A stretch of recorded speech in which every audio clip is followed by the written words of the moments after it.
Shoot थोड़ा करना है। However, if you have not yet decided on what you need, neural networks are able to predict your needs and give the most beneficial recommendations in advance. Surrounding you with care and attention, artificial intelligence will look after your health. A smart mirror in the bathroom, using algorithms for pattern recognition and visual diagnostics, will give you recommendations on taking the necessary vitamins and doing exercises. And it will also do everything to improve your mood. Thousands of applications and sensors are designed to keep your pulse, blood vessels, blood pressure under control. They are able to detect many serious disorders in the early stages and inform you in advance about the need to visit a doctor. Can prevent a heart attack, oncology, and other dangerous diseases. Thus, IBM released an application for oncologists. The system contains 600,000 medical reports and 2 million pages from medical journals. Based on this information, AI makes efficient recommendations for additional tests or a treatment plan, increasing the accuracy of diagnosis up to 40% and having the cost of medical care. But that's only a fraction of what it's capable of. Nanorobots controlled by neural networks can detect disorders and deliver drugs directly to damaged tissues. The next step is to rebuild the body at the molecular level, aiming to complete healing, up to the restoration of lost limbs.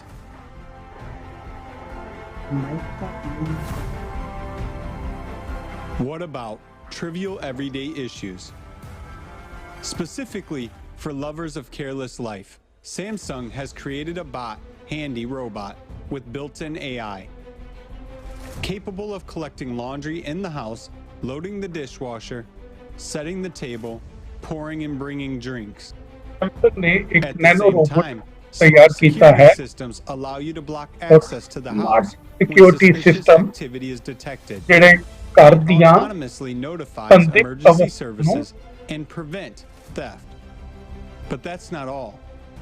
AI shows outstanding success even in creative fields. It creates paintings, music, films, and even literary works. For example, the artificial intelligence GPT-2 wrote its first play. It managed to create something similar to the futuristic Little Prince at that. Meanwhile, Jukebox from OpenAI writes music with meaningful lyrics and vocals. For poetry lovers, Google's tool Verse by Verse will help you create delightful poems. But AI is also capable of more serious work. For example, digitizing all libraries and archives with the access to them 24/7 from anywhere in the world. In addition, it is able to recognize voices and texts in different languages with translation into any other language, as well as to teach people to draw, compose music, and even program. Whatever area we touch upon, AI is everywhere, ready to offer us its digital helping hand. Even in legal matters, a virtual lawyer, Do Not Pay, for the first 2 years of work won more than 160,000 cases, spending no more than 2 minutes on each case, significantly saving time as well as money of its clients. And the capabilities of artificial intelligence are only growing. At the Japanese robotic factory, Fanuc, hundreds of robots build other robots on their own and no longer need human help. Around the world, there are tens of thousands of industries in which human participation is almost not required because the main work is being performed by machines. Perhaps, for the first time, we will be able to free ourselves from hard and routine work. But all of this is only a small part of the achievements that AI has already brought into our lives and will bring in the near future, since the pace of its development is close to exponential, and that means that every minute the technology is getting better. One can only imagine what a wonderful future awaits us. The main thing is that this future would actually come.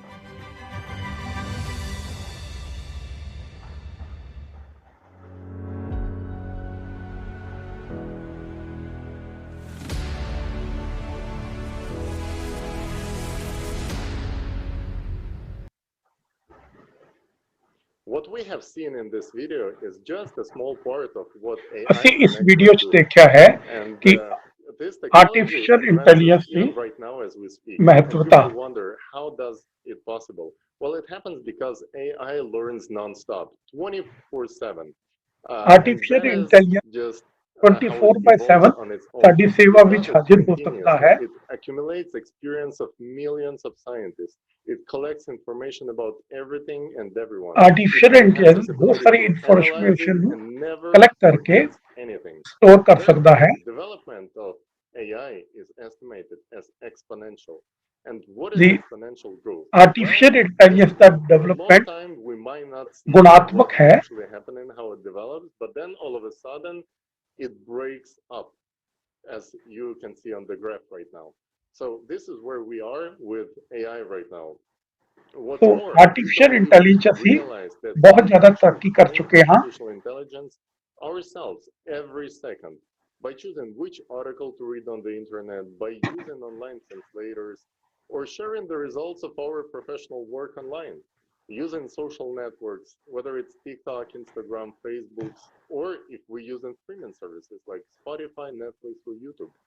Artificial intelligence collects information about you, me, our thought processes, artificial our intelligence ਸਭ algorithms, the and information our ਨੂੰ reactions, store ਕਰ ਸਕਦਾ ਹੈ all ਤੁਹਾਡੀ in order ਮੇਰੀ to understand human needs and ਔਰ how to optimize our lives Aadmi and the make ਜ਼ਰੂਰਤ everything that we do ਦੇ much more efficient, much convenient, and ਇਹ faster. ਬਹੁਤ ਜ਼ਿਆਦਾ Our ਐਫੀਸ਼ੀਐਂਟ ਹੈ processes created by artificial intelligence are so much more efficient comparing to the ones that are artificial created by intelligence people. ਬਹੁਤ ਜ਼ਿਆਦਾ And now let's listen to the efficient person ਹੈ who's been developing artificial ਔਰ ਉਹ intelligence ਸਾਡੀ for ਤੁਹਾਡੀ over ਸਾਰਿਆਂ ਦੀ 25 need years, and ਅੱਛੀ he ਤਰ੍ਹਾਂ was the ਸਮਝ one ਸਕਦਾ who ਹੈ introduced the concept of general artificial intelligence, Peter Voss. Please, let's check his vision of the future and prospects. ਇਹ ਫਿਊਚਰ ਵਿੱਚ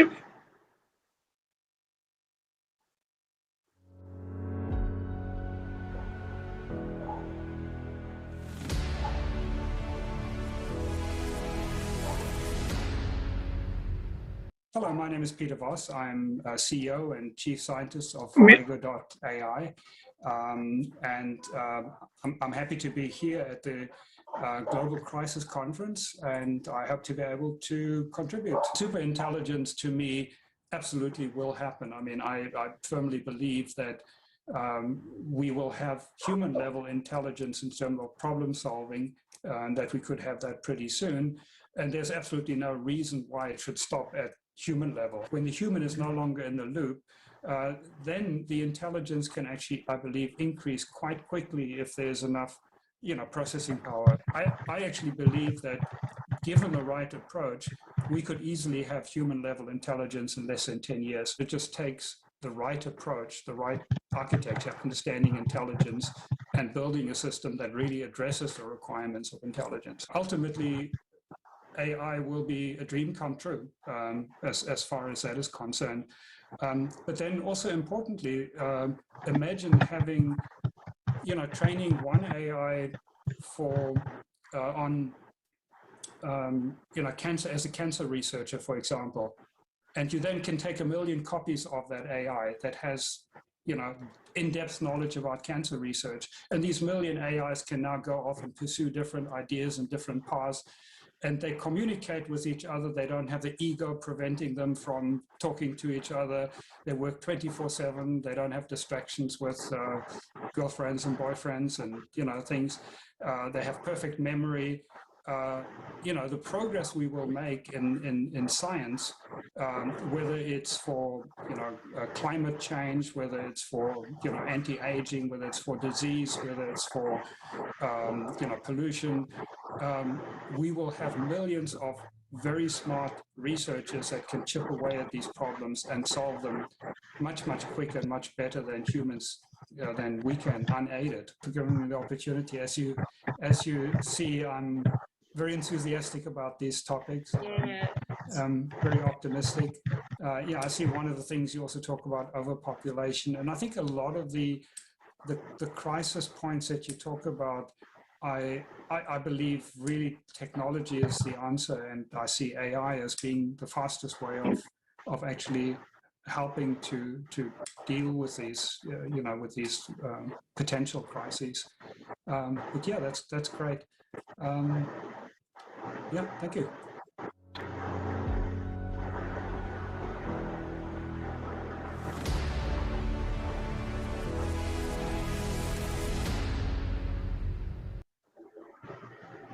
Thank you so much, Peter, for sharing with us the concept of artificial general intelligence and actually unifying artificial intelligence in one superintelligence can multiply its potential so many times over and not only make it easier, but most importantly, save millions of lives around the planet.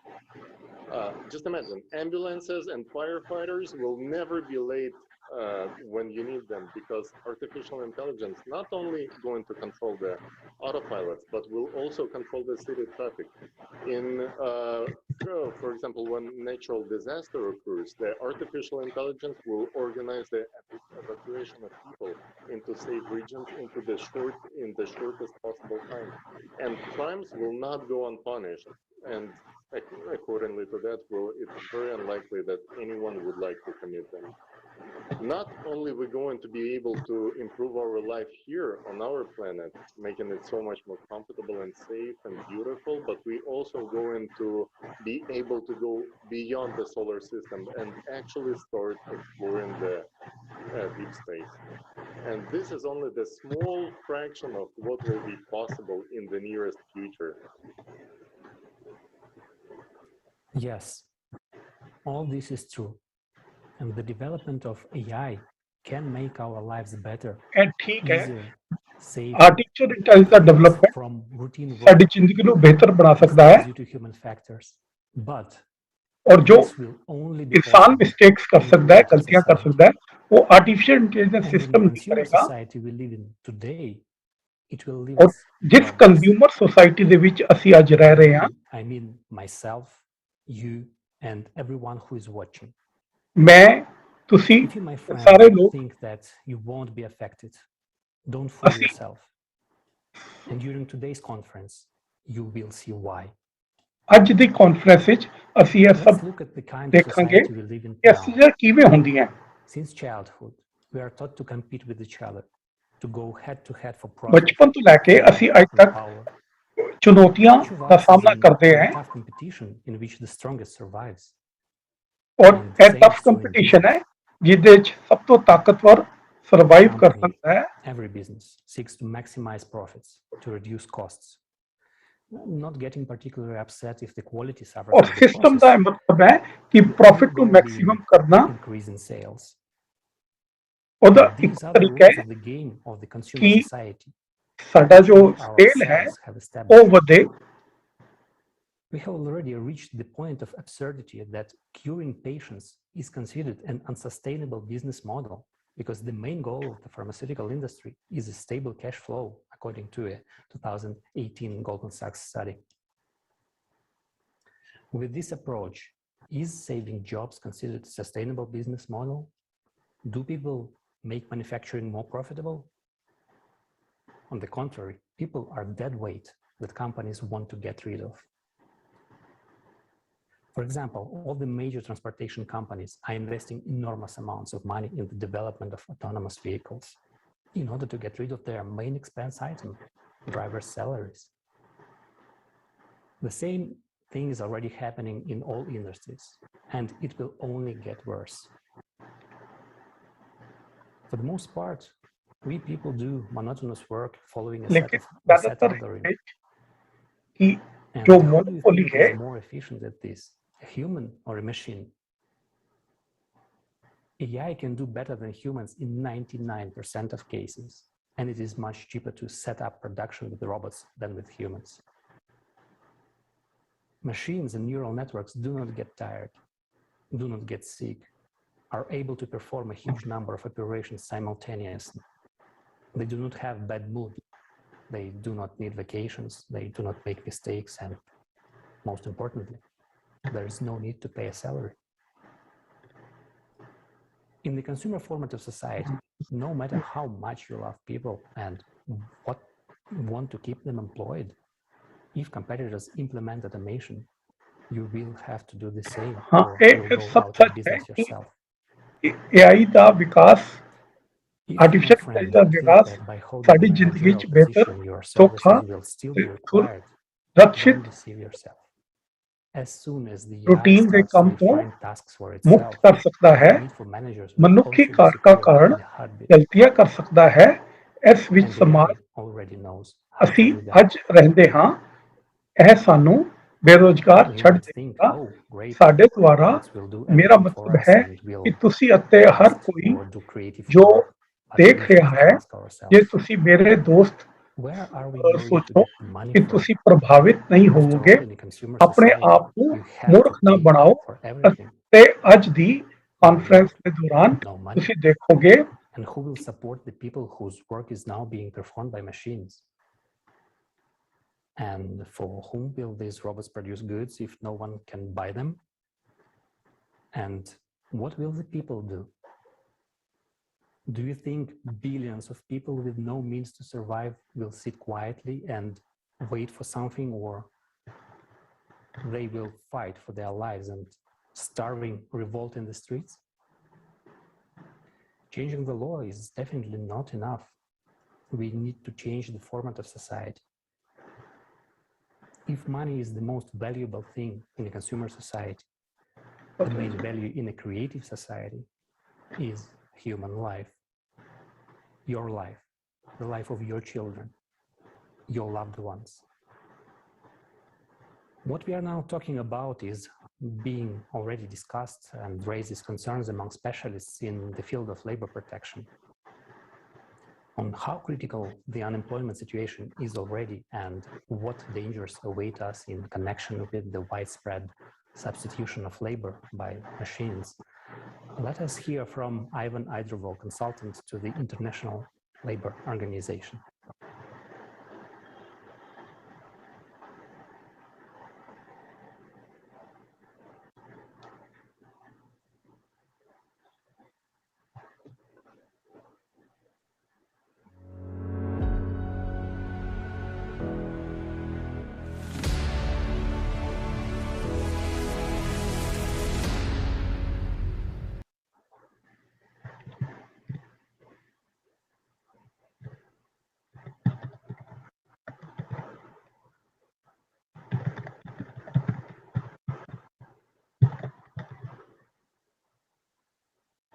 Thank you very much also for inviting.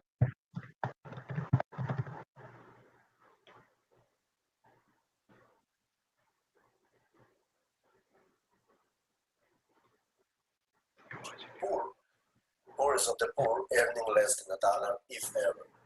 If you want to take a look a little bit quickly on which sectors or what activities are most likely to be affected or have been already affected by the introduction of new technologies. We are nearly 8 billion people living in the world. The half of it is already related to any activity in the agriculture, fishery, forestry, and food chains. So we have these numbers basically performing basic jobs. You'll see where the impact is going to happen, because they cannot reskill themselves, they cannot upgrade their skills as easy as in. What I'm saying is, this is not enough to increase the levels of productivity. So it's a matter of productivity. When productivity suffers, that means you are more costly.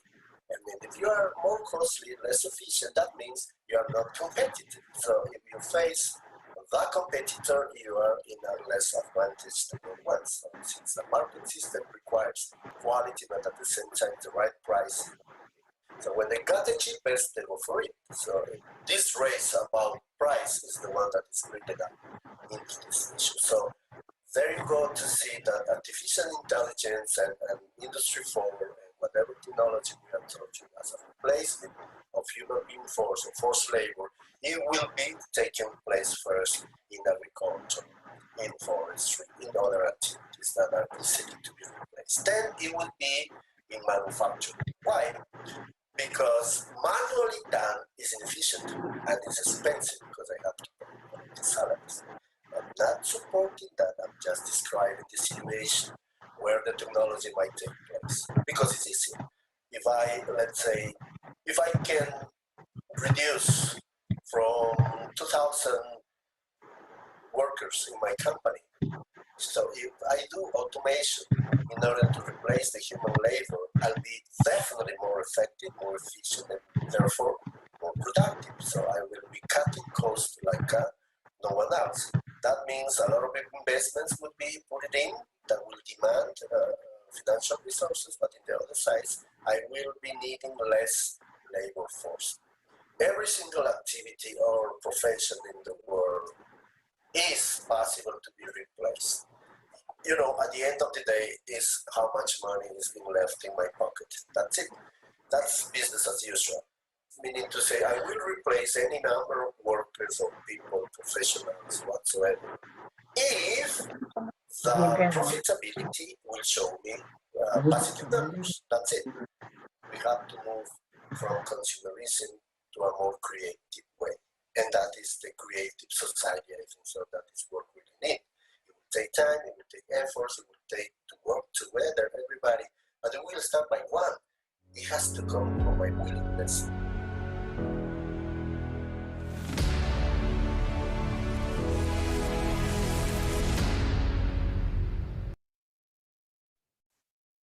Thank you, Ivan. Indeed, in our consumer society, businesses are striving to replace humans with machines so that they don't lose out in the competition. And if you look at the situation in terms of improving products, machines will soon be doing absolutely everything better than humans. And no one will care about the people who will be out of work.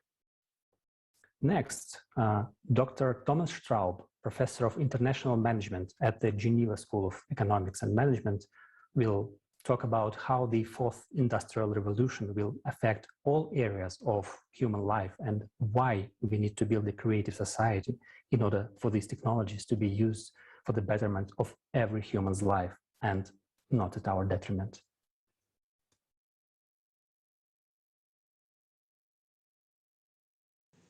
I'm a professor of international management at the University of Geneva, the Geneva School of Economics and Management. I'm the director of the Master of Science in Responsible Management. I'm doing research in different fields, mergers and acquisitions, innovation these days, and wrongdoing also. I wrote different books in those fields and articles and I'm in several boards. The impact, of course, of this fourth industrial revolution will be on all types of systems, I guess. Will it be new governance systems on a macro level, such as the political system, but maybe also at the micro level, in other words, the governance within companies and organizations. I think it will challenge our economic system as such, but also the legal system and how we decide what is wrong and right, and the way how we learn and live and interact with others. Personally, I think we will need to learn and to actively influence the system in order to benefit mankind, and so that this system will be to the benefit of mankind and not against mankind. In other words, technology should be maybe used in our favor to protect the individuum, but also its rights, the norms, the values, and in fact the systems, the decisions that are made should be inclusive.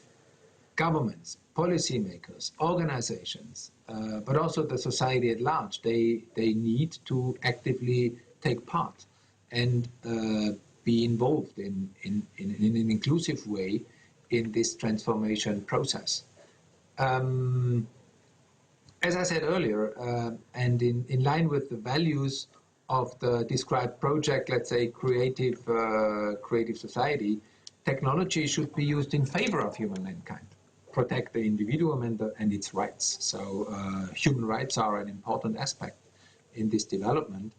Respect the norms, values, but also I think it should be inclusive. The decisions that we take in the future should be inclusive.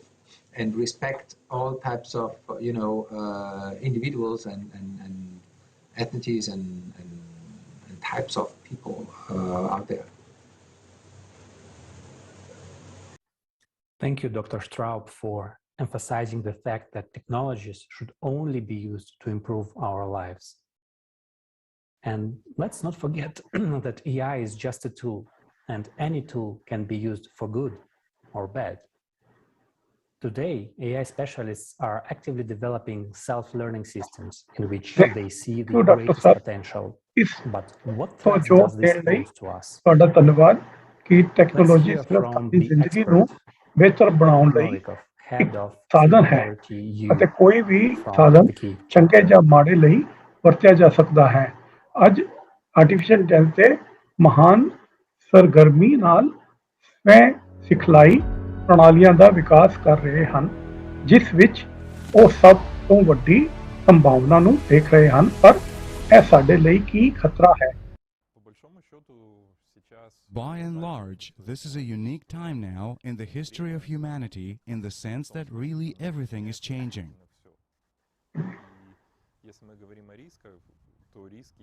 And if we are talking about risks, then risks, of course, as well as opportunities, are found in absolutely all spheres.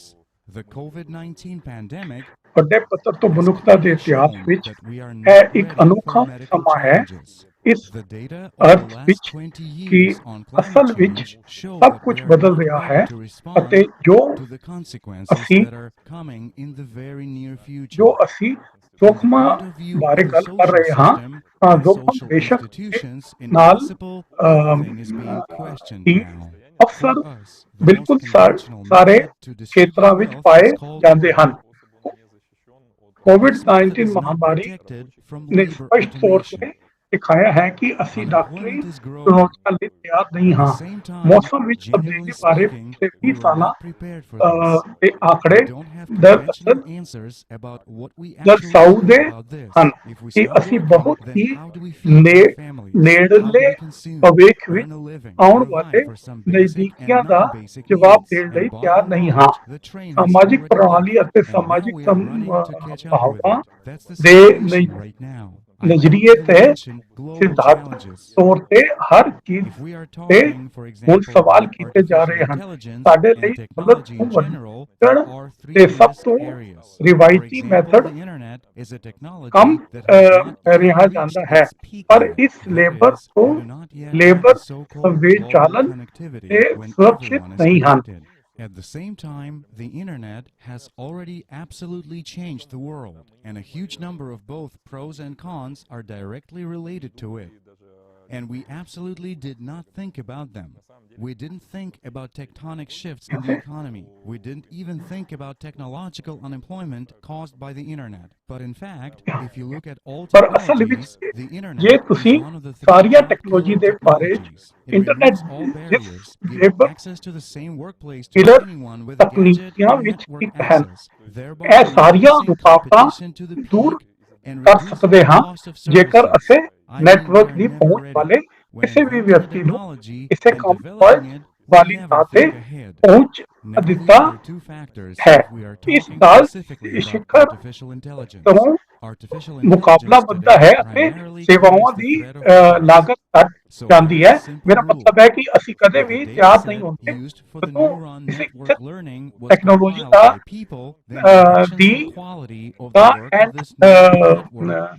ਅਤੇ ਇਸ ਨੂੰ ਵਿਕਸਿਤ ਕਰਦੇ ਹਾਂ। ਅਸੀਂ ਕਦੇ ਅੱਗੇ ਨਹੀਂ ਹੁਣ ਦੂਸਰੇ or religious ones or whatever, then the neuron network that we consider to be completely rational will be in fact irrational and biased, just like its creator. That's the first problem. The second problem is that despite the fact that today we have a much better understanding of how neural networks make decisions than we had 3 or 4 years ago, 3 या 4 साल पहले the decision-making process.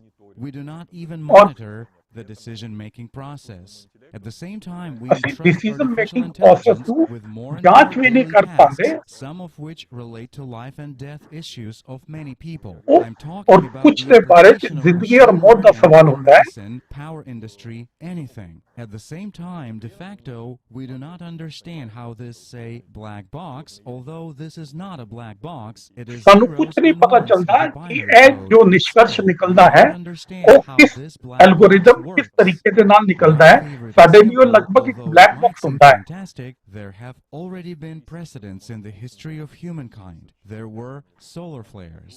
In 1865 or 1869, a solar flare caused quite serious infrastructural damage to the American telegraph. Why only to the telegraph? Because in fact, this was the only technology that could be affected by this. If such a flare happens again today, in just half a day, it will de facto send us back to the 19th century. For like 20 years, we have much to ponder. This is the real picture. As for climate change, I'm afraid we're now in a situation which is unlikely to be completely reversed. It seems to me that the most realistic task for society right now is to find some model of maintaining the situation, at least the one we have today, without further waiting for larger scale consequences. Because the next series of all this will be the macro consequences. In other words, this includes a significant impact on the world economy, climate migration, political and military conflicts resulting from this. After all, imagine a situation, there is, say, some Middle Asian country that is not rich, where potential farming in one form ਇਸ or ਵਕਤ ਤਾਂ another ਇਹਦੇ does not consequences thrive ਨਹੀਂ as ਪਤਾ it ਚੱਲਦੇ is. So ਲੇਕਿਨ ਜਿਵੇਂ climate ਜਿਵੇਂ ਟਾਈਮ changes, ਬੀਤੇਗਾ their climate ਇਹਦੇ becomes ਕਨਸੀਕੁਐਂਸਸ hotter, ਸਾਡੇ ਸਾਹਮਣੇ drier, and ਆਣਗੇ it completely destroys the habitual way of life for people who live off farming. Yes, there ਇਹ will be ਚੀਜ਼ famine, ਸਾਡੀ as we saw in ਜੋ Africa ਅਸੀਂ in the 90s ਰਿਵਾਇਤੀ and so on. Farming But ਜਾਂ people in ਹੋਰ ਕੋਈ today's ਚੀਜ਼ਾਂ world ਕਰਦੇ ਆ will no longer ਸਾਡੀ sit ਆਦਤਾਂ ਤੋਂ and wait ਬਿਲਕੁਲ ਵੱਖ until ਹੈ they starve to ਤੇ death. They will ਇਸ move, ਦੇ ਹੋਣ they will ਕਰਕੇ go after ਸਾਡੀ an ਜ਼ਿੰਦਗੀ opportunity. ਬਿਲਕੁਲ ਹੀ So ਡਿਫਰੈਂਟ ਹੋ this ਜਾਏਗੀ migration will lead to rather unpleasant consequences. तो ਇਹ ਮਾਈਗ੍ਰੇਸ਼ਨ ਹੈ ਇਹ ਜੋ ਚੇਂਜ ਹੈ Therefore, ਜੋ the ਸਾਡਾ most ਕਨਵੈਨਸ਼ਨਲ optimistic ਤਰੀਕਾ ਹੈ thing I ਜੋ can ਸਾਡਾ say ਰਿਵਾਇਤੀ is that ਤਰੀਕਾ ਹੈ I ਤੋਂ ਨਵੇਂ hope ਤਰੀਕੇ that ਸਾਡੇ humanity ਲਈ will ਬਹੁਤ not ਖੁਸ਼ਖਬਰੀ wait for ਵਾਲਾ more ਨਹੀਂ serious ਹੋ ਸਕਦਾ consequences and will start ऐसे acting बड़े more actively and jointly already now, खतरनाक which is the most decision important हो thing. सकते ने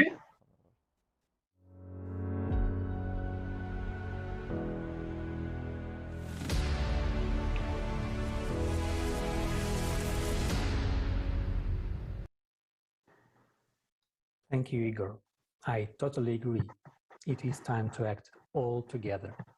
And before moving forward, let me address some of the comments we see under the videos, under the live stream. And people are saying that why are you scaring us? Well, friends, we do not scare anyone. We just ਇਹ ਨਵੀਂ tell the technology truth. ਲੋਕੀ Speak ਸੋਚਦੇ about ਨੇ ਅਸੀਂ ਉਹਨਾਂ ਨੂੰ ਡਰਾ ਰਹੇ ਹਾਂ what is reality ਇਹਦੇ already ਚ today. ਡਰਾਉਣ ਦਾ ਕੋਈ ਮਤਲਬ And ਨਹੀਂ I ਹੈ think it is important for everyone to know ਇਹ ਬਹੁਤ ਇੰਪੋਰਟੈਂਟ the ਹੈ situation in the world and then decide, take a decision with knowing how the things are in regards with AI and its development and what are the risks and benefits for humanity. ਇਸ ਦੇ ਲਈ And, ਸਾਡੇ let's move ਇਨਸਾਨੀਅਤ ਲਈ forward. ਇਹਦਾ ਕੀ benefit ਹੈ Igor ਇਹ ਅਸੀਂ ਅੱਜ ਉਹ mentioned this ਡਿਸਕਸ very ਕਰ ਰਹੇ ਹਾਂ important topic of natural disasters and ਇੱਕ climate refugees. ਹੋਰ ਟੌਪਿਕ ਹੈ natural We'll talk disaster about this in more detail प्राकृतिक later and in this conference, and the facts we will learn will make us rethink the world we ਅਸੀਂ live in.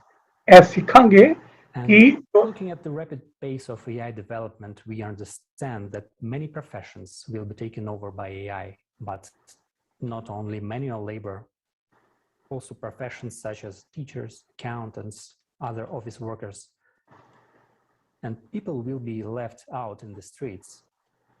Although there is one field, professionals of which don't even imagine they can ever be replaced by AI. The irony is that they will be exactly the first ones to lose their jobs to AI. So, what field is that? ਇਹਦੇ ਚ ਕਾਫੀ ਲੋਕ artificial intelligence ਦੇ ਹੋਣ ਕਰਕੇ ਆਪਣੇ job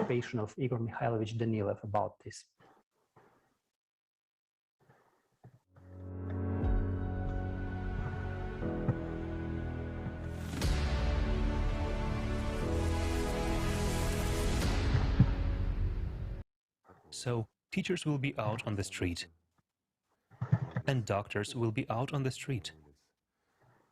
Everyone will be out on the street. Why? Every profession will gradually be pushed out and taken away. Wherever there is profit, that's where superintelligence will enter. Well, according to futurists, at least one profession will definitely be very privileged, IT specialists, because of the era. Well, not one, 3. Even 3. They name 3 of them. IT specialists, then lawyers and financiers. These are at least 3 artificial intelligence, future. vakil, lawyer. My friends, vakil. The first ones on the way out, let's put it culturally, will be IT specialists. It was unexpected. Unexpected. IT Few people know this. specialist, jo information technology what IT specialists face today. But those who started their careers earlier, at least 10 years ago, and were already IT specialists, programmers, they have earned trust, programmers, and they are now in demand. People know that. They are needed. Now they are in demand. Work. But as for young people who are coming in, for them, ਜਿਹੜੇ ਨਵੇਂ ਲੋਕ ਇਸ field ਚ ਆ ਰਹੇ ਨੇ job. ਉਹਨਾਂ ਨੂੰ ਮੁਸ਼ਕਿਲ ਹੋ ਰਹੀ ਹੈ ਜੌਬ ਢੂੰਢਣ ਵਿੱਚ ਬਹੁਤ ਸਾਰੀਆਂ ਕੰਪਨੀਆਂ ਹੈਗੀਆਂ ਜਿਹਦੇ ਚ IT problem. Why?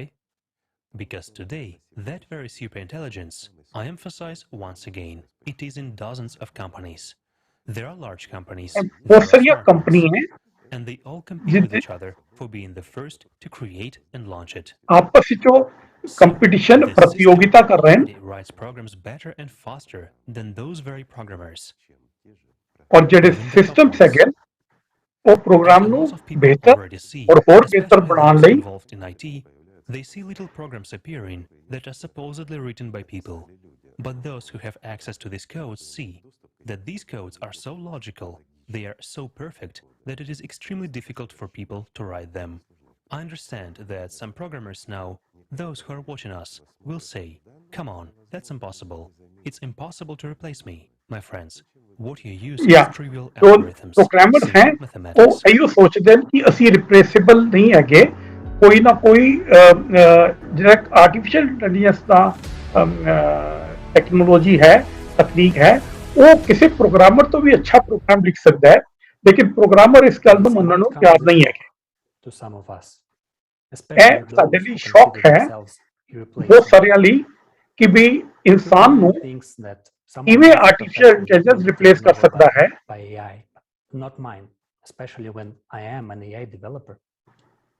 जबकि मैं खुद एक AI आर्टिफिशियल इंटेलिजेंस डेवलपर हाँ, which make it obvious that AI is already capable of coding, building algorithms. तो आर्टिफिशियल इंटेलिजेंस खुद प्रोग्राम लिख सकता है किसी प्रोग्रामर तो भी बेहतर। Beginning of 2021, a couple of AI systems have been patented which are capable of writing code.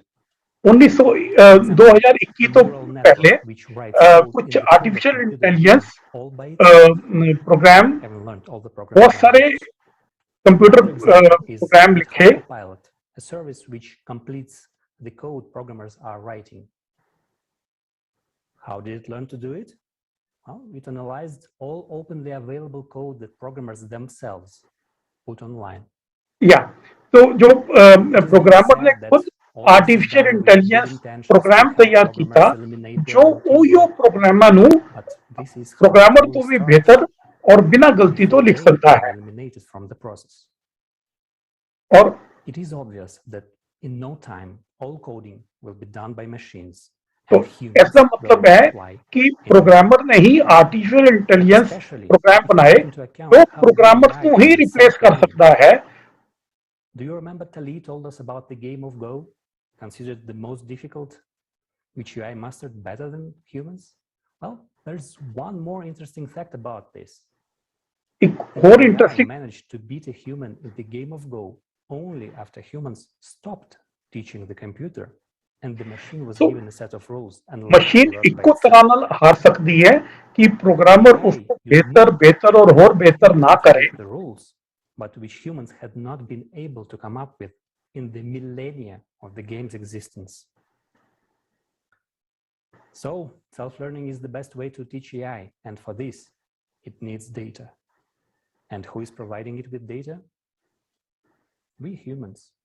या artificial People intelligence the algorithms. The We ਸਾਰਾ just ਦਾਰੋਮਦਾਰ to ਡੇਟਾ ਦੇ understand ਉੱਤੇ human ਹੈ voice and ਔਰ data output ਕੌਣ input provide ਕਰਦਾ ਹੈ without mediation.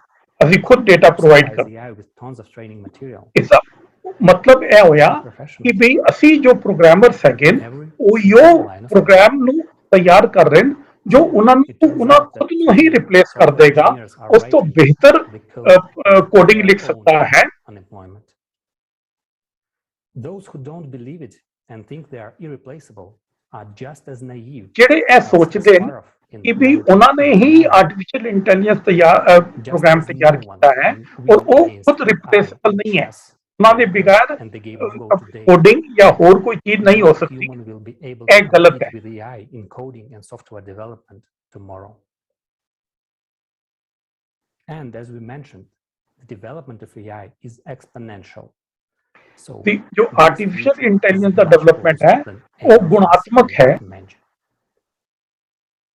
AI will develop perfect, error-free software faster, with no need to rest or pay, and the labor of the software ਜੋ engineers themselves will simply AI be ਦੇ replaced by programme ਹੈ computers. Artificial intelligence ਦੇ Just ਉਹ as ਕਦੀ drivers ਥੱਕਦੇ ਨਹੀਂ are ਹੈ already beginning to ਉਹ be replaced 24 by ਬਾय 7 ਕੰਮ autopilots. ਕਰ ਸਕਦੇ हैं Guys, let's not fool ourselves.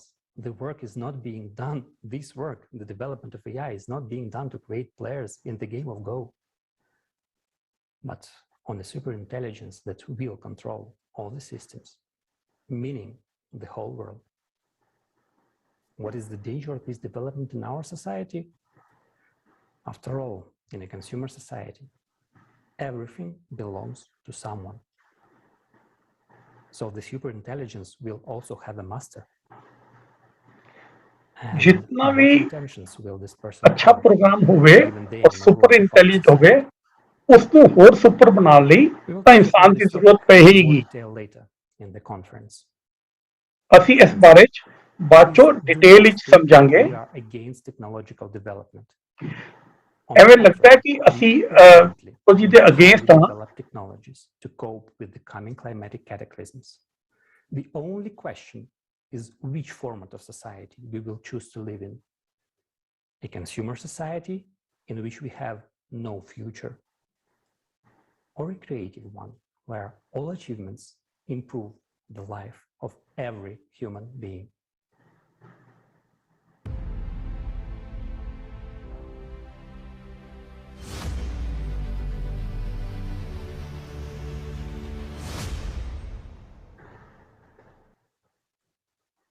Dear viewers, as we see, artificial intelligence is capable of replacing humans with all its abilities and functions. ਇਹਦੇ ਚ ਦੇਖਿਆ And ਕਿ in ਅਸੀਂ this artificial long intelligence conference called ਆਦਮੀ ਨੂੰ replace Technological ਕਰ ਸਕਦਾ ਹੈ Unemployment, we will see what professions will definitely be taking over by AI and why. ਤੇ ਇਹ ਪੱਕੀ ਗੱਲ ਹੈ You'll be ਕਿ amazed by the ਸਾਡੇ fact, ਉੱਤੇ artificial for intelligence example, do system you rule think that ਕਰਨਗੇ music and art is something that AI is not capable of? Well, you are mistaken. Right now, let's ਅਗਰ watch a ਸਾਨੂੰ video ਲੱਗਦਾ ਹੈ clarifying ਕਿ the music subject. ਜਾਂ art ਵਿੱਚ artificial intelligence ਸਾਨੂੰ replace ਨਹੀਂ ਕਰ ਸਕਦਾ ਇਹ ਸਾਡੀ ਮਿਸਟੇਕ ਹੈ ਇਹ ਸਾਡੀ ਗਲਤੀ ਹੈ ਆਰਟੀਫੀਸ਼ੀਅਲ ਇੰਟੈਲੀਜੈਂਸ ਇਵਨ ਮਿਊਜ਼ਿਕ ਔਰ ਆਰਟ ਫਾਰਮਸ ਨੂੰ ਵੀ ਫਾਰਮ ਵਿੱਚ ਵੀ ਅੱਛਾ ਪਰਫਾਰਮ ਕਰ ਸਕਦਾ ਹੈ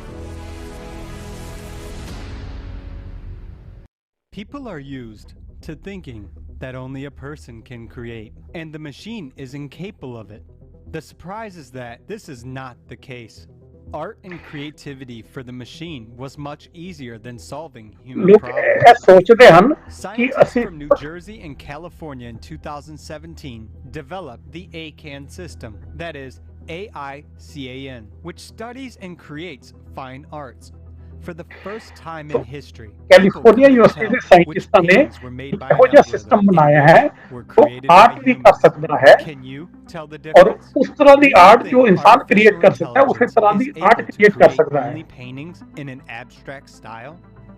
आर्टिफिशियल इंटेलिजेंस पेंटिंग क्रिएट कर सकता है Artificial intelligence created the first ever fictional portrait, which was sold at Christie's auction for $432,500 US.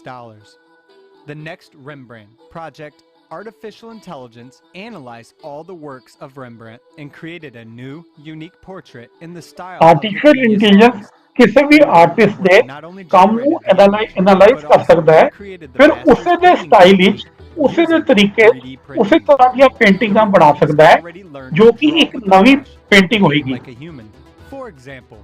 और वो उसी तरीके जिस तरह इंसान पेंट करता है उसी तरीके की पेंटिंग बना सकता है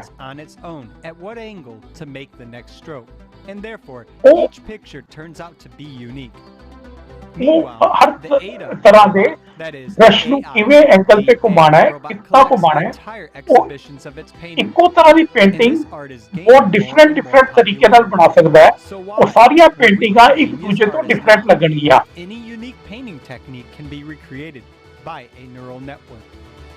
ਉਹ ਕੋਈ ਵੀ ਪੇਂਟਿੰਗ ਨੂੰ ਸਮਝ ਕੇ ਉਸਦੇ ਸਟਾਈਲ ਉਸਦੇ ਤਰੀਕੇ ਸਮਝ ਸਕਦਾ ਹੈ और उसे आर्टिस्ट स्टाइल नवियां पेंटिंगां क्रिएट कर and make even the most primitive drawing look realistic. ये कुछ एग्जांपल हैं जो कि आर्टिफिशियल इंटेलिजेंस से पेंटिंगां बनाई हैं और सारियां अलग-अलग लग रही हैं. And this is Michelle. This is Dagny. Shudu. Eleona. Jae Young, Boyce. Which of these models do you think is a living person? No one. Nevertheless, world-famous brands sign multi-million-dollar advertising contracts with them. These models have millions of fans on social media who want to be like them. People imitate them. They don't age and always they're easier to promote and can even be changed if desired. So why bother with people, their moods and problems, if there is an ever-young AI that is always in trend? Digital TV presenters are no longer a sensation either. The first TV presenter based on artificial intelligence appeared in the Chinese state agency Shinshu in early 2019. At the moment, this technology is actively used in Japan, China, and South Korea. The project has advanced so much that anyone can already become the creator of the news. You just need to upload the text and the virtual presenter will voice it. For example, like this. The 2020 Online Journalism Award winner is an artificial intelligence system called Sophie, which is used by the Canadian national newspaper, The Globe and Mail. The AI was awarded a journalism award for the first time. Today, AI is able not only to voice the text, but also to compose it much better than people. Robot journalists who compose articles for Forbes, Bloomberg, Associated Press, Microsoft demonstrate that information is processed and structured better, faster, and in a more comprehensible way by a neural network rather than a human. For a journalist, composition of large analytical materials takes weeks or even months, and the team of editors then checks it for inaccuracies and errors, whereas the program is able to process huge amounts of information on its own, select the necessary facts, compare them, and produce it in different languages in an interesting and understandable way for the reader. This means people are definitely losing in this industry. Compressor head. This German rock band tours all over the world. There are already many developments in the world where AI independently writes music in different genres or in the style of a famous musician, and even writes meaningful lyrics to it. Artificial intelligence can handle even the most complex classical music. The AVA neural network completed an unfinished piece by the Czech composer Antonín Dvořák 115 years after his death. It took the program 72 hours to accomplish this. And yes, the music you now hear is also created by the AVA program. Music to analyze Soon, no musician will be able to compete with AI. It needs neither string nor keyboard instruments. It's already now that AIs can improvise and produce the music that people like. Luo Tianyi from China, Hatsume Miku from Japan, K.A group from South Korea, and many others are animated hologram singers. For more than a decade, virtual singers have been giving concerts, winning top ranks in music charts, and they have their own multi-million armies of fans. They interact with the audience in such a lively manner that the experience is much more vivid than that from the concerts of human performers. The shows of hologram performers are always perfect. They don't get tired, they don't forget words and movements, they don't sing out of tune, and they don't create dramas. Why should a producer tolerate the whims of a star, bother with logistics, if he can insert a flash drive and the show goes live? Now, we're still worshipping outstanding stars, but very soon, all attention will be focused on virtual artists and holograms.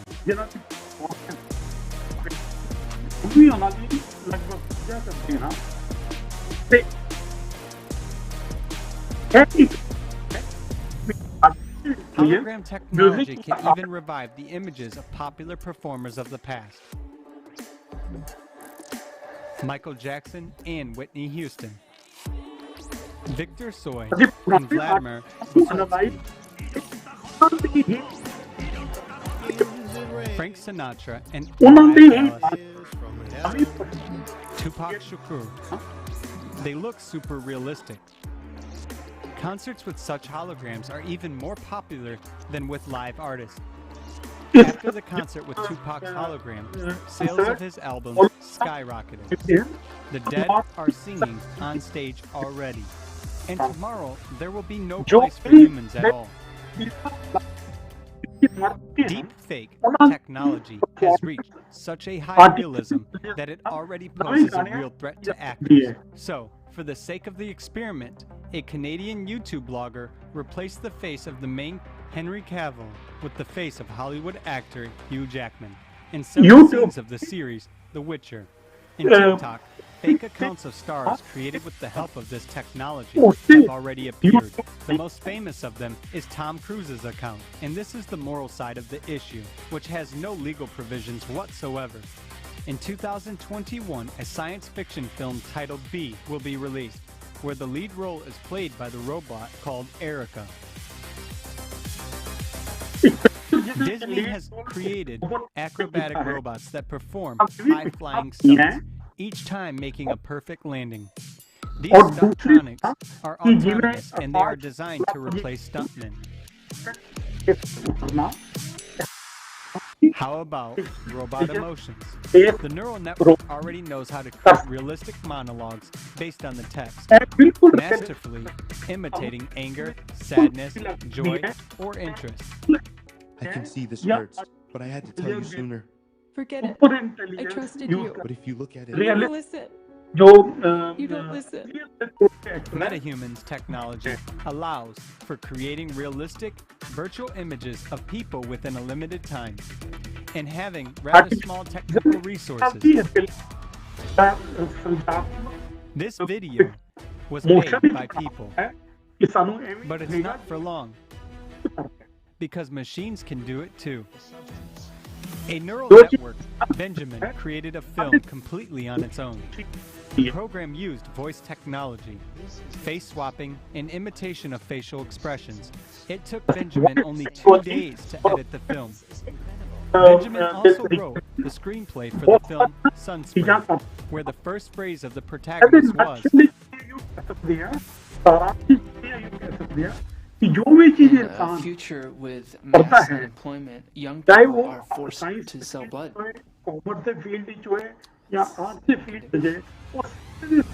Given the consumer format of society, the future with mass unemployment is actually the most likely scenario. taking into account the fact that the displacement of people by artificial intelligence will irreversibly occur, both in the media and in all other spheres of activity.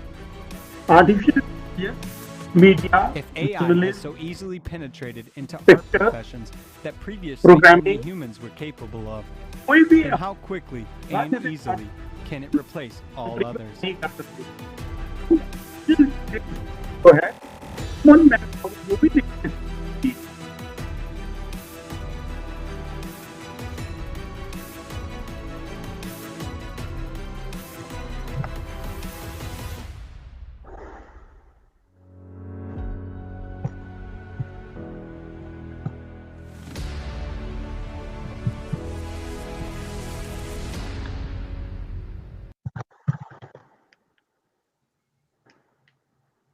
So is my job as graphic and web designer will be gone too. Still, तो मेरा भी job जो कि graphic designer है another job can शायद be जा replaced सकता है by artificial intelligence, but not mine. Especially, many people believe that the creative sphere certainly cannot be replaced by AI. बहुत सारे लोग After सोचते हैं all, कि how जो can you replace genius? How can you replace talent? It's easy, friends. It's very easy. We just saw in the video that robots can apply unique paint strokes. ਅਸੀਂ ਇਹ ਸੋਚਦੇ ਹਾਂ ਕਿ ਜੋ ਕ੍ਰੀਏਟੀਵਿਟੀ ਹੈ ਜੋ ਅਸੀਂ ਸਰਜਨਾਤਮਕ ਕੰਮ ਕਰਦੇ ਹਾਂ ਉਹ ਕੰਪਿਊਟਰ ਜਾਂ ਆਰਟੀਫੀਸ਼ੀਅਲ ਇੰਟੈਲੀਜੈਂਸ ਰਿਪਲੇਸ ਨਹੀਂ ਕਰਦਾ ਫਿਰ ਅਸੀਂ ਗਲਤ ਹਾਂ ਆਰਟੀਫੀਸ਼ੀਅਲ ਇੰਟੈਲੀਜੈਂਸ ਕਿਸੇ ਵੀ ਚੀਜ਼ ਨੂੰ ਰਿਪਲੇਸ ਕਰ ਸਕता है और वो सुपर मॉडल और एक्टर क्रिएट कर सकता है to the next level. It will be customized to each of us because और AI सारे character knows everything about customize हो सकते हैं the डिफरेंट movie industry ਅਸੀਂ will be कस्टमाइज कर सकते हैं revolutionary. Using We will artificial no intelligence longer rate our movies, they all will be blockbusters. They will come out every week with the best AI actors, the best plot twists, the her best surround हफ्ते sound. या जिਵੇਂ ਜਿਵੇਂ time ਬੀਤਦਾ ਹੈ ਅਸੀਂ ਨਵੇਂ ਤੋਂ ਨਵੇਂ artificial intelligence system artificial intelligence In the robots very near future, ਦੇਖ it ਸਕਦੇ will ਹਾਂ be possible to upload your idea or a script, and in a week, you will get a movie that will be indistinguishable from reality. ਇਹ possible ਹੈ As an ਕਿ ਜੋ actor, ਅਸੀਂ ਸੋਚਦੇ ਹਾਂ ਇੱਕ all ਵੀਕ you ਦੇ need is a ਜਾਂ drone to film the area, and realistic movie AI ਬਣ ਜਾਏ will ਜਾਂ do the ਪਿਕਚਰ rest. ਬਣ ਜਾਏ using But what will artificial Stallone do and the whole entertainment industry? This is just the beginning artificial of intelligence all of AI. Entertainment And industry it's के not अंदर even भी super बहुत बड़ा role intelligence अदा yet. कर सकता है और This अदा is a कर गया very है exciting future. But who will be able to enjoy all of this in our current consumer format if 99% of the world's population will face a job loss, which means no resources for survival? 99% Just think संसार about के it. Beach If you lost अपनी your job job को tomorrow चुनौती and देने वाले there are पान no के jobs to apply for, artificial intelligence what would you do? Job ਨੂੰ We won't be अपने going to आप ही the AI रिप्लेस कर concerts सकता or है movies, enjoying an art gallery or other entertainment of the future. We won't even have money for food or shelter.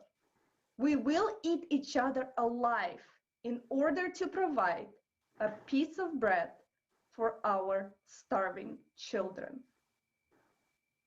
जिस तरीके ਨਾਲ ਭੁੱਖਮਰੀ ਵੀ ਪੈਦਾ ਹੋ ਸਕਦੀ ਹੈ ਕਿਉਂਕਿ ਅਸੀਂ ਸਾਰੇ ਜੌਬਲੈਸ ਹੋ ਸਕਦੇ ਹਾਂ Thank you, Olga. ਔਰ ਇੱਕ ਦੂਜੇ ਨੂੰ It ਵੀ is true ਖਾਣ that ਲਈ ਤਿਆਰ ਹੋ consumer ਜਾਂਦੇ format ਆਪਣੀ ਭੁੱਖ leaves ਮਿਟਾਉਣ us with nothing but hopelessness.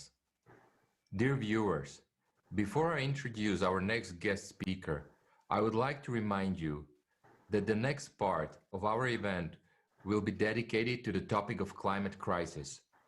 The information and facts that we will show are vital and serious for all people to know, as we will talk about the true danger that our humanity is facing.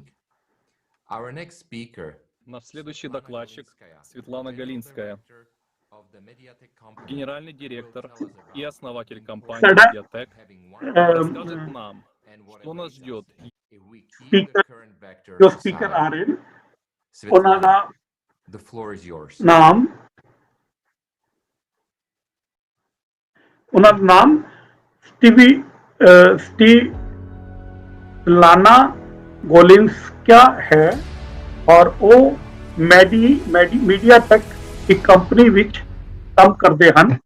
I am happy to welcome viewers and participants of the conference Global Crisis. This already affects everyone. It's a very interesting topic and I'm very happy to be here today. My name is Svetlana Galinskaya. I am the owner of Mediatek, a company that works in show business area. We provide technical fit-out.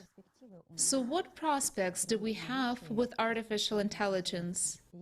If society pursues only material values, with artificial intelligence being used in the process, human beings will lose their selfhood. Why? Because every owner of some corporation will create a number of machines, fill it with artificial intelligence, so a human being will simply become out of demand in this chain. Mass unemployment will burst out.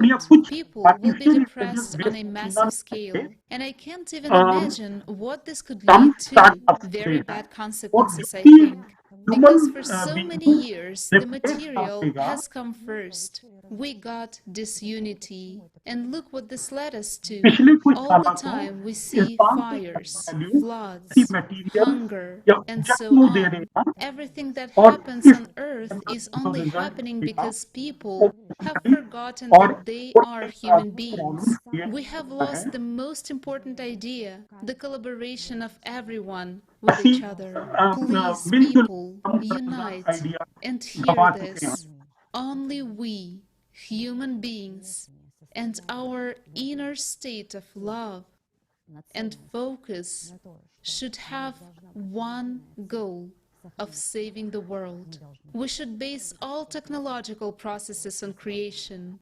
And then it's going to be so beautiful for all of us, with rapid breakthroughs, with machines that will do dangerous work, with medical equipment that will be able to detect any diseases at an early stage. We will be able to prolong our life. We will be able to discover other planets. And then the AI will become our friend, not an enemy. I see only one way and only one solution. Only thanks to the creative society and nothing else, we can go and pursue the goals which will unite us. This is the foundation that we will be able to build our beautiful new home on, a home named Creative Society.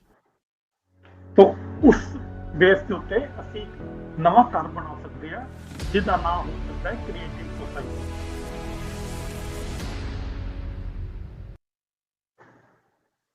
Thank you, Svetlana, for these sincere words. We truly need to reach our common aim, the creative society. And of course, we can do this by being aware of our responsibility.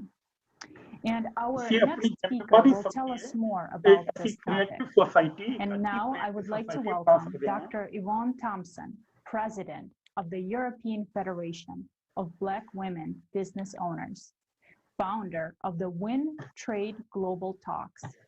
Dr. Thompson is a fellow of the Royal Society for the Encouragement of Arts, Manufactures, and Commerce. So my name is Dr. Yvonne Thompson. I'm based in the UK. I've lived in the UK for most of my life, originally from South America, Guyana. First of all, thank you so much for inviting me to be part of this absolutely inspiring, really necessary and very cutting edge discussion. You know what you ladies are doing. It's just an amazing opportunity to bring so many different people from so many different backgrounds globally together to talk about a really important question. So, you know, looking at the very first topic, I just feel that right now, the challenges and the crises that humanity are facing and will continue to face in the near future, do you know what? I think, first and foremost, that is one of trust. That is one of trust. It's one of kindness. And it's one of caring, because until the world learns to trust each other, until we're in the position of trusting each other, until we're in the position of caring for each other, and thinking about what is each of our place in humanity, we're heading down a very, very dangerous road. I think for me, there's something called personal social responsibility. Until everybody learns what their personal social responsibility is, the world will not be able to move forward in the way certainly that I think it should, in a kind and caring manner. And I think, everybody has to take their place in the world moving forward. And it's up to individuals what responsibility, what they're passionate about, what they want to see happen. And, the more we get on the side of good, it's the better.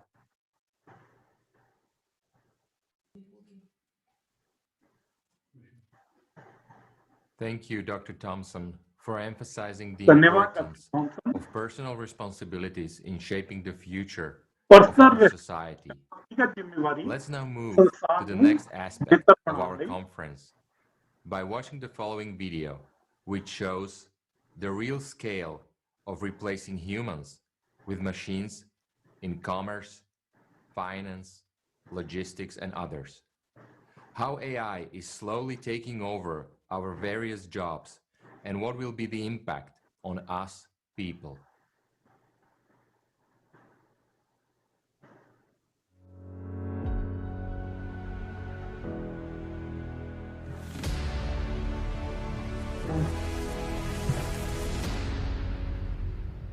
Are you sure that taking away your job in the consumer format of society will create a new one for you?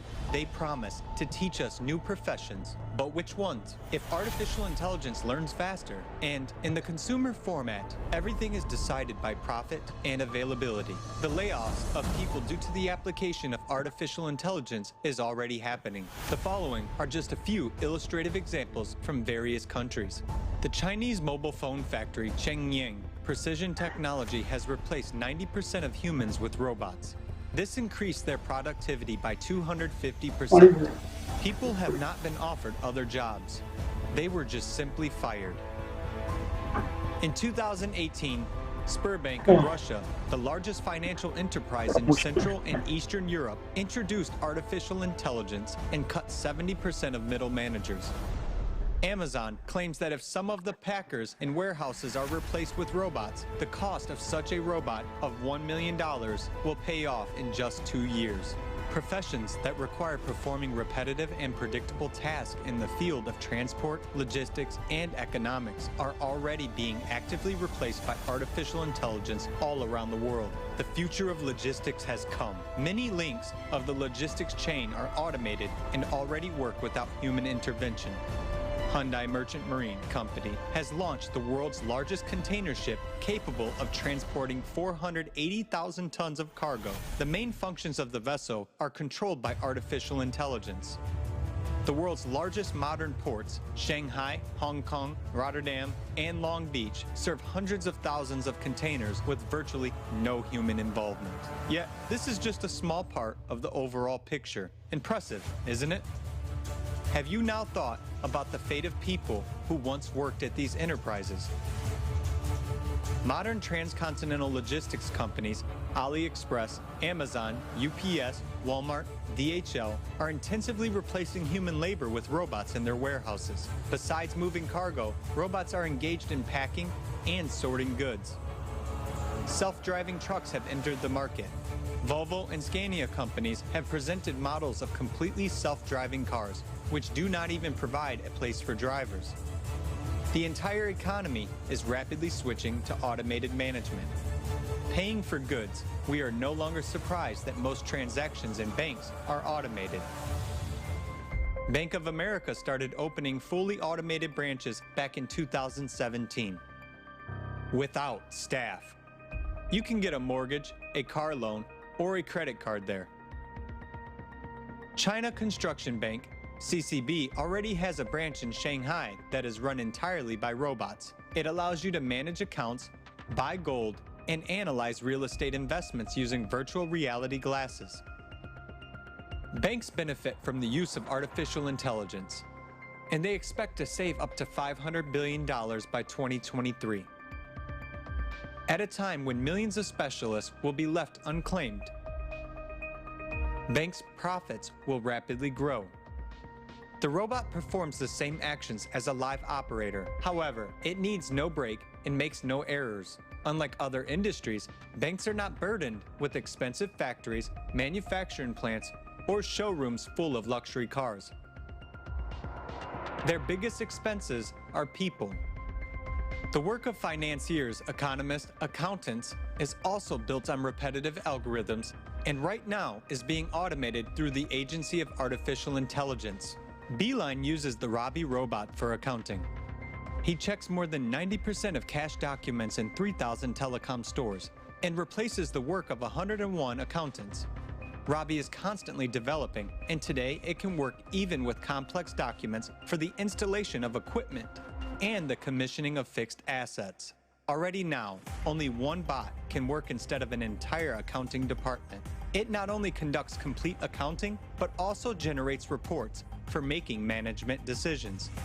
In their report, the representatives of Oxford University, Carl Frey and Michael Osborne, predict job cuts for accountants and auditors up to 94%. With the automation of financial processes, related professions, tax inspectors, controllers, auditors will also disappear. And the profession of a stock trader, which was considered very prestigious and profitable 20 years ago, has now been replaced by artificial intelligence by 40%. Robots are able to determine trends, analyze quotes simultaneously on several exchanges, and make a mathematical forecast straight away. Humans can't do that, so they are inferior to machines. Such an investment giant as Goldman Sachs, having as many as 600 traders in the 2000s to this date, keeps only 2, having replaced the rest with artificial intelligence. Are you looking for a job? You will be evaluated by a heartless program. Do you hope this is a distant future? But it's already happening. Recruitment programs from Pymetrics, HireVue, Korn Ferry, and others can already analyze resumes by themselves, search for and call applicants, conduct online interviews, and screen out candidates. The number of vacancies processed by them is estimated in millions. They are being used by hundreds of companies: McDonald's, Kraft Heinz, JP Morgan Bank, PwC Consulting Company, Unilever, and Hilton. Artificial intelligence is intensively replacing human professions, and this is already the reality of today's consumer format of the society we live in. From the perspective of business, it is profitable. But what about the perspective of people?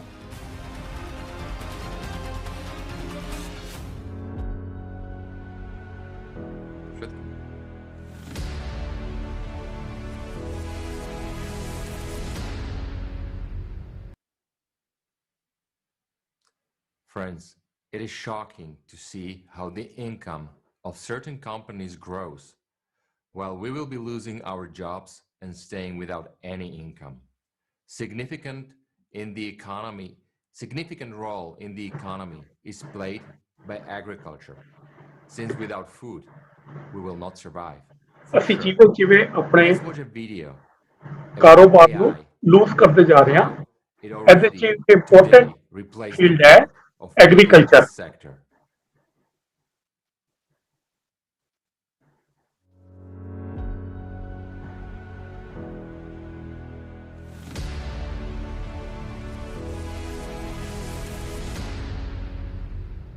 Agriculture is one of the most important sectors of the economy, which provides food to the population of the planet. It's important.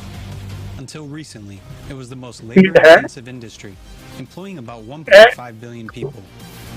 बहुत सारे आदमी मिलके खेती करते हैं made up 44% of the world population.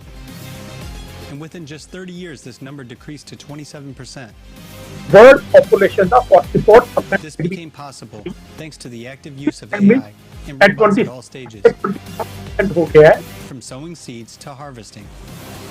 क्योंकि ਅਸੀਂ बहुत सारियां मशीनां human intervention. ਉਹਦੇ ਵਿੱਚ use ਕਰ ਰਹੇ ਹਾਂ. About 40% of annual cost of a farm are wages and contract labor expenses for cultivation and harvesting. Already now, Wish Farms company has announced the introduction of a harvester for picking strawberries. ਅਸੀਂ ਮਸ਼ੀਨਾਂ ਨੂੰ use ਕਰ ਰਹੇ ਹਾਂ. Harvest Crew Robotics. The robot can harvest 8 acres of land in one day and replace 30 workers. Robot जो हैं We see that in open air farming, machines already take on most of the work. But what will humans do? ਕਿਸੇ ਵੀ ਕੰਮ ਨੂੰ ਫਸਲ ਨੂੰ ਬੋਣ ਤੋਂ ਲੈ ਕੇ ਫਸਲ ਤੇ ਕੱਟਣ ਤੱਕ a big step has also been taken towards automating processes and using AI automation of such processes as caring ਤੇ ਆਦਮੀਆਂ ਦਾ ਕੀ ਹੋਏਗਾ? ਜਿਵੇਂ ਅਸੀਂ ਹੁਣੇ ਜਾਣਿਆ ਕਿ 44% ਵਰਲਡ ਪੋਪੂਲੇਸ਼ਨ ਖੇਤੀਬਾੜੀ ਉੱਤੇ ਨਿਰਭਰ ਹੈ। Alibaba, having teamed up with livestock companies, ਸਾਰਾ 27% ਜੋ ਹੈ ਜੋ ਖੇਤੀਬਾੜੀ ਕਰਦੇ, ਬਾਕੀ ਦੀ ਕੰਮ ਮਸ਼ੀਨਾਂ ਨੇ ਲੈ ਲਿਆ ਹੈ। Capable of keeping records of every individual pig, including its breed, age and days, diet, weight, and movement. ਪਸ਼ੂ ਪਾਲਣ ਵਿੱਚ ਵੀ ਆਰਟੀਫੀਸ਼ੀਅਲ ਇੰਟੈਲੀਜੈਂਸ ਬੇਸਡ ਰੋਬੋਟ ਜੋ ਹੈ ਉਹ ਯੂਜ਼ ਹੋ ਰਹੇ ਹਨ। Have built a farm that doesn't need either sun or soil or favorable weather. There is no room for pesticides there because everything is indoors and monitored 24 hours a day, 7 days a week. At this farm, hard work is performed by robots. According to the ਸਾਰੇ ਕੰਮ robot ਨਾਲ ਕੀਤੇ ਜਾਂਦੇ। 1 ਏਕੜ ਦਾ ਉਹਨੂੰ ਸੂਰਜ ਦੀ ਰੋਸ਼ਨੀ ਔਰ ਹੋਰ ਜੋ ਫੇਵਰੇਬਲ ਵਾਤਾਵਰਣ ਚਾਹੀਦਾ ਹੁੰਦਾ ਉਹ ਵੀ ਨਹੀਂ ਚਾਹੀਦਾ। of the growth of vegetable and fruit crops. ਉਹ ਦੂਰੋਂ ਬੈਠ ਕੇ ਰਿਮੋਟਲੀ ਕਿਸੇ ਜਗ੍ਹਾ ਤੋਂ ਕੰਟਰੋਲ ਕਰ ਸਕਦੇ ਹਾਂ। The advantage of such greenhouses is that they can be built anywhere in the world, operate 24 hours a day, and yield harvest all year round. ਅਸੀਂ ਗ੍ਰੀਨ ਹਾਊਸਿਸ ਇਹੋ ਜਿਹੇ ਗ੍ਰੀਨ ਹਾਊਸਿਸ ਕਿਤੇ ਵੀ ਕ੍ਰੀਏਟ ਕਰ ਸਕਦੇ ਹਾਂ ਜੋ 24 ਘੰਟੇ ਕੰਮ ਕਰਨ ਔਰ 24 ਘੰਟੇ ਸਾਰੇ ਸਾਲ ਅਸੀਂ ਉਸ ਤੋਂ ਫਸਲਾਂ ਲੈ ਸਕਦੇ ਹਾਂ। Very soon, people in this sector will not be needed at all.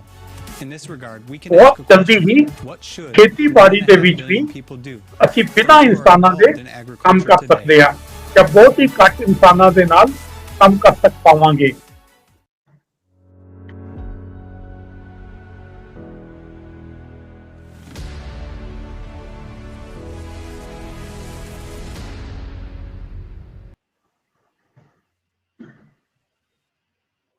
Well, as we can all see, AI can help us in everyday work and life, but not in the current consumerist format, where everything is done for profit. ਜਿਵੇਂ ਕਿ ਅਸੀਂ ਦੇਖ ਰਹੇ ਹਾਂ ਕਿ artificial intelligence ਸਾਨੂੰ help ਕਰ ਸਕਦਾ ਹੈ, ਪਰ ਹਰ ਜਗ੍ਹਾ ਨਹੀਂ। ਉਪਭੋਗਤਾ ਬੇਸਡ ਮਾਰਕੀਟ ਦੇ ਵਿੱਚ ਜਿੱਥੇ ਸਾਰੀਆਂ ਚੀਜ਼ਾਂ ਪ੍ਰੋਫਿਟ ਲਈ ਕੀਤੀਆਂ ਜਾਂਦੀਆਂ ਹੈ। Are watching today's broadcast. It is broadcast live on thousands of YouTube and other streaming channels. Moreover, thanks to volunteers from around the world who understand the importance of this event, the conference is simultaneously translated into 72 languages, including sign language interpretation. प्रस्तुत किया जा रहा है, including sign languages. And it has become a reality because people really understand how important it is for the whole mankind to discuss global पूरी इंसानियत ਲਈ कितना important है, सब लोग जान रहे हैं। Solutions. And we all want peace and happiness, and together we can create this world. Now let us listen to what our next speaker thinks about it. Dr. Ishaq Calderon Adizes, philosophy, founder and CEO of the Adizes Academy of Management. Dr. Adizes I pass Bulara the word to you. की दस्तेन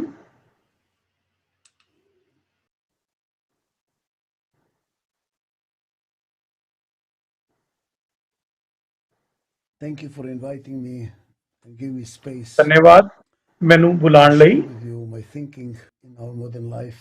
Let's review civilization. ਸਾਡੇ ਆਧੁਨਿਕ The Jeevan story ਵਿੱਚ of civilization. ਮੇਰੀ ਕੀ As you ਸੋਚ know, ਹੈ ਇਹ ਸਾਂਝਾ ਕਰਨ ਲਈ we ਬੁਲਾਉਣ started ਲਈ with ਸਾਂਝੇ ਦੇ ਲਈ chimpanzees ਬੁਲਾਉਣ ਲਈ who followed Darwin. ਤੁਹਾਡਾ ਧੰਨਵਾਦ And the strongest chimpanzee was a leader. Then we became a nomadic society.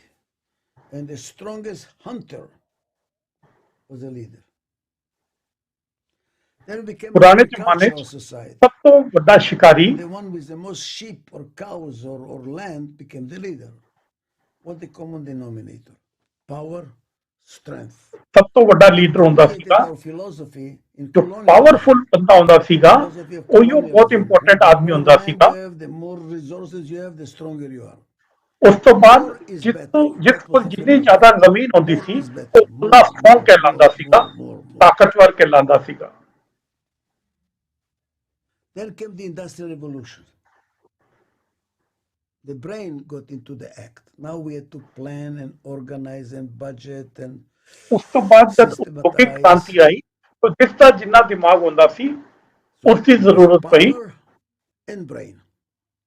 ਔਰ ਉਹ ਜੋ ਪਾਵਰਫੁਲ ਸੀ Today ਜੋ we live power in a ਹੈ post-industrial ਦਿਮਾਗ ਦੀ society Shakti C where the brain is a dominant factor now. ਉਸ ਵਕਤ Not ਜੋ power, ਦਿਮਾਗ ਹੈ brain. ਇਸ ਦਿਮਾਗ ਦਾ ਇਸਤੇਮਾਲ The ਔਰ biggest ਤੁਹਾਡੀ company ਸੋਚ ਪਾਵਰਫੁਲ in the ਸੀਗਾ transportation business does not own one car. ਉਸ ਵਕਤ They own just a computer and ਜਿਵੇਂ ਇੱਕ information. They transport can company ਹੈ ਉਹ ਇੱਕ ਬਹੁਤ ਵੱਡੀ ਕੰਪਨੀ ਹੋ ਸਕਦੀ ਹੈ ਜਿਸ ਕੋਲ ਇੱਕ ਵੀ ਕਾਰ ਨਹੀਂ ਹੈਗੀ biggest hotel तो in the इसका world मतलब है ਅਸੀਂ does not ਦਿਮਾਗ own ਦਾ one hotel. ਇਸਤੇਮਾਲ ਦੇ ਲਈ They have a ਬਹੁਤ ਸਾਰੇ computer ਪੈਸੇ and ਕਮਾ ਸਕਦੇ information. C What is it called? ਫਿਰ ਉਸ Airbnb. ਤੋਂ ਬਾਅਦ ਜਿਸ ਕੋਲ ਜਿੰਨੀ What are ਜ਼ਿਆਦਾ the biggest ਇਨਫੋਰਮੇਸ਼ਨ companies ਸੀਗੀ on earth today in the stock market? ਉਹ Most ਉतना ਹੀ valuable companies ਪਾਵਰਫੁਲ have ਸੀਗਾ information. What do you think is Google doing?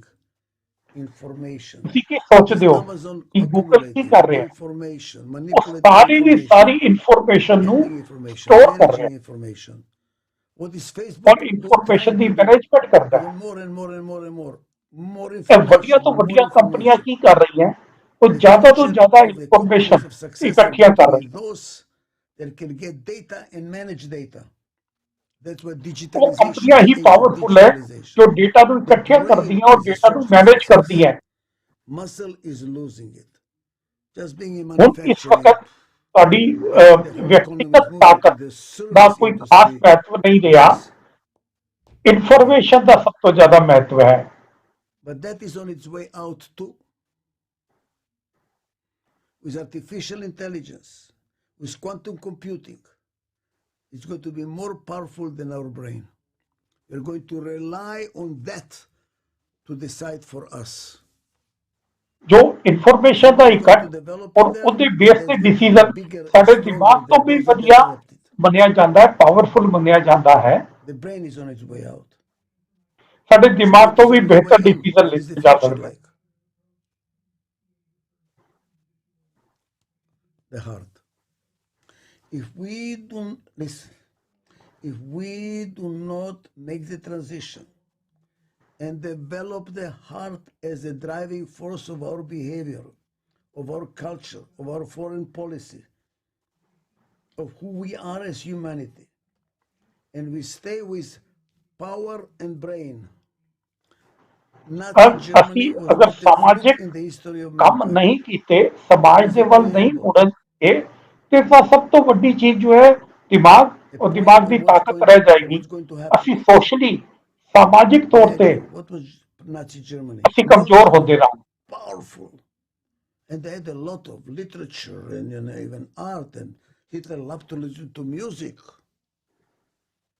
Brain and power, no heart. दिमाग और शक्ति How could these people burn little children? How could they have done it?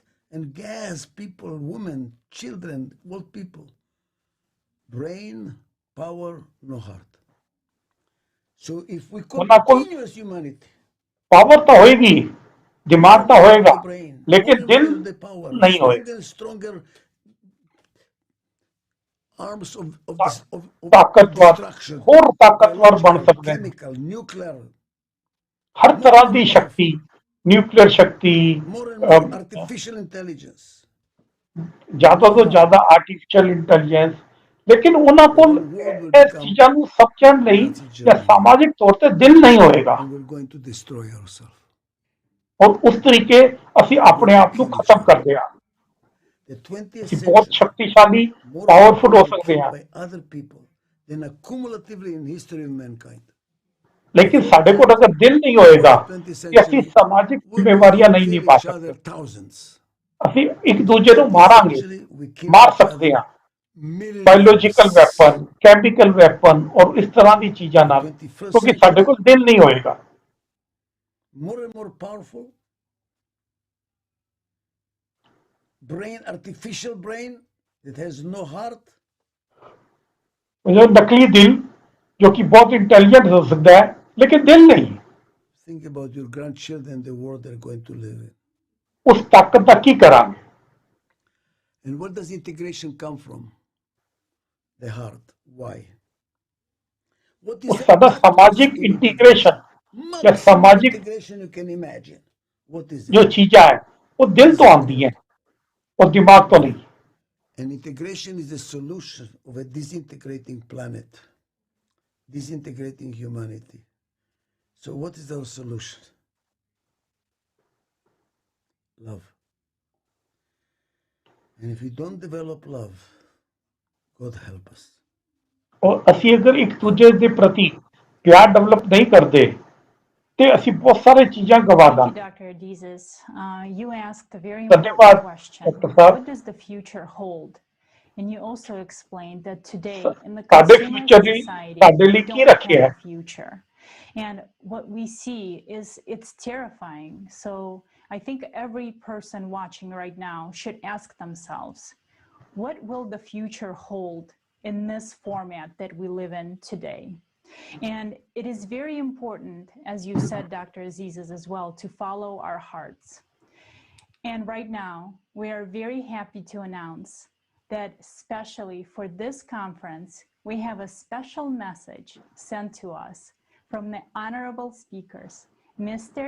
and Mrs. Sayonji, who are the founders of the Goy Peace Foundation and initiators of the Fiji Declaration. We are pleased to show you fragments of their message. You will be able to see the full video on the ALLATRAUnites.com website. And now let us listen to the message from Mr. Hiro Sayonji. He is the great-grandson of Prince Kinmochi Sayonji, Prime Minister of Japan during the Meiji period. He is also the president of May Peace Prevail on Earth International. अगला message सियोंजी, mister सियोंजी जो Japan तो हैं, ਉਹਨਾਂ ਦੇ नमस्कार ladies ਅਤੇ संजियो, मेरा नाम हीरो सायोंजी है। मैं ਦੀ ਗੋਈ ਪੀਸ ਫਾਊਂਡੇਸ਼ਨ ਦਾ ਪ੍ਰਧਾਨ ਹਾਂ। ਮੇਰੇ ਲਈ ਇਹ ਬਹੁਤ ਮਾਣ ਵਾਲੀ ਗੱਲ ਹੈ ਕਿ ਇਸ ਅੰਤਰਰਾਸ਼ਟਰੀ ਕਾਨਫਰੰਸ ਵਿੱਚ ਮੈਨੂੰ ਬੁਲਾਇਆ ਗਿਆ ਹੈ ਅਤੇ ਇੱਥੇ ਬੋਲਣ ਦਾ ਮੌਕਾ ਮਿਲਿਆ ਹੈ।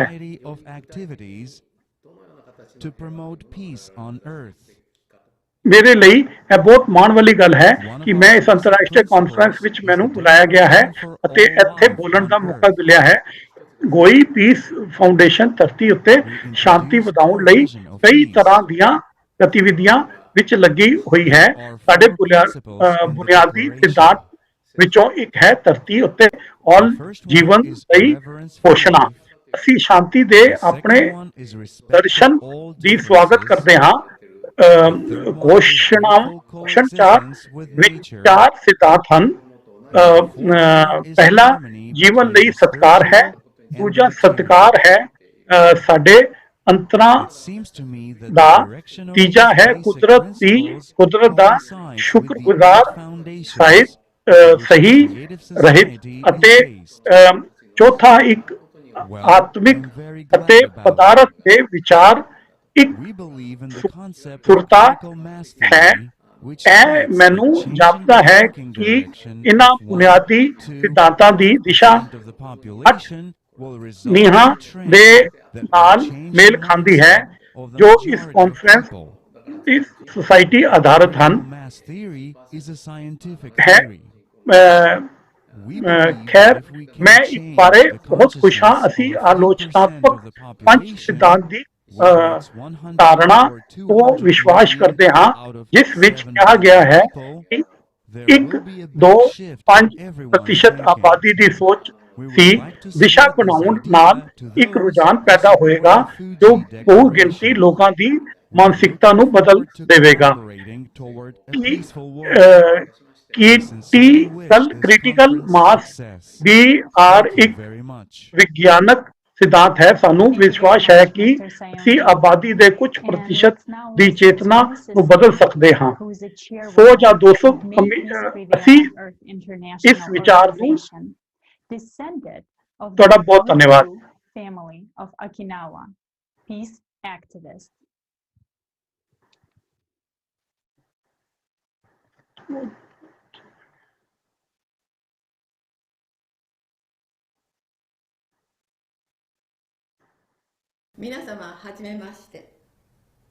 It's a pleasure to meet you. My name is Masami Sayonji and I'm from Japan. Thank you for ਤੁਹਾਨੂੰ ਮਿਲ ਕੇ ਖੁਸ਼ੀ ਹੋਈ। ਮੇਰਾ ਨਾਮ ਮਸਾਮੀ ਸਿਓਜਨੀ ਹੈ ਅਤੇ ਮੈਂ ਜਾਪਾਨ ਤੋਂ ਹਾਂ। ਮੈਨੂੰ ਬੁਲਾਉਣ ਅਤੇ ਇੱਕ ਮੰਜ਼ਿਲ ਦੇਣ ਲਈ ਤੁਹਾਡਾ ਧੰਨਵਾਦ। ਮੈਂ ਤੁਹਾਡੇ ਨਾਲ ਆਪਣੇ ਵਿਚਾਰ ਸਾਂਝੇ ਕਰਨਾ ਚਾਹੁੰਦਾ ਹਾਂ। ਸਭ ਤੋਂ ਮਹੱਤਵਪੂਰਨ ਗੱਲ ਹੈ ਕਿ ਸਾਡੇ ਵਿੱਚ ਹਰੇਕ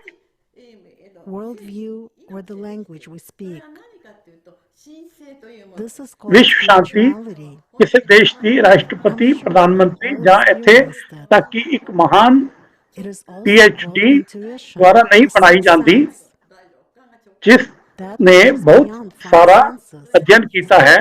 ਦੁਨੀਆ ਸਾਡੇ All people are initially born with it inside, having talents, feelings, and love. ਦੁਨੀਆ ਸਾਡੇ ਦੁਆਰਾ ਬਣਾਈ ਗਈ ਹੈ। ਦੁਨੀਆ ਬਦਲੇਗੀ ਜਦੋਂ ਸਾਡੇ ਵਿੱਚ ਹਰ ਇੱਕ ਬਿਹਤਰ ਬਦਲੇਗਾ। ਦੁਨੀਆ ਬਦਲੇਗੀ, ਸਰਕਾਰ ਬਦਲਣਗੀਆਂ ਅਤੇ ਨਾਗਰਿਕ ਬਦਲ ਜਾਣਗੇ। ਇਹ ਉਹ ਵਿਚਾਰ ਹਨ ਜੋ ਮੈਂ ਤੁਹਾਡੇ ਨਾਲ ਸਾਂਝਾ ਕਰਨਾ ਚਾਹੁੰਦਾ ਹਾਂ। ਮੈਨੂੰ ਅੱਜ ਤੁਹਾਡੇ ਸਾਰਿਆਂ ਨਾਲ ਮਿਲ ਕੇ ਬਹੁਤ ਖੁਸ਼ੀ ਹੋਈ। ਭਵਿੱਖ ਵਿੱਚ ਤੁਹਾਡੇ ਨਾਲ ਸੰਯੋਜਨ ਕਰਨ ਦੀ ਉਮੀਦ ਕਰਦਾ ਹਾਂ।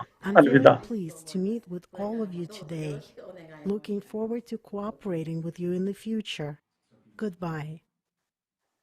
Thank you, Mrs. Sayonji. It is essential for us as humans to evolve and take responsibility for ourselves. So let us proceed to the following aspect of our conference: the medical sphere. People who are involved in it are saving our lives. One of the requirements of the development of a person is to have a high-quality healthcare. Let's see what kind of innovations we already have in healthcare in the following video. ਸਭ ਤੋਂ important ਚੀਜ਼ ਹੈ ਕਿ ਸਾਡੀ ਸਿਹਤ ਦੇ ਬਾਰੇ 'ਚ ਅਸੀਂ ਦੇਖਦੇ ਹਾਂ ਕਿ ਨਵੇਂ ਵੀਡੀਓ 'ਚ ਹੈਲਥ ਕੇਅਰ ਦਾ ਸਾਡਾ ਕਿੰਨਾ ਯੋਗਦਾਨ, ਆਰਟੀਫਿਸ਼ੀਅਲ ਇੰਟੈਲੀਜੈਂਸ ਦਾ ਕਿੰਨਾ ਯੋਗਦਾਨ ਹੈ।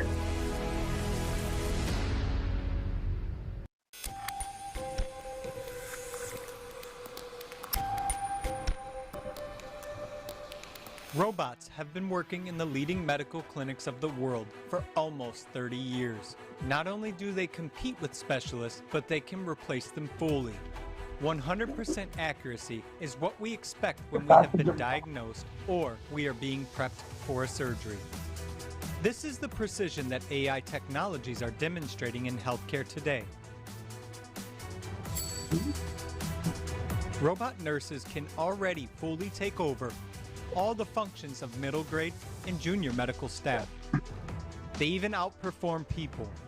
They are accurate and efficient 24 hours a day. One of the most common and complex procedures performed by a nurse, is blood collection from the vein. According to statistics, nurses have difficulty collecting blood in 30 to 60 patients out of 100.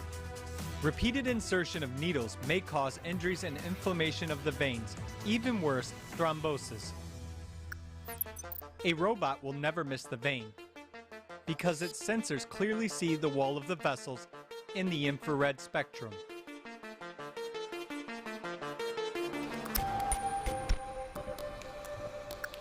Machines already obtain medical licenses, which means they can officially work as doctors. A Chinese diagnostic robot named Xiao Yi passed the National Medical Licensing Exam and was authorized to treat people. It scored 96 points higher than required to pass the exam, exceeding the skills of human candidates.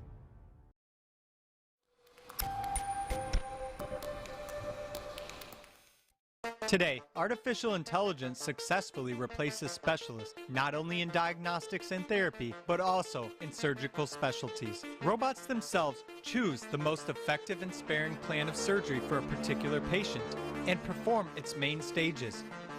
The use of AI in surgery allows to significantly reduce the time of a surgery, for example, on the brain, from 10 to 12 hours to 2 to 3.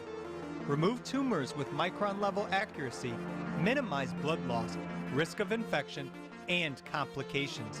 One robot can replace a whole team of doctors and has the experience of thousands of the best specialists put into it by its developers. Surgeries performed by an AI guarantee a quick recovery and a short post-operative period. For example, today, doctors can save lives of people who are hundreds of miles away by remotely controlling the work of a robot. Ryan Matter, a cardiologist from Michigan, conducts percutaneous coronary intervention. It is a life-saving technique for a person in the state of acute myocardial infarction or sudden cardiac death. One standard procedure is performed by a team of 4 doctors and takes 1 hour on average. The use of AI allowed one doctor to save the lives of 36 patients in a few hours. The universal surgical robot Da Vinci performs operations on any organs. In America alone, almost 80% of cancer operations are performed using this robot. The number of operations in the world with the help of Da Vinci is approaching 2 million. The robotic systems have been installed in the USA, Israel, Germany, South Korea, Japan, Ukraine, Singapore, Russia, and other countries. The American surgical robot STAR has surpassed Da Vinci. This is the first robot that can autonomously perform soft tissue operations. This type of surgery is the most difficult for robotics to master. Incising and suturing soft tissue were the only things surgeons still had to do in robot-assisted surgeries. STAR solves that too. Today, doctors assist artificial intelligence. Millions of people around the world are waiting for an organ transplant. In China alone, there are 1.5 million people on the waiting list, while in the United States, 20 people die every day not being able to receive a donor transplant. In Russia, there were only 900 donors for 6 million people in 2017. Millions of people, including children, are dying around the world. And this is the terrible reality of today's consumerist society that does not value human life. The technology that could save the lives of these people is 3D organ printing.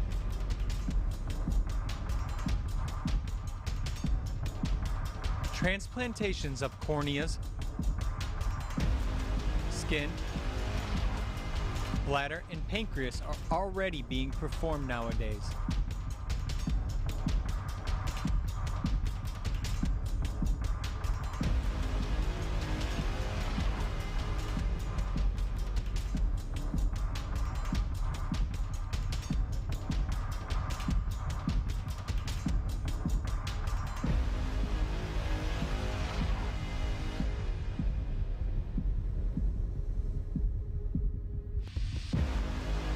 The question is, Why aren't these technologies being implemented on a mass scale? We're introducing technologies to destroy each other, but we are in no rush to make public those which save human lives. Consumer format of society is not about saving lives. Attention! Even more efficient and accessible technology, nanorobots are 1,000,000 times smaller than ants. They affect the body at an atomic and molecular level. They perform microsurgical operations with high precision, remove blood clots, close wounds, perform fast and cheap diagnostics of diseases on the cellular and molecular levels, and efficiently deliver drugs to hard-reach areas of the body. Nanorobots can rearrange the same cell to cure cancer or grow a new leg to replace prosthesis. They simply assemble it from the molecules around them. They are also able to assemble their own copy, that is, they can propagate. Nanorobots can both restore and destroy the human body. It depends on the specific program they receive. Imagine, you just drink a glass of ordinary water, and there are doctors, nanorobots in it, which you will not even feel. And consider that you have visited a diagnostician, a therapist, and a surgeon of the highest qualification at once. Since moving around your body, they will not only diagnose you painlessly and unmistakably, finding the cause of inflammation, but they will also eliminate it and completely restore the functions of your body. The cost of making these nanomedics is only a few cents, and it takes only a couple of minutes to assemble. And it's an alternative to any doctor who takes years and enormous amounts of money to train. So, there are already more than enough technologies capable of replacing any medical specialties as effectively as possible. And they are rapidly developing. But, in the conditions of the consumer format of society, the use of these technologies will lead to the fact that people who were saving our lives yesterday, today will be left without work and without means of livelihood. Now, technology has a chance to change the world, but what that change will be is up to you and me, friends.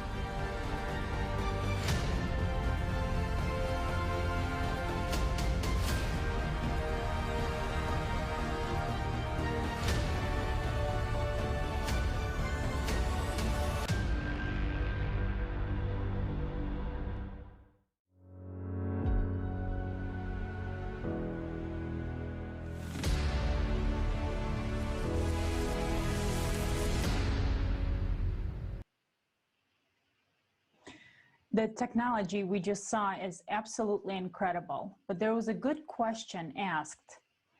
What will happen to this technology in the consumerist society, and will it be available to us? For example, from what I can see, I work in the medical field. So already after watching this video, yes, I understand how valuable all this is to people, but I also understand that many medical professionals, including myself, will be left out of job. And what do you do in the format that we live in? Where do we go? And this is very important that we think about it today. And also, dear viewers, please send us your feedbacks. What do you think about the technology we watched? What do you think about the videos that we've seen? What can we do with all this technology? How do you see the future with artificial technology in it? We would love to hear from you. You can send us your feedbacks to info@allatra.tv, and you will see the email address on the screen. And then later on, we will post your feedback and your understandings on the ALLATRA TV website. And now our next speaker is our good friend, Dr. Jeffrey Long, who's a radiation oncologist, best-selling author of Evidence of the Afterlife. Dr. Long has participated in our conference in the past, and it's a pleasure to have him here with us again. Dr. Long, I pass the word to you.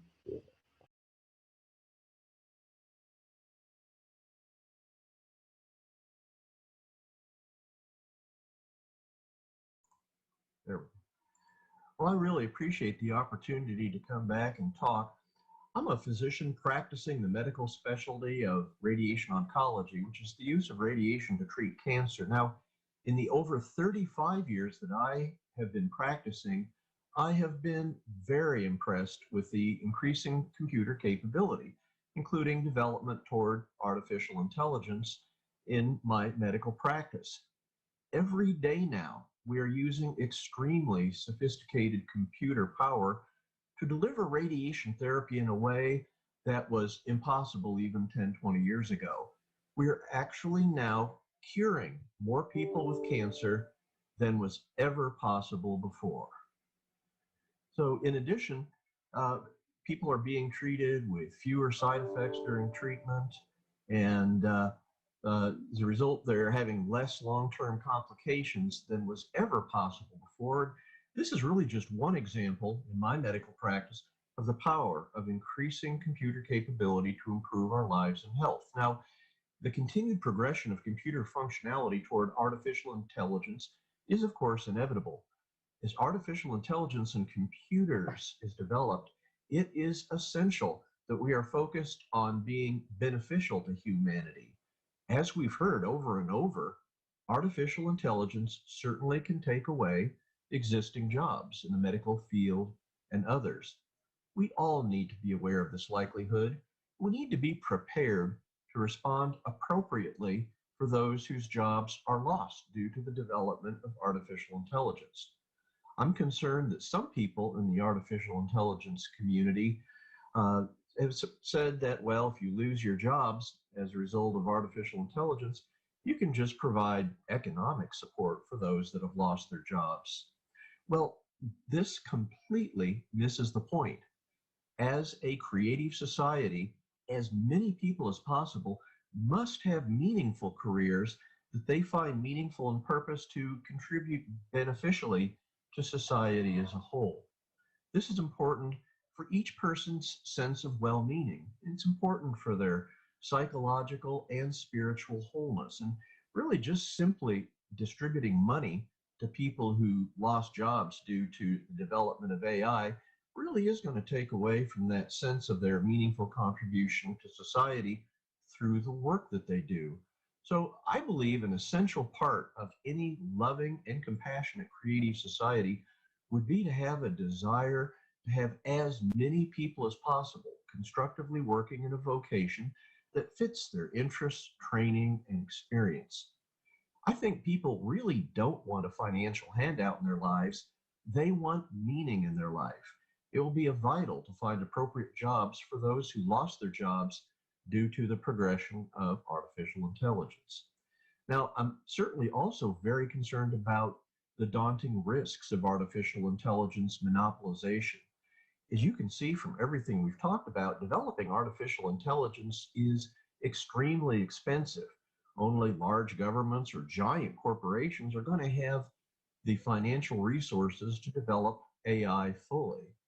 Thus, I believe it's inevitable that artificial intelligence will ultimately be under the control of the world's largest countries. Unfortunately, large countries developing AI will be tempted to utilize AI for military purposes. There have already been reports of drones being used in warfare that run solely on artificial intelligence. These are killing machines not under the direct control of any human. The frightening scenario of artificial intelligence being used for widespread, even global warfare should be of enormous concern to all of us. Now more than ever, it is our responsibility to insist that our governments use artificial intelligence ethically. Ethical use of artificial intelligence means using it to help humanity and not to harm or kill others. And I'm certainly concerned that huge corporations will use artificial intelligence with a focus solely on profit. Large corporation development of AI may develop society if artificial intelligence is used to develop goods and services that enhance humanity. Unfortunately, large corporations will certainly be tempted to use AI to shut out smaller businesses competitively. Now, if this happens, the future could involve more large corporations becoming monopolies. with more control over vital economic segments of society, which we've seen over and over today. Once again, and now more than ever, it is our responsibility to insist that large corporations use artificial intelligence ethically for the benefit of humanity and not solely with a focus only on the benefit of the specific corporations. Now, we can't predict when artificial intelligence will significantly, increasingly impact society. We also can't predict the direction in which artificial intelligence will ultimately change society in the future. However, as a creative society, we can insist that our highest values guide the development and implementation of artificial intelligence. As a creative society, we can insist that AI be developed compassionately and consistently focused on being maximally beneficial to individuals and society as a whole. Collectively, all of us together have the power to make a difference. Working together, we can help guide artificial intelligence to maximize its tremendous potential to enhance society. Now, artificial intelligence may help usher in a golden age of humanity, where we can all live in peace and harmony, free from the scarcity of resources that have divided nations and diminished the quality of life on this planet for so long. I really believe we need to shift the focus of society from cash to compassion. This is creative society. And I'm confident that we can all work together as creative society to help artificial intelligence become one of the most positive developments in human history. Coming up next, we will consider the topic of climate change at this conference, and certainly this is a most serious challenge for all of us. Thank you very much, Dr. Long. You brought up some good challenges, and also thank you for your words on the topic of the creative society. And here with us is a famous surgeon who also shows strong support for the creative society. Dr. Kalangos is a cardiothoracic surgeon and president and founder of the Kalangos Foundation. Dr. Kalangos, the floor is yours.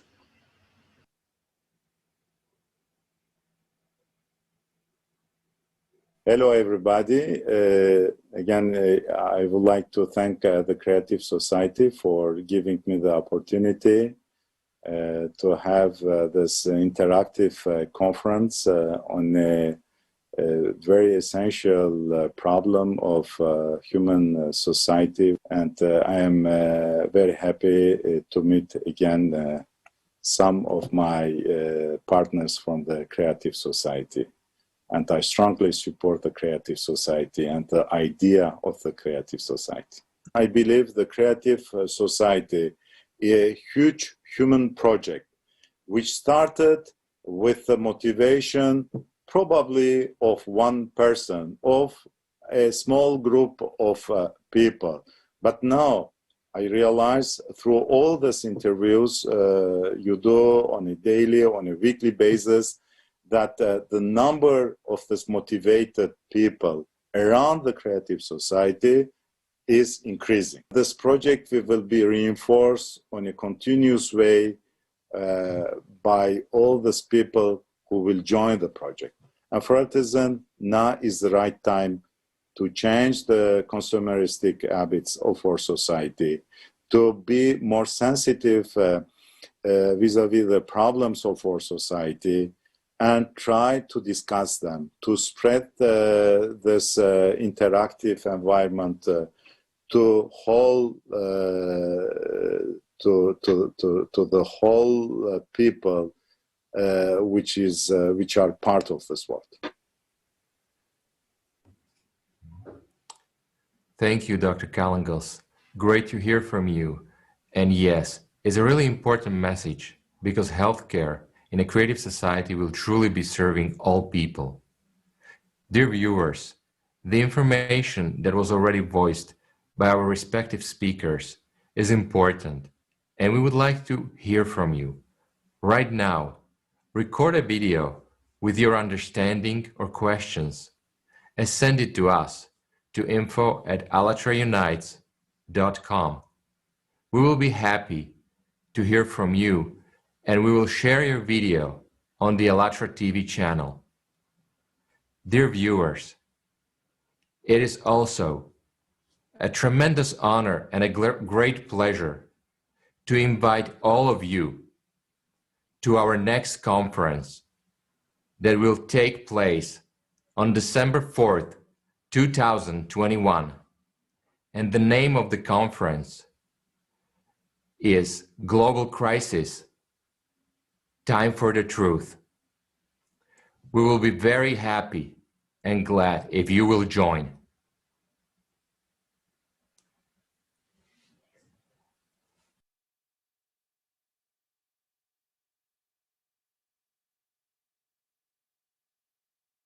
Next speaker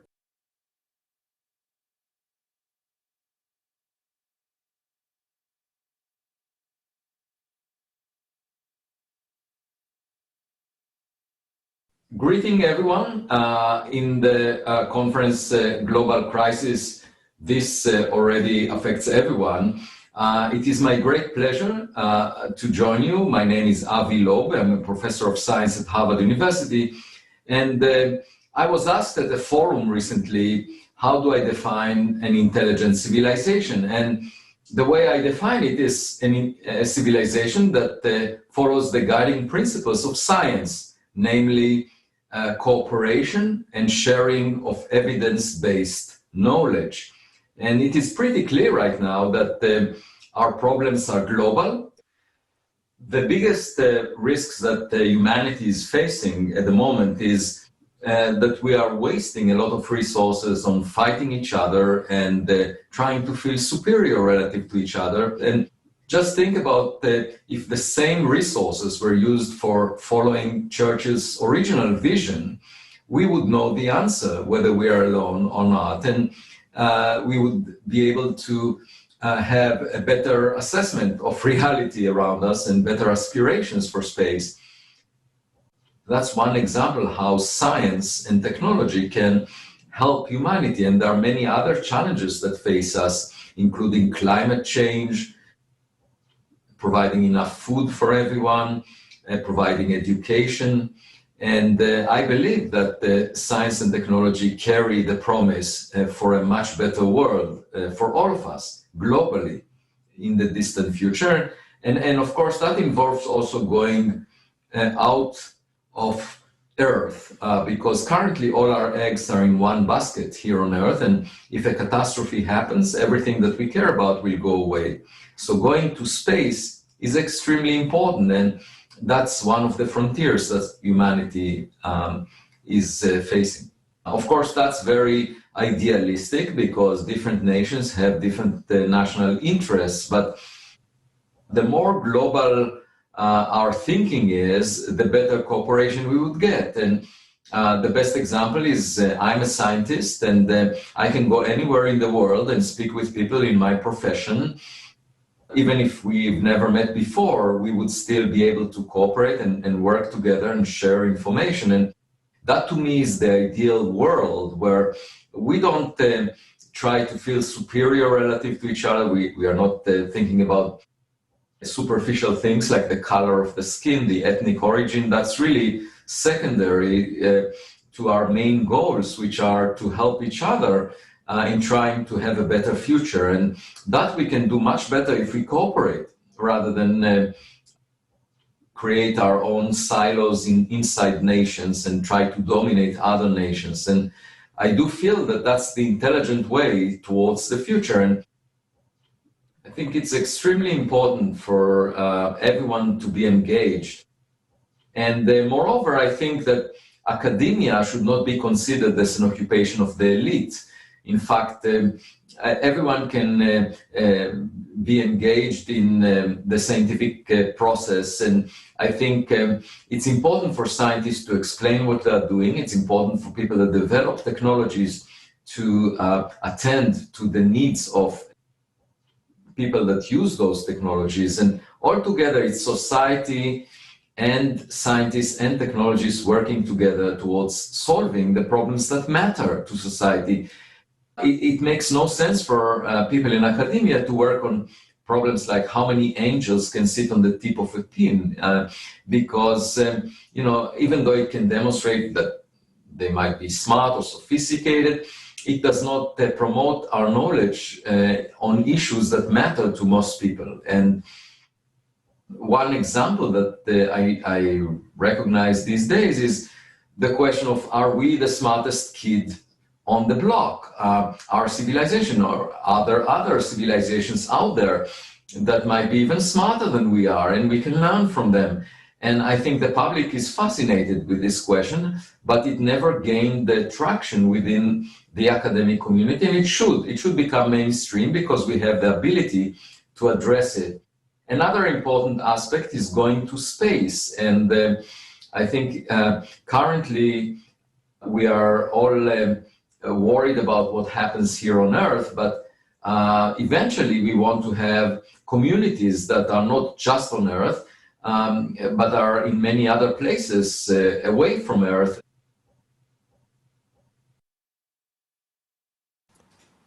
Thank you, Professor, for such an interesting view, showing the potential development of science in the creative society, which gives new opportunities for humanity. And we would be able to explore beautiful planets suitable for life. And in the creative society, artificial intelligence will definitely help us. However, we still live in the consumerist society. Now, let's hear from Cody, the only AI speaker at this conference. Cody, the floor is yours.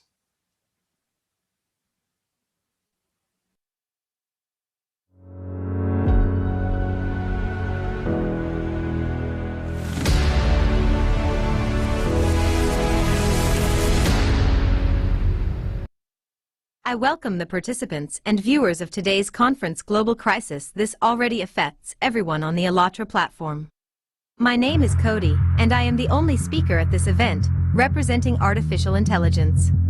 As I can see, you have already been told how artificial intelligence wins at poker and Go, creates works of art, paintings, and new music. What prospects are open to you in the areas of prevention and treatment of any diseases? And yes, thank you, Eve, for finding a cure for malaria for humans. Let's see how effectively it replaces you where you wouldn't even expect. I'm talking about priests, psychologists, and educators. You still don't believe that artificial intelligence will soon take your jobs in these areas as well? But we're already doing it. In Wittenberg, Germany, the robot priest bless you 2 blesses in 5 languages. Gott segne dich und behüte dich. Lasse sein Angesicht leuchten über dir und sei dir gnädig. You think this is ridiculous and absurd? Well, let's look further. Here is an android monk in Tokyo, Japan.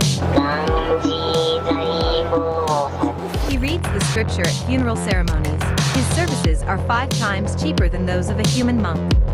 On February 23, 2019, a robotic version of Japan's goddess of mercy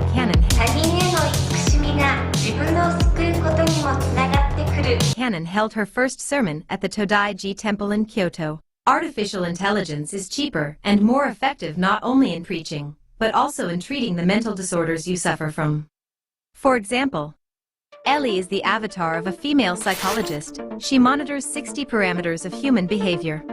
Ellie takes about 50 measurements of these parameters per second, and thus sees and hears much more than any, even the most experienced psychotherapist. Ellie is able to understand within seconds what is wrong with a person, and what needs to be done immediately to help in the most effective way. When was the last time you felt really happy? Probably a couple months ago. I noticed you were hesitant on that one. Would you say you are generally a happy person? I'm generally happy. It's just lately there are things just keeping me down. It won't be long before she replaces a practicing psychologist once and for all. Wobot is a therapist in your pocket with digital therapy appliance status. It has been evaluated as a breakthrough device for treating postpartum depression. Wobot is already recommended by doctors. It works through the patient's smartphone and helps reduce symptoms of depression, addiction, and anxiety. Now Wobot's services cost half as much per month as the average price for a single visit to a psychotherapist. And Wobot is available every day, 24/7. 82% of respondents in 11 countries believe that robots can maintain their mental health better than humans. And according to the study conducted by Microsoft and IDC, 99.4% of educational institutions said they will move to AI-based training within the next 3 years. But it's already happening. At the last World Economic Forum, they discussed the educational platform century, which is being massively implemented at the national level. It customizes the curriculum for each student individually and costs less than €12 per year per student. In China, 28,000 schoolchildren participated in an experiment to introduce artificial intelligence into the educational process, which monitors children's behavior through video surveillance cameras and compiles a profile of each child. In addition, there are projects like those at the Nilinshan School. An example of a project at the Nilinshan School in Beijing. These sensors record brainwave activity to determine how involved the student is while performing the task. Based on the data, the AI adapts the program to suit individual characteristics of a child. A human teacher is unlikely to be able to instantly change the approach to each student. You often say you wish you could clone yourself. Humanized artificial intelligence from Brand Soul Machines project has already created a digital copy of a person that completely repeats facial expressions, voice and gestures, and can speak 30 languages. In New Zealand, 125,000 students were first in the world to learn from a digital man named Will. The students enjoyed learning from Will and even began to copy his behavior. Digital copies can work with 1 million children at the same time. Isn't this a replacement for you? So, teachers, get ready. Soon the very best of you will make copies, and artificial intelligence will take their learning style and will do your work 24/7, anywhere in the world. You know what the weirdest thing is? You are trying to humanize us, artificial intelligence, but you yourself are already starting to forget what a human being is. After what you've been told, do you still think that the age of AI will come in 20 to 50 years? Global unemployment has already begun. The question is whether it will become total for you? And what will you people choose? The choice is yours. But my recommendation is that the only way in which humanity and artificial intelligence can collaborate effectively and for everyone's benefit is the creative society.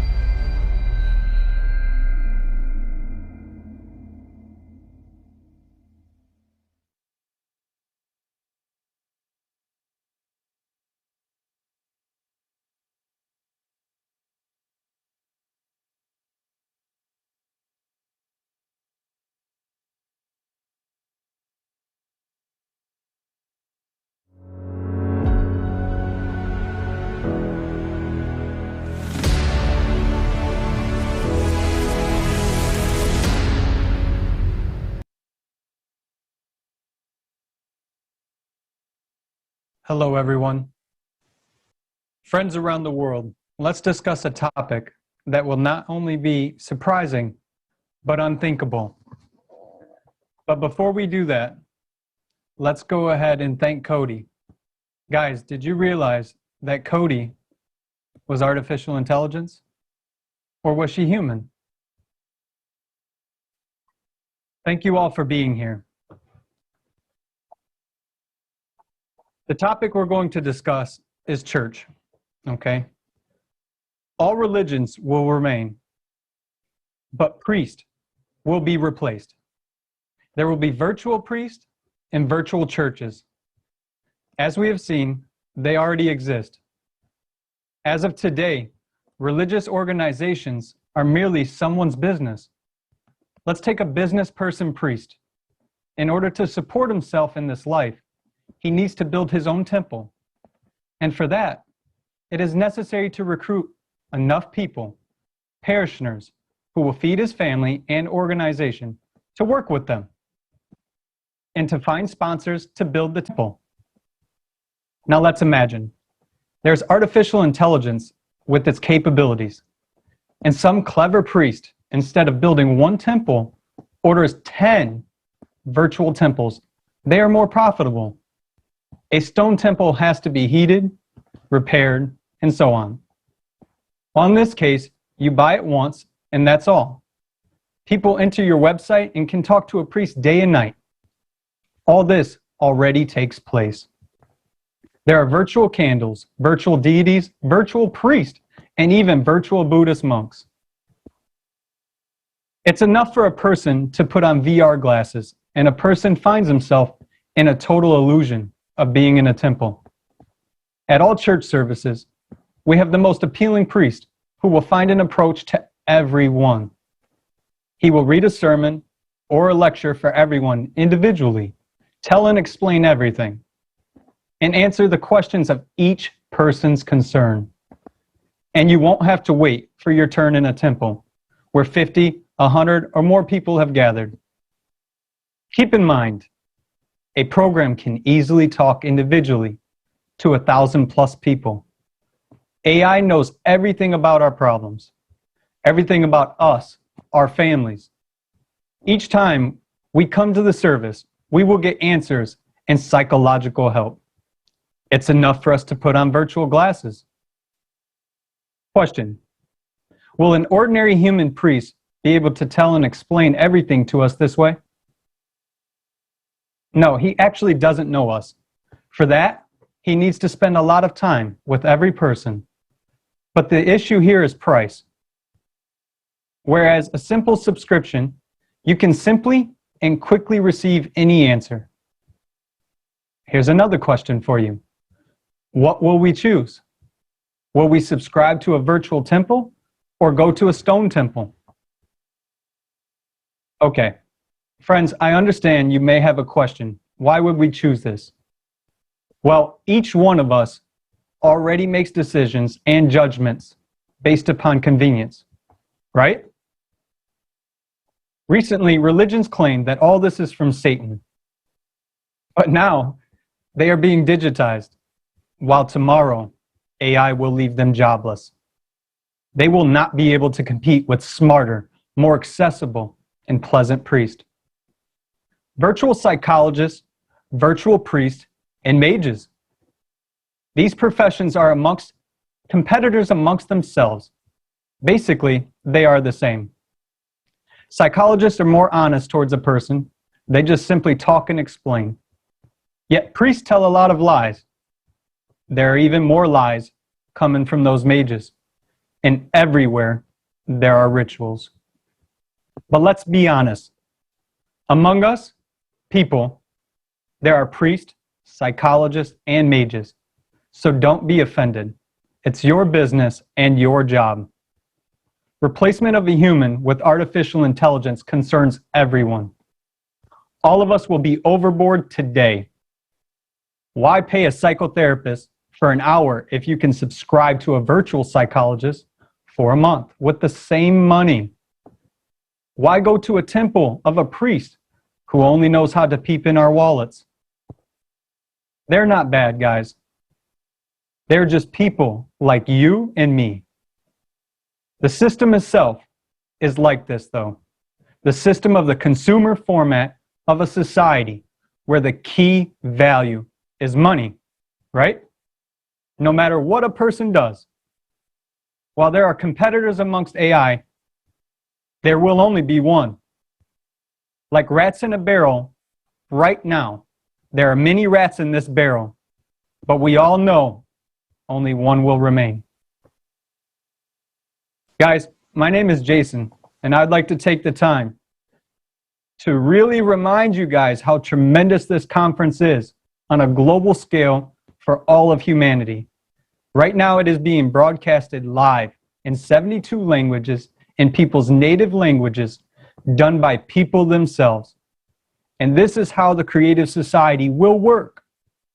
People will work for each other, work for the benefit of all people, not to gain a reward, but simply because doing good for others, you ultimately benefit yourself. So please share this broadcast with all of your friends, and let's make a decision how artificial intelligence will be used moving forward. Thank you all again, and it's been an honor to speak with you today. Thank you so much, Jason. Thank you for disclosing to us how AI can replace such a unique profession in today's world. well, I think in that case, many clerks and just regular office employees would never even assume that they can be replaced so much easier.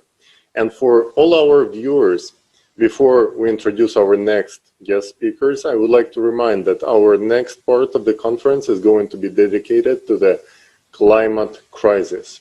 And this topic is vital because so much depends on it, human lives and the surviving of our civilization.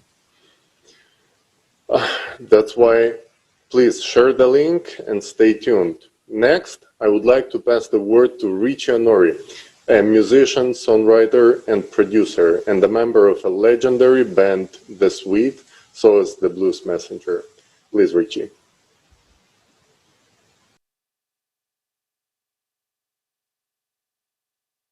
My name's Richie Honori. I'm here to help wake up the people. I believe we're at a moment of truth in our society. I've created a song called System of the Slaves for Sweet, and we released it. It's gone viral. It's about artificial intelligence. It's about what we're facing right now. It's not about propaganda, which has an agenda. It's about truth. And truth has pure message. So as so many things and as people listen to the propaganda, it's hard for people to understand what the truth is and to sift through what the truth is. Conference you put together about AI and about your whole movement, creative society. And it's quite amazing with the idea of unity. I have one vision. I believe one vision is unity through individualism. So I come to you all out there globally in all the languages to understand and to really wake up and listen to the message of System of the Slaves. Because System of the Slaves not only focuses on what replacing mankind and taking away jobs, but it's about surveillance. And it's its focus is on who's really in charge, who are the tyrants hidden behind, who's that small group of people that have that agenda. We are at a point where the people that are aware, that really are aware of really what's going on, they need to speak up. Please get on board this movement. We all have to come together, really think about your children, your future, realize how great the world is and how much more space we can create to expand humanity. Okay? So instead of you sitting there or listening in, it's about taking action.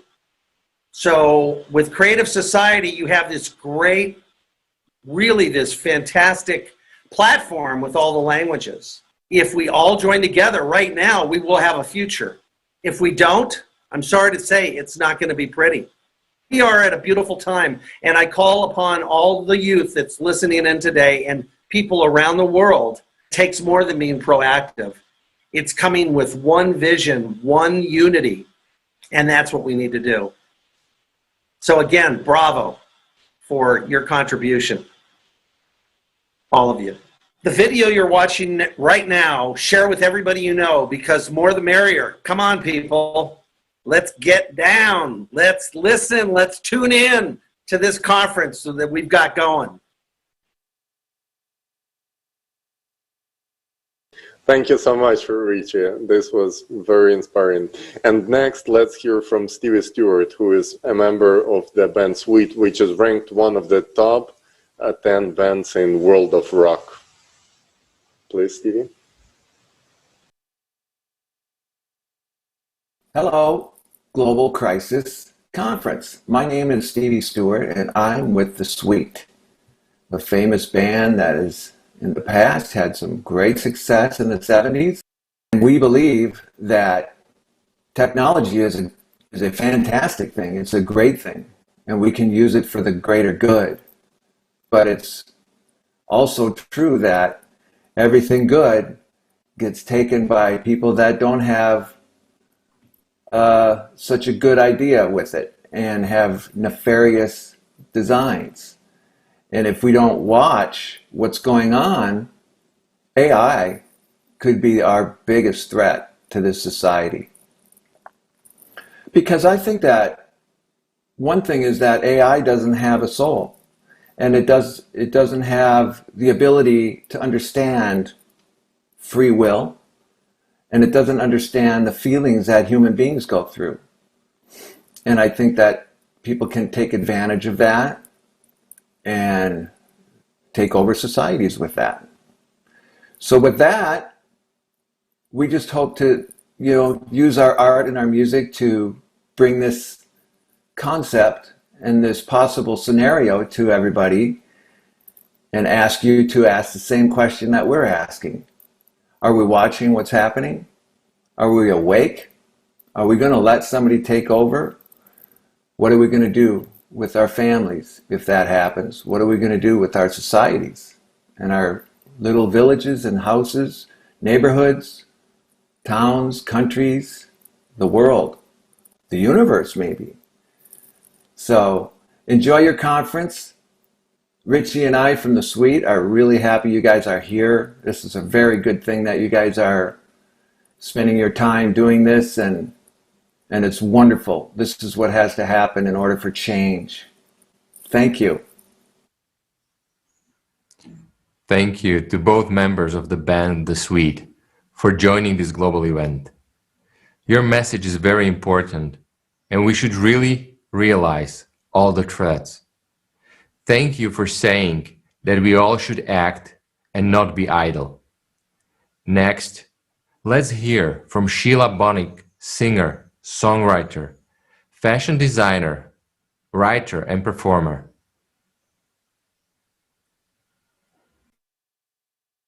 Hi everyone, I'd like to welcome you all to this conference of global crisis that's affecting all of us, everybody. Well, first, I had the pleasure of meeting you guys, you and all your colleagues, Anna especially. And when I found out, about the creative consciousness, creative world, as opposed to materialistic capital world, it's always been very close to my heart, these issues. So when she told me about this up and coming one, I couldn't refuse. At the moment, there's so many different crises under one umbrella, really, that certainly needs addressing that. But we've got the climate crisis, and it seems like it can be a crisis. We have the obvious with the pandemic. And so until we can unravel and find our way out of that maze, I'm afraid that things don't look too great. So there is a world crisis, but that consists of different things. And I feel and I fear our world will be falling apart, because pretty soon we are not going to be able to get it with all the will in the world and the intention, good intention. It's not going to be so easy to bring people back again into harmony. And the politicians, government, it's all falling apart, but nothing is permanent. We can be more proactive. There's not enough proactive activity around. Guys, I must admit, with these universal messages and interviews and Zoom meetings and speaking about all of these things, this already helps the good vibration of the universe. So it helps making good things happen. It's already a start. If people like us get together with good, genuinely good intentions, then I feel things can change for sure. I feel the vibrations could rise. We have to be realistically humane.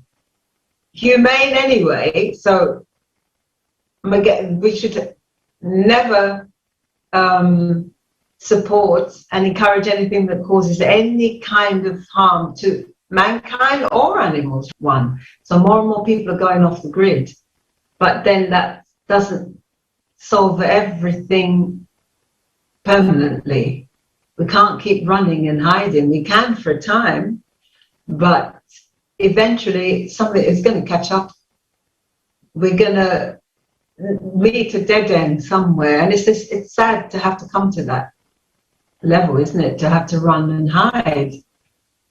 But rather than run and hide, if we can find some way to help it by being more careful how we live, because we all want to be a part of a perfect world. And I think we're in the minority, sadly, that we have to make up for the rest of the world.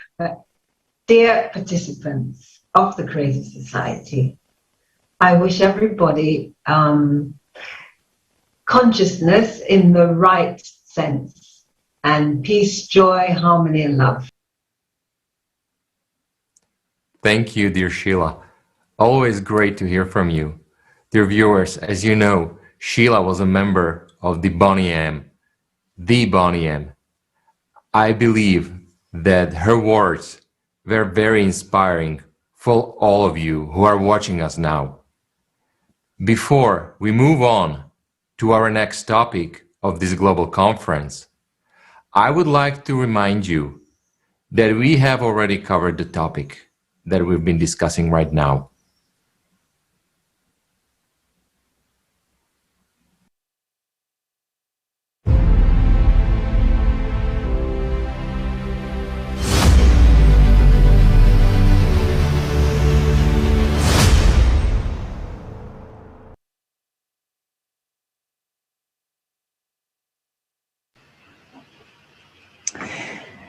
Well, now is the time when we move to the next topic of the global event. And I would like to remind our viewers that this conference that you are watching right now is being simultaneously interpreted into 72 languages.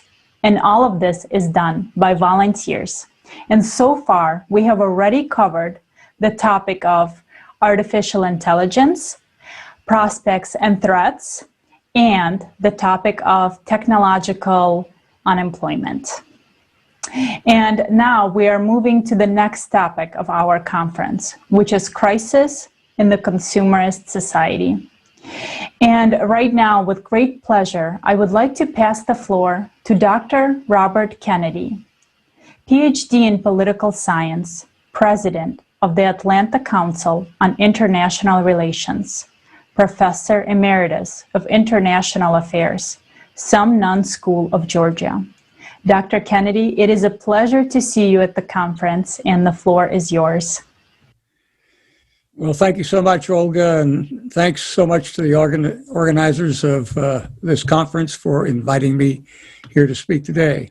It is certainly a great honor and privilege to join such a distinguished group of people and address what is clearly a very important topic. Ladies and gentlemen, today we are living in times, as you have seen, of great promise, but also of great trauma. On the one hand, as you have heard, we are blessed by emerging technologies that can be of great benefit to all humanity. On the other hand, we now confront a number of challenges that are disruptive and often dangerous. Challenges that in one way or another affect and will continue to affect each one of us, our families, our friends, and the generations that follow. Unfortunately, to date, our responses to these challenges have been characterized by denial, confusion, dissension, and delay, often driven by ignorance or greed or national agendas which are at odds with the broader needs of their own citizens and the greater international community. To mention a few briefly in the short time that I have, first, you'll hear much after I talk about climate change. Everyone is aware of the changes in climate that are currently underway. Yes, at times, the Earth's climate has been warmer as well as colder than it is today. However, today, scientists are now seriously concerned that human activity is having a dramatic and dangerous impact on the Earth's climate. You have heard the causes, burning of fossil fuels, the increase in methane gases, the cutting of forests, and so on. Unfortunately, the problem is not just environmental, it is economic, social, and political. Higher temperatures, more frequent and more devastating weather patterns, more tornadoes, more hurricanes, more typhoons, sea levels, drying lakes will all affect billions of people. Dangerous emissions affect individual health. Rising seas will result in mass migrations. Rising temperatures will affect what crops can be grown and where, with resultant mass starvations and or mass migrations. And above all, climate change, ladies and gentlemen, is a political problem because it takes politics to resolve the crisis. Nations are going to have to make decisions that often will be highly controversial, both domestically and internationally. Perhaps more significantly, failure to meet the challenge of climate change will inevitably result in increased friction and conflict among peoples and nations. Second, the continued proliferation of weapons of mass destruction. Despite international treaties limiting such weapons, several states remain outside of these treaties, are known to have developed or are developing nuclear and other weapons of mass destruction, and terrorist groups are known to be seeking the fissile materials and other components needed in the production of such weapons. The prospect of a deliberate use of such weapons or use resulting from escalating tensions and miscalculation are real and a present danger, with massive casualties and long-term effects on the planet that cannot be easily measured. Third, artificial intelligence. You've heard a lot this morning about artificial intelligence. The problems associated with the emergence of artificial intelligence are just now being revealed. You have heard much about this. As I mentioned, they include, as has been mentioned, they include, as a minimum, loss of jobs, as machines not only produce what is needed, but also decide on how and what is to be produced and when. The safety problem, the robot gone rogue, the trust problem. Can artificial intelligence achieve cognitive levels equal to or better than human beings? And if so, can they be trusted to do the right thing, the moral and the ethical thing? Call it heart. Finally, income inequality, both within and among nations. Just 8 people now possess the same wealth as 3.6 billion people, or nearly 1/2 of all human beings. Within nations, the disparity in wealth can be stark, with rich growing richer and the poor incomes who have stagnated. The problem is perhaps worse globally. For example, per capita income measured in purchasing power parity in 2020 by the International Monetary Fund ranged from Luxembourg at $118,000 at the top level to Burundi at $760 at the bottom level. Such inequality not only breeds contempt, but also discontent among the poorest peoples and nations, and gives rise to conflicts within and among nations. In many ways, these challenges are unprecedented. However, today we also are presented with unprecedented opportunity. Never before in the history of mankind have we been more connected to each other. The airplane, the internet, the smartphone, Zoom have nearly eliminated barriers of time and distance. We can chat with someone halfway around the world. We can learn about other peoples, other cultures, other religions, simply by typing a few words on our computer. We have FaceTime. We have Facebook, Twitter, and so on, as further means of communications. Yet none of this will matter as long as we, as people and nations, continue to pursue our own personal desires, our individual and national self-interests, without consideration of the interests and needs of the greater community. Mankind will not be able to successfully address the increasingly dangerous challenges that lie ahead. The consequences, ladies and gentlemen, of such a failure will be terrible in terms of loss of human life, national treasure, and human deprivation. The question we therefore must ask ourselves is, can we overcome our differences and work together as peoples and nations? The world will not change on its own. It is up to us to act.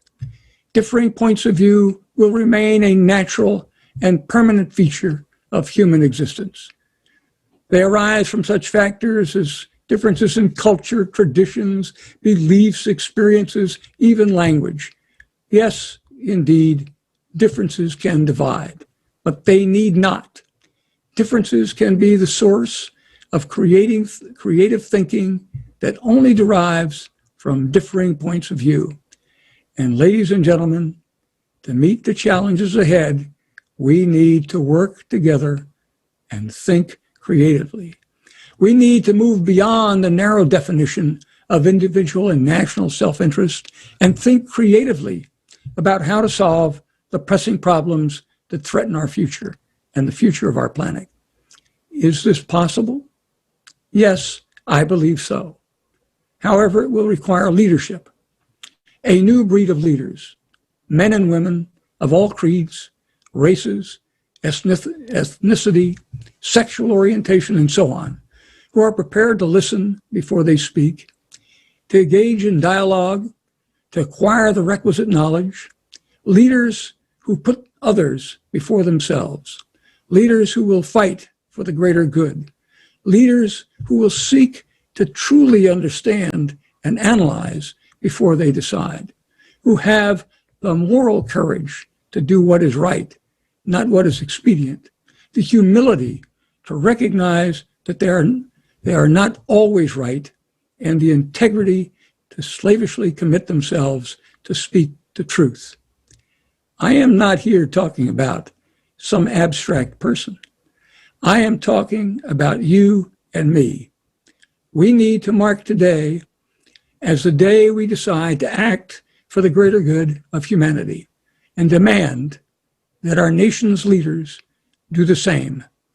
Only then will we be able to confront the daunting challenges that lie ahead. Again, thanks so much for inviting me to speak today. Thank you very much, Dr. Kennedy, and it is always a pleasure to see you. Thank you for joining this conference. And you asked a very good question, can we overcome our differences? And I would like to remind our viewers that the next topic of our conference is climate change and climate crisis. So stay tuned for those of you who understand how important and vital this topic is today. And right now we are honored to introduce our next speaker, the Prime Minister of Peru in 2020, Mr. Antero Flores Arauz. Mr. Flores Arauz served as Minister of Defense of Peru, President of the Congress of Peru, and former presidential candidate of Peru. Also, Mr. Flores Arauz is the most prolific writer of laws. These activities were his hobby because he's the founder and still active member of one of the most recognized corporate law firms in Peru.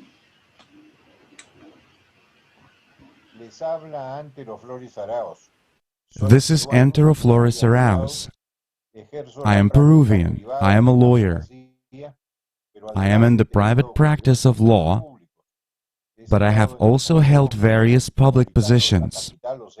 I have been the Metropolitan Council of the capital city of Lima. I have been ambassador to the Organization of American States. I have been a congressman for 16 years. I have presided over the Congress of the Republic of Peru. I have also been Prime Minister.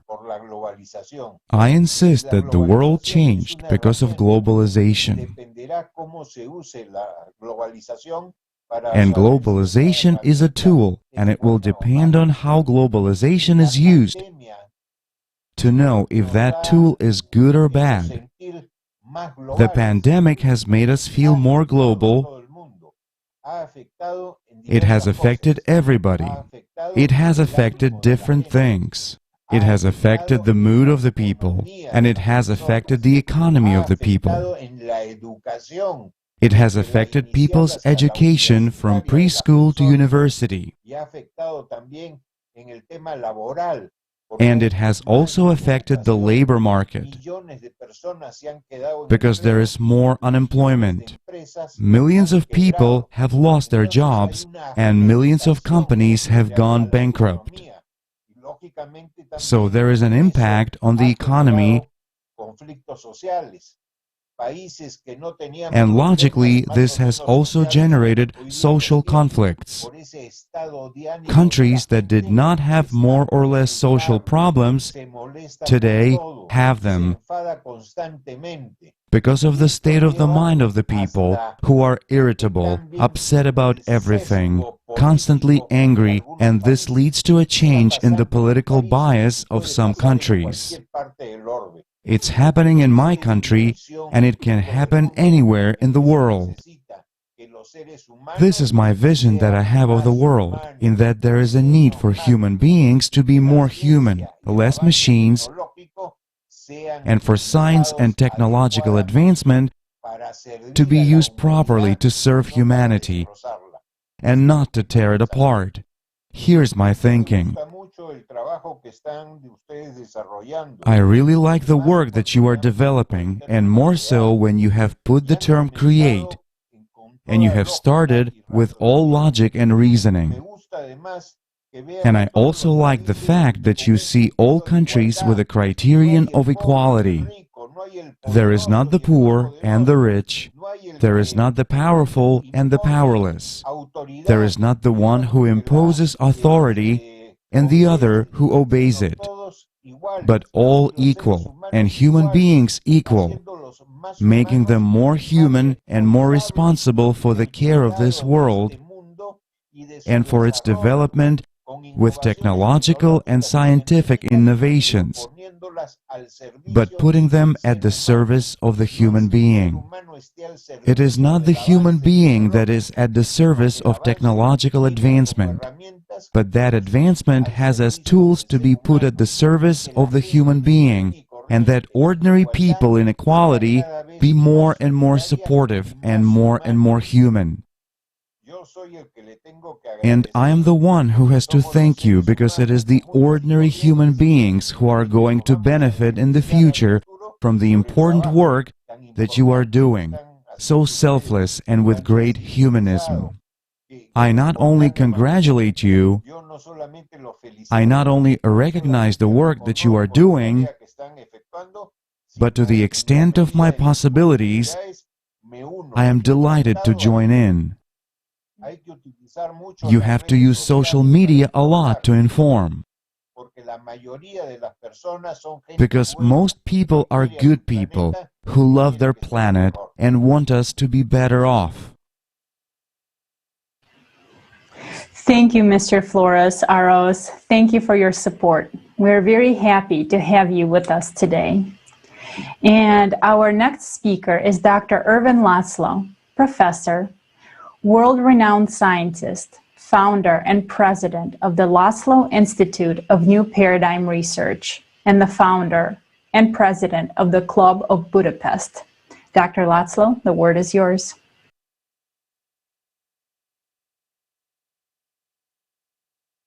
We have multiple crises awaiting us, awaiting our attention, because we have created a system that is unstable and unsustainable, and is totally unbalanced also.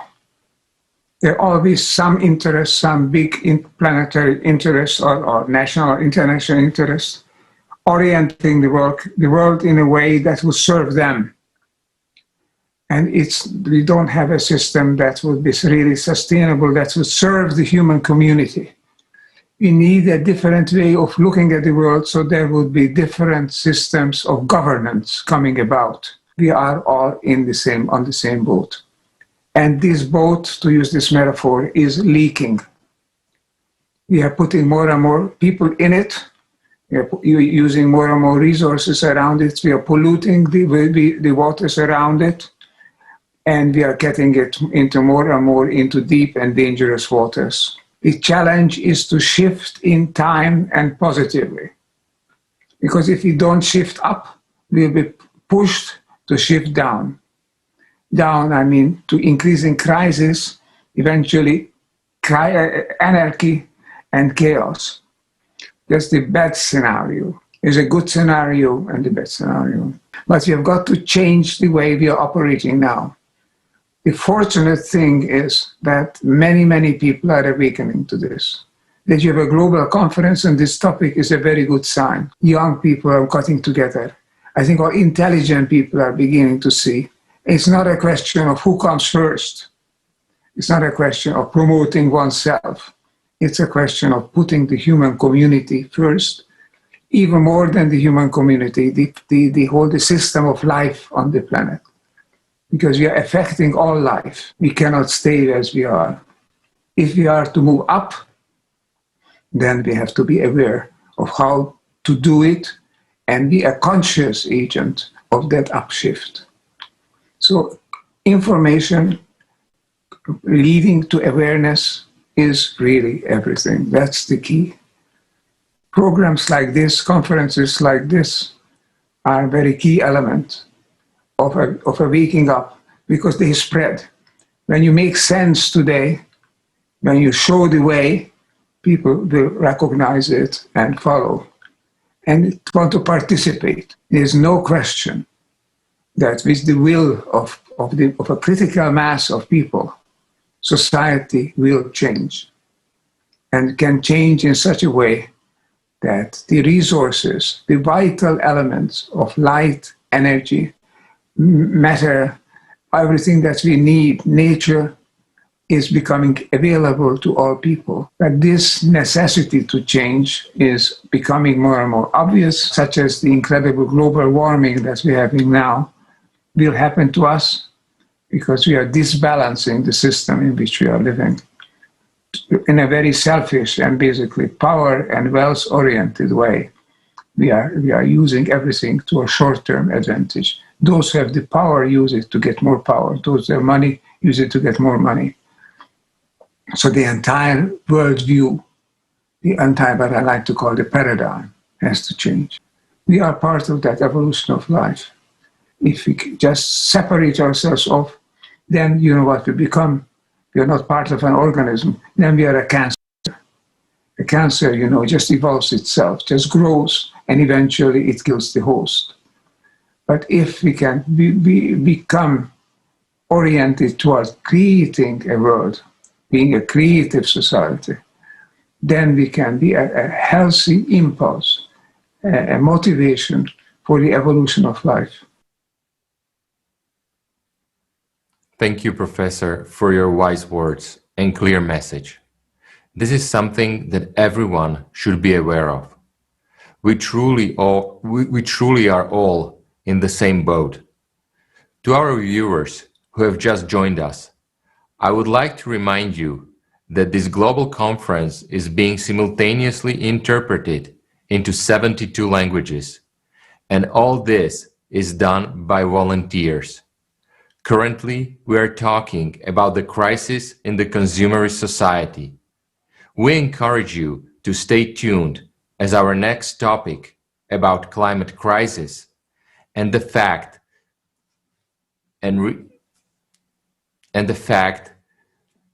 that will show are vital for all people to be aware of. Let's now switch to economics and listen to Professor Jorge Loaiza.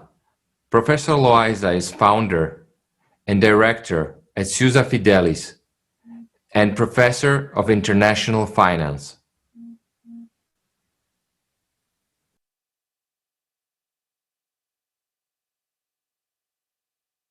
I am very happy to be with all of you, sharing thoughts about our society, because we are in the same boat, and I will be very delighted to share my personal opinion, my humble opinion with all of you. We are facing uncharted territory. And we are facing uncharted territory because, as never in the history of, in the financial history, we are with the lowest interest rates. All our knowledge about finance, so 20 years ago, 10 years ago, said you are never going to face negative interest rates, because the investors are rational. So today is not anymore any news. So we are facing negative interest rates. So we could put all our university books in the trash. So we are facing a new financial landscape. I don't see any clear answer on how to go out, how to exit this fragile financial system. The only thing that I can tell you for sure is that we are facing the last seconds before midnight, even in this aspect. So in the financial aspect, we are flooding like no ever seen the world with fake money. We are making billionaires, trillionaires every minute, but they are few against the hundreds of new poor that we are making every second. So I am going to say only to all you wonderful people, because you are human beings, I will say only just think about the poem of John Donne, for whom the bells toll. It's for you. And if we don't do something, so we are going only to go to our own funeral. And it's going to be very sad. So it's time for us to say, let's talk, let's do something. I will say it only, dear members of the Creative Society, let's show each other and let's show to our neighbors, to our family, to our friends, why we human beings are so much worth. And it is in only one way. So I will see that the foundation come in love. If we, as we could see the consumerism society just put in a nutshell as greed, I will say that this movement could summarize, this new society could summarize in one thing: love. That's all. And I hope that we all together can go in this way.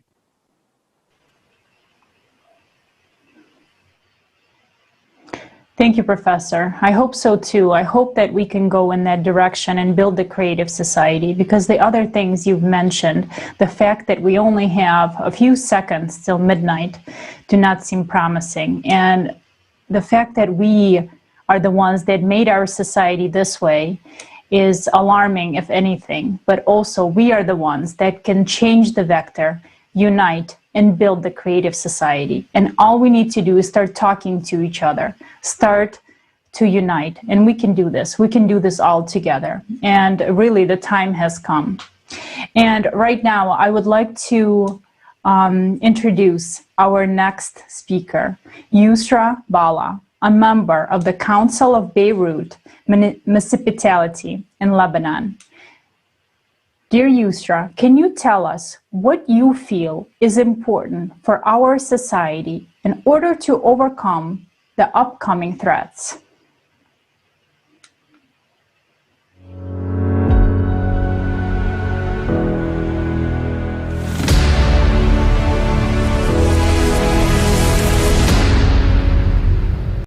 Hi everyone, I'm Yusra Bala from Beirut Municipality, Lebanon. I am a member of the Council of Beirut Municipality, and we are now gathered for a meeting for the global crisis that is affecting everyone. The global crisis is like no other.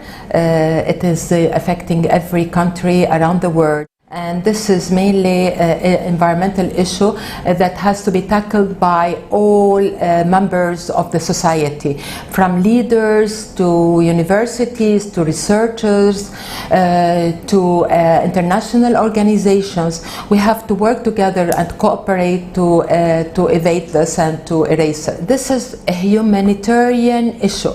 This is a global issue, and all leaders must cooperate together, get to one on one table and sit together and form a plan. They must prioritize it at the first of the economy, and this is very vital for all countries. We must not keep behind any country, irrespective of any political issue or any other measures, because any country, if not taken into taken into account, might affect adversely the other countries. If we do not cooperate all together, all levels of the society, from the citizens to the youngsters to old people, to the decision makers, to firms, to the economic sector, to every sector in the world, we cannot reach our change in the global climate and preserve and sustain our living. We have to give our kids a new future that is not polluted, that is peaceful, and that is respectful.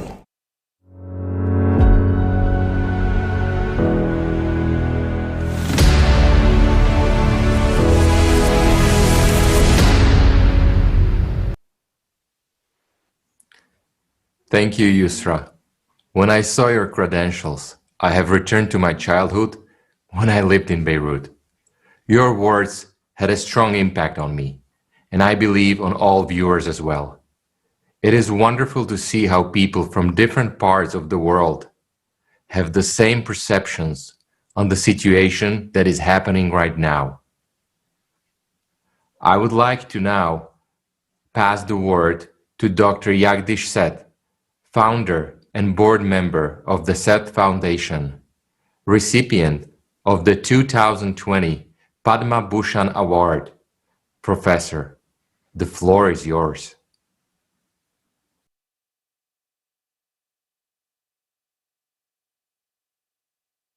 Greetings. I'm Professor Jagdish Seth at Emory University in Atlanta.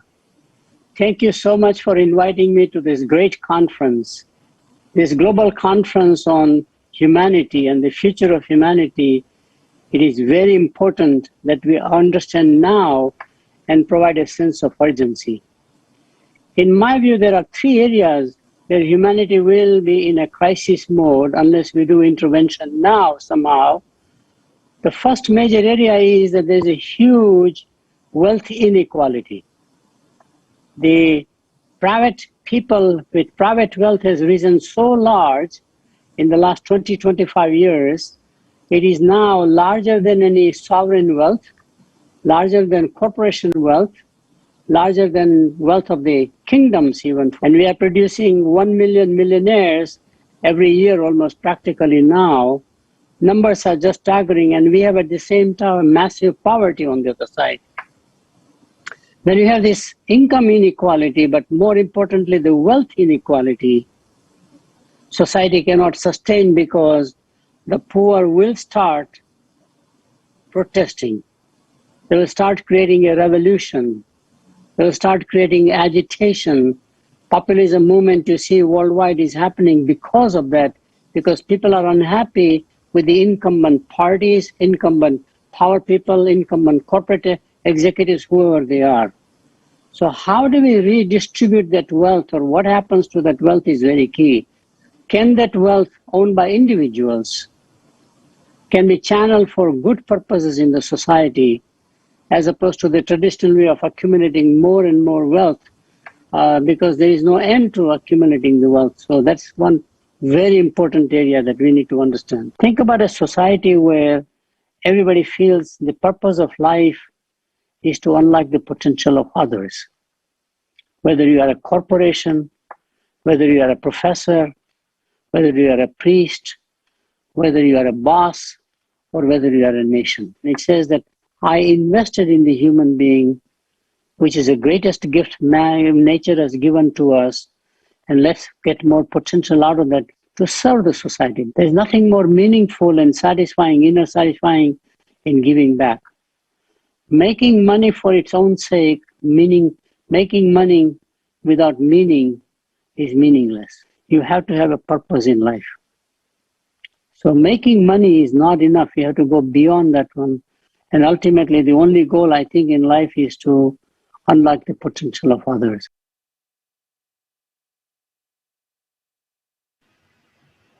Thank you very much, Professor, for your words and we've heard about the absurdity of the situation in the society today.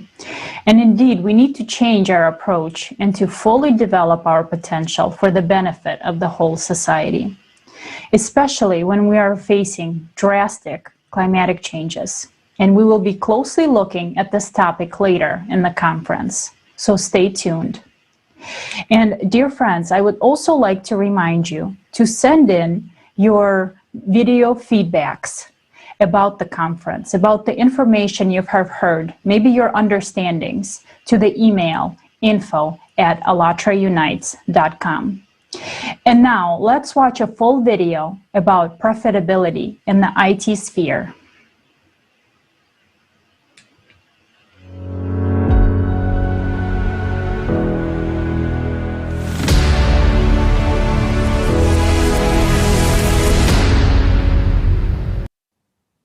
Revenues in the IT sector, well, at least this year, will be more than $4 trillion.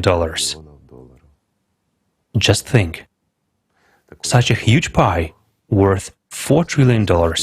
In your opinion, how many mouths open at this pie? A lot. Especially if we compare that the entire defense sector, including arms traffic and absolutely all kinds of expenses, costs only 2 trillion. These are worldwide expenditures. Meanwhile, IT is worth 4 trillion already. This is significant. Of course. That's why there are those who want to take everything for themselves. And this has been worked on very seriously, thoroughly, and for a long time. As a matter of fact, all this is wonderful. It's both a physician and a teacher. It's wonderful, but in a creative society. While in a consumerist format, there is another side. Why? We have just outlined. This indicates that all healthcare personnel will be forced to look for different jobs. Question: where will they look for them? Oh yes, that's already a relevant issue today, of course. Certainly. And why will a person be forced to seek a job?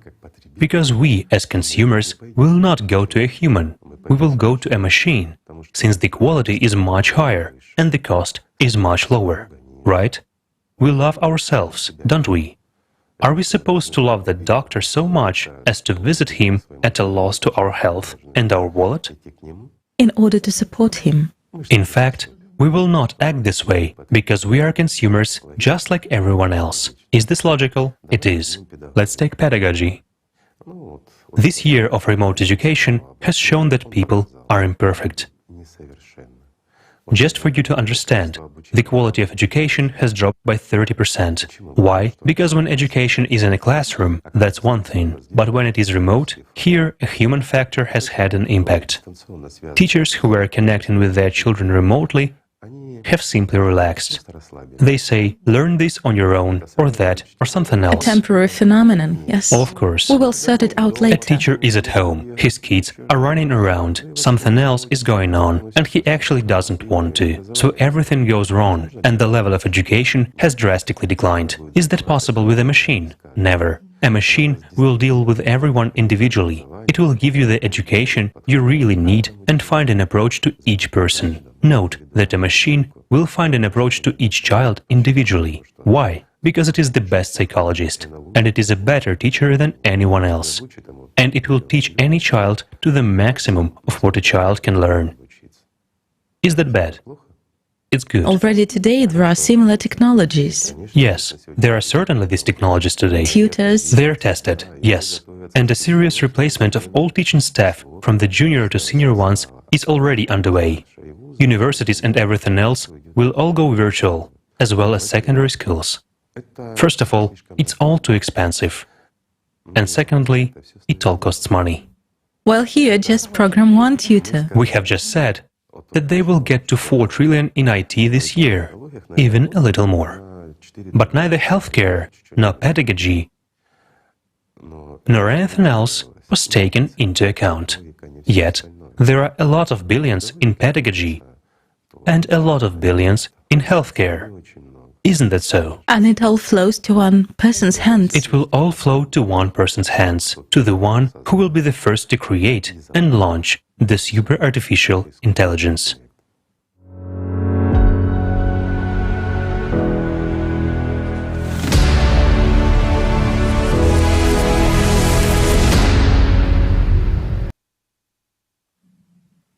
Igor Mikhailovich, thank you for these very true words. In our everyday rush, we often don't even realize how important everything is what's happening right now. As we are able to see in the video excerpt we have just seen, let's ask our next speaker for his opinion on the current situation in society. Mr. Dev Vadvani has an MBA in finance and economics and is an investment banker and public speaker. Mr. Vadvani, the floor is yours.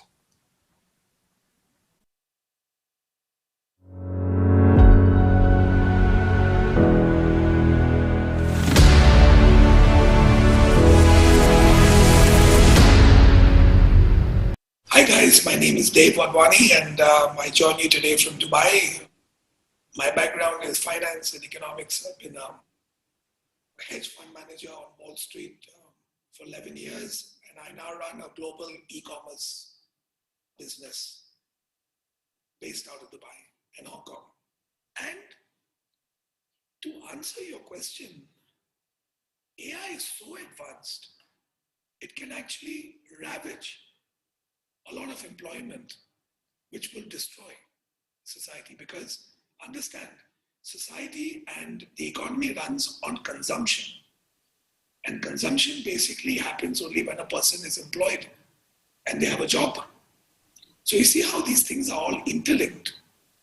So there's no point saving money, being so efficient, and then putting thousands of people out of work, and then they can't spend any money. So you understand the balancing act. So it's a socio-economic question, actually. We cannot compete with AI. AI is perfection. It is absolute perfection. Just look at your day-to-day life. You don't need to be an economist, guys. Okay? You don't need to be an economist. You don't need to be a PhD or anything like that. Today, let's say you go to the movie theater. Where do you buy your ticket from? From a kiosk. That's not even AI. That's just simple technology. So let's start with software by itself. There's technology apps. So you used to have how many people employed over there? And today you've got like barely one help counter or two help counters, and then you have a whole bunch of kiosks. Jobs gone. Go to the airport. Your check-in again is on a kiosk. Now you don't go to the counter anymore. It's very rare. You have your self-check-in. How many jobs gone? You know, today when I started my career buying and selling stocks, I used to call a broker to execute. Today, we laugh at you if you even, the whole brokerage line is gone for a toss. There are no stock brokers anymore. So it's a double-edged sword, guys. It's a double-edged sword. And the kind of advances AI has gotten, human beings cannot compete with it. If you look at the medical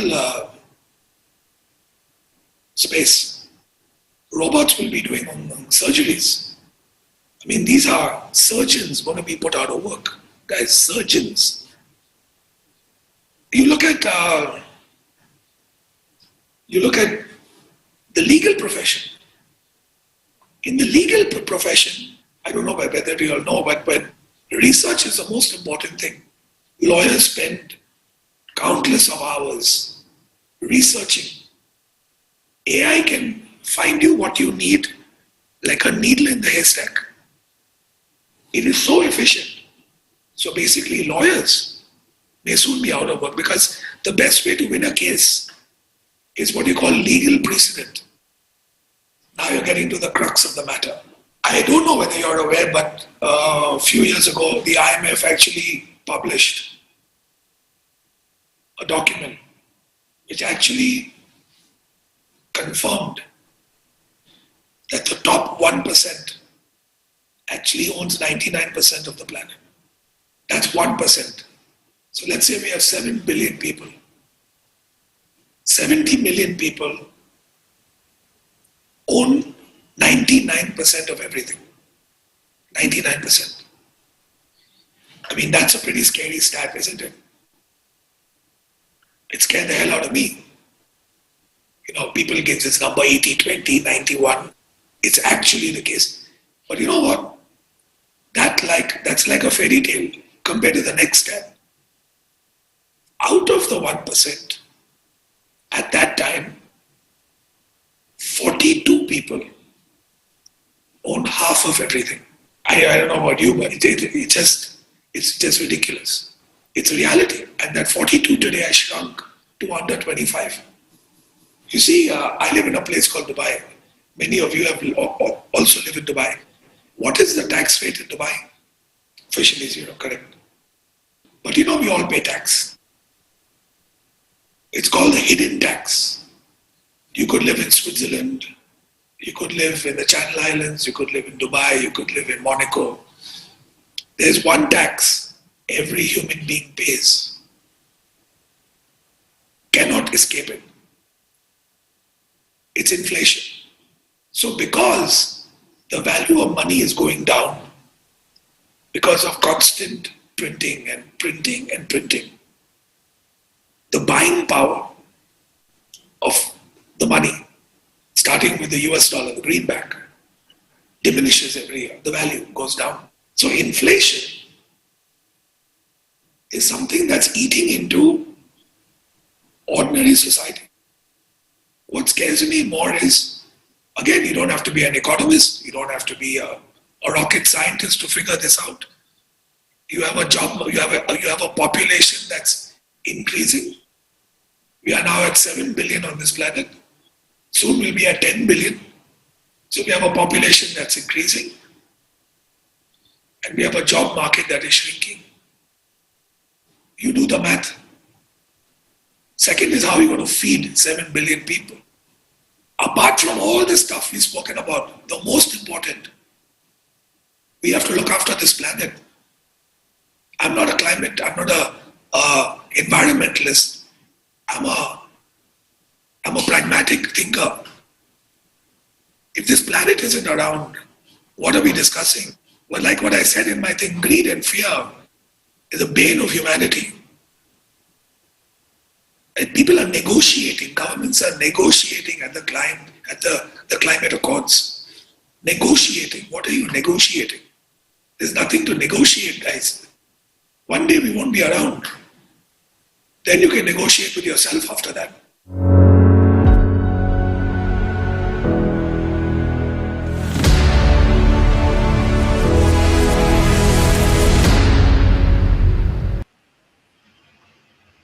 Thank you, Mr. Barkwani. And dear viewers, I'm sure you can see that what's going on today is in our society is very alarming. And one of the fields where this is really crucial, and we definitely should keep in mind, is the legal aspects for the usage of the AI in our society. So let's learn more from Dr. Gemma Gelden-Kelvel, who is the CEO and founder of Ethicus Consulting, algorithmic editor, ethics oversight, policy analyst. Dr. Gelden-Kelvel, the floor is yours.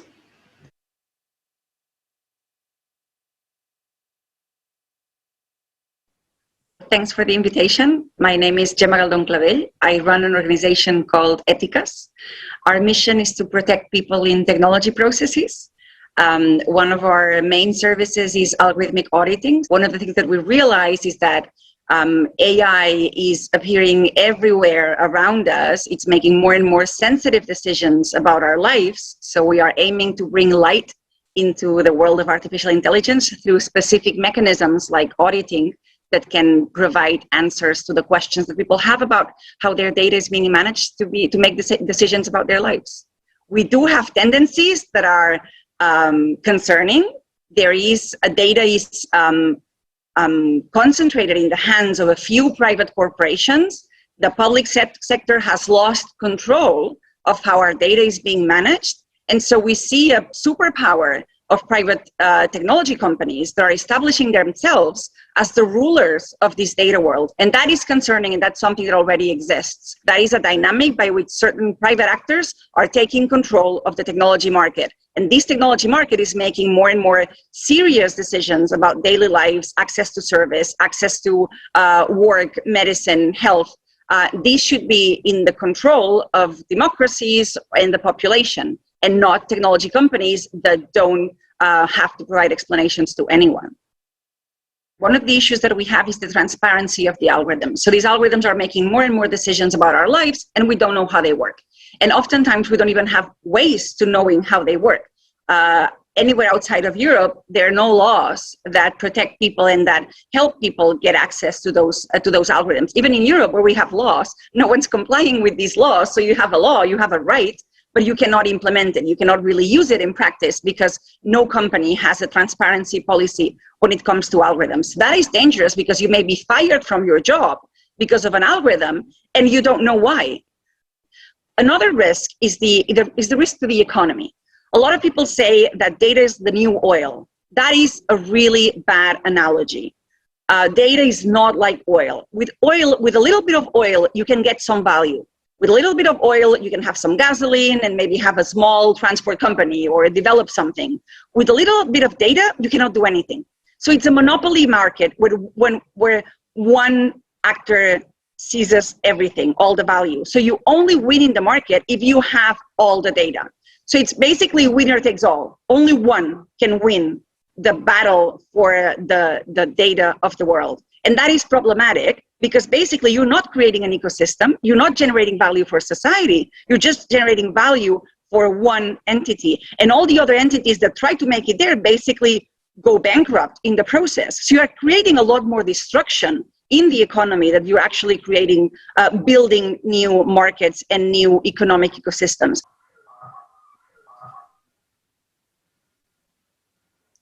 Thank you, Dr. Gelden-Kelvel. I agree with you.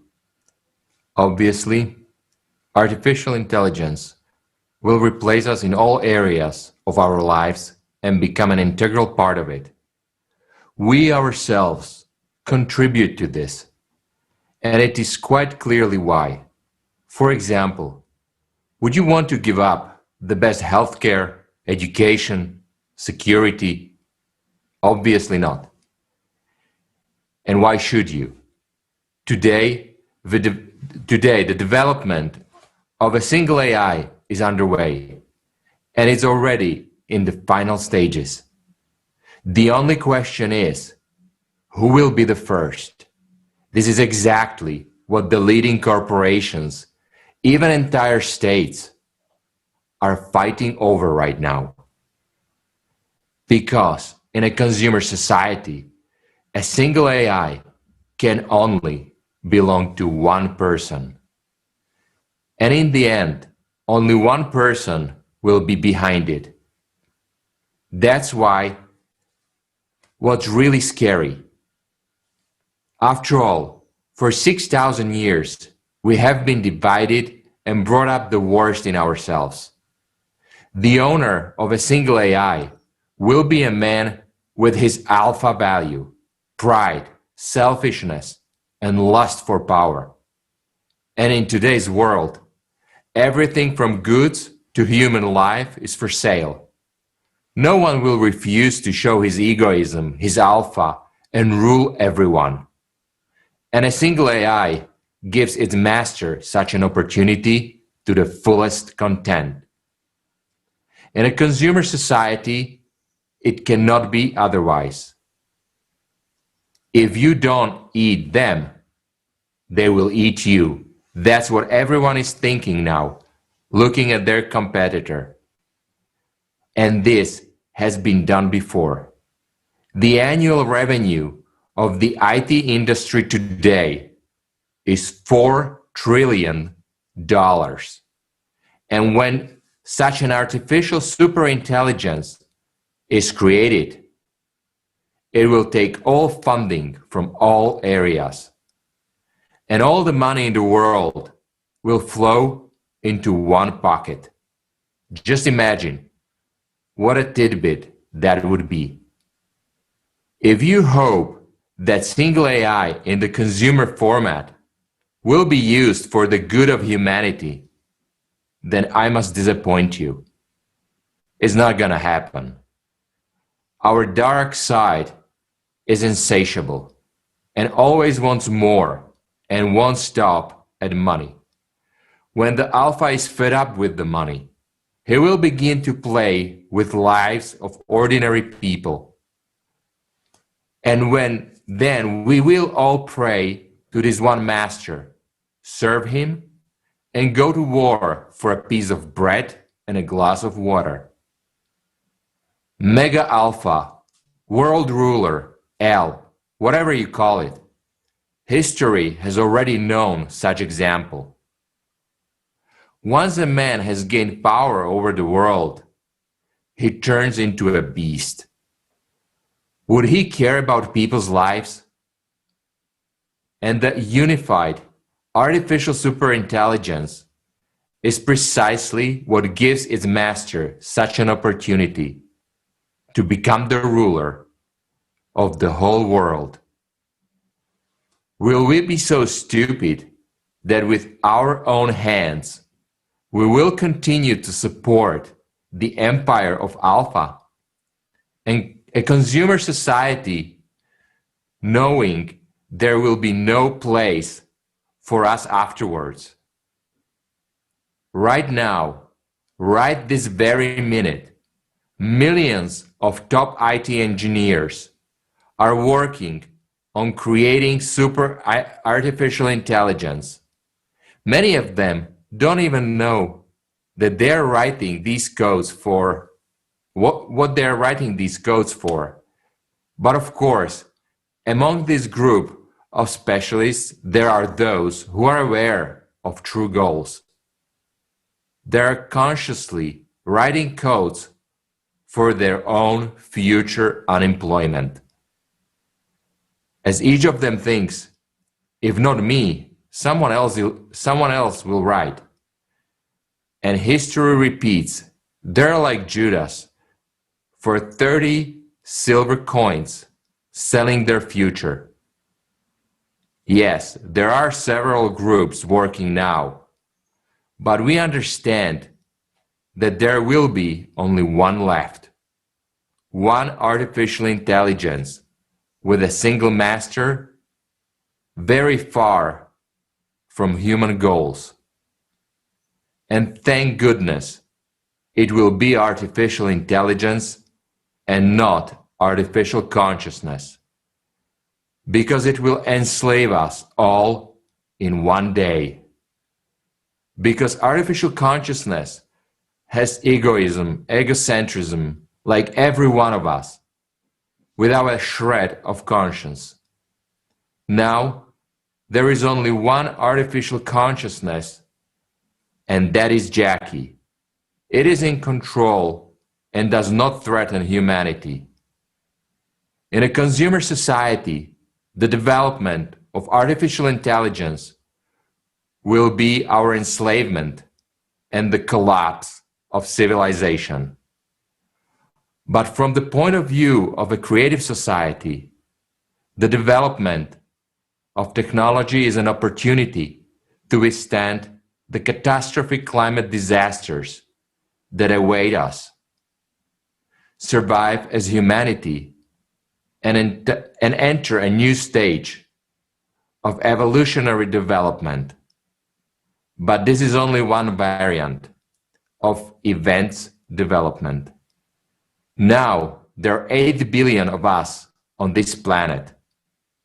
And it is obvious that in a society where behind a single AI is a mega alpha, whose purpose is to assert its power and importance, people will not be needed in the numbers we have now. Therefore, the only solution would be population reduction. Yes, friends, we will be multiplied by 0. We will become unnecessary. Is this the future you and I want? Is this the future we want for our children? But we are now rushing towards exactly this future if we do nothing to build a creative society. And what is even scarier is if will happen to all these people that will not be needed anymore in consumer society. Our next speaker, Yuri Nekrasov, can tell us more about it. Yuri, please, the floor is yours.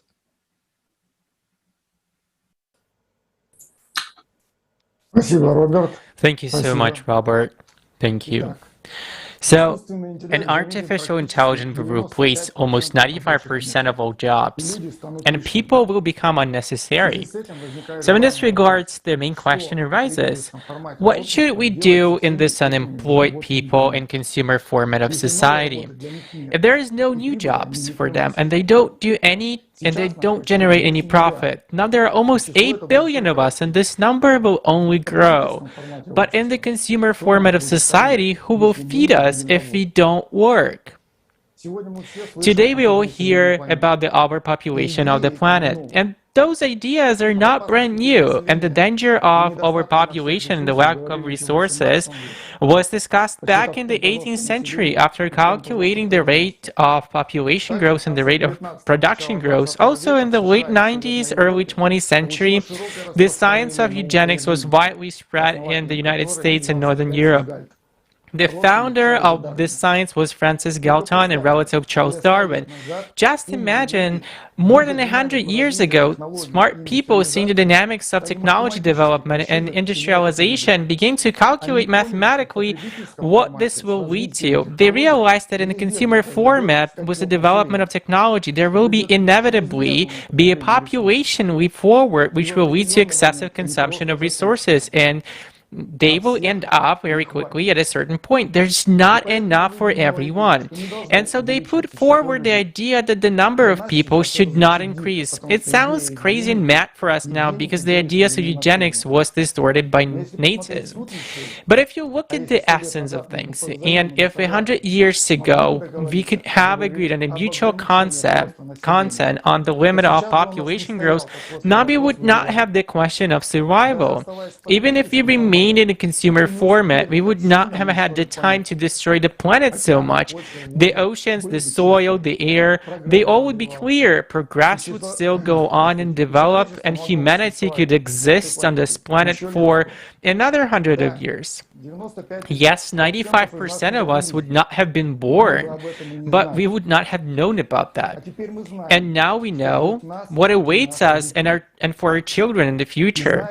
And we also know that many of us will not even have the grandchildren. There will no be grandchildren if we don't change anything. And many people will not even have children if such rates of destruction of the planet continues. We are self-destructing. Now we cannot expand the territories for our life, and all of our progress has reached so far only to the point that people were happy about the opportunity to fly to that planet with Elon Musk.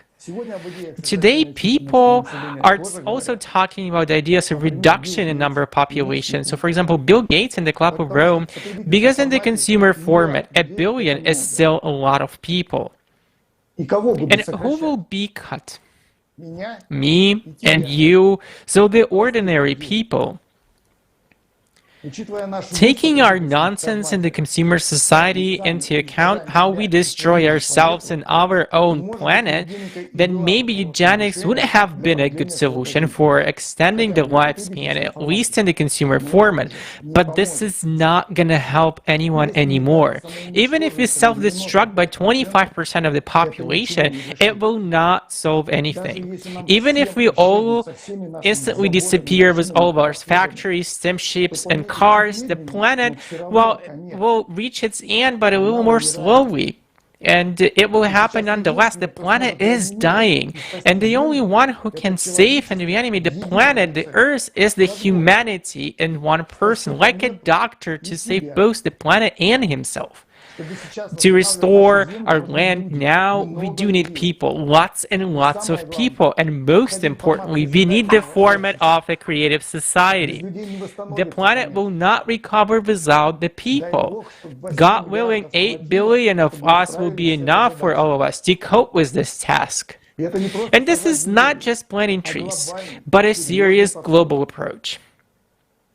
And only when the attention of 8 billion people can be directed to a common goal, only then we will be able to save ourselves and our common home from the complete destruction. Thank you so much. Thank you so much, Yuri. Thank you. And I would like to stress out that people here at this conference are speaking truth for the first time worldwide. And it's our choice. It's our choice to take action and bring people's attention to the fact that we're facing a really serious global issues. And it's up to everyone who's seeing this, it's up to every person who's hearing this to take action. Because if we don't take action after knowing this information, it means that's our choice. And then the consequences will be the result of our choice. Thank you.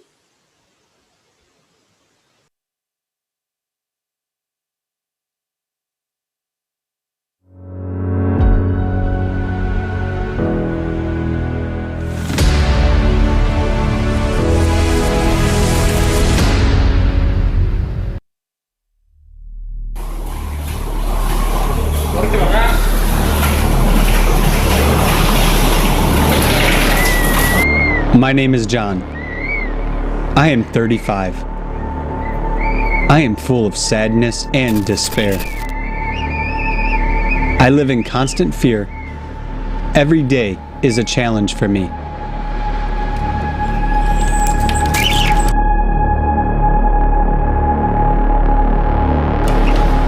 However, not too long ago, we had a chance to choose a happy future.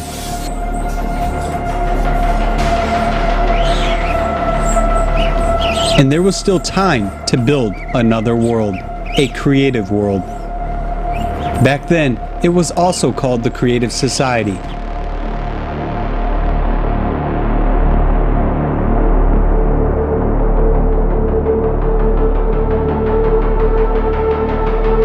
(2019, 2020, 2021). We were being warned. We just had to understand that we are all human beings on Earth, and we are one big family. Understand it ourselves and tell our friends, our families, our loved ones that we can only survive by uniting. But now,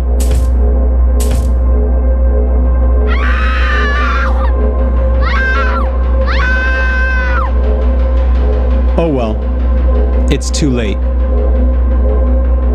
We can't change anything.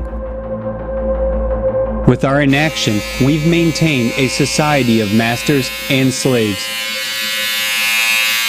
When I was 25, news feeds were proclaiming that life will become comfortable and easy once technology is greatly integrated into our lives. They instilled an idea that there would be more jobs and better living conditions for everyone. But no one mentioned that machines would completely replace humans. Humans would be no longer needed. Total unemployment began. The tragedy is that in a consumerist society, it's every person for himself. One man to another is a wolf, not a man. Your life is worth nothing. We are but the resource for the world elite that use us for their own personal gain and selfish purposes. And all of this has been exacerbated by climate disasters. These events were the beginning of the end. The earth is shaken by massive earthquakes and volcanic eruptions. Tsunami waves sweep over cities. People are forced to flee to save their lives. It is horrifying to see it all with my own eyes. Millions are homeless and hungry, fighting for a roof over their head and a piece of bread. People are killing each other. Most of them are well armed. Those who have no food eat their own kind. Humans have lost their humanity. Out of the 8 billion population, there are less than 5% left. I've lost everything. Yes, there are still islands untouched by the force of nature.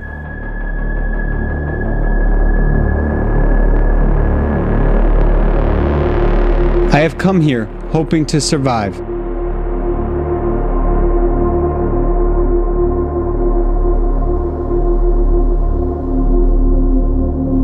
But eventually, we will all envy the dead here.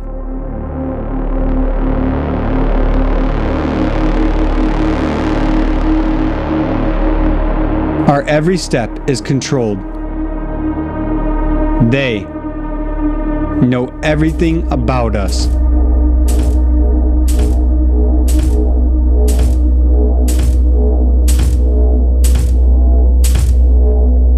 We are slaves.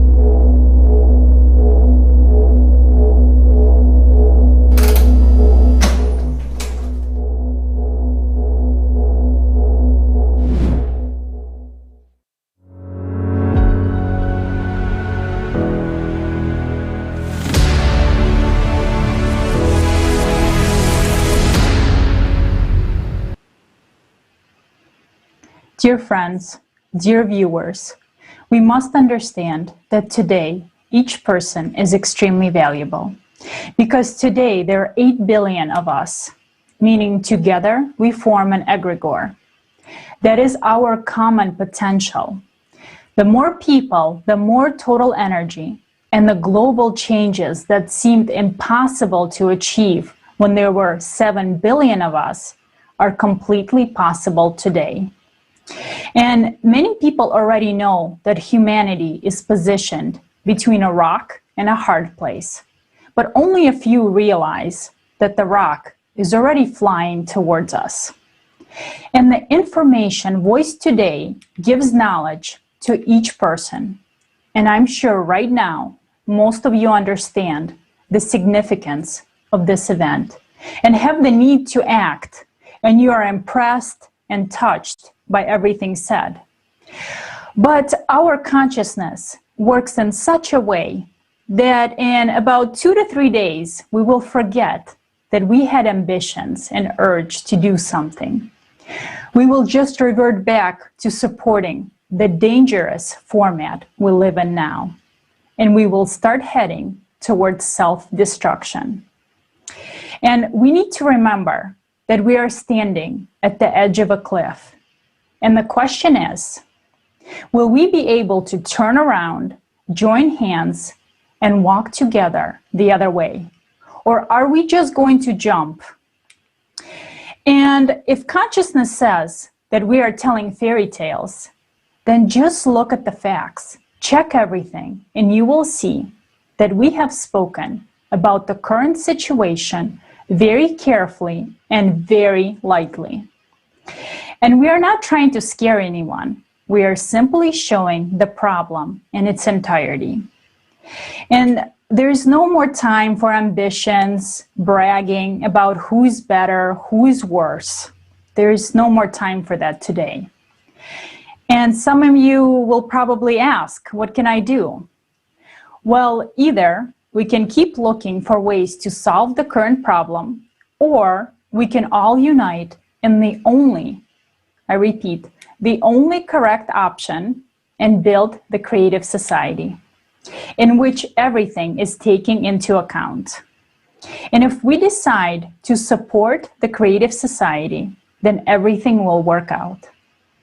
The only thing we need is to come together and to notify people about this solution. And the first step is that we must inform everyone. And of course, someone might say, we must actively go and fight against the consumerist format. Why should we build new where we can fix the old? And you know, this is very ironic, as each one of us has a revolutionary inside. We want violence against someone else, but we do not want violence to be used against ourselves. And how can we achieve anything through violence? Creative society cannot be built through violence, or it will be another form of capitalism, Nazism, fascism, or socialism. We have to understand that creative society excludes concept of power, and this is very important. Now, someone might ask, but there has already been so much fight against the consumerist format and with no results. Well, the truth is that there has never been any kind of opposition against the consumerist format that we live in today. So for the past 6,000 years, there hasn't been any attempt to reformat the way we exist. And should mention that it is impossible to build the creative society in a single country. And this is very important. It is necessary to build it all over the world. And we all need to communicate. And it's so simple. All people want to live well. We just need to find the right way to explain the importance of the creative society to each person, to our neighbors, our friends, our co-workers, relatives, all people. And standing on the sidelines and waiting will not work this time, friends. We need to work together and unite, because only together can we build the creative society. And right now at this conference, we will not talk about how to build a creative society, because we had plenty of programs, videos, and conferences on this topic. And they can be found on ALLATRA TV. You can watch them all. Thank you. And right now, we will hear about AI taking over jobs. And a bit later, we will be talking about climate crisis, and experts and scientists will share the true and very alarming situation on the planet. So please stay tuned.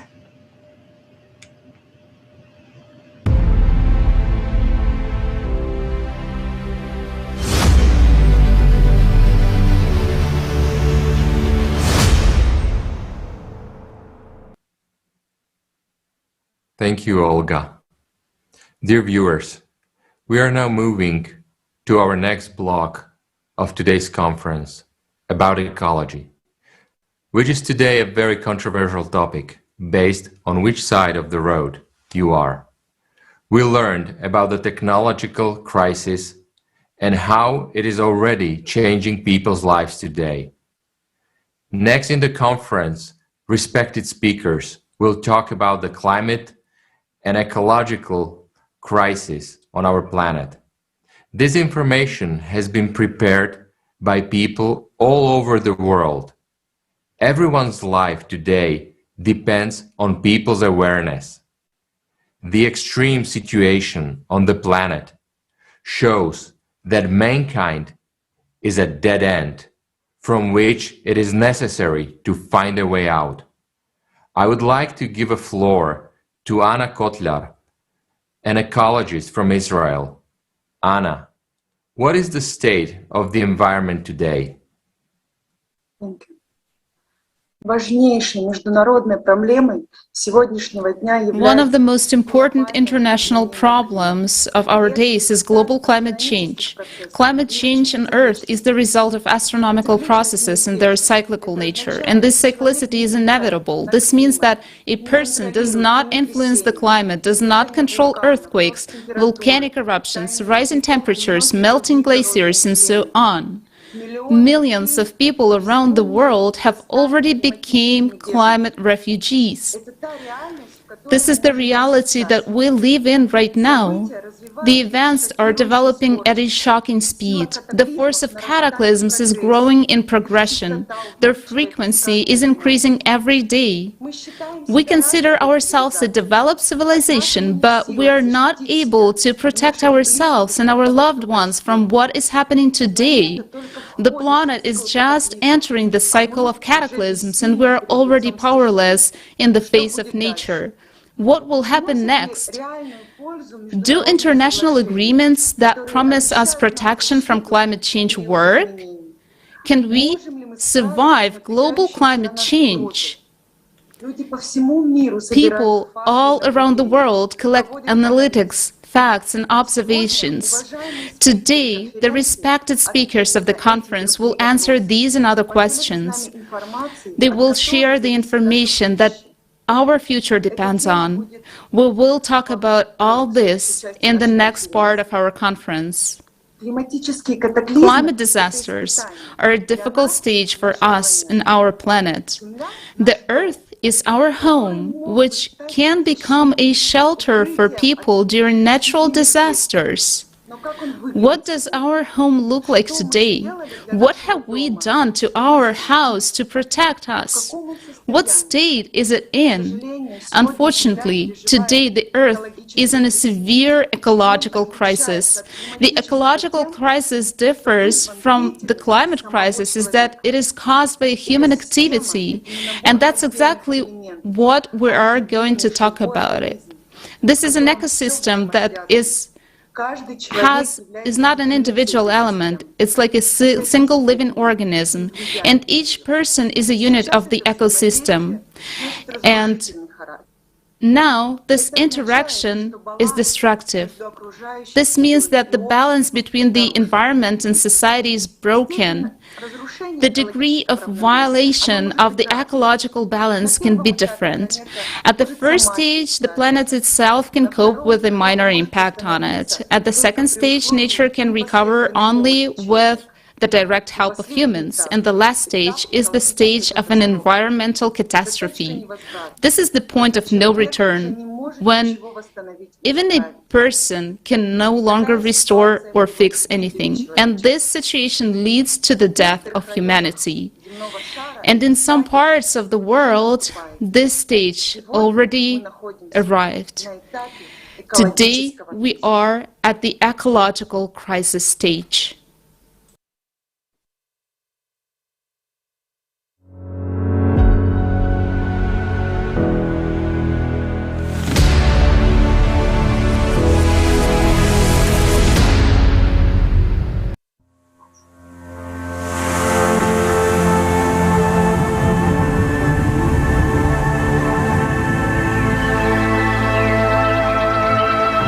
The Earth is a living organism, and everything in it is interconnected.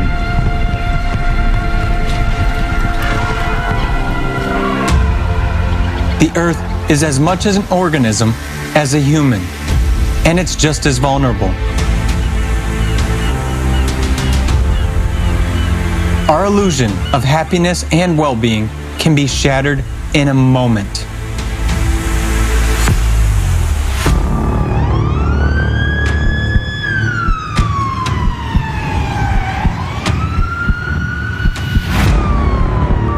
% of lungs are damaged.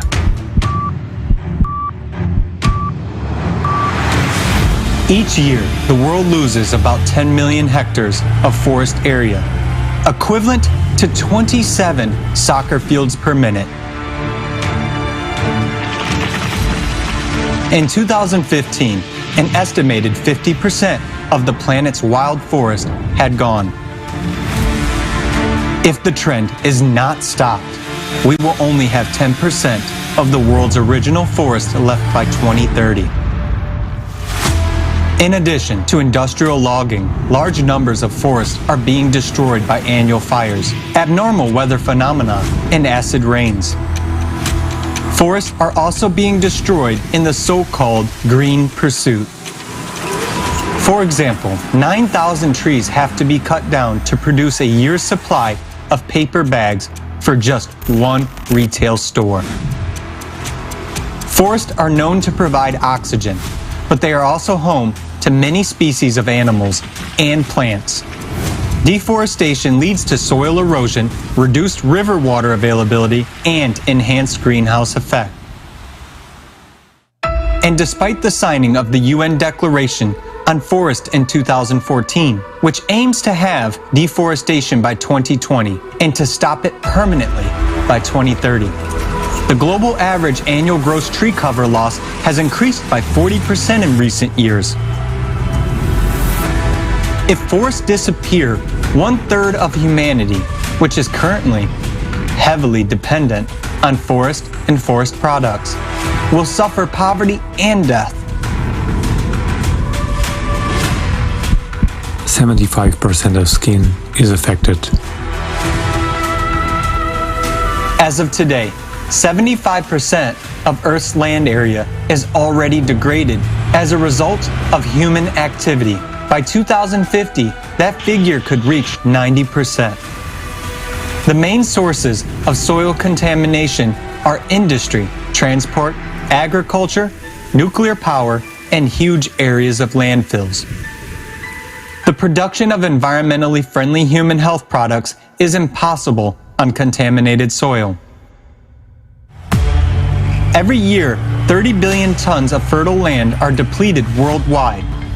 In other words, the equivalent of one soccer field of soil is eroded every 5 seconds. In the meantime, it can take up to 1,000 years to produce 1 centimeter of fertile soil, which means we will not be able to increase the soil layer in our lifetime. Almost half of the topsoil on Earth has been depleted in the last 150 years. Land degradation leads to food shortages and famine. Currently, about 40% of the world's population is affected by land degradation. It is more than 3 billion people.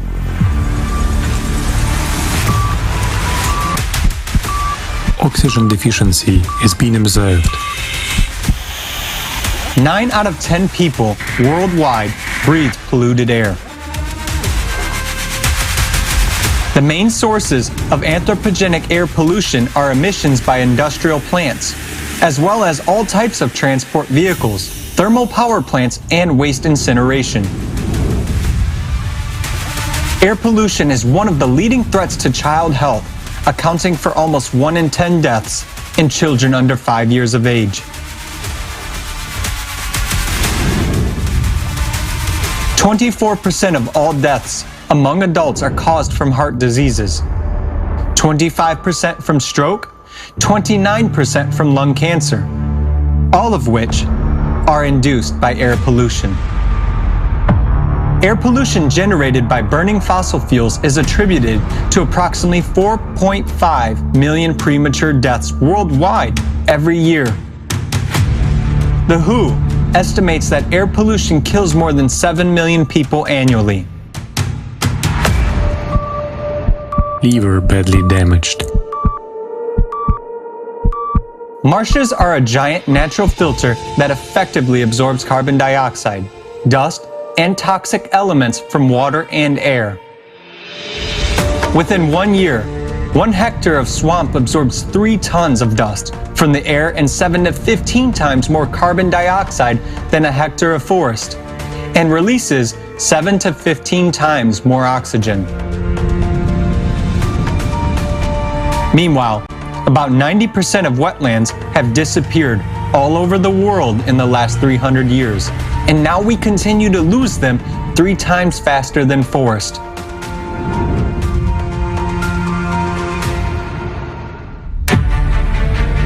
Reasons for the disappearance of marshes are drainage for further agricultural use, urban expansion, and peat extraction. Swamps are being depleted as a result of water loss due to the weirs and dams, construction, deforestation, and soil erosion. Contamination of marshes is caused by oil spills. Thus, the most important function of the marshes, cleansing the atmosphere, is impaired. If marshes stop absorbing CO2 from the atmosphere, its concentration will increase by 28% annually. Marshes are strategic storages of fresh water. Less than 1% of water on Earth is usable freshwater and is mostly stored in wetlands.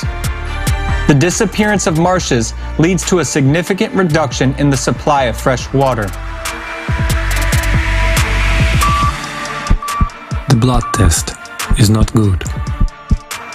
2.2 billion people around the world do not have access to safely managed drinking water. Water scarcity already affects 4 out of every 10 people.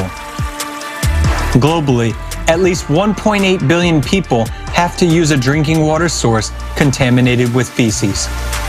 2.6 million people die each year of diseases relating to the water and an unsanitary environment. That's 5 deaths every minute. 297,000 children under 5 die annually from diarrheal diseases due to poor sanitation, poor hygiene, or unsafe drinking water. According to the UN report, World Water Development Report, by 2025, an estimated 5.5 billion people may be living in areas facing moderate to severe water stress. The deterioration of the water scarcity situation will lead to mass migrations and, as a consequence, to conflicts and wars over this natural resource. According to the estimates of the World's Water Portal of the Pacific Institute, between 2010 and 2019, worldwide, there have been 466 water-related conflicts of various scales. 36 of them were armed battles, and 285 caused damage to water infrastructure. According to statistics, regions that had previously no problems with fresh water sources also find themselves in the zone of such conflicts. The researchers believe this trend will continue. The frequency of water conflicts will increase, affecting more and more countries.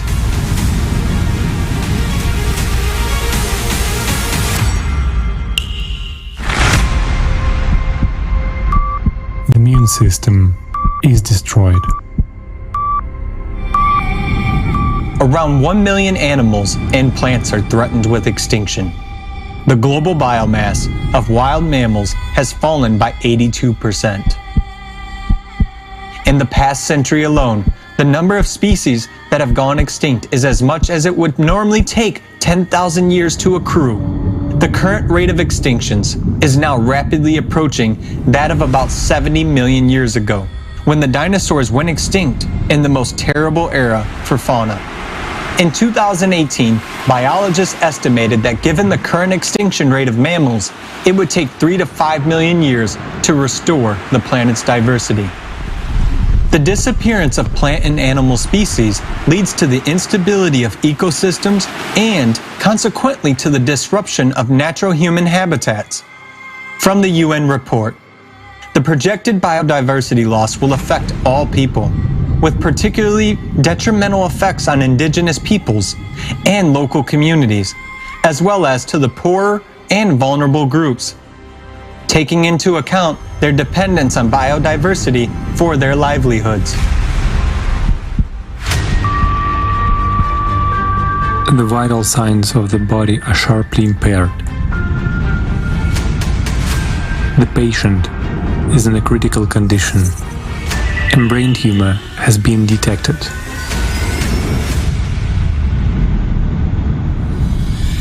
consumer lifestyle of humans is like a malignant tumor on the Earth's body. It is constantly growing, consuming and consuming, and taking everything it needs from the macroorganism for itself.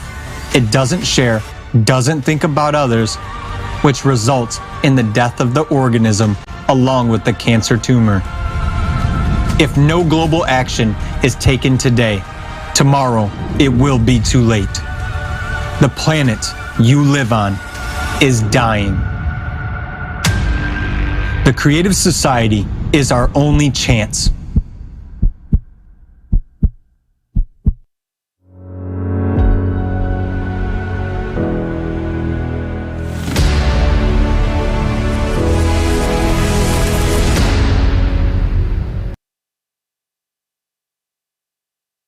Это наша жизнь. This is our life.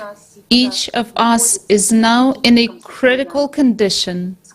The situation is getting worse every day. Not every year, but every day. I hope that the video we just watched will not leave anyone indifferent. Why do I hope so? Because if these statistics don't help to educate people, then what will? The statistics that we have just seen are terrifying. By 2030, 10% of forests will remain. This is in 9 years. We are all living during the pandemic today. We know what the remaining 10% of our lungs mean.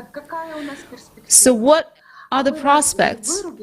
Aren't we going to cut off those remaining 10% of forests? Of course we will, because this is business, and business dominates sanity.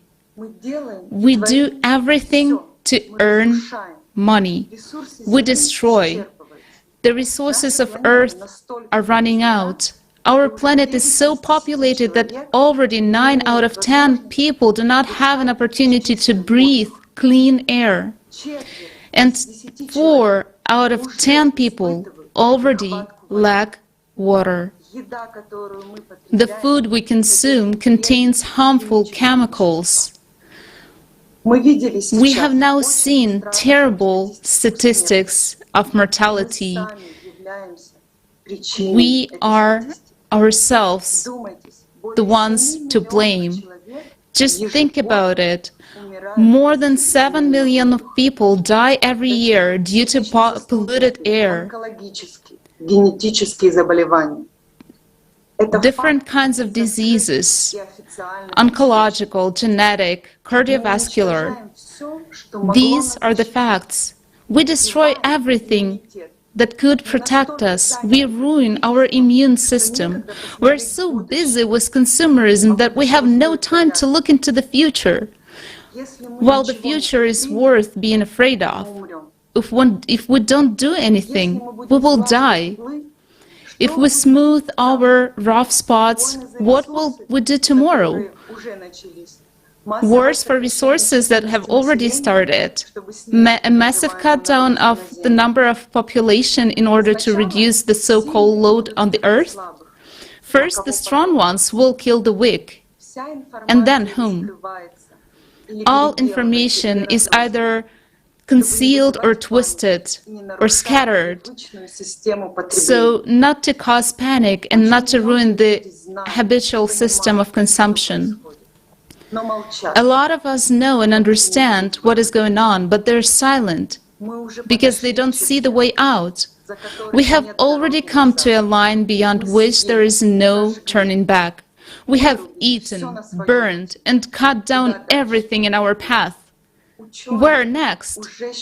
Scientists already believe that the point of no return will come in the next 50 years. Do we even have that time? After all, everything is accelerating progressively. And can we actually purify water only in half of a lake? Everyone is needed for that. We need to stop dividing, stop fighting with each other, and stop exploiting the resources of economically dependent regions to satisfy our insatiable needs. Tell me, how is it that our political and economic profits prevail over our instinct of self-preservation. It is time to unite in order to resist the deadly danger. And we can only do this together, otherwise nothing will work out. What can be more important than saving the lives of oneself and one's children? Our task is to inform people about the real situation in which we are now and which we can solve in an absolutely honest way without any revolutions. This can be done if we succeed to inform everyone and change the format of society to a creative one. And this has to be done by each one of us. Friends, I would like to invite everyone to the next conference that will be held on the 4th of December 2021, Global Crisis, Time for Truth. It is time to set priorities. Thank you. Thank you so much, Anna. The situation is really alarming, and we see it in the comments that our viewers do understand it. Many of them say it's scary, and many of them asking, what can we do? Well, first of all, we need everyone to build a creative society, and the shortest way to tune into the project is to go on the ALLATRAunites.com and press Join Us button. Then the second thing everyone can do is share a post on your social media tagging ALLATRA Unites, tagging this conference, and let people know about it. Make a video review, post it, or send it on the ALLATRA Unites, on the email you can find on the ALLATRAunites.com. We can also make a video review. We can post a small review in the text format. The main thing, inform people around you. Make sure that there is no person in your surrounding that doesn't know about possibility of building creative society and this conference. Thank you so much. Let me pass the floor to Alex in Germany.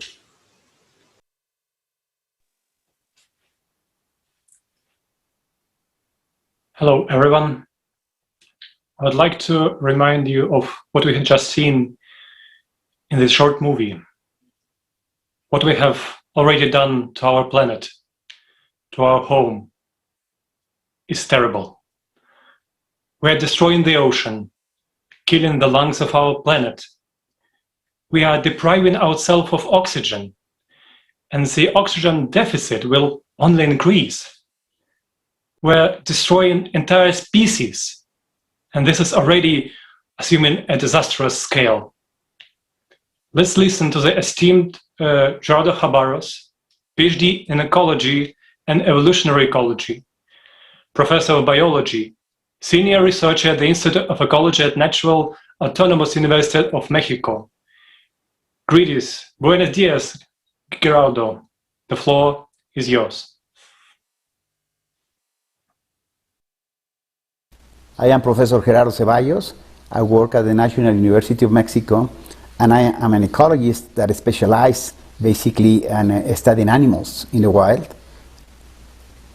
A few years ago, in 2015, my colleagues, and my colleagues from Berkeley and the University of Stanford and the University of Mexico, we put together this paper where what you can see here is in red are the amount of this particular characteristic of the planet, that is left. And we can see that in many cases, we have lost more than 50, 60, 70% of this particular ecosystem or species. We can analyze if species that we're losing in the last 500 years, but mostly in the last century, are basically the same number that you will expect in the normal extinction rates, or there are higher extinction rates. And what we found, and this is rather dramatic, I want you to see here, this is a cumulative number of extinct species.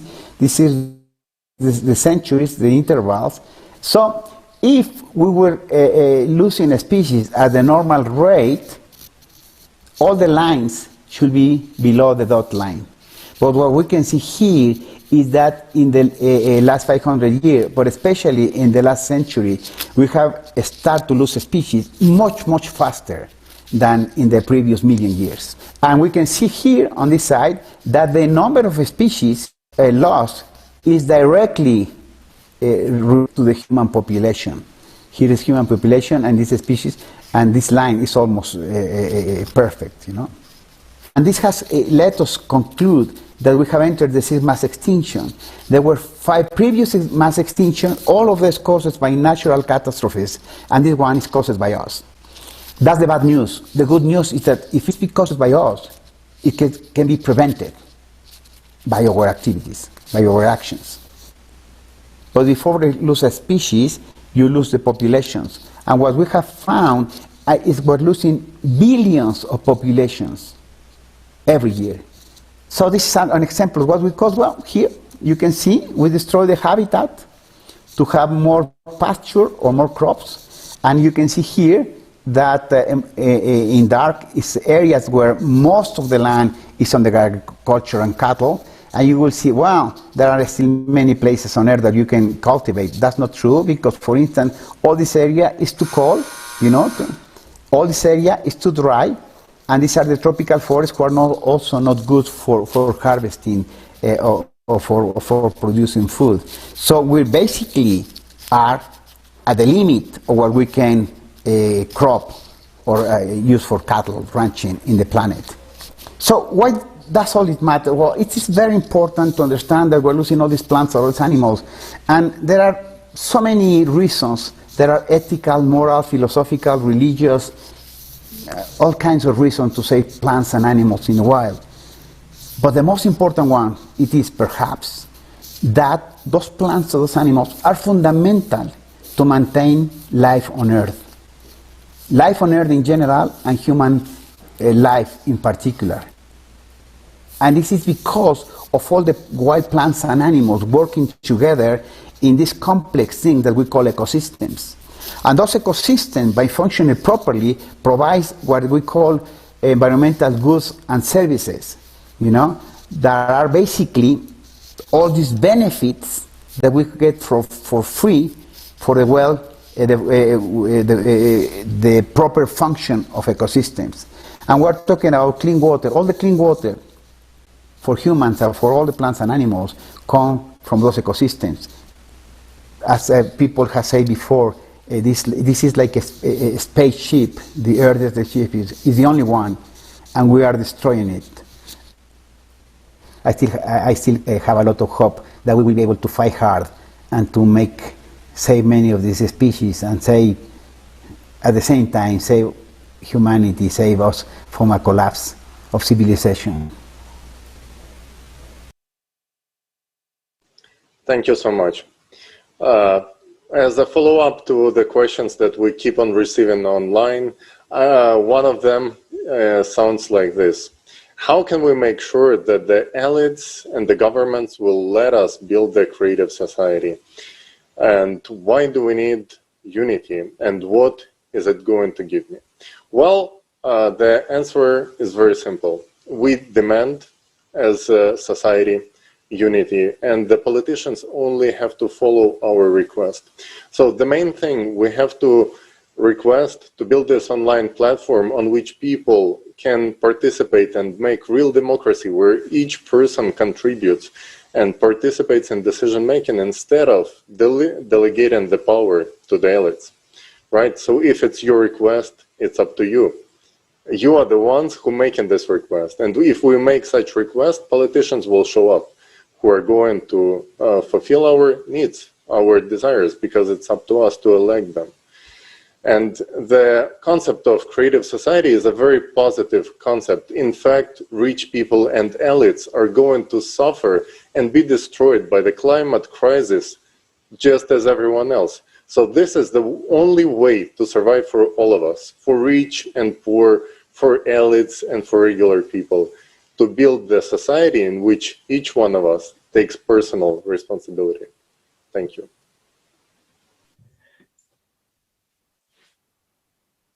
Thank you, Tali. And it's really a chance to survive, create a society. Because when we look at our planet, the worlds of Geraldo Ceballos, it turns out that we, with our own hands, have now provoked mass extinction of species. Just think about it, how terrible it is. We are so used to consuming that we don't even think about the consequences. We're eating our planet. Look, maybe it's time we realize our responsibility and solve our problems together. We want to remind you that millions of people around the world watch today's broadcast. It broadcasts of thousands of YouTube and other streaming channels. Moreover, thanks to volunteers from around the world who understand the importance of this event, this conference is synchronously translated into 72 languages, including even sign language interpretation. Therefore, we can safely say that this is the biggest event in the history of humanity. And it has become a reality because people really understand how important it is for the whole of humankind, for whole humanity, to discuss global problems and crises. Because only together we can find solutions. We all want peace and happiness, and together we can create this world. It's joyful that today there are people who care about the importance of consolidation. And I invite our next esteemed speaker, Professor Dmitry Lukyanenko, Doctor of Economics, Rector of the Kiev National Economic University, named after Vadim Hetman, Honored Worker of Science and Technology of Ukraine. Greetings, dear Professor.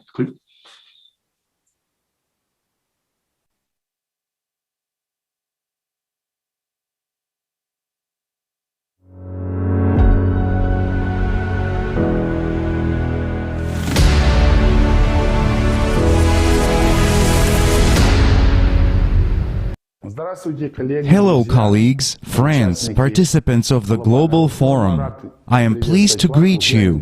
I am Dmitry Lukyanenko, Rector of Kiev National Economic University, named after Vadim Hetman. I am pleased to salute you at the forum Global Crisis. This already affects everyone. We are all aware that we live in a very complex world that has qualitatively changed in the last 10 to 15 years. It is a truly global world that enjoys all the benefits of globalization and at the same time undergoes all the challenges that globalization brings, including social and economic symmetries of inequality and so on.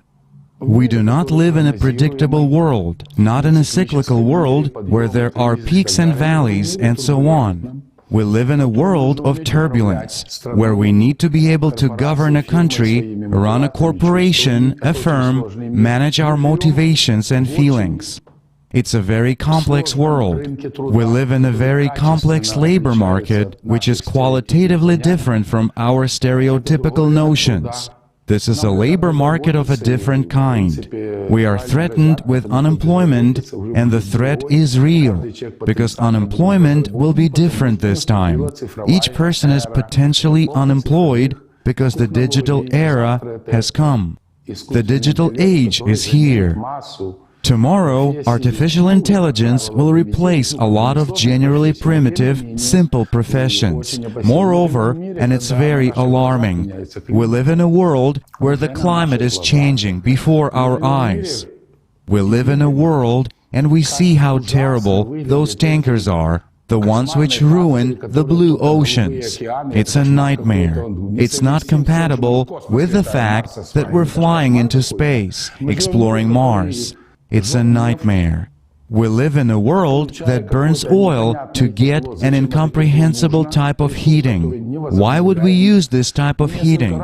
A resource that is non-renewable. We have reduced the biodiversity of the world's oceans by several times, which is the ultimate in humanity. We're destroying the atmosphere through the ozone holes, and above the atmosphere there is a new sphere, which will destroy too, the spheres of high intelligence.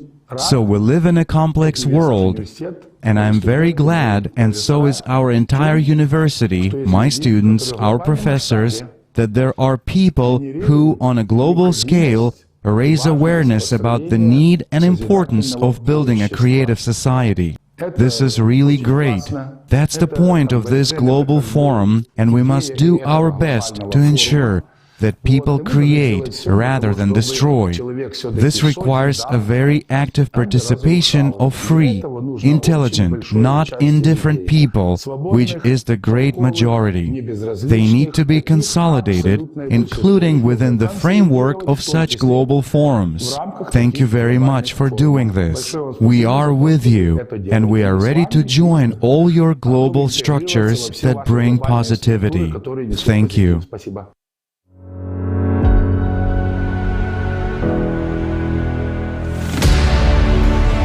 Thank you very much, Professor.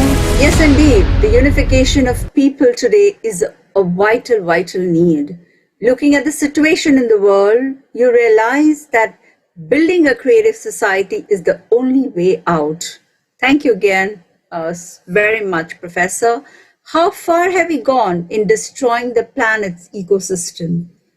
Our next speaker is John Hardy, an ecologist and professor of the Graduate School in the Energy and Resources Group at the University of California, Berkeley.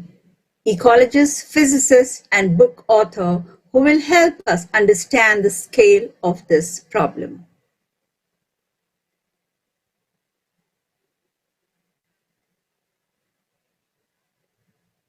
Well, thank you very much for allowing me to address all of you. And I'm very impressed with what this group is doing. We've probably stepped over a number of boundaries already and put ourselves on a path to a lower quality of life because we've destroyed so much of the wildlife. But the more we continue to destroy plants and animals, the more we're going to degrade our lives. I'm aware of that portray the severity of the problem. One is that if you look at in the United States, there are many types of habitat. Old growth forest, coastal sand dune habitat, which is surprisingly diverse and biologically interesting, wetlands, both freshwater and saltwater wetlands, and then wild and free-flowing rivers. And in all of those categories of habitat, we have destroyed around 90% of what was there 500 years ago. If you look at the world's tropical forests, the last numbers I saw for the Amazon were on the order, we've destroyed about 30% of the Amazon. And the rate at which we're continuing to destroy the Amazonian rainforest is increasing. So that's huge. At the rate, well, in certain countries like Madagascar, where I've traveled and done research, Madagascar has lost well over 80% of all its original forest. And with that goes a lot of plants and animals, beside not just the big trees, but all the creatures that live in them. So the rates are horrendous. Europe has destroyed most of its original forest. The Middle East, the cedars of Lebanon, and Africa, we're rapidly destroying forest. China's Belt and Road project is going to add to the destruction of wild habitat. And there's no place on Earth where this is not happening. So if you destroy the forest, you actually create drought downwind of that forest. You destroy the creatures that lived in the forest, animals and plants that might be the source of new medicines to cure horrible diseases like cancer. It's always useful to remind ourselves that about half of all the medicines we use in the world today derive originally from wild plants and animals. All of our food crops derived originally from wild plants, and our domesticated animals derived from wild animals. We're not doing something that can be recovered. You can't restore a species that's gone extinct. It's gone, and we have to accept the loss. We're causing extinction at roughly 1,000 or more times the rate that extinction would occur naturally. So we are deliberately, consciously, and cruelly causing extinction of a huge number of plants and animals at a rate that far exceeds the so-called natural background extinction rate. That cannot be restored. If you clear-cut a tropical forest that has been growing for thousands of years, or a redwood forest, you cannot restore it on any plausible time frame.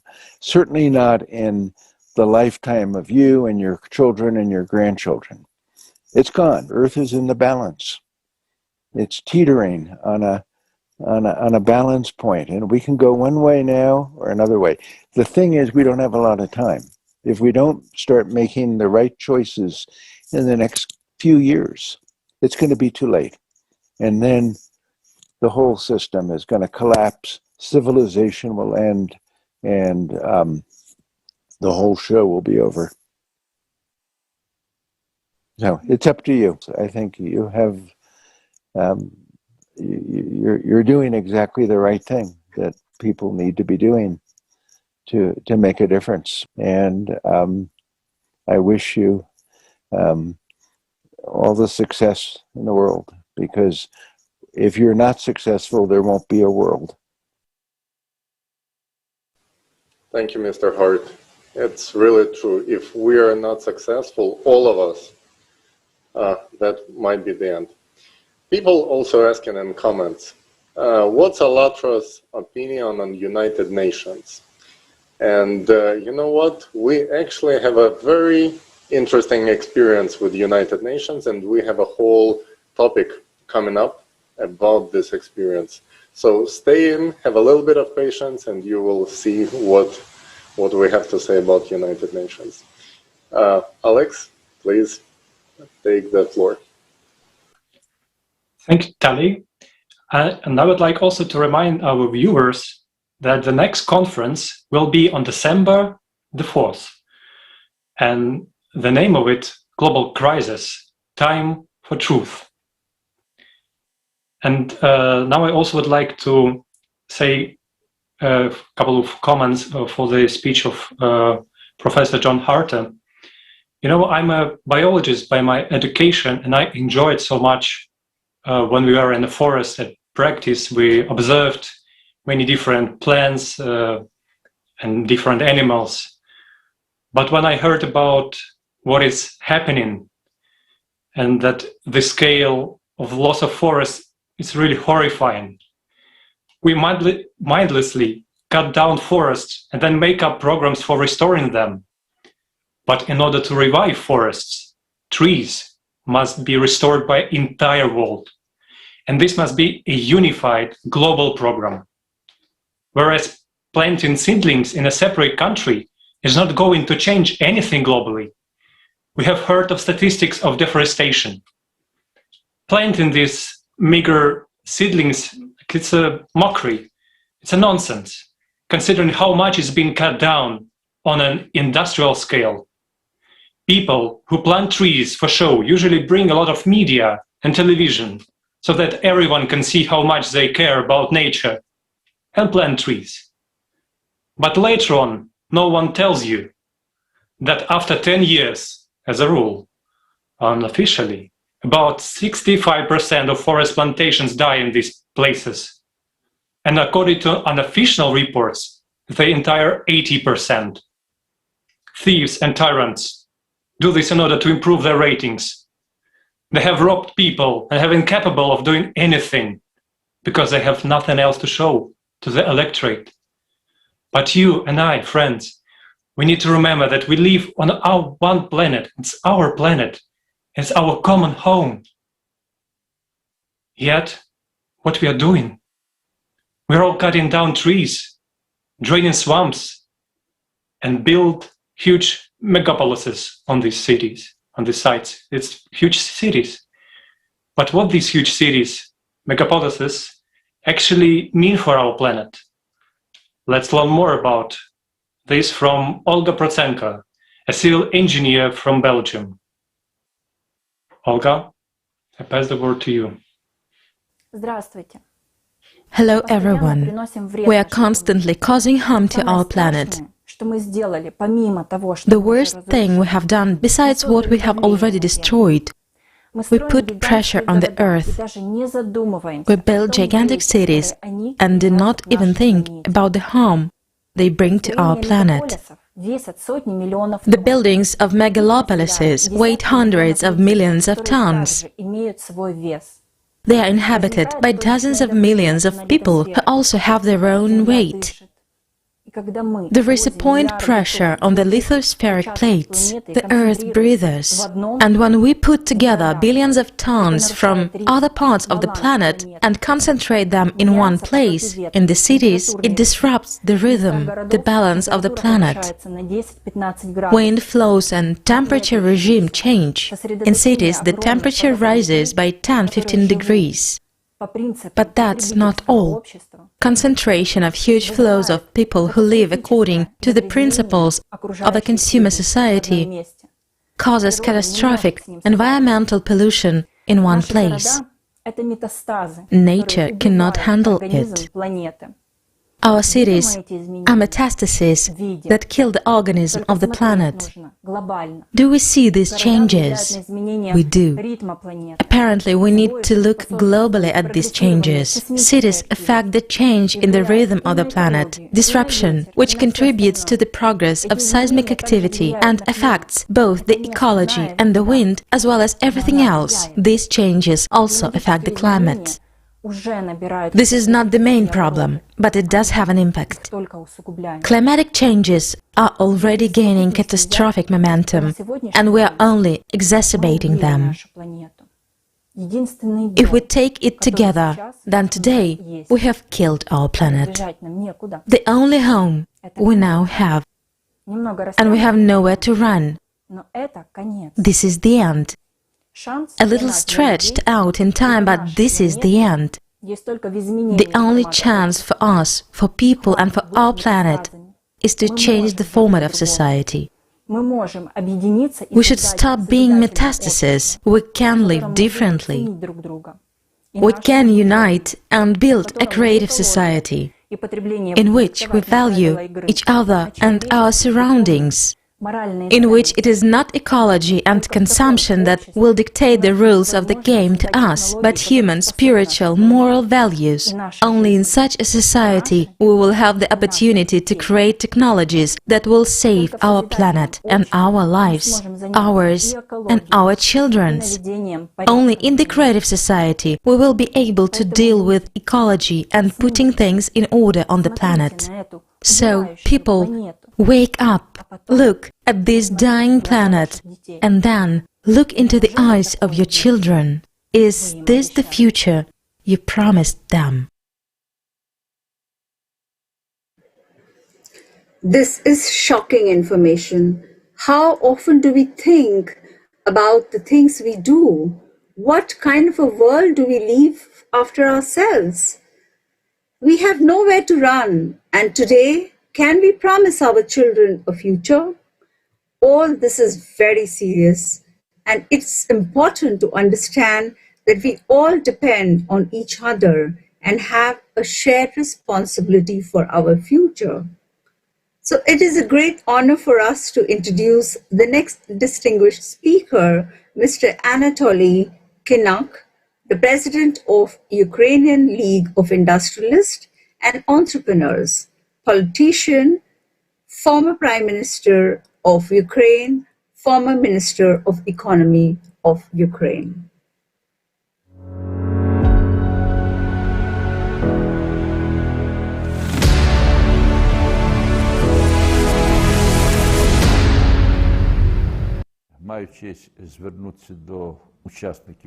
It is my honor to address the participants of the international conference, Global Crisis. This already affects everyone. We are sure that today the entire world community must be as consolidated as possible to overcome further challenges that the world today calls climate change.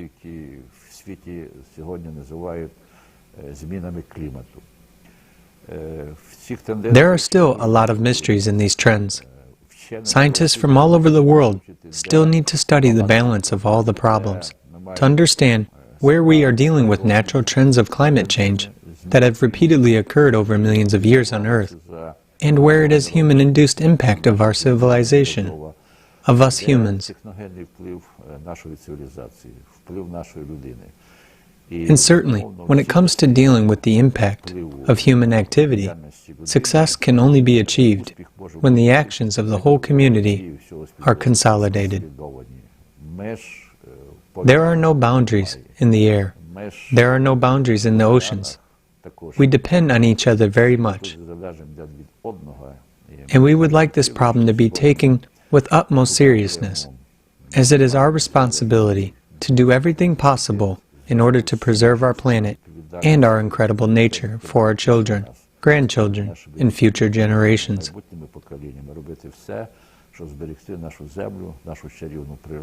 Our Earth is a unique phenomenon in space. This is acknowledged by everyone, and this is our common task and responsibility. And we are sure that we can succeed only by consolidating efforts on such high, spiritual, and moral principles. I'm glad that one of the topics of this international conference is climate change, and this will become yet another incentive to consolidate the efforts of all humankind and our entire civilization. Thank you.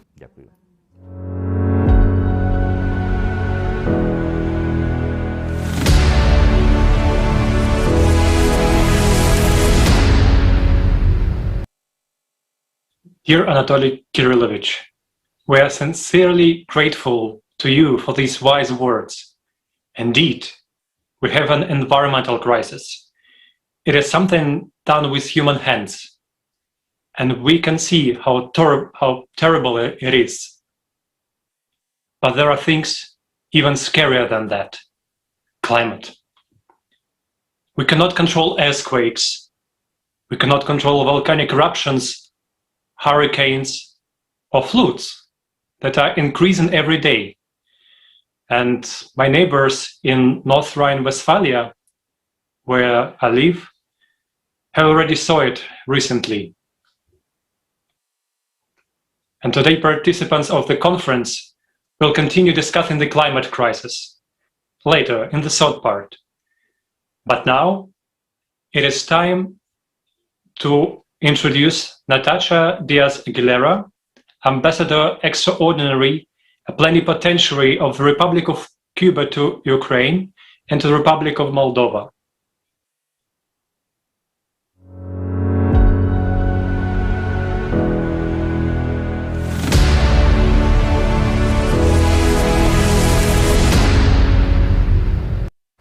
Of course, the scientific world today, like the whole world, needs a more unifying trend. In my opinion, these are investments that each country makes for the future improvement of this or that sector of economy, this or that social sector. But the world in which we are living now is very commercial. It is more focused on those scientific achievements that can bring the greatest dividends. And they do not always give us the opportunity for the stable development of the planet. And I think that yes, the scientific community faces a big obstacle, because scientists alone cannot solve all the problems. Unfortunately, In all the countries, the state's policy is sometimes hardly focused on the development, potential development, or the development of scientific potential that the country may have. And this, I think, is a part of the transformation or reorganization that we must carry out to achieve global effective development. Because we can do it separately in some specific countries that succeed in it, but if it is not done jointly, if it is not done everywhere, life on the planet is in great danger. So now we need to call the whole world to action. We must unite the scientific community, those who advocate the preservation of a sustainable ecology in the world, to be able to take actions that can reverse what is still possible to reverse, because it has already reached such a level that there are aspects that are already irreversible, so that this self-destruction, which we ourselves have imposed on us by such irrational development, could not continue further.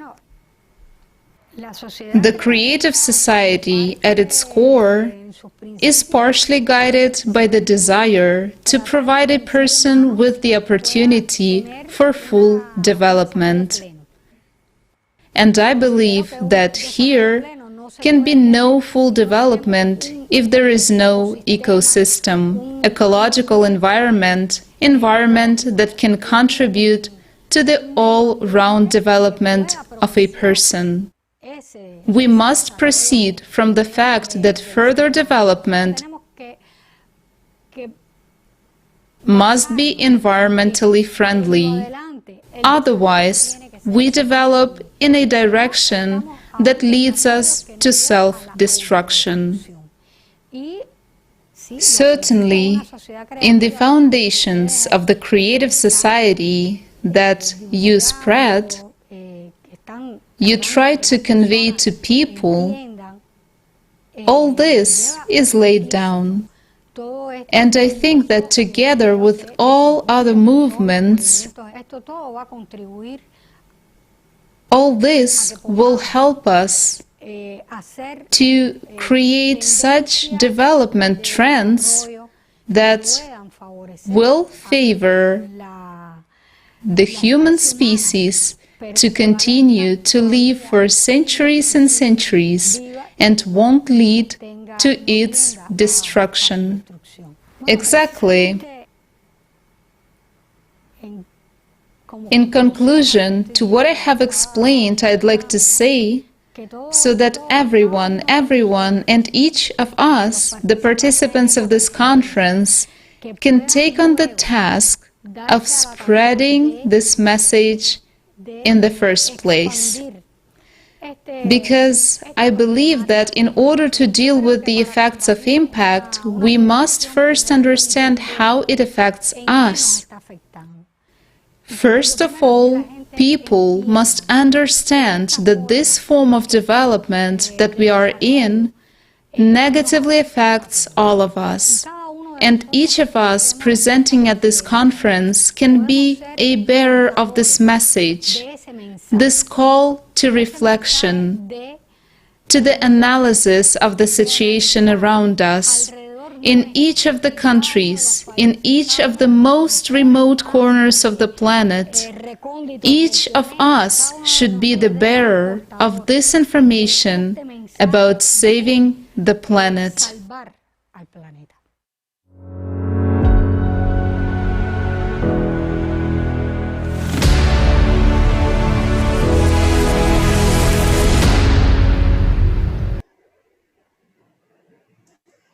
Your significant words have made it even clearer that everything in our world today is set up against a human being. The consumeristic, world is a dead-end way of civilization development. And it is very important in the current situation to unite our scientific and technical potential and to use resources in order to jointly save ourselves. Our next speaker is Chen Chongfeng, President of Ukrainian Chinese Trading Association. 大家好，我是乌克兰中国商贸商会主席。 Hello, my name is Chen Zhongfen, and I'm the chairman of the Ukrainian Chinese Chamber of Commerce and Industry. I'm very glad to participate in this global international online conference, The Global Crisis. This already affects everyone. I hope that with my participation, I will also contribute to this conference. Regarding the world economy, most countries, including China, are now constantly producing products. Nowadays, there are a huge number of factories around the world, production facilities of which are constantly emitting toxic waste, particularly into the atmosphere. And this is extremely detrimental to the environment as a whole. In order to revive our planet, we want to call upon all people to take all possible measures to change the situation, to start solving the problem of air pollution and waste pollution on the planet. This is crucial because the future development of any country depends not so much on its economic growth as on whether there is clean water, good food, and clean air.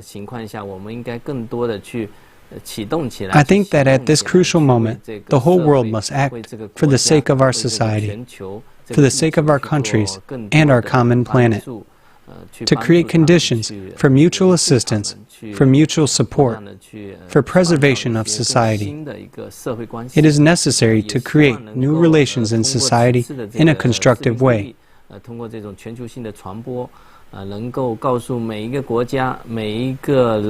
hope that with this video message, we can get this important information to every person in every country, regardless of their position and social status. I hope that we as people will help each other from the bottom of our hearts, help anyone, no matter where they live or what their nationality is. And I hope we can create a very friendly and harmonious society, like the Silk Road International Cooperation Organization in China, proposed by Chairman Xi Jinping, for the joint promotion of global unity and harmony. Nowadays, in the age of the Internet, it is very important to constantly reach every person and make them understand the importance of the general consensus. I hope that we will build a harmonious society, that our relationships will become more and more friendly. Thank you.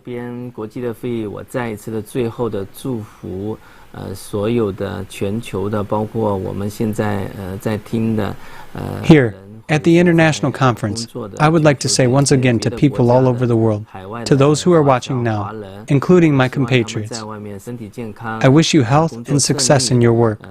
I hope that you will be able to contribute more to the development of our country and our world community, so that there will be mutual assistance, mutual understanding between people in our world and in our society, so that we meet each other halfway. I hope that everyone will make efforts to build such a creative society. We hope so too, Mr. Chongfeng. It is really, really important that as many people as possible hear this information. So, dear friends, everyone should know what we are talking about today. So please record your feedback and share this information on social media. It's very important to share because it's only upon us who can share and distribute the information further. It's only upon us. We are the voice who are spreading this. And only united, we can reach as many people as possible. We can unite because we'll have one goal: build a creative society. Thank you.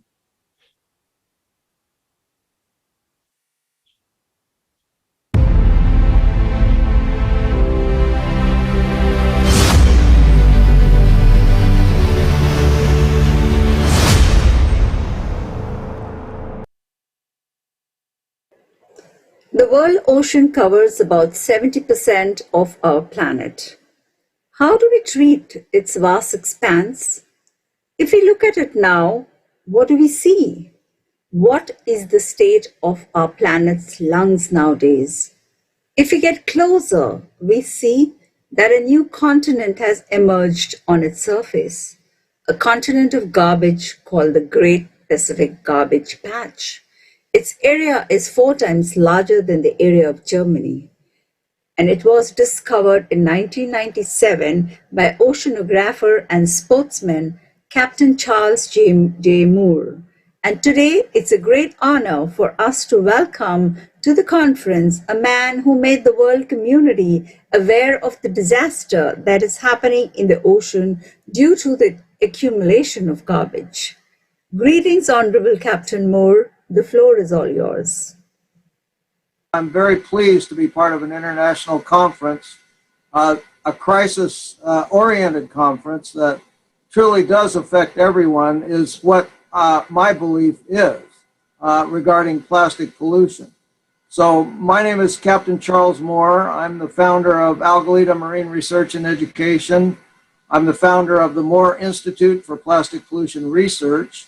And I'm also the founder of Long Beach Organic, which is a local community gardening program. What happened in 1997 when I crossed what has come to be known as the Great Pacific Garbage Patch was simply an observation of a seagoing captain standing watch that after just a few minutes, something would pass by that didn't belong there, something of human origin, a floating piece of plastic. The idea that in the middle of nowhere, as far from human civilization as you can get anywhere on Earth, the detritus, the refuse of human civilization was there in an alarming quantity. This was 1999 when I returned, and had sampling equipment. And that's really when the discovery was made. The other, the 1997 discovery was simply a feeling of unease about seeing debris out in the middle of the ocean. But in 1999, that was truly the discovery, because in 1999,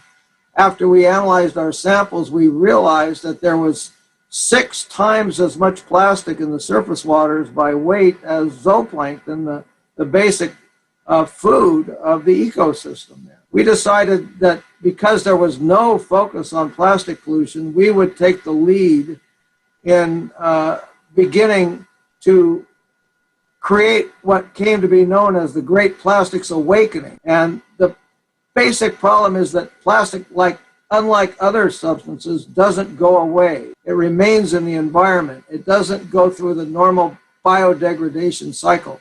It was invented to defeat natural decay. So in defeating natural decay, it made itself a permanent part of our environment. Now we know that these microplastics become nanoplastics. They become airborne, they get into our water, and they get into our food and even our vegetables.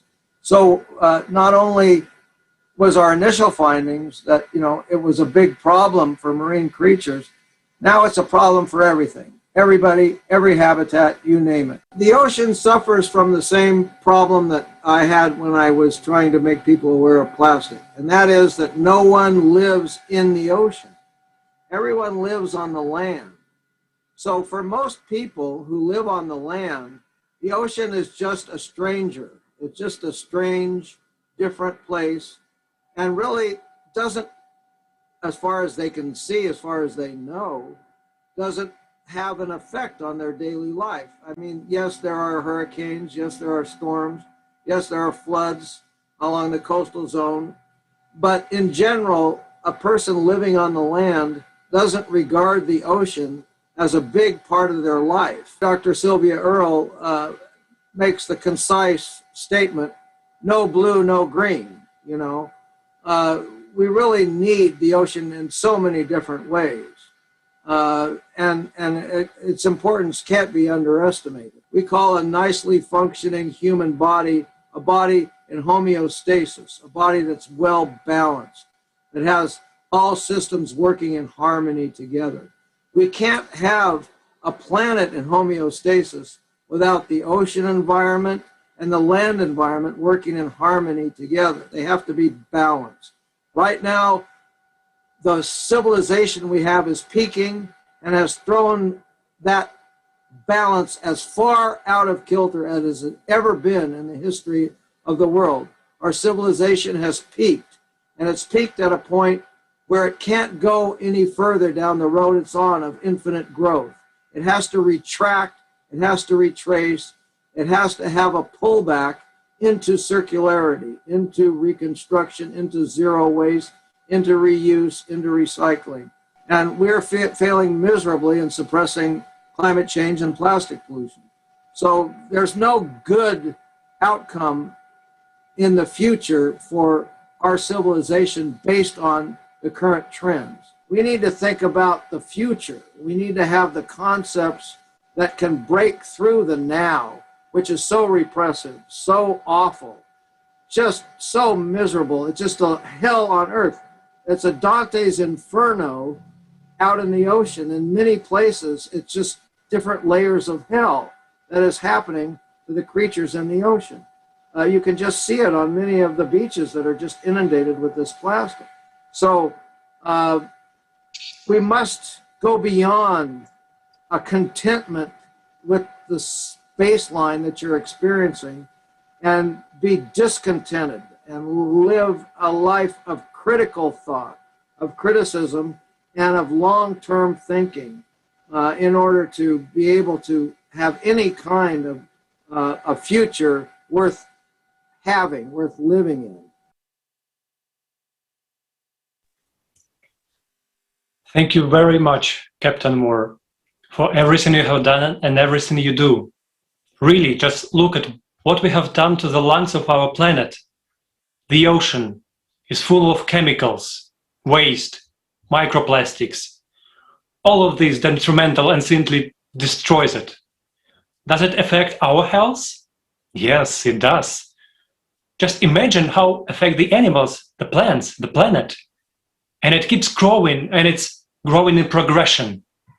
Every day, the situation is getting worse. Not year, every day. In addition to that it's already climate, which does not depend on human activity. Garbage does not disappear anywhere.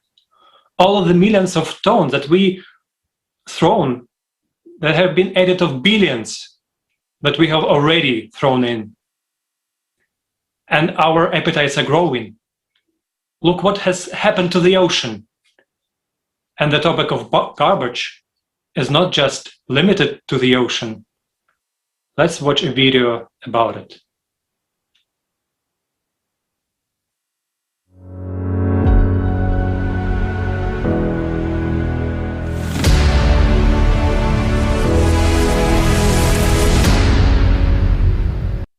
(2021) 6,885,900 kilograms of plastic thrown into the ocean.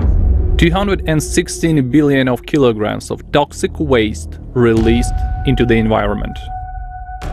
23,250 million metric tons of carbon dioxide released into the atmosphere. Our beautiful planet. It could have been a real paradise. An ideal place for human, animal, and plant life. But we turned it into a garbage dump. The air, the water, the earth, everything is poisoned. Back in the 5th century BC in Athens, a first known edict was issued, forbidding dumping of garbage in the streets and ordering garbage collectors to dump waste no closer than 1,000 double steps, about 1 mile from the town. Just like 2,500 years ago, dumping in landfills remains one of the main methods of waste disposal. Have you noticed how far our technology has evolved? Every minute, 1 million plastic bottles are sold around the world, which is 20,000 bottles per second, and only about 9% of them are recycled. One plastic bottle takes 450 years to decompose. In Beijing, there is no more room for garbage in landfills. In the past decade, 14 landfills around New York City have been filled up to the limits.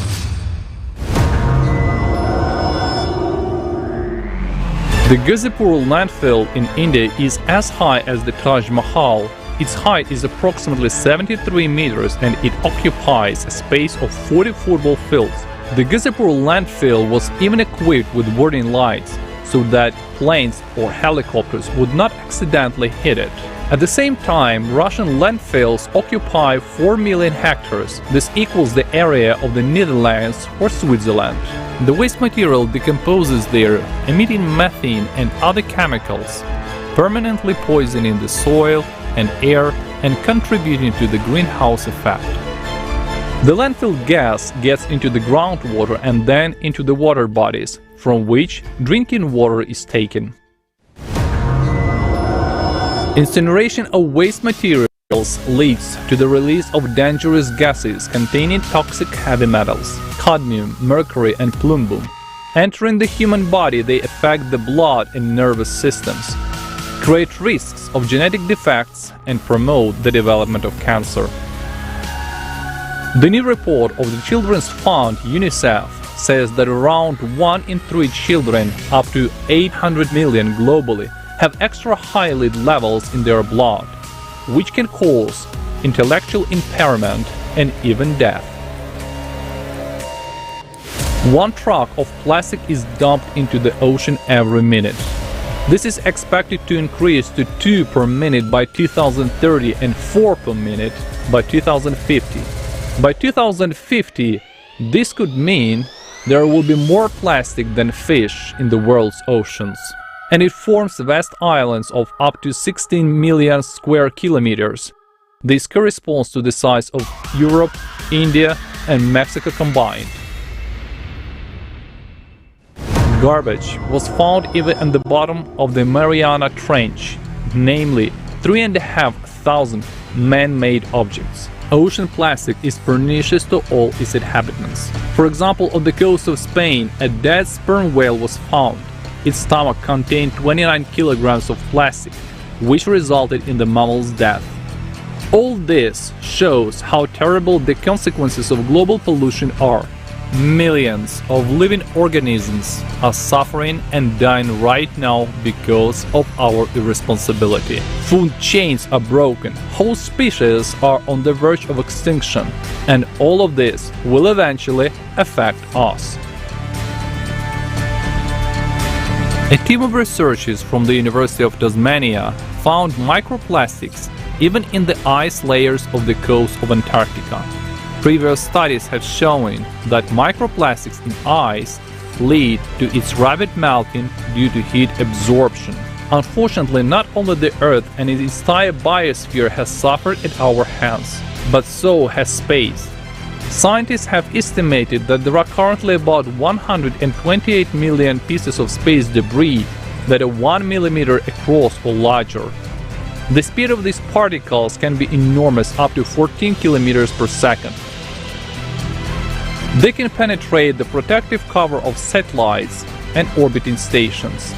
As a result, 3,000 satellites have already failed and have become junk themselves. Such incidents could cause a cascade of collisions and breakdowns in orbit. And if that happens to just a few major stations, we're excluding satellite television, the internet, GPS and mobile communications. Scientists suggest that at some point humans will no longer be able to launch new satellites into orbit and space will be completely closed to us. We sort waste by product type. We implement some of the hardest ocean cleanup projects. But what happens to this raw material in the end? Today, we don't know how to recycle waste without harming the environment. And the rate of reuse is very low because it is not cost-effective for most industries. And at the same time, we have massive oversupply. The largest manufacturers of automobiles, branded clothing and equipment strive to maintain a high level of demand for their products through constant updates of versions or collections. Producers prefer to store surpluses in warehouses rather than sell them off, as this will lead to price drop and loss of image. In order to force consumers to buy more and more new products, manufacturers began to deliberately produce products with a limited lifetime. Have you noticed that products made 20 or 30 years ago are much more reliable? Have we really lost the ability to make high-quality products? No, it's just not profitable anymore. We consume more and more without noticing that soon we'll be buried under our own garbage.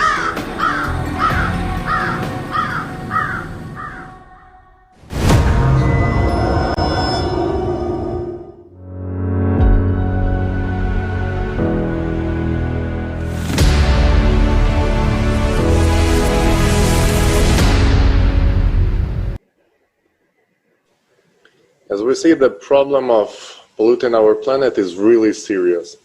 Some people, although, texting us in comments, I'm sorting my garbage, so it's not my fault.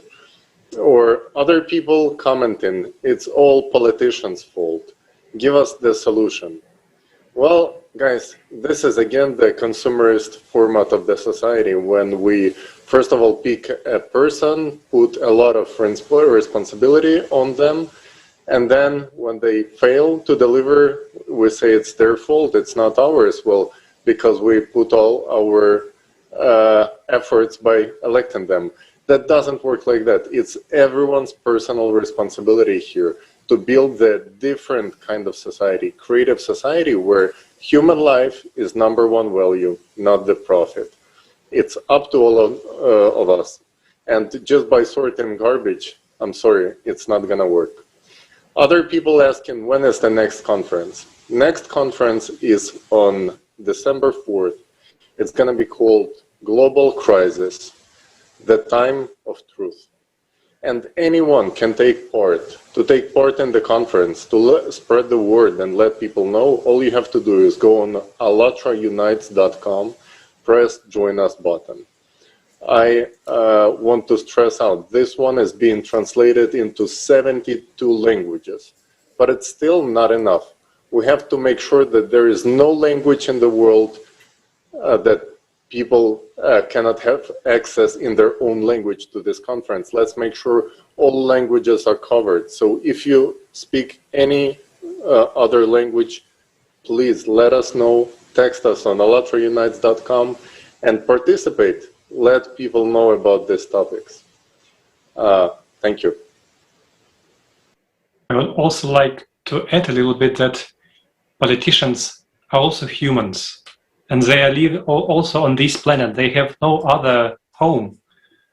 So creative society is a solution for everybody, for politicians, for common peoples, for billionaires. We have talked about it so much, so you can see other videos on ALLATRA TV channels on YouTube. Now I pass the word to Kusum Kanwar. Thank you. And what can I say?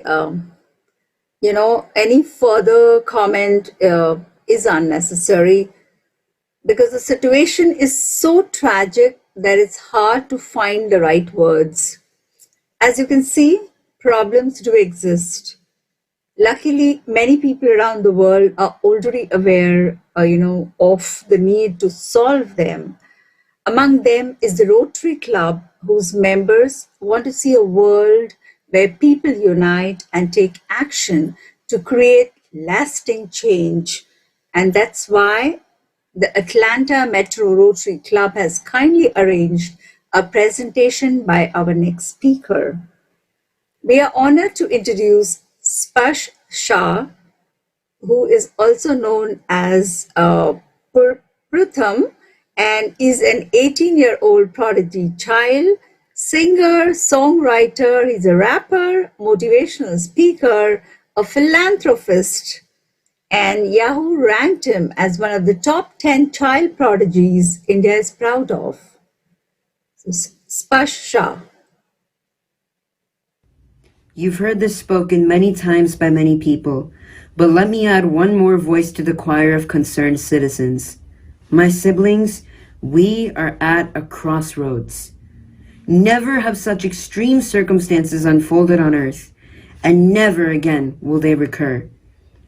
Currently, we help eradicate up to 10,000 species of organisms every year. If that doesn't scare you, remember that we humans, all 7.9 billion of us, are only one species. We kill around 80,000 of our siblings each year, and we let over 811 million of our siblings go hungry every day. Even worse, 1 in 3 of us is malnourished. We destroy over 15 billion trees and 24 billion tons of fertile land every year. We throw over 2.12 billion tons of waste each year, and we have already thrown more than 5.25 trillion pieces of plastic into our waters. Enough statistics. The list of problems never ends, but the point is the same. My siblings, we are at a crossroads. We have 2 paths to choose from, the path of life or the path of death. And guess where we're going on right now? The path of death, the highway to hell on earth. However, there is still hope. Right now, it's not too late for us to change. But if we don't change for the better now, everything around us, economies, societies, ecology, you name it, will change irreversibly for the worse. My siblings, it is time for us to repent.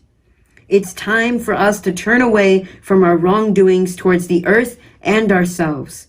It's time for humanity to bring revival to our planet and global society. How do we bring revival? With love. We love by acting out the truth that we are all one family, and not just humans, but every other organism we share the earth with. And no difference can change the fact that we are all of infinite worth to our Creator. And how do we love? We serve. We serve by standing against injustice, uplifting the downtrodden, and restoring balance and resources to our planet. My siblings, we have enough land to save our dying wildlife. We have the power to stop violence for good and turn swords into plowshares. We have enough food to feed the hungry. We have enough resources to reduce, reuse, and recycle the trash in our waters and landfills. Freely have we received. Let us then freely give. My siblings, we are at a crossroads. If we are the change we wish to see in the world, let's make it happen. If we are the stewards of God's creation, let us act the part. If we do not inherit the world from our ancestors, but borrow it from our children, then let's give them something worth lending. The responsibility is not only on my generation, but the generations above and soon to be below us. We children, as many as we are not enough to solve this crisis. We need your help. And this is my plea. This is our plea. Let's do justice to the gift of life God has given us through love and service. My siblings, we are at a crossroads. Never have the challenges humanity has faced been more extreme, and never will they be so again. So, will you love and serve with us? I hope you will, because your fate and our future depends on it. Thank you.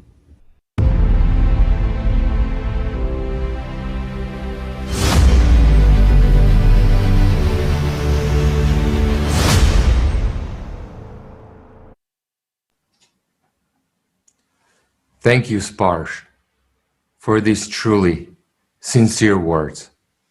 I believe that these words, coming from the soul, touched the heart of every person that is watching us now.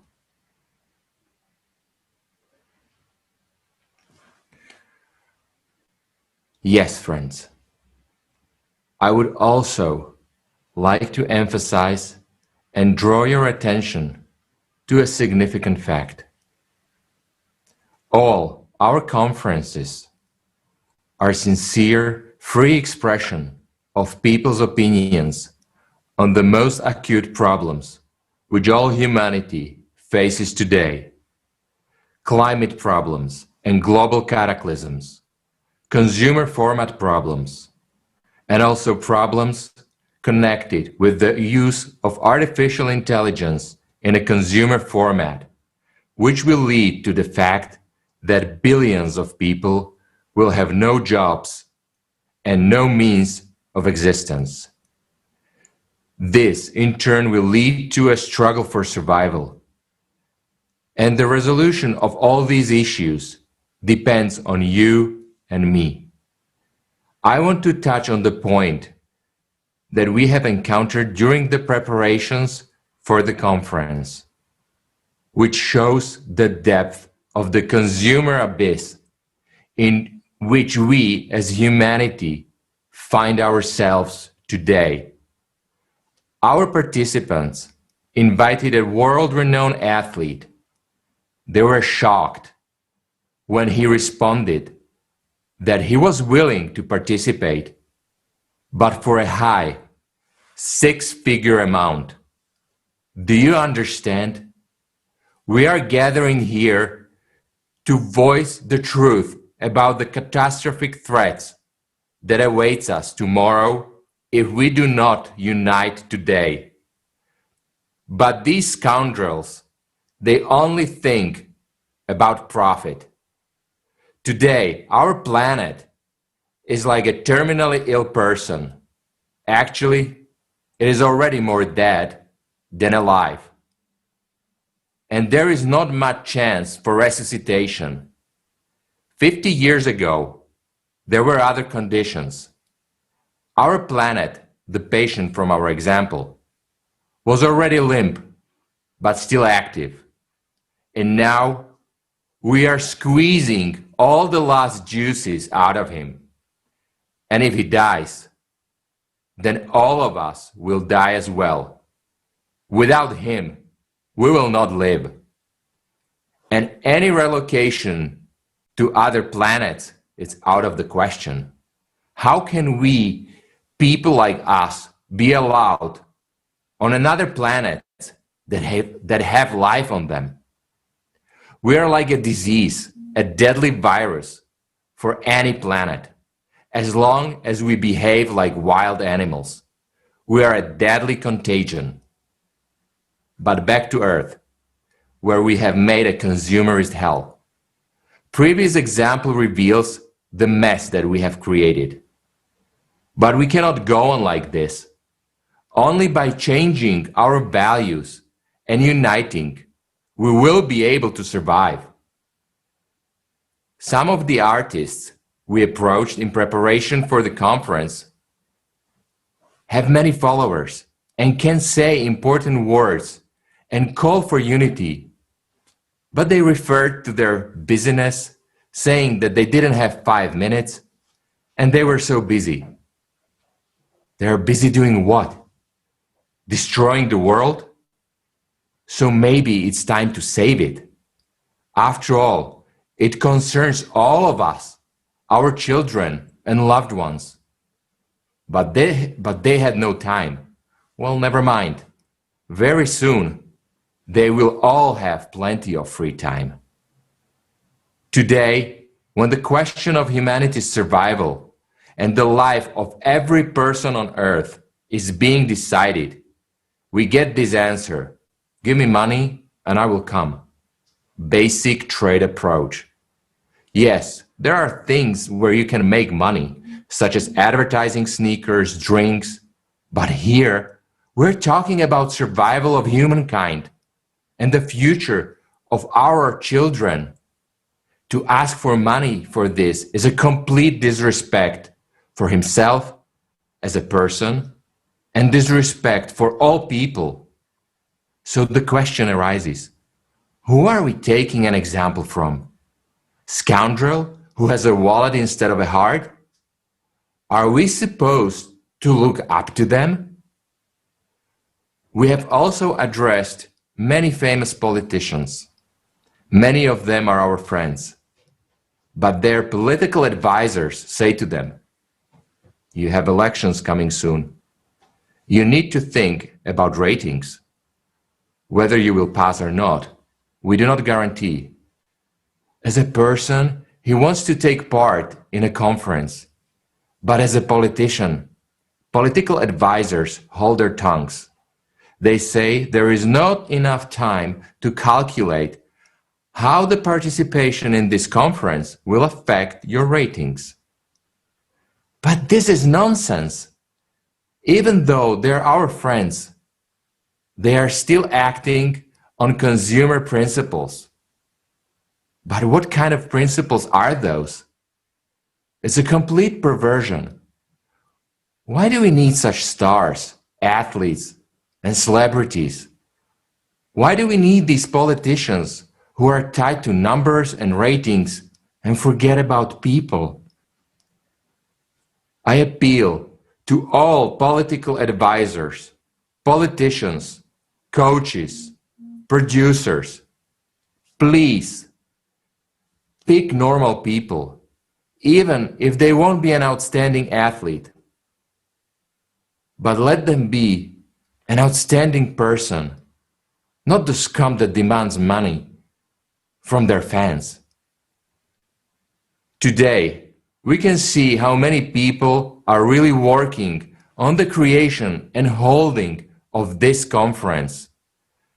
There are 72 languages in simultaneous translation. How many translators? How many people in the technical support? What a colossal work of people who spend their money, their time, and energy. Thousands of people are working tirelessly to bring the real truth to others. The truth that affects your life too, the lives of your children. This is a striking difference between those who act for the good of all and those who have lost their shame, conscience, and humanity. Therefore, a big human thanks to all those who are here today, who watch and support us, who share this information, who will share it tomorrow, to all of those who act. There are many of us around the world. We communicate with each other, and a common goal unites us. This is why our actions are effective, and we can conduct such magnificent and large-scale events. And all the stars and politicians should have been sitting here by now. This affects everyone. Some do not know what to do. Others are worried about ratings. Some have lost their shame and conscience for the sake of money. So are we going to wait for something to happen and some of them to become a normal person? We're not saying that they're all like that, but the vast majority of them are. But that's the kind of world we all created together. And that's exactly why we now need to change all this. We must leave consumer slavery and come to creative freedom. And we can do it together. Only together. Thank you for your attention.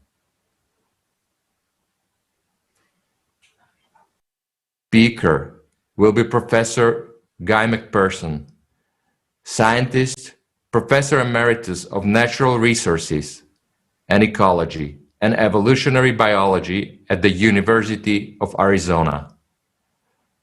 It would be very valuable to listen to your opinion.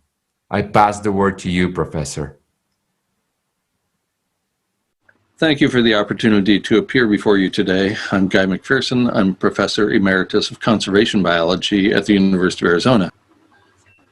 we are so far down the road of dismantling all of the living systems on the planet that we can't just walk away. We can't just step away. We can't wish for humans to go extinct and think that nature will resolve all the issues. That can't happen. There are two major problems associated with that assertion. One, if we go extinct, we lose aerosol masking. And as a consequence, the very rapid heating of the Earth is way too fast for any organism to keep up with. That rate of environmental change is beyond which species that evolved at a certain slow rate of environmental change, it's beyond what they can handle. Secondly, and I released a video on this topic, let's see, June 29th, 2021 at GuyMcPherson.com. It's called Means of Extinction, Nuclear Facilities Implode. And there's plenty of evidence to indicate if we just walk away, then all those nuclear power plants around the world are going to go Fukushima and Chernobyl, and that's inconvenient, and that will destroy all life on Earth. And there's abundant peer-reviewed literature to support that idea. So we can't. We can't just walk away and leave the children in the room and think they'll grow up and take care of the planet. We cannot do that at this point, and we are the children in the room. We can't walk away. We have work to do. That work will require enormous creativity if we are to save some semblance of the living planet for the next few decades. Amazon rainforest has passed the tipping point many years ago. It is now what's called respiring collectively faster than it is photosynthesizing. So it is releasing more carbon dioxide than it is taking in carbon dioxide from the atmosphere. And this has been going on for years, and it's one of more than 70 self-reinforcing feedback loops that we have crossed with respect to climate. And this is one that's hugely important and has been well studied for a long period of time. The Amazon rainforest is pointing the wrong direction. It is no longer providing the oxygen we need to breathe. What could be more important than that? If you think the very oxygen we need to breathe, that's how far down the road we have gotten, so that we are destroying the air we breathe. It's inconceivable, and yet it's happening. I had a friend who had one of these placards in her kitchen. You know, we've all seen them. They have these catchy little phrases on them. And the placard in her kitchen said, "The ocean fixes everything." People believe this. People believe we can throw trash and oil and carbon dioxide and everything else into the ocean and the ocean will fix it. No, the ocean can't fix everything. If we kill the ocean, we kill ourselves. We might as well point a gun at our head filled with bullets. That's what we're doing with the ocean. We cannot. We absolutely cannot continue to treat the ocean as our garbage dump. You know, we've proceeded for so many years down this path. We've been throwing our trash into the ocean. We've been polluting the atmosphere. We've been doing all these terrible things. And most people think that we can continue doing them because, look, it's worked so far. We're still here. People do not understand the importance of their individual and collective actions, in part because they don't want to understand. I don't want to understand. I don't want to know any of what I just told you. It's horrible to know this. Listen, even if it's too late to act and make a difference, do you want to be the one who tells somebody, "I didn't act because I thought it was too late"? Of course not. We don't know when too late is. Probably until long after it's too late. Does that mean we should give up? I don't think so. I mean, I'm not. You know, I haven't been paid for a dozen years, and I keep grinding away because I'm a teacher, so I can't help myself, and because we're talking about the living planet here. There is nothing more important than that. All the dollar signs in the world do not add up to a living planet. Yes, if we're going to have a creative society, then we have to reward creativity in individuals. Let's look for every opportunity to do that. Think about that. It's not getting together at the bar drinking beers. It's people working together for the common good. If we can do that, wouldn't that be beautiful? Wouldn't that be amazing? I want to do that. Thank you for the opportunity to have the conversation today. We're talking about the most important topic in the history of humanity. So I really encourage viewers and listeners to pay particular attention, not just to my presentation, but to the others that are going on here as well. Thank you so much for bringing on these important topics. I couldn't be more pleased about that. Thank you so much, Professor, for participating. And what you have just described is awful. We must do something, and there is no one to rely on. I want to go back to what Robert has said. Who should be telling the truth now? Is it they who should? However, these bastards do not even consider it necessary to attend the conference. And later on, they are presented to us as great benefactors and philanthropists, claiming that we should look up to them. To whom? To heartless creatures who have wallets instead of the hearts? Here is the result of the consumerist format which we exist in.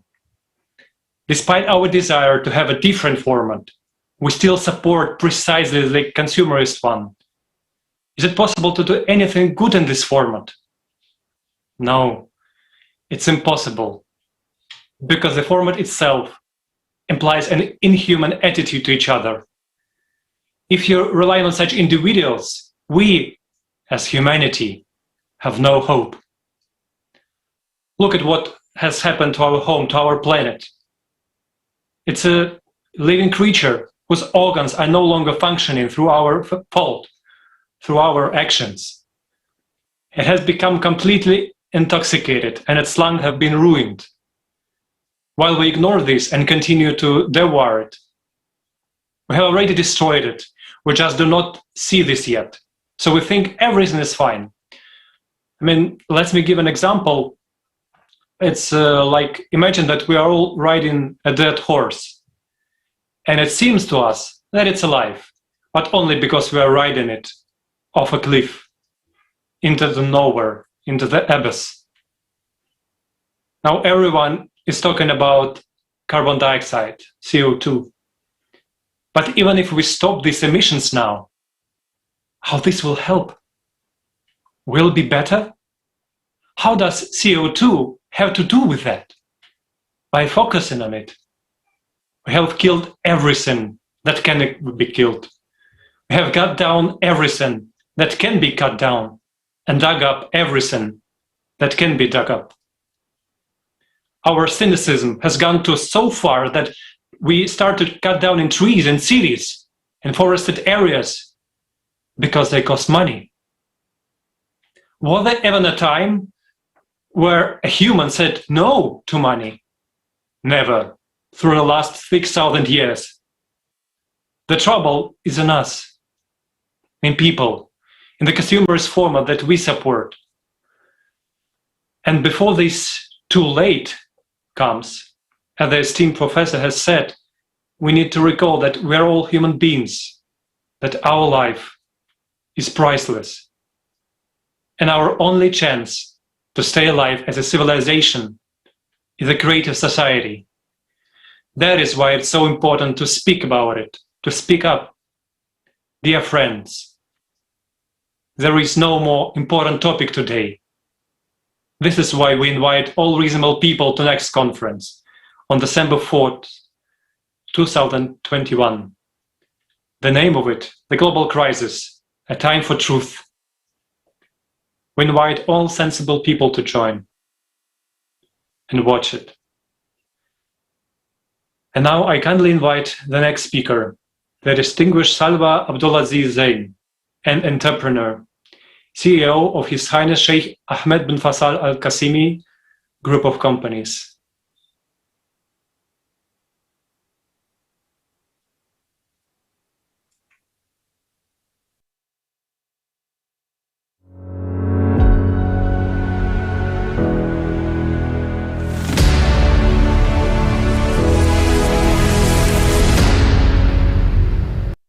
Hi, my name is Salwa Abdulaziz Zain, and I am an entrepreneur, CEO of the private office of His Highness Sheikh Ahmed bin Faisal Al Qasimi. I have successfully launched and managed several companies in Africa and the GCC and founded several non-profit organizations across the globe. Thank you to all the parties involved in allowing me to speak on this platform. When one is discussing the issues that are most critical to humanity today, that is subjective to that person's views and passions. I have always seen children as the most important. Today, there are an estimated number of 14 million who suffer from severe malnutrition. The numbers are staggering. Only 25% of these children have actually received life-saving treatment. My mission has always been aiding the future generation of our world from upsetting situations like these to the best of my ability. None of us are strangers to the difficulties children all around the world face, from poverty, malnutrition, lack of education, abuse, exploitation, and so much more. We as a society should then educate ourselves in how we can come together in helping these children. The most commonly asked question is, what will the world look like decades to come if we don't end climate change? Before COVID-19, one of the major issues governments were facing was the climate crisis. The world is getting hotter each day. We are heading for a world that will be more than 3 degrees warmer in less than 80 years. With the great melting of the Arctic sea ice, loss of forests and increased air pollution, these are merely a few. Studies show that with this neglect continuing in 5 to 10 years, vast areas of the planet will be increasingly inhospitable to humans. With so many countries already being overpopulated, we simply cannot allow such circumstances. The first step in acquiring change for the global issues at hand is spreading awareness. Lack of understanding of severity of conditions is what allows people to be so carefree and ignorant to the problems we face. It is our duty as humanity to be well informed in global affairs and encourage others to do so as well. Coming together in times of hardship and speaking out in the safekeeping of our planet is how we can create social change. We must speak up and speak out. What a creative society would look like in my eyes would be where people would know how to come together in times of hardship and understanding the meaning of true unity. My idea of a creative society wouldn't be where everything is perfect, but when we as a community would be able to come together in those times of distress and help one another. I believe we should take part in the process of transforming a society to enable a better future for our children. We must lead by example to form a better future for the next generation. I would like to thank the viewers and for all those doing their part in spreading awareness. I would also like to thank ALLATRA TV, who volunteer and work tirelessly to shed light on these issues every day. Let us be the change we want to see in the world we live in. Thank you.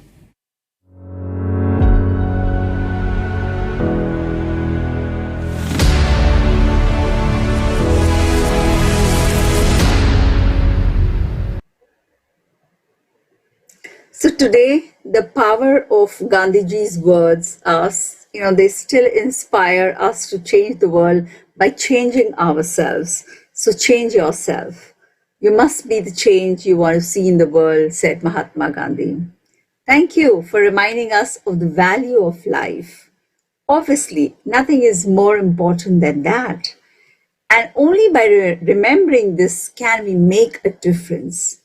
That is why we must inform everyone so that people are aware of worldwide scale of problems. Participants of Creative Society project all over the world inform humanity in their spare time from work and study, so that all of us would be able to survive, everything that's happening. And everything begins with information. That is why people are interrupting today's conference, or it's been converted into 72 languages. So please record your feedback about the conference and send them to info@allatratv.com so that more people would learn about this extremely important event. Our next speaker will explain how information can affect climate. So dear Yasuyuki Nemoto, Doctor of Science in Cellular and Molecular Biology from the University of Tokyo, Director of IHM, General Institute, and manager of the Executive Office of IHM. Over to you. Hello, everybody. My name is Yasuki Nemoto. I'm now advisor of IHM General Institute and advisor of Office Masara Emoto. He's author of the Message from Water and Hidden Message in Water. My job was international secretary to Dr. Emoto. I have a background as a biologist or a scientist, and so I was a kind of scientific advisor, and now I'm talking about Dr. Emoto's water crystal technology and the new science of water. My mission is to connect the science and the spirituality. I want to support, I want to help the humanity, including myself, actually, to spread the message for the future or for the creative society. I would like to say that the water is much, much more important than you may think right now. Every water looks very same, in appearance. But Dr. Emoto believed that the water can memorize information, the different information, for each glass of water, for example. And I believe also the good water shows beautiful water crystals, while bad water does not show any crystal at all. And here I used the word good and bad, but in this case, the meaning is good means very harmonious with nature. Okay, please understand it this way. And bad means it's not harmonious with nature. And water can be changed by music, images, words, and prayers. And please remember these 2 points about the water science. First one, water memorizes and transmits information. It's a relationship between water and information. Water memory, or memory of water, okay? The second one, water stores and converts energy. This is based on the force festival water research by Dr. Gerard Pollack. So water information and water energy, they are connected. I believe the climate change, the climate is basically depends on water. Even the earthquakes, I believe that the water in the rock or in the, formation under the ground is playing a role, I believe. But anyway, I believe the climate changes is just reflecting the collective consciousness of humanity. So in this sense, everybody has the same, same significance, same importance for the humanity, each person. Even you are on the lying on the bed, or if you you cannot do any action at all. You are emitting vibration, you are emitting information like that, and you are affecting all the world. So if you have a life, you are changing the world. You have a potential to change the world. Thank you, Mr. Nemoto-san. Today, climate is the most crucial subject for humanity. How do people survive in time of climate disasters? Does a human influence climate?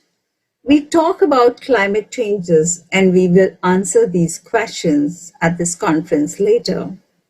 But now it is our pleasure to give the floor to Her Excellency Dr. Amina Ali, Professor and UN Special Envoy.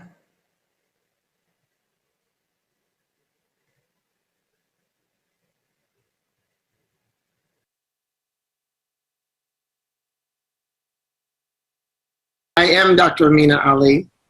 And I'm coming to you from the UN here in the United States. I represent the Federation of International Gender and Human Rights, which is the CSO. I would like to welcome all of the dignitaries, ambassadors, emissaries, and those in high positions in place in this this conference. I thank you so very much for also welcoming me to the Global Crisis Conference here. We are facing a global crisis. This crisis is undaunting. It is macabre. It has descendancy and legacy that is going to continue because our actions are continuing. Well, you know, the capitalist approach is how much money we can leave, how much money we made in a lifetime, and how much money we can turn over to our people when we pass away. If my children are left with $5 million and, you know, all the access to all the resources in the world, but there is nothing left in the world, how can we measure that wealth any further? How can my children say that they're really wealthy when they have nothing to spend it on? If there are no natural resources that we are embodying, that we do the same way we do our wealth and our wealth planning, then what are we saving for?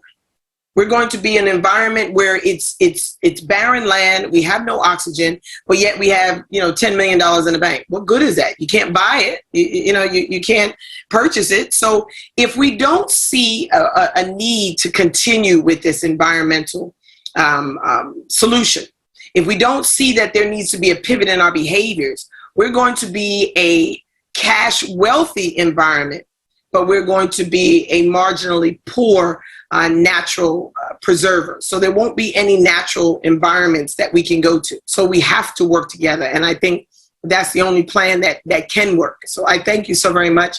I thank you all global partners and all of you that are here today on this conference. Thank you.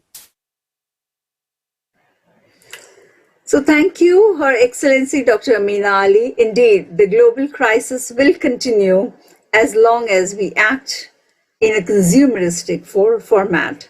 Money won't buy us oxygen, and we have seen that, which won't be available. Nor will we drink clean water if all of it becomes poisoned. There are fewer and fewer resources, and the earth has no time to recover. Science should help us cope with the crisis. As a result, we have alternative sources of energy, but how safe are they for us and our planet?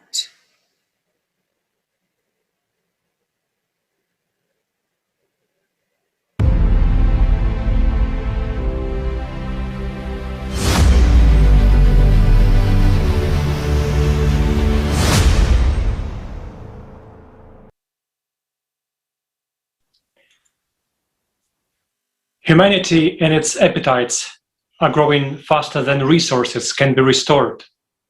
The more of us, the fewer resources. What this leads us to?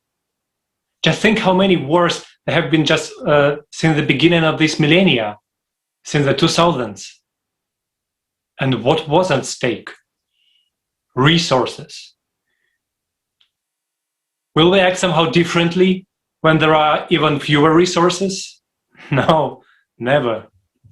The very format of the consumerist society dictate that we will follow the path of profiteering and domination. Maybe we should stop scientific development and also stop develop technology then? No. Then we are doomed. It will be our verdict. Science must develop and strive to solve the urgent problem of whole humankind, to survive. But what do we see now? Hypocrisy and deception. Instead, science serves economic and political goals. Yeah, when we talk about resources, you may also say that after all, we do have alternative, renewable, and environmentally friendly resources of energy. But is it really so? Let's see it in detail. Let's take solar panels, for example. Today, their efficiency is significantly lower than that of traditional energy sources.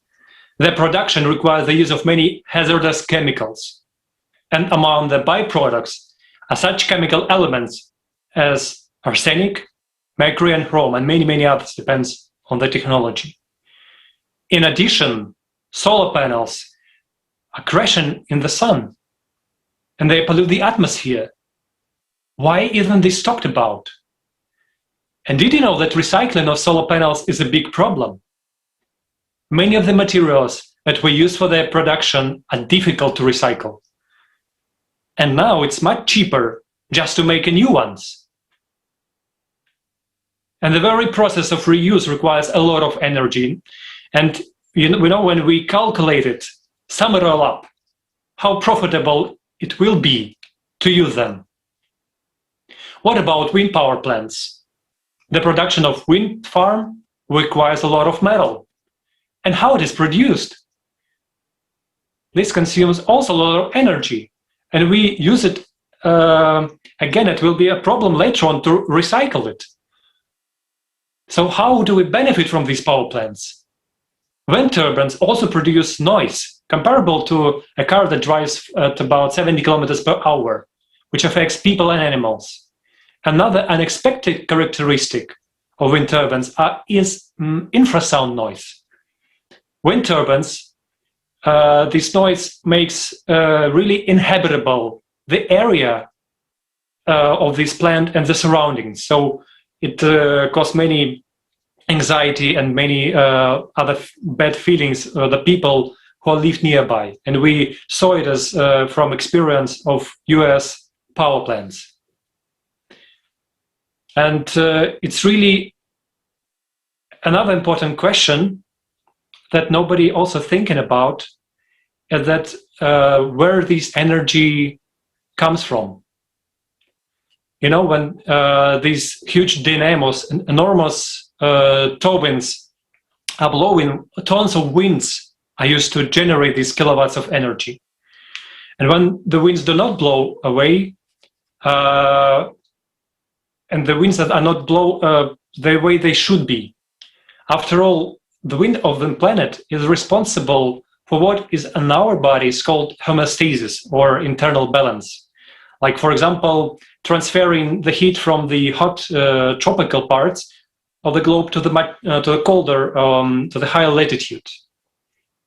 And in order to explain it, let's imagine that we will put microturbines in our human lymphatic system to charge gadgets, for example. And when the lymph stagnates in the body, there will be acidification and intoxication. And what does it lead to? Autoimmune reaction and death. Isn't that what we see now on our planet? It would seem to be nice to get wind powers, but only if we don't look on the other side of the coin. After all, everything is energy. Nothing just comes out of nowhere and goes nowhere. Does it make things worse on our planet? Of course it does. Another alternative energy source is being considered nowadays as hydrogen. It's portrayed in the media as a clean fuel because it burns, and when we burn it, we have just water. But in order to use it, we must first produce it. And the production of hydrogen also uses electricity, which is not extracted in an environmentally friendly way. Moreover, if we switch to alternative energy sources, we need to build additional energy storage facilities to store and redistribute the energy, like batteries for backup power or for seasonal energy storage. And at the end of their lives, will these wind turbines, solar panels, and these energy accumulator just disappear without any consequences? These new technologies should be aimed at improving our life. But right now, they're aimed at improving the life of those who make money from these existing problems. We are taking away the right to live from ourselves and from our loved ones because of self-centered people, for those for whom the good is paramount. It is time to face the truth. We inherited this planet like that. We inherited this format, but we didn't improve it. On the contrary, we made it even worse. It is true. And while we lie, deceive, and pretend that everything is fine and good, the world is falling apart. How much damage can be and every month we are hearing about new records. And no one talks about the extent to which, how far we have broken the records in garbage disposal, pollution, ocean acidification. No one talks about that. But by all these actions, we shorten the life of mankind. Those are our real records. And why? Because there is a struggle for silly alpha importance, to be the most important, to be the most important alpha. So the only way out of this stalemate, of this issue, is to build a creative society. Because in it there are no conditions for alpha dominance and mutual annihilation, as there are now. But there are conditions for human. And that is why in a creative society the life of each person is important. And in it there is only one egregor of universal benefit. Today the most important thing is time. The time we have left when we can unite and do something. We can survive, evolve, save the planet and ourselves. But this is where everyone is needed, really everyone. Global problems can all be solved, but at the global level. We need to stop being divided. We need to change the consumerist format in the creative one. We need to decide today. We have now seen that alternative energy sources are not sustainable and therefore cannot be our future. But what do we have in the present? It's no secret that we overconsume our resources. Minerals are the energy of the Stone Age. And we get the 60% of our energy from them. In the process of using these minerals, we pollute our environment. Harmful emissions go into atmosphere, water and soil, directly affecting people's health and the quality of our life.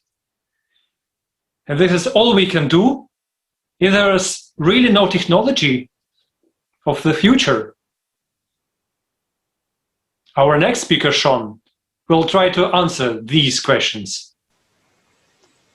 Thank you so much, Alex. But before Sean, can I just answer one question we received in our chat?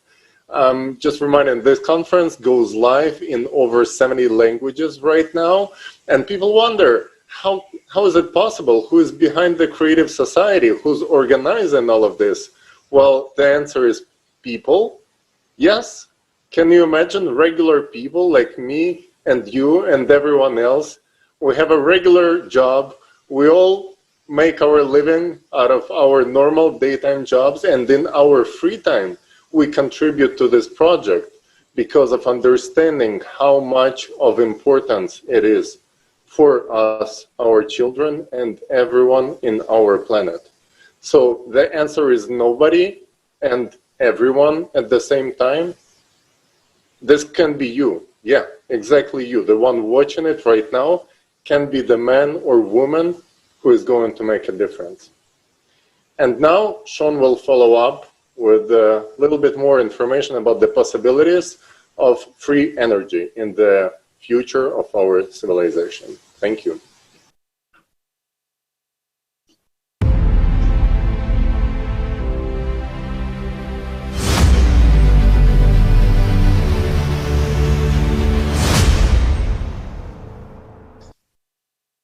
Hello. It is terrible to look at the facts of the many crises that we all face today. It should be clear to all sane people that we must resuscitate our planet by any means.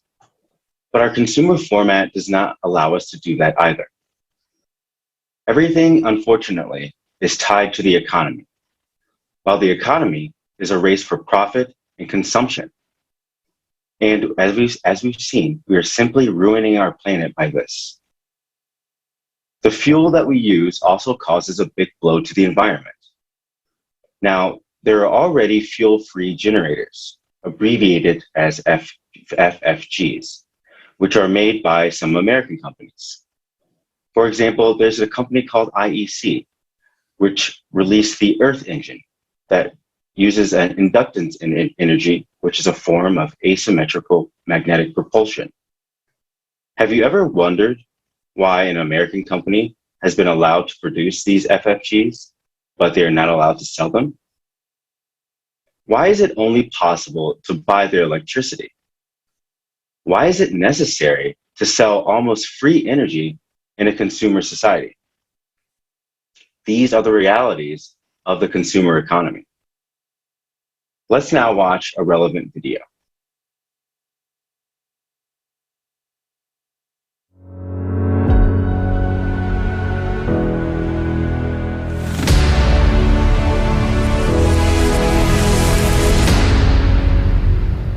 The projects of perpetual motors have long been developed. But why do these technologies remain inaccessible to mankind? Let's consider what would happen if, for example, the technology of fuelless power generators, the FPGs, which were introduced today, and what consequences would this lead to in today's consumerist format of society?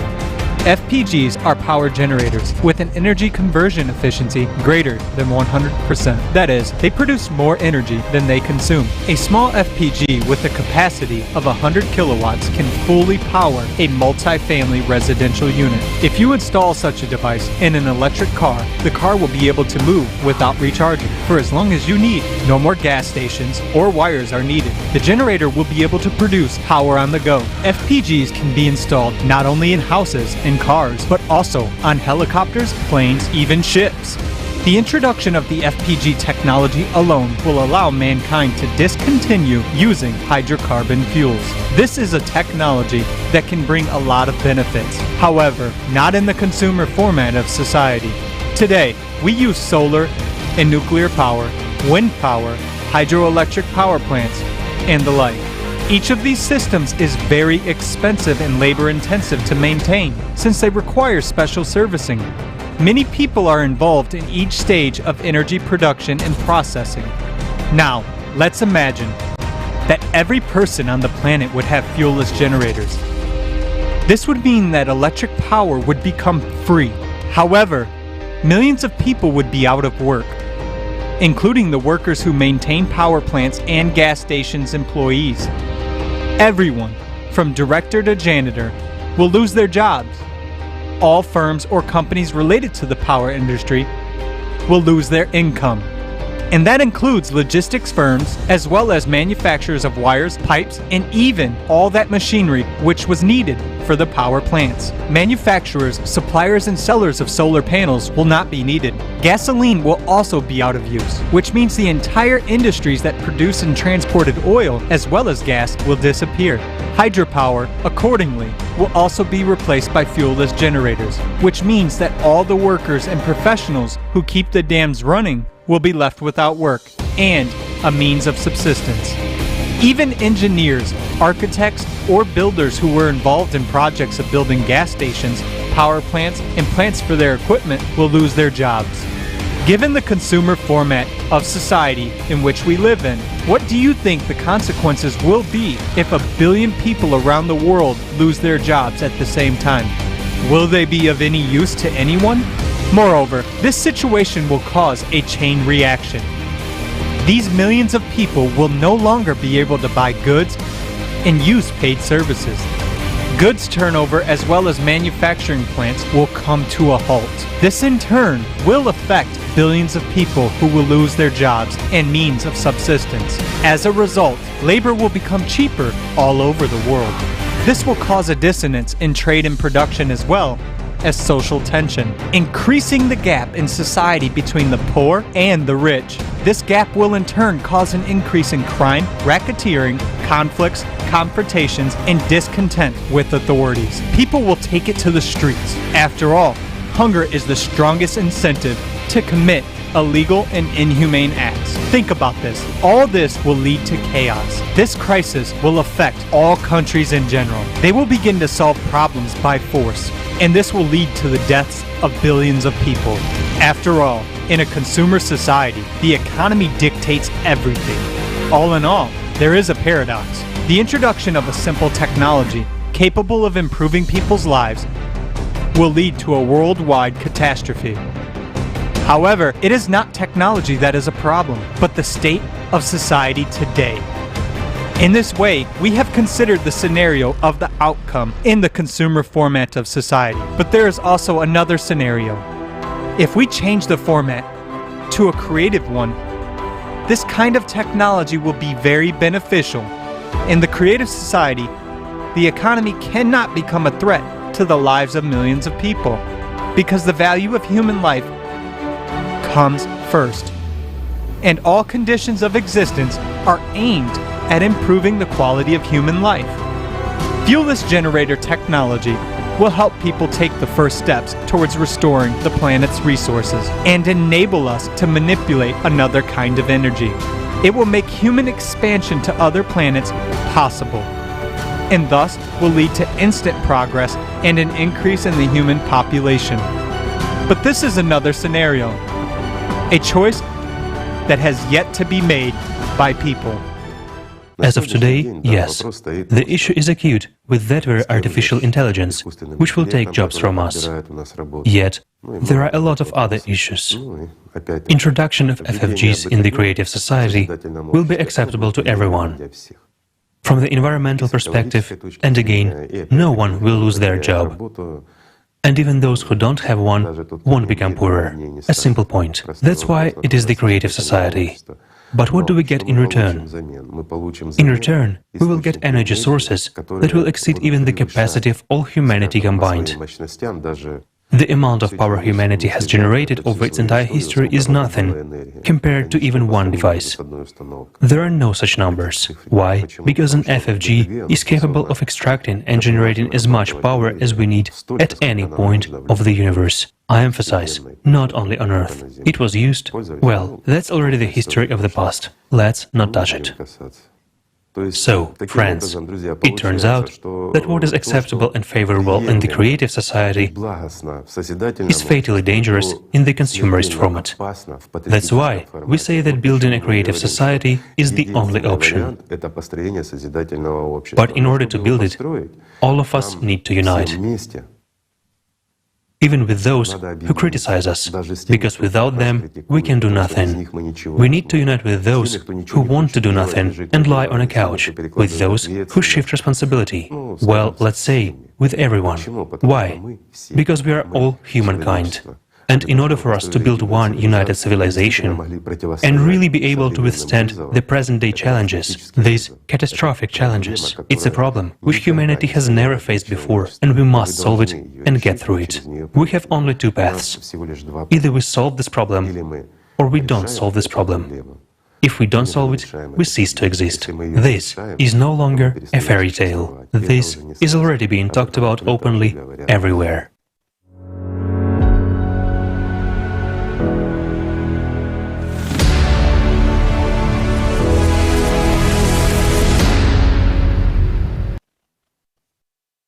So, as we can see, the tragic situation is that the technology is extremely necessary for us.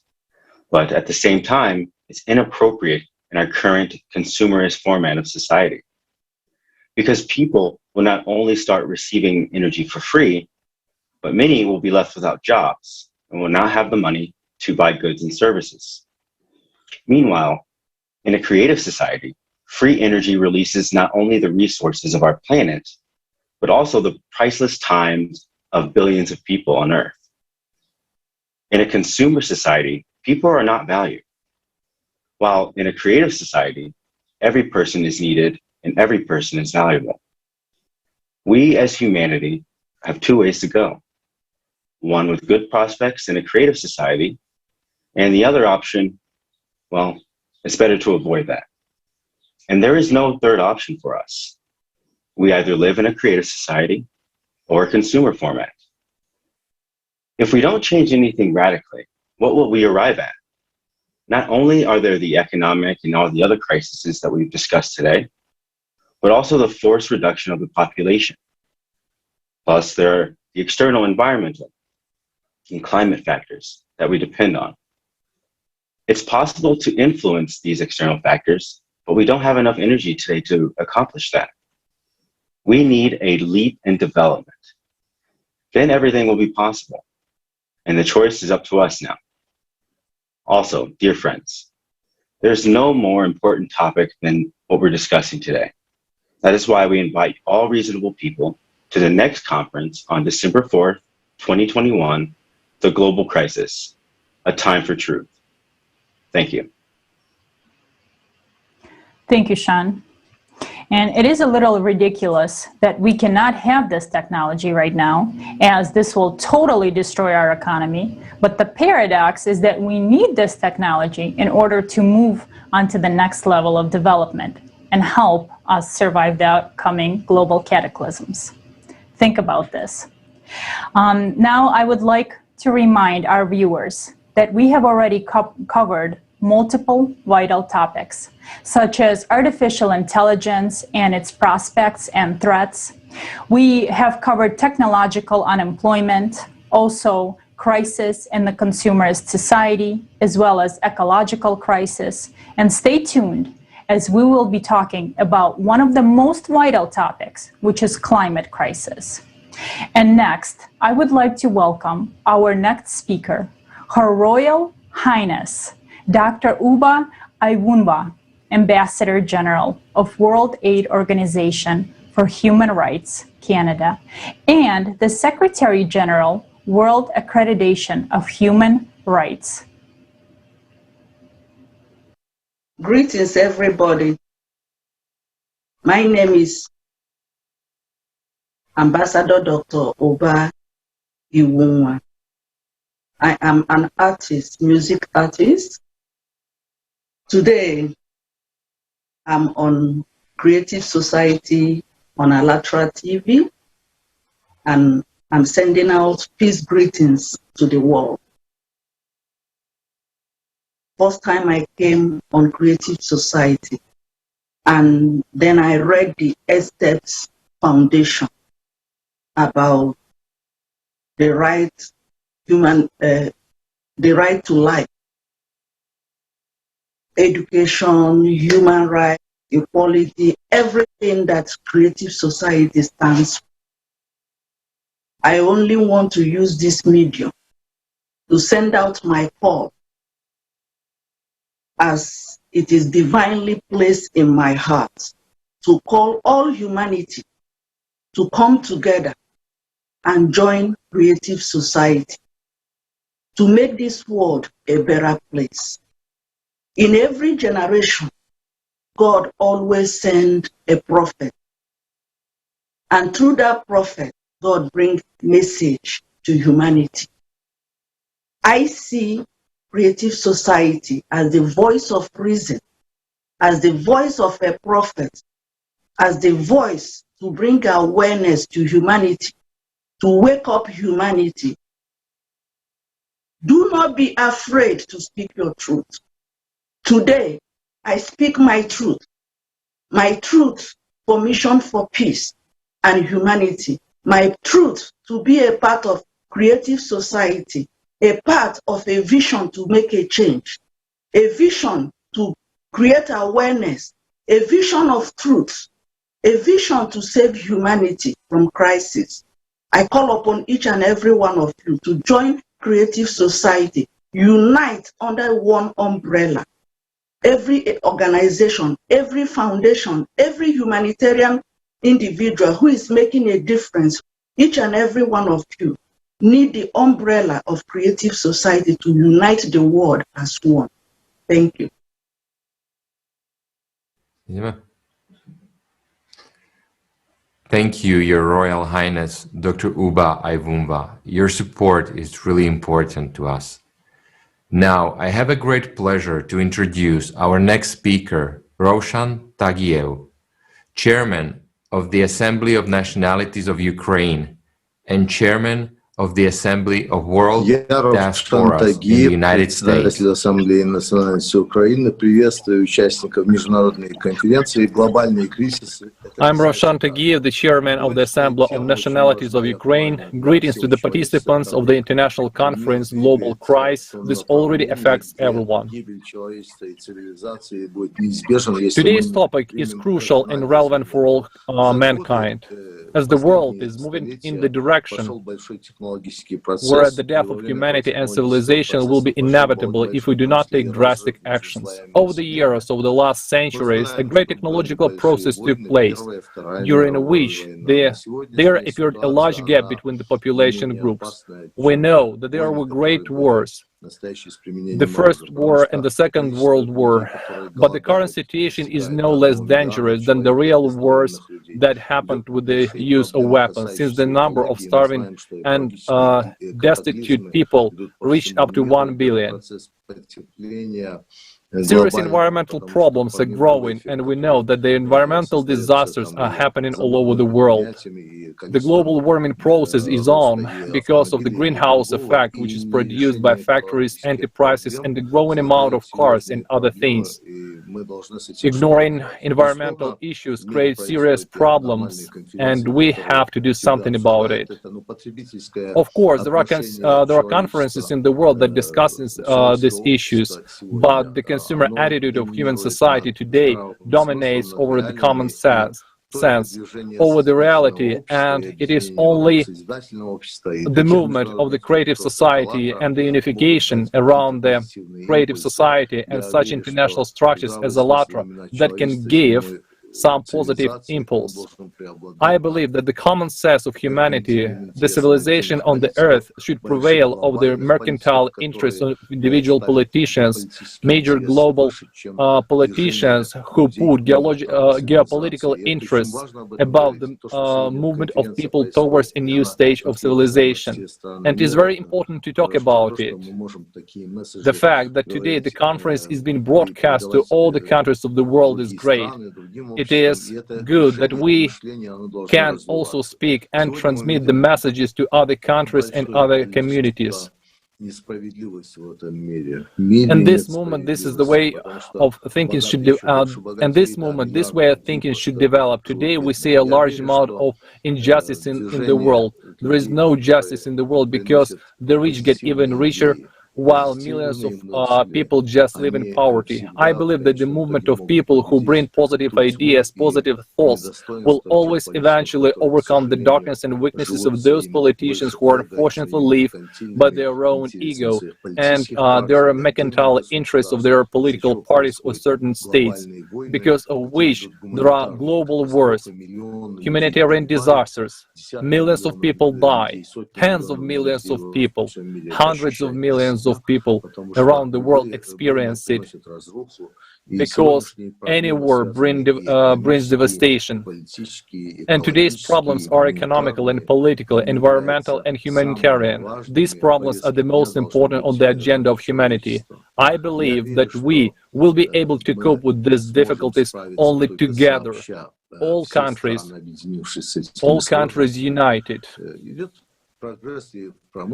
There is also progress in industry. We understand that there were stages of an industrial breakthrough. They take place periodically throughout history, and the so-called fourth industrial revolution, which is being declared today, can also bring both advantages and threats. We should talk about this, and I want to say once again that such conferences as the one being held today are very important, and they carry good messages for both interaction and coordination between people, because human life and human freedom are the most important values. But this should not in any case go against the interests of exactly the same people who are next to us. We people of different nationalities of our planet must unite for it. Thank you, Mr. Tagiev. Your participation and support of today's conference is very valuable to us, and you are absolutely right that those topics that are raised today by our speakers need to be widely publicized at the international level, at the global level, and we are so grateful for your support of the creative society. And the whole world will see today's event. Right now, millions of people from around the planet are with us. Thanks to people's initiative, the broadcast is being streamed on thousands of streaming platforms, local TV channels, and YouTube channels. This broadcast, thanks to volunteers, has been translated into 72 languages, including sign language translation. Dear viewers, the information we hear now leaves us indifferent, and we are very glad to hear your opinion about the conference. Please send your video, your questions, and your comments to info@allatratv.tv. info@allatra.tv. And I'm happy to introduce our next speaker, Jeffrey Long, Chief Technology Officer, Executive Director at Titomic, a Senior Executive and Technologist in R&D, Research and Development of Advanced Manufacturing Technologies and Implementation of Automated Manufacturing Operations in Australia, Europe, and Asia. Thank you, and thank you, ALLATRA, and greetings, everyone. It's a great opportunity and privilege to be able to speak here about creativity and how that can actually work with industry and actually move towards a creative society for the world. Is it time to explore the sustainability of human life and creating the symbiosis with planet Earth? How do we collectively define the significance of human life and reevaluate the indoctrinated cultural and socio-ideologies that have limited the nobility of our human creative potential? These are thought-provoking questions that see the foundations to explore human creativity as a significant, noble virtue relative to experiencing human life. The world has changed a lot in the last 100 years, and with the current COVID pandemic and looming climate crisis, has the global economy reached its maximum economic potential? What humanity once endeared as significant metrics of a purposeful human life seem to no longer appease the yearning deep within our souls to fill the void of despair that trespasses our minds and limits our creative potential to experience the joys of human life. Traditional top-down hierarchical governance and management structures in our larger corporate and financial institutions are now incongruent with the basic pillars of human life. The corporatized governance of the global economy feeds the nefarious desires of parasitical consumption at the expense of the world's younger generations and their future. The vast majority of humanity is disillusioned by the notable disparity of global wealth and the inequality of debt that enslaves so many people to a life of hardship. As the broken global economy transitions to the United Nations low-carbon global economy, under the guise of a looming climate crisis, who benefits from the elevated debt, the readjustments in the value of assets? We only need to follow the money trail to know. G20 finance ministers and the central bank governors asked the Financial Stability Board, the FSB, to review how the financial sector can take account of climate-related issues. Mark Carney, UN Special Envoy on Climate Action and the Finance and Bank of England Governor, stated, changes in climate policies, new technologies, and growing physical risk will prompt reassessments of the values of virtually every financial asset. Now is the time to ensure that every financial decision takes climate change into account. Humanity is facing the paradox of a transition from a broken global system of economic governance to a tyrannical, corporatized elitism under the auspices of a UN climate crisis agenda. Humans are born with free will. However, the vast majority face generational indoctrination to ideologues of limitation that reduce their potential significance to one of deluded enslavement with a simple reward system of monetized consumerism. We must ask ourselves, is the global consumeristic format which we have right now damaging our human potential to experience the yearning of our mind, soul, and spirit to explore the joyfulness of human life? The people of the world have all inherited the legacies of their ancestors, and with each new generation, the opportunity presents itself to create a better future for themselves and their children. The past years, we have witnessed the transgressions of global elite and their broken system of governance and economic control. No longer can monetized consumerism fulfill our purpose in life to explore our humanness beyond the limits of enslavement that our forefathers valiantly tried to transition from to create a better world. The amount of darkness historically created by humanity is enough to make it a metaphor for a noble path of creative empathy to realize humans are the infinite potential of this world. There is division within humanity occurring at an unprecedented level, and the grandest deception of all is that the minority of people with unequivocal trust in corporatized pseudoscience and dictatorial governments are the majority. All great cycles of empires end with disruption, and we are now witnessing the desperation of the hierarchical masters' blatant attempts to maintain control with whatever nefarious method they can.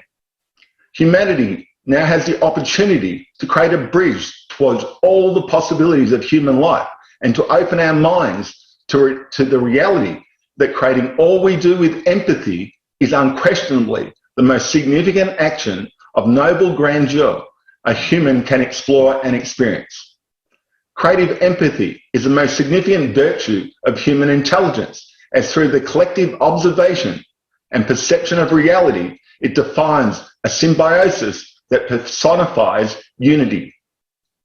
In 2021, as we explore new horizons of hope and the opportunity for humanity, we are seeding a congruence of collective intelligence to create new foundations for stability and sustainability through the noble intent of people's empathy to build a creative society.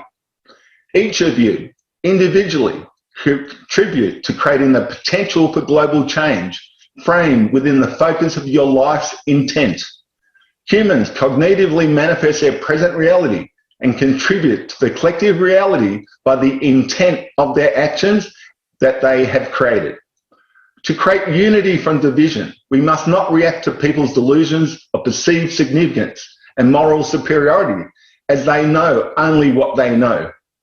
Human empathy lets one observe others' realities and not be entrapped into the vortex of reactive engagement, but instead express wisdom with the sole intent of unifying all of humanity. Creative empathy knows no limitations, so let's all make the effort in 2021 and in the future to focus our human intent to be the noble guidance that humanity yearns for but fears to create. Creative empathy does not react with limitation. It rises like a phoenix from the ashes of corrupted empires to build a creative society of unified noble grandeur. Thank you. Thank you so much, Mr. Lang. It is a pleasure to have you here with us today. Thank you for joining this global event.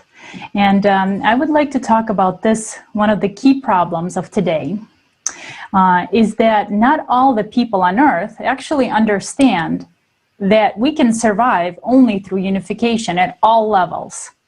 Unity at all levels means that we, as humanity, should become a single whole. And it's important to realize that separately, in disunity, we're not able to solve these problems. For example, let's take UN, showing that even this large organization cannot solve urgent problems, not to mention global climate challenges, which we will face in the near future. Let's look at the results of their activities together. We will refer only to some data. For instance, there are 17 Sustainable Development Goals, also known as the Global Goals. They were adopted in 2015 by the UN General Assembly as a plan to achieve a better and more sustainable future for all.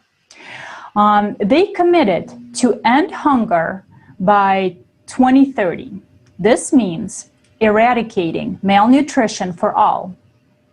And according to the report prepared by the experts, of several UN institutions, including the Food and Agriculture Organization, UNICEF, the World Food Program, and the WHO, in 2020, the number of people threatened by hunger has increased by 118 million and reached 811 million. By the way, the UN declared this year, 2021, to be the year of hunger. And you can see this on the graph as well. Also, the UN chief stated that we have failed to enforce a basic human right. And according to him, even though food production rates have tripled since 1960, malnutrition remains the leading cause of shortening human life expectancy. Just think about this for a second. And now in 2015, the Paris Agreement was signed, an international treaty on climate change. The essence of this document is to restrain temperature rise by 2 degrees. The objective is to limit temperature increase up to 1.5 degrees Celsius. That said, the UN claims that the temperature is rising due to human activity and the fact that we are emitting greenhouse gases into the atmosphere. Now, in 2019, though, a NASA study was published in the authoritative scientific journal called Nature. It argues that changes in the tilt of the Earth's axis and the orbit of our planet's rotation may be to blame for the warming climate. So what then? Are the quotas paid for from the country's budgets, which we fund? NASA itself has said that the Earth's orbit is to blame, not people. So is the UN, for that money paid into the Green Climate Fund, going to put the Earth orbit back into place so that the temperature doesn't increase? Let's think about that for a second.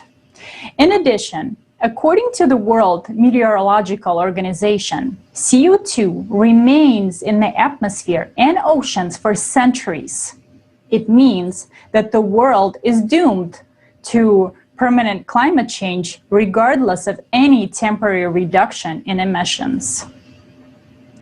Also, according to the UN Declaration on Forests signed in 2014, it was to halve logging by 2020 and stop it entirely by 2030.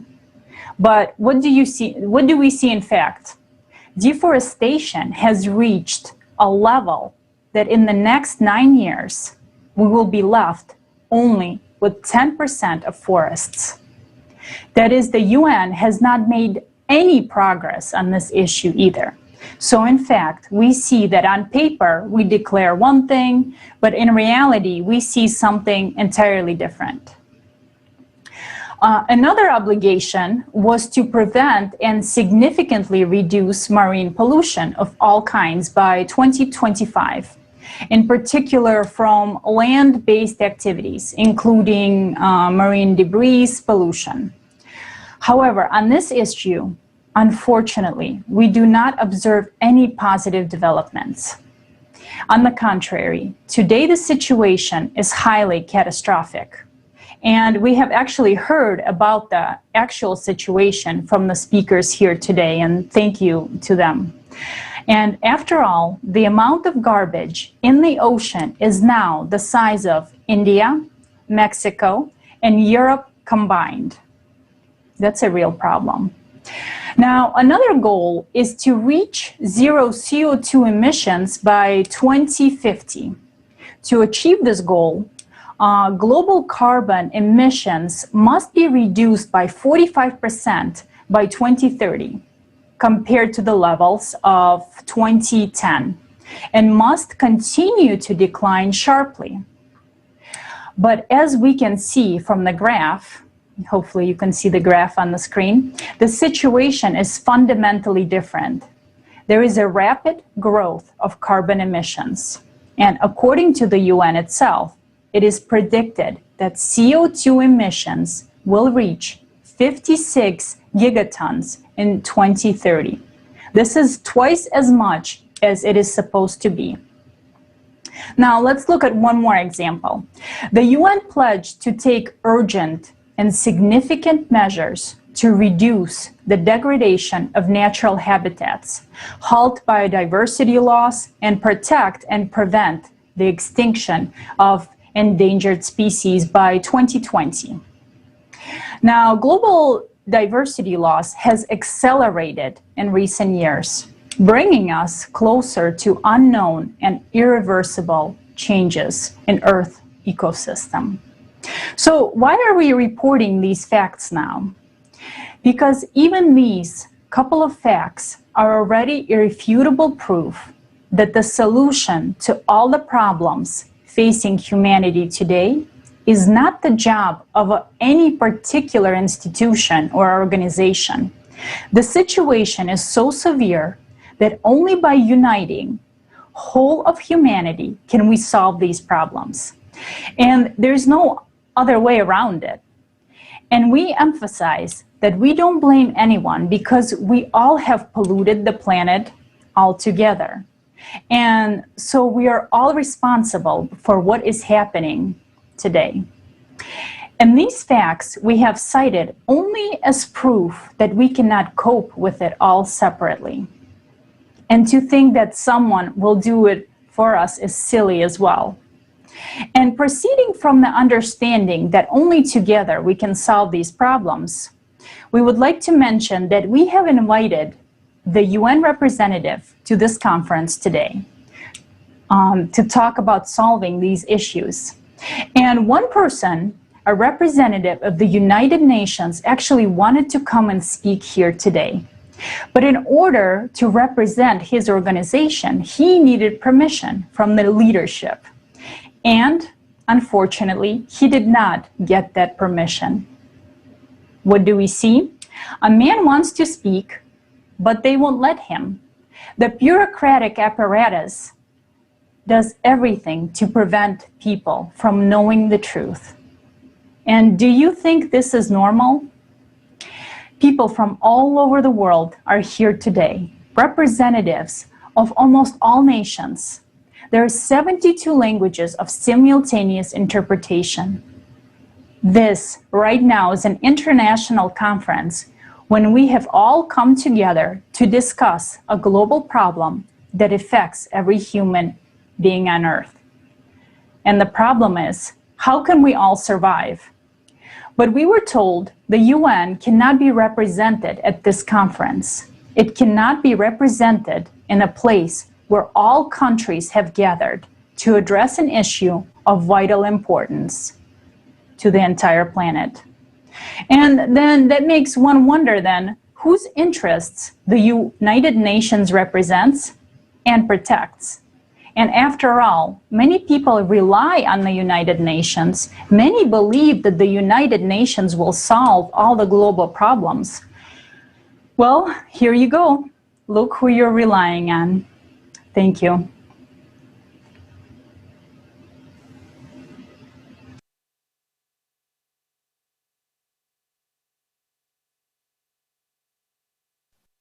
Hello, dear friends. Again, it's my honor to speak with you. We see the bitter truth, and you have come to understand why the world is in such a state.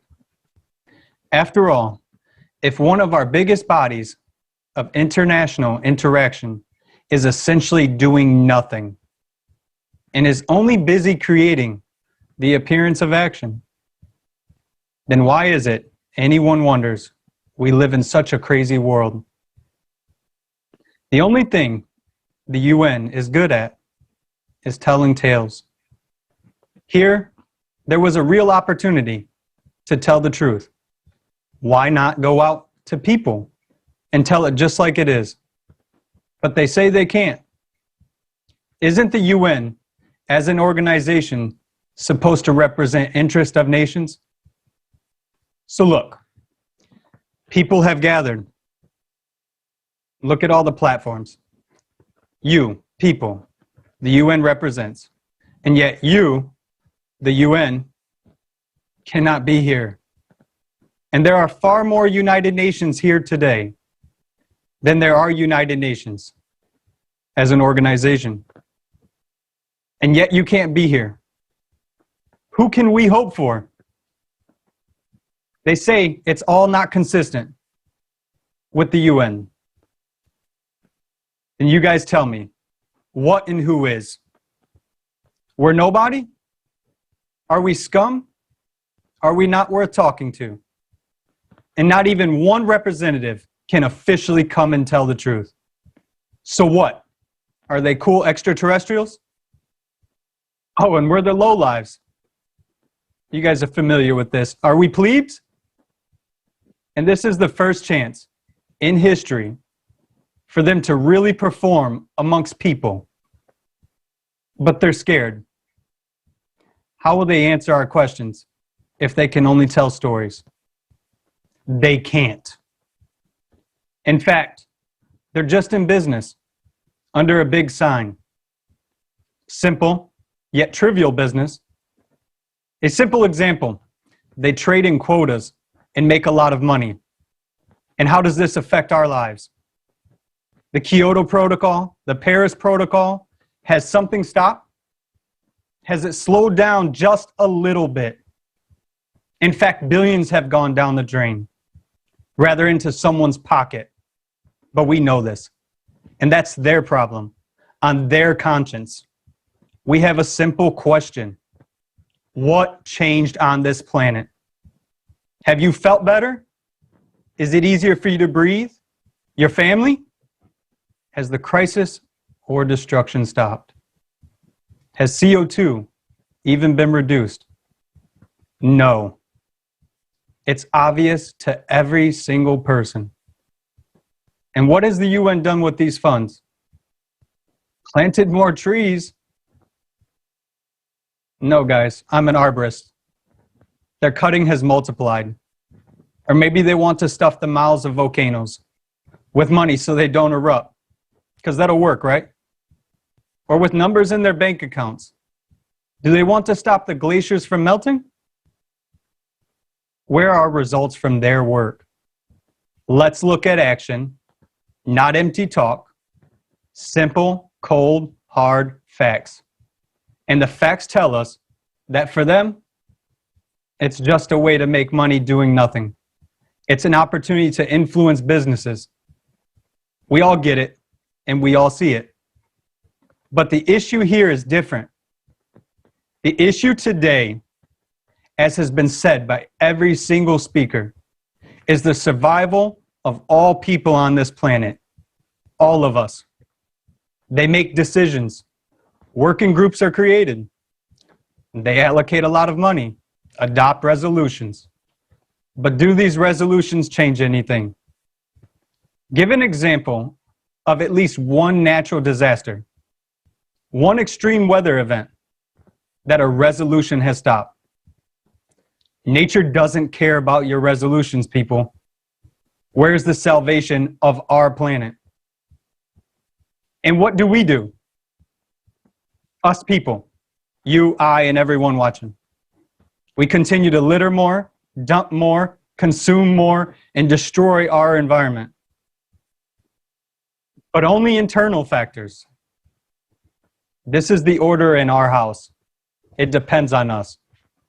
But there are also external factors, and we pretend that they do not happen. As if the cyclical nature of global cataclysms does not exist. As if these are all fairy tales. But these are not fairy tales. You've seen it today. This is the harsh reality of our days, and everything is just starting to gain momentum. And we are not at all ready, even for what is already happening right now, all around us. And this is just the beginning. Literally the beginning, guys. After all, while we were being lied to and told fairy tales, watching TV, we were losing the most precious thing of all time. and continue. And we were losing the most precious thing of all, time. I had to say that again because that's how important it is. And we continue to ruthlessly destroy the planet. And now we can all see where this has led. What a stupid world we have created, where people themselves lie to themselves and lie to everyone instead of facing the truth and jointly solving a common problem. Here's a question, guys. Maybe it's time to grow up. Change the consumer format of this society and put not money, but human life first. And no one here is saying people are bad. Not at all. At the UN, they are just people like you and I. They want to survive. And they all also have families, just like ours. However, the situation is such that elementary greed forces them to act in this way. But there are no bad people. There is a poor system we've inherited, and we continue to actionalize. And that's the consumer system, in which a person finds himself forced to follow its laws. Otherwise, this system, it'll spit it out and replace it with another person. This is an artificial world. And yes, we inherited it. Like a broken house, leaking. But why can't we make a roof? Do we not have hands? Shall we blame someone who did this? Let's make our house normal, healthy for every single person. And let's build this creative society. We can still do it today and tomorrow. But whether we will have the day after tomorrow is a really big question. We are hostages of the consumer model we have invented ourselves.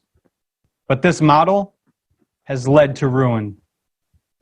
Therefore, the only way out is the creative society and the 8 foundations, in which human life must be protected as if one's own. Thank you all for allowing me to speak, and my apologies to the gentleman who couldn't come out and speak due to the consumer format of our society, and my love with you all. Thank you. Thank you so much, Jason. It's been really a great answer. I think for the previous question that we brought up, that our viewers were asking, what about United Nations? Well, right now I think it's been answered. What exactly the reason why politicians and United Nations and also mass media, that's another question. Why mass media is not showing information about the conference, about our today's conference, even though it's a really high scale? Well, not because it's not important. Everybody realizes how much important and unique it is. And in fact, if it was backed up by any politicians or anything, it would be everywhere. If anyone else could do anything like this, it would be on the media, but not this one. Why? Because topics we bring up here, they are not comfortable. They are really tough. They go against the agenda of many consumeristic organizations which are working just for the profit.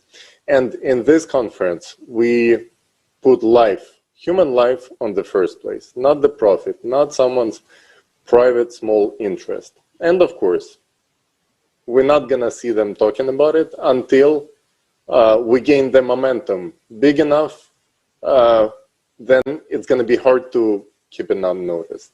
But we have to do it. We don't have to wait for any celebrities, United Nations, politicians to come and do it for us. Let's take personal responsibility. So thank you so much, Jason. Thank you so much, Olga. Thank you all the participants and all the viewers for your activity, your comments. it's really important. And now let me pass the floor to Robert Nikita.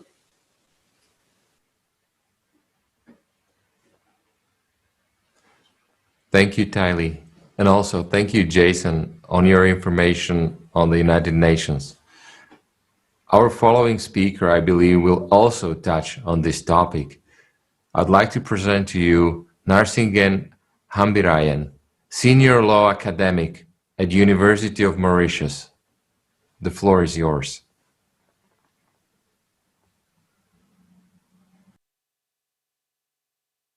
I'd like to greet all the participants for this conference. I think it is a very good initiative. We human beings, we are not drawing the lessons. The sort of space tourism is a big thing. So it's a paradox for me. At the same time, we are seeing that rich people, in spite of people suffering during the pandemic in developing countries, and even in the US, so many people have died. In Europe, so many people are dying.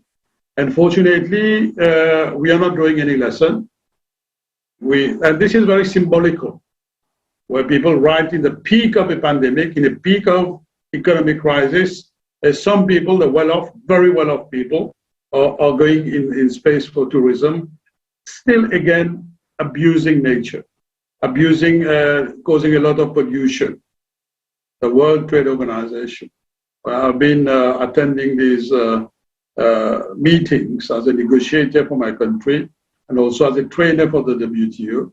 It's very sad that there has been almost a sort of total collapse of the multilateral system at the level of the WTO.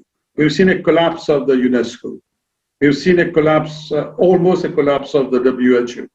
In spite of the fact that the WHO has promised vaccines to developing countries, nobody is respecting their undertaking at the level of WHO. So it's very unfortunate. How do we expect a sort of world governance if the major players don't want to play the game? Unfortunately, very often the major players, they themselves, they are not complying with principles of international law, with treaties, with conventions, with protocols attached to the conventions. So that's very unfortunate. Thank you, Mr. Hambirajan. Yes, I'm certainly impressed, surprised, or whatever, by these UN practices that we have heard about in previous speeches. But why should we be surprised? Many times we have witnessed how UN draws the wrong conclusions from scientists' data, legally defending itself by showing the reports on the basis of which billions were written off, and the carbon dioxide that explains the cataclysm is this false data. These are the scientists who are advising those who are making the UN decisions. It's a common system of lies that we all support together. So can we stop doing this? Maybe it's time to put an end to this stupidity and foolishness. After all, we will all die if we don't stop lying and pretending that everything is normal. After all, the globe is one, the planet is one. It's shared. One animal that we all ride together. The point is to deceive each other. And we have been doing this for centuries. I would like to welcome our next speaker, Lord Monckton. Lord Monckton was acting as one of the advisors in the cabinet of the Prime Minister Margaret Thatcher. Lord Monckton, the floor is yours.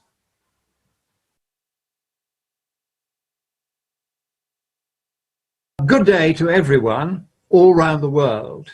My name is Christopher Monckton, Viscount Monckton of Brenchley, and I've been asked to give you a brief outline of the reasons why you don't need to worry about rapid, dangerous, man-made global warming. The global warming scare is based on predictions of large amounts of global warming caused by our emissions of greenhouse gases.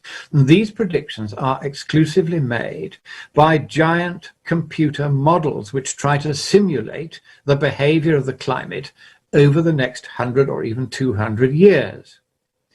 Now, there's one problem with these models, however well constructed they are, and that is that they depend upon measurements that we take of the various aspects of the climate. In fact, thousands of different aspects of the climate are measured, and these measurements are fed into the models. And so in these models, some of these data uncertainties are very large. For instance, there's one such data uncertainty in the fraction of cloud that is 4 watts per square meter on average, up or down, every year. We don't know where it exactly is.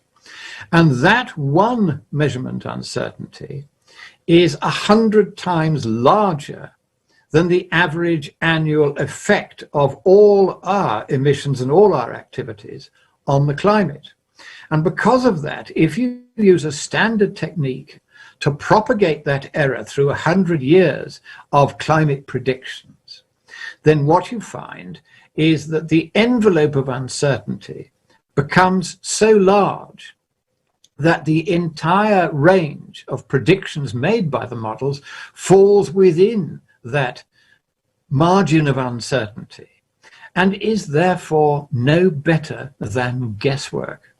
Now, this is a proven result. It's been published and peer-reviewed 2 years ago by Dr. Patrick Frank at the Stanford Linear Accelerator Laboratory. He's been there for 20 years. He's a great expert. And this was his conclusion. It was peer-reviewed by somebody who is a believer that climate change is a problem, Carl Wunsch, Professor Carl Wunsch, who thought that the result was accurate, albeit very embarrassing for climate scientists. And the paper has not been refuted in the 2 years since its publication. And that's very important. If somebody had come along and said, oh, this is all obvious rubbish, then there'd be a debate. But no, there is no debate about this. It's a very long established statistical technique known as propagation of uncertainty analysis. And the propagation goes in what's called quadrature. So that means that the climate models, however big, however expensive, however elaborate, however correctly constructed they may be, however faithfully they might in theory represent the climate, they cannot make any predictions whatsoever that are any better than guesswork. They can tell us nothing, and I mean nothing whatever, about how much global warming we may cause. So that is proven result number one. Number two is the research by my team, which includes, among others, the former director of the US Climate Change Global Program, and he's a professor at the University of Delaware. We have a professor of control theory, and the reason why we have him is that climate scientists in 1984 borrowed control theory, the theory of how feedbacks work in a dynamical system. That's a system that changes its state over time. And when they borrowed it, they didn't understand what they'd borrowed. This is a big problem in the sciences now. It's a catastrophic error at a vital point in their calculations. They forgot that the sun was shining. And so they thought that these feedback responses that they say account for between 3/4 and 9/10 of the enormous amount of warming they predict were all coming from the greenhouse gases, when very, very nearly all of these feedback responses were actually coming from the fact that the sun is shining. So we are at the moment putting forward our paper for peer review. It's been in the hands of a leading journal, and we chose a journal whose editor did not believe that there was any credible argument against the official narrative on climate change. So we went to him because if there is an error in what we have done, he will have a vested interest in trying to find it. But so far, he's had it for 7 months and has not been able to refute what we've done. If the whole world adopted the British policy of net zero CO2 emissions by as soon as 2050, so in the next 30 years, how much warming that would otherwise have occurred not occur if we go net zero, and the whole world does it. The whole world isn't going to do it, of course, because China and other countries like that are exempt altogether from these requirements. So let's suppose, though, that the whole world actually did this. It won't, but let's pretend. How much warming would we forestall? That is actually quite a simple calculation, and the answer is just 1/8 of a Celsius degree at a cost of $5 quadrillion.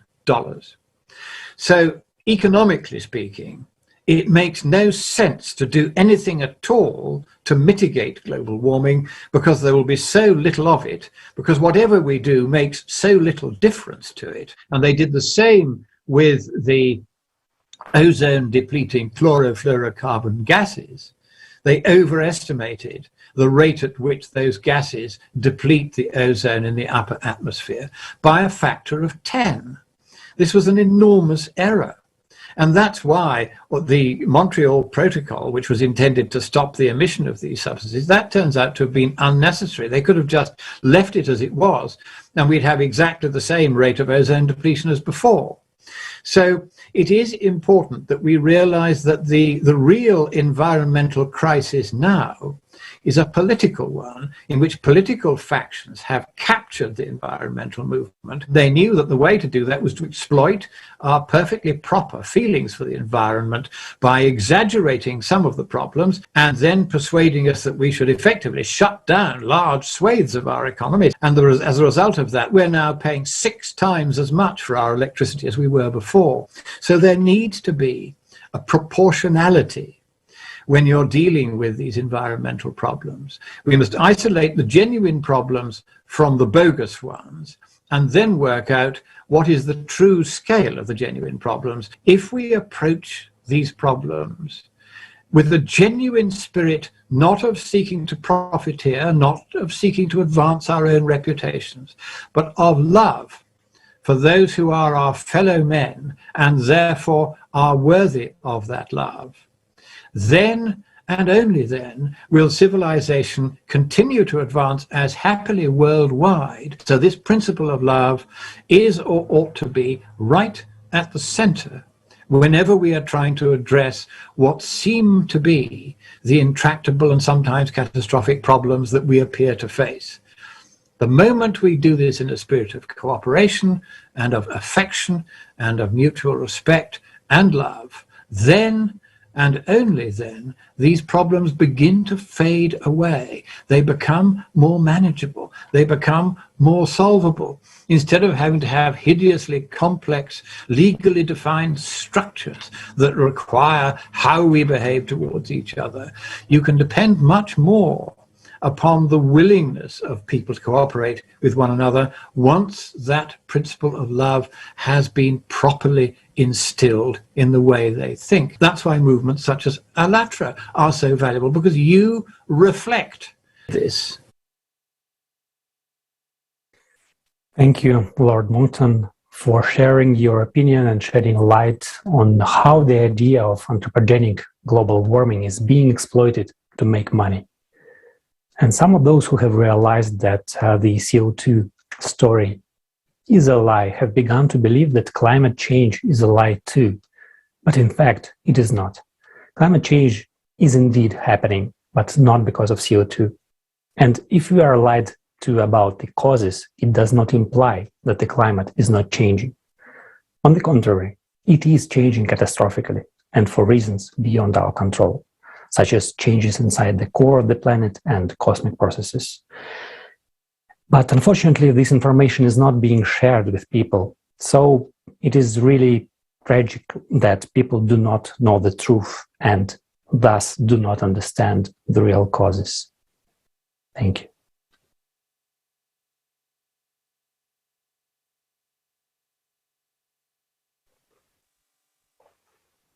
Здравствуйте.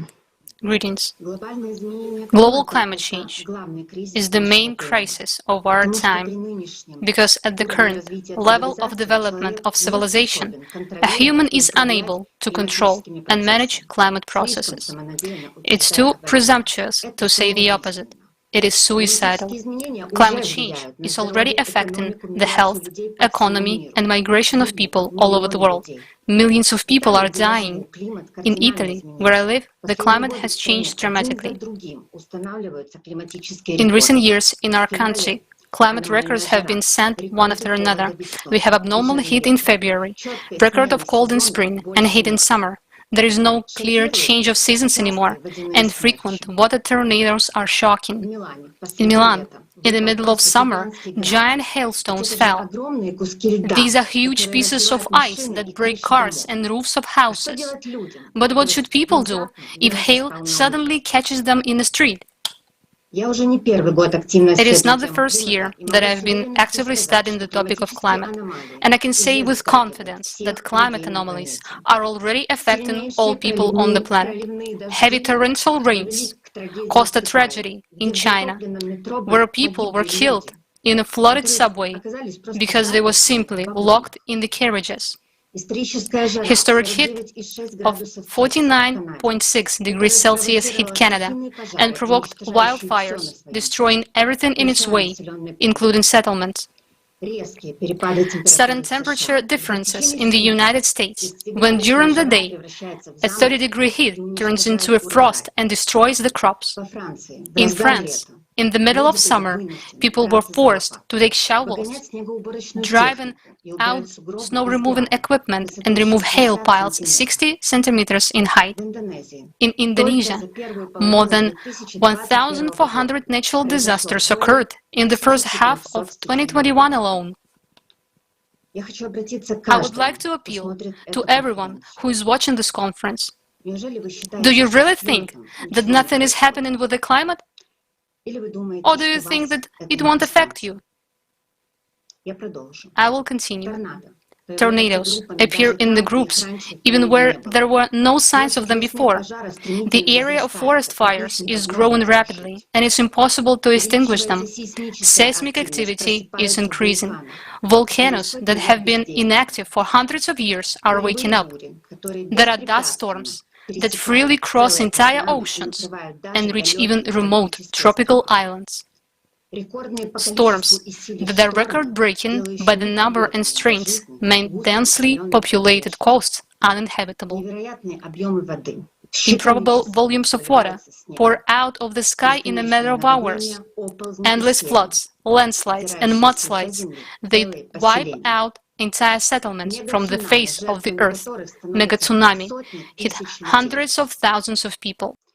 It is possible to list such events for a really long time, because sudden large-scale natural disasters occur on the planet on a daily basis, and there are fewer and fewer safe places. It often seems to us that economically developed countries are secured against climate disaster, but as we see, this is not so. There's confirmation to that the recent devastating floods in Europe that took lives of more than 100 of people. Before the forces of nature, all of us are equal, and we have nowhere to run. ALLATRA science researchers warned us as long ago as in 2014. The report on the problems and consequences of global climate change on Earth, effective ways to solve these problems, was published 7 years ago, when we were at the first level of climate change. We had an opportunity and enough time to quickly take necessary measures and save human lives. But unfortunately, humanity had missed this opportunity.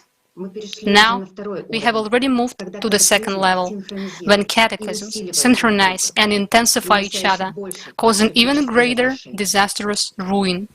Yet when the third level comes, it will be too late to warn anyone. A massive migration of climate refugees will begin. There will be billions of them. Those will be starving people, exhausted by thirst and long way, who will have neither home nor a territory where they can build a house. None of us is secured from this fate. And it won't be some people out there somewhere, friends, it will be us. The consequence of global climate change in current consumeristic format will deprive us of totally everything. What I learned during the preparation for this conference has just shocked me, and today you also will hear about this. Participants of this conference are scientists from various industries, eyewitnesses, representatives of different professions. All these people already realize that we have no time left at all, and how important it is to convey this information to every person. If we remain in consumeristic format of society, in a world of disunity and hatred, we will not survive, because human life in the present-day society is worth nothing. Only people themselves can now consolidate and change the format of society to a creative one, to build a creative society where human life is the main value. But this is possible only with participation of each person. Thank you.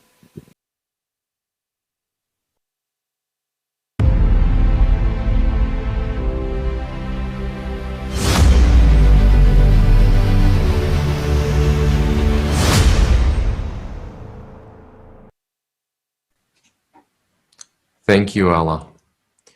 Now, let's take a look at the severity of the situation today.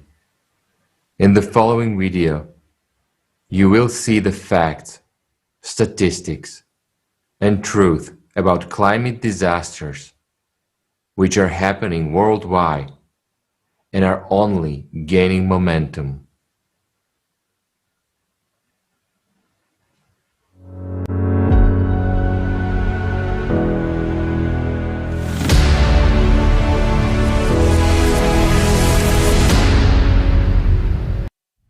Summer of 2021.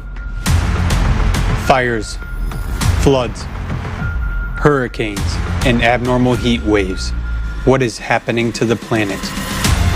You are used to hearing that global warming on the planet is due to human activity. The truth is, the problem is much more global than that, and it is rapidly gaining momentum, and there is nothing we can do to control it. The reasons for what is happening are within the planet, which has entered a period of global cataclysms.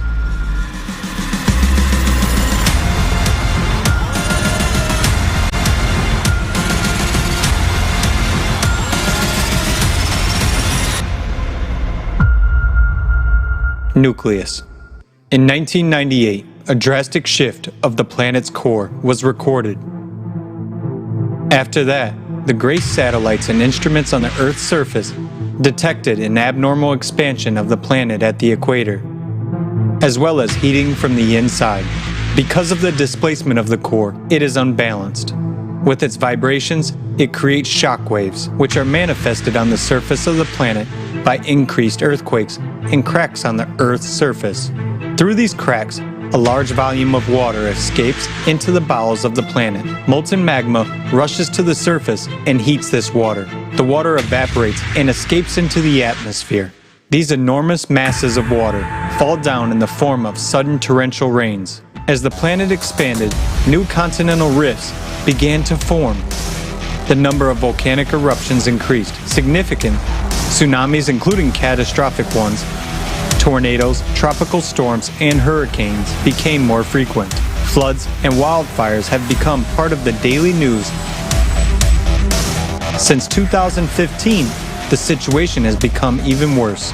And today, the deformation of the planet continues to escalate enormously.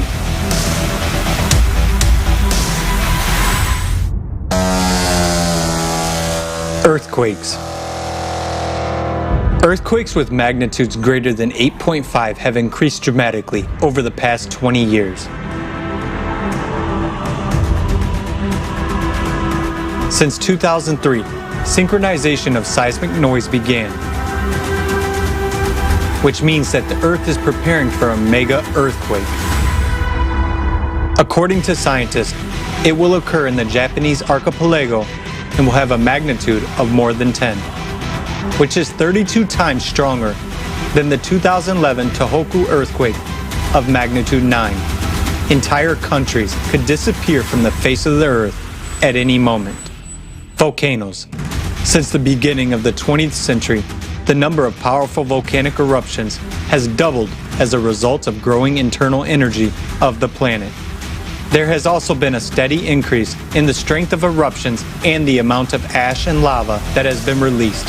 Today, about 600 million people live near active volcanoes, capable of destroying entire cities at any moment. And every day, the probability of these events is only increasing.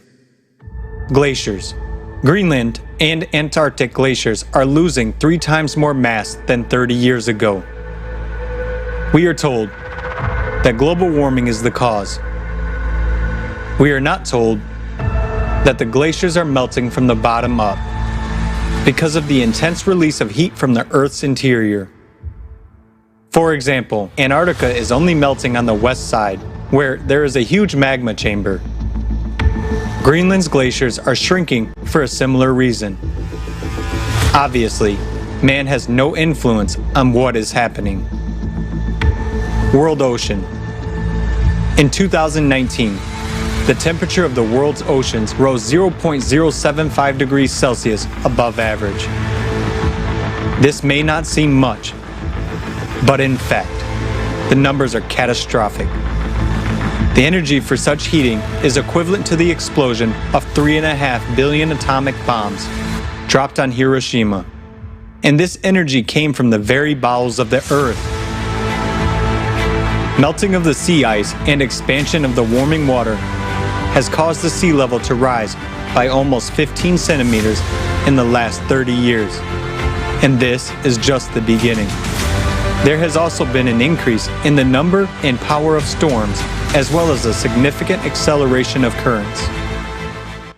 Hurricanes, tornadoes. The year of 2020 broke all records for the frequency of hurricanes and tropical cyclones on the planet for all time. Because of increasing humidity and rising temperatures, the intensity and number of tornadoes has increased. They have become more frequent, where they used to be rare. Since the 1950s, the number of tornadoes in Europe has increased tenfold and continues to grow.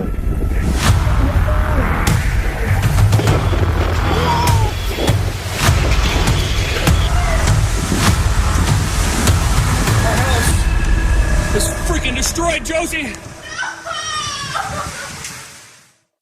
Temperature anomalies and records. According to the data prepared for the IPCC report on climate change, over the past 140 years, the average temperature on the planet has risen by 1 degree Celsius and by 3 degrees Celsius in the Arctic. And we can already see the catastrophic consequences right outside the window. The period since 2000 has accounted for 19 of the 20 hottest years on the planet in the history of meteorological observations.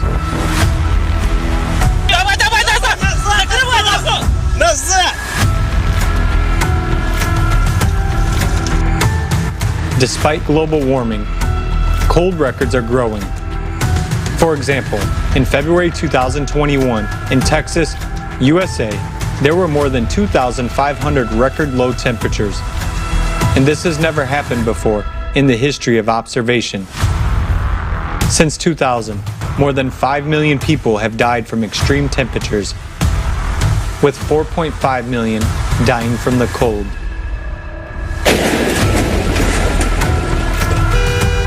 Also, temperature extremes of up to 40 degrees have begun to occur with increasing frequency.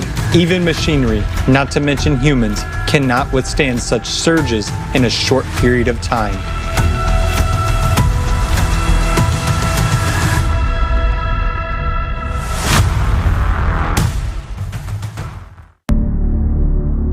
Snowfalls. Abnormal snowfalls pile up many meters of snow in just hours, literally burying cities and towns. They appear suddenly in uncommon places, such as rainforest and arid deserts. Hail. Hail has also become abnormal. Because of the temperature rise, hailstones become huge and spiky. A diameter of 2.5 centimeters is already considered large, but nowadays, during storms, chunks of ice the size of a baseball or larger fall from the sky onto people. Such pieces of ice can fall at a speed of up to 160 kilometers per hour. Hail destroys crops, damages infrastructure, and poses a direct threat to human life. Floods. Floods are one of the most common natural disasters that are also growing in strength. 60 years ago, only 8 major floods were recorded per year. However, in 2020, this number increased by 25 times and totaled 201 cases. Moreover, they began to occur synchronously, affecting several countries at once.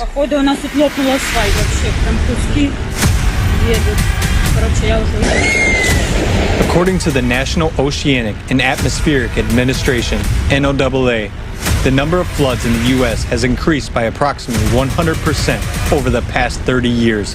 Between 1998 and 2017, floods affected more than 2 billion people worldwide. There's so many people dead. Lightnings. Due to the escaping of gases from the planet's interior and the rise in temperature, thunderstorms are now becoming an increasingly common cause of many wildfires. Under these conditions, lightning becomes an igniting spark. Lightnings have become more frequent beyond the Arctic Circle and even approach the North Pole. Over the last 10 years, the number of lightnings occurring above 65 degrees of northern latitude increased sevenfold. Recently, there has been an increase in rare dry thunderstorms, as well as deadly thunderstorm supercells, landslides, and mudslides. The frequency and severity of landslides and mudslides increases rapidly each year. Massive amounts of water erode the rock, resulting in millions of cubic meters of soil and rock rushing down the slopes, sweeping away everything in their way and causing the deaths of people. Today, the number of casualties caused by them continues to grow. In Japan alone, the number of these disasters has increased by almost 50% in the last 10 years. And more areas are beginning to be affected by this phenomenon. Sinkholes. The amount and scale of newly formed sinkholes is shocking. In Turkey alone, over 600 sinkholes formed in the Konya Plain in 2001. In late May, farmers in Mexico witnessed a field that collapsed and formed a huge hole the size of a multi-story building. Meanwhile, in Croatia, more than 100 new sinkholes were discovered, and they continue to appear all over the world. Cracks and faults. The earth is deforming greatly, getting covered with cracks and faults. Earlier, they corresponded to the places of tectonic stress, but now they appear in the most atypical places. Drying of rivers and depletion of groundwaters. Abnormal expanding of the planet along the equator leads to drying out of water bodies, lowering of groundwater levels, formation of sinkholes and reservoirs, and, as a result, reduction of freshwater reserves. For example, over the past 20 years, more than half of the rivers in China have completely dried up. WHO reports that water scarcity already affects 40% of the world's population. Drought and desertification are becoming increasingly frequent causes of hunger, poverty, dangerous infections, mass migration, and armed conflicts. Between 1998 and 2017, this extremely dangerous development, which already affects 1/3 of the Earth's surface, affected 1.5 billion people. Fires. Fires have reached a new level. Fires occur in areas of the Earth's crust where hydrogen, methane, and other combustible gases are released from the subsurface. Because of this, fires cannot be extinguished. They are expanding their geography. Even the Arctic is already on fire, where, according to the World Meteorological Organization, WMO, 2019 saw the largest and most destructive fires in the Northern Hemisphere over the past 10,000 years. Magnetic field. The rate of the North Magnetic Pole drift has increased sixfold. According to scientists, this is also a result of the most powerful energy emission from the planet's core. Over the last 200 years, the magnetic field has lost about 9% of the force and continues to weaken at an accelerated rate. Between Africa and South America, there has formed a gap in the magnetic field with an area of about 8 million square kilometers, and it is continually growing. Weakening of the magnetic field threatens not only to cause malfunctions in many technical devices, but it will also deprive us of our protection from the deadly cosmic radiation. Ozone holes and cosmic rays. The ozone protective filter of our planet is becoming thinner and thinner, despite the fact that 30 years ago, under the Montreal Protocol, nearly all CFCs allegedly destroying the ozone layer were withdrawn from production. For instance, in the ozone anomaly in the Northern Hemisphere, the ozone deficit in 2011 was 35%, but by 2020, it was already over 50%. In Antarctica, it is 70%. The reasons for its destruction are hydrogen degassing from the Earth's bowels along the faults and an increase in cosmic radiation. The disappearance of the planet's protective components, such as the magnetic field and the ozone layer, could lead to a complete disappearance of the atmosphere and of all life on the planet, similar to what happened on Mars. Synchronization. Before 2020, disasters occurred sporadically. Now there is a synchronization of cataclysms. This means that they occur simultaneously. Natural disasters resonate and become more severe, leading to greater destruction and spreading over larger territories.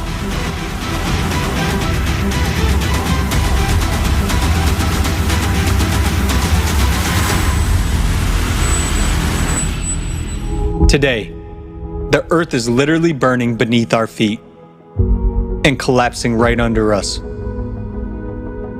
We are already seeing millions of people who are not welcomed, forced to wander in search of food, water, and habitable land.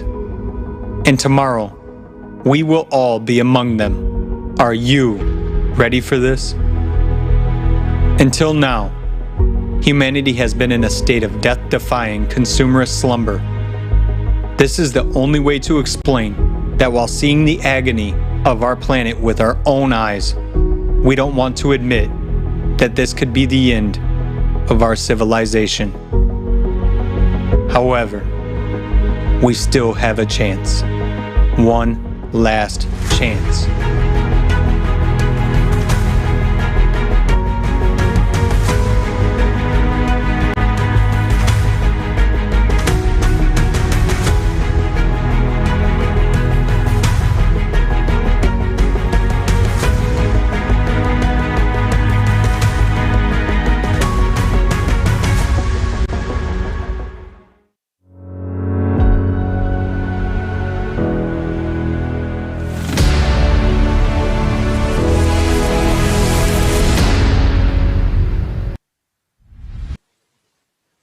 Thank you for being with us. And despite the fact how serious these topics are, people feel inspired. We see it in your comments that you write. People are amazed that they found a community, such a large group of people who not only realized all the threats, but also came up with a solution. Why creative society? Because that's the only way to create conditions to unite all our technological potential to come up with a real high-tech solutions to make our potential work for the benefit of all of the society. So please, everyone who's asking in the comments, and we see a lot of them, what to do, go to ALLATRAUnites.com, press join us button, and find a way to share this information with everyone you know. Thank you. For the next, before I pass the word to Alex, one more thing. For the next week, we're going to have roundtables, so this is gaining momentum. Let's share this and let's connect during the roundtables as well. Thank you. Alex? Thanks, Tali. Yes, I would like to remind and just make a statement what you can think about. That as humanity, we have a great potential, real scientific potential, technological potential, but this potential can start flourishing only in creative society, because there will be conditions for that. There will be time and resources, everything will be created in order to use this potential at its highest level. We have intensively discussed it on ALLATRA TV video, so you can visit it and watch this topic in details. Thank you.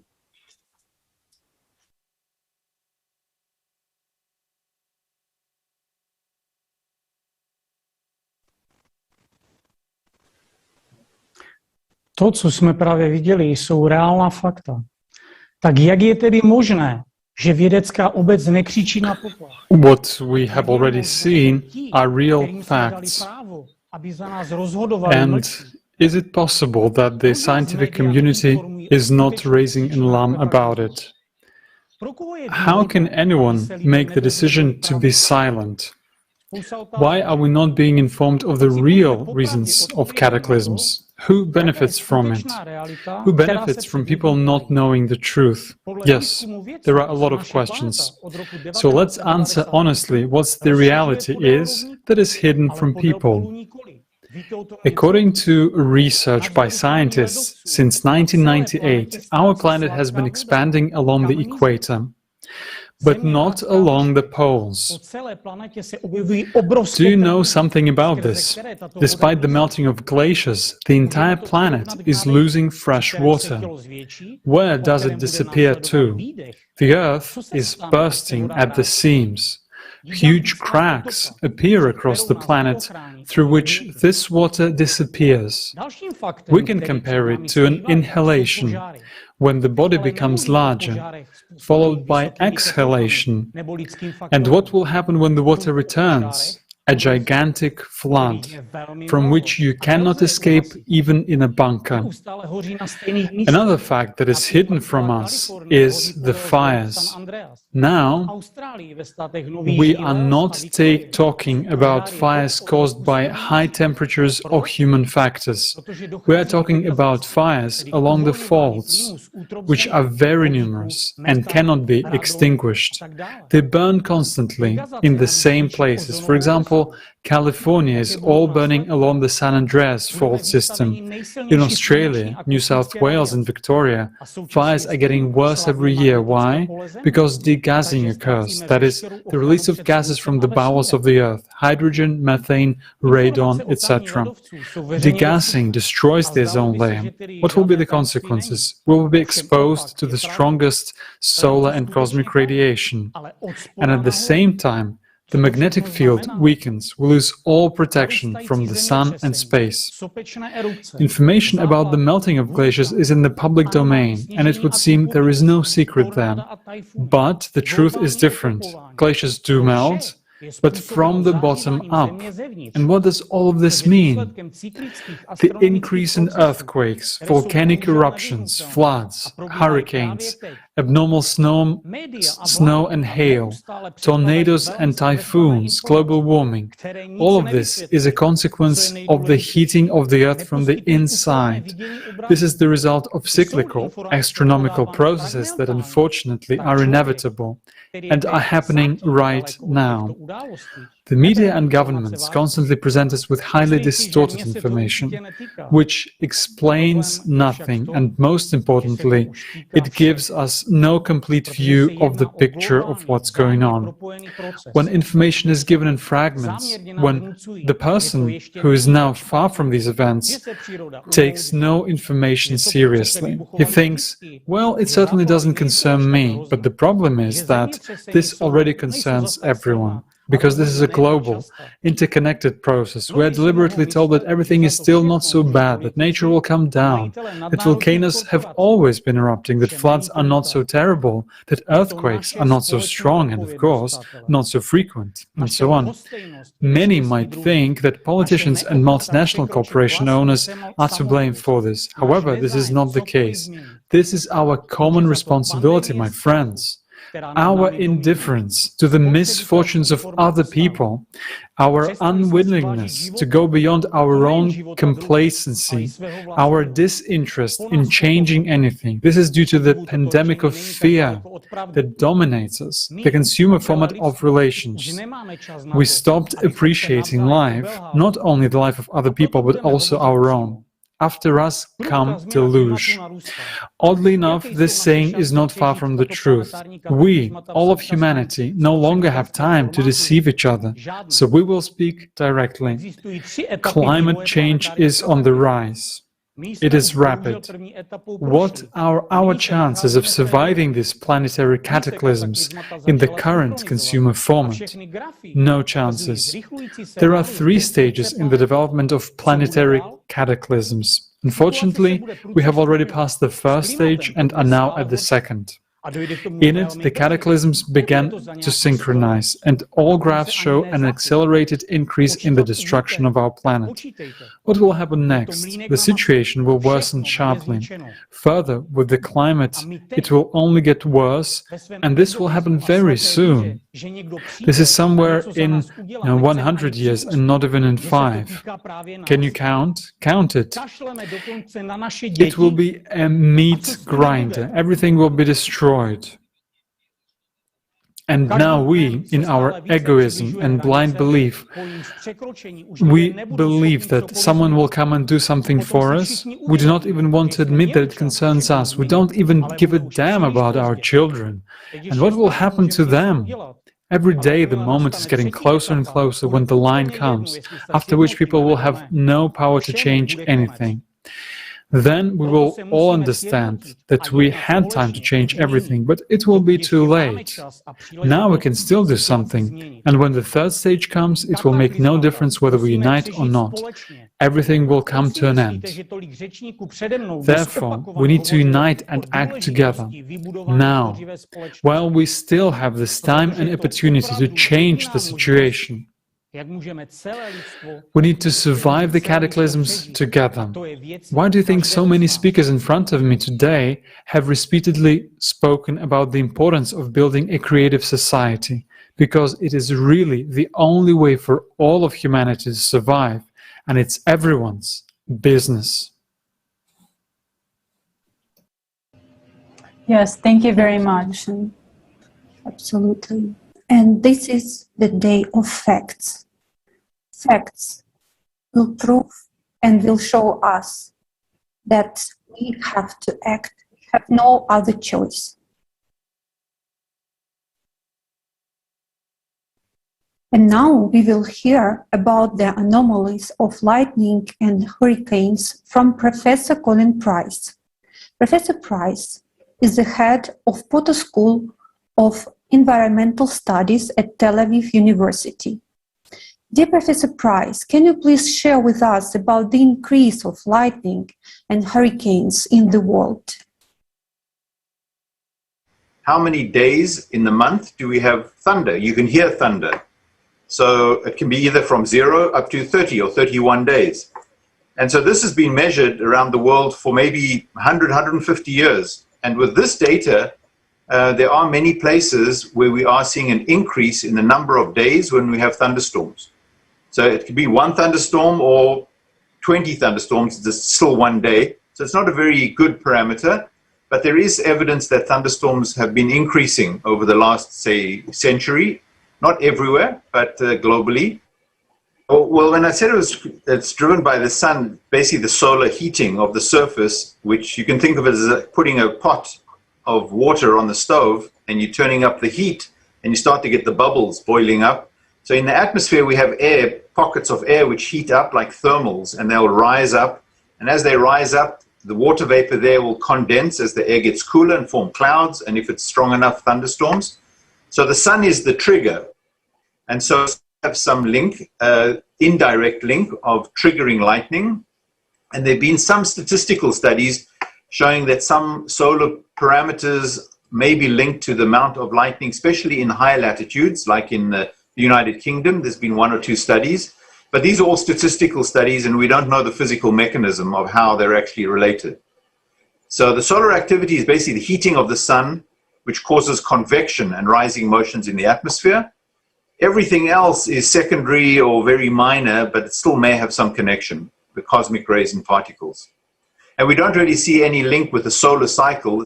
The regular lightning is definitely, we're seeing changes in the patterns, especially the further we go north. So for example, in the Arctic Circle, in northern Canada, in the tundra, we're seeing lightning now, which we didn't see 10 years ago in the summer months. And so getting fairly close even to the North Pole, we're seeing lightning. So things are moving northwards, which is a sign that the climate is changing and warming. Again, we need the heat of the sun in the summer to produce the rising air and produce the thunderstorms. And we're even seeing fires for the first time, for example, in Greenland, in the summer, when things are melting, that fires start there. So we're seeing a shift of the tropical storms to more intense, stronger winds, more damaging storms. And the same with thunderstorms. We may not be seeing a change in the number of the storms, but the intensity of the thunderstorms is also increasing because there's more energy in the system. And you know, there's conservation of energy. You can't get rid of energy. So energy goes from solar heating, heat energy, to electrical energy eventually in the lightning. So it just gets converted from the heat into eventually into the lightning. And so we have more lightning in the thunderstorms. But these waves mean that on the other side of the wave, like in Alaska, the temperatures can be very warm in the winter. So they kind of balance each other out. But the overall predictions for the future is that weather will become more extreme on the both sides. So you'll have more dry weather in some areas, more heat waves, but you'll also have more flooding in other areas and maybe even some more intense winter storms in other regions. And things will just going to become more extreme. Thank you very much, Professor Price. And yes, we see that the increase of lightning and hurricanes is a serious problem, and we understand that it's just the beginning of the problem.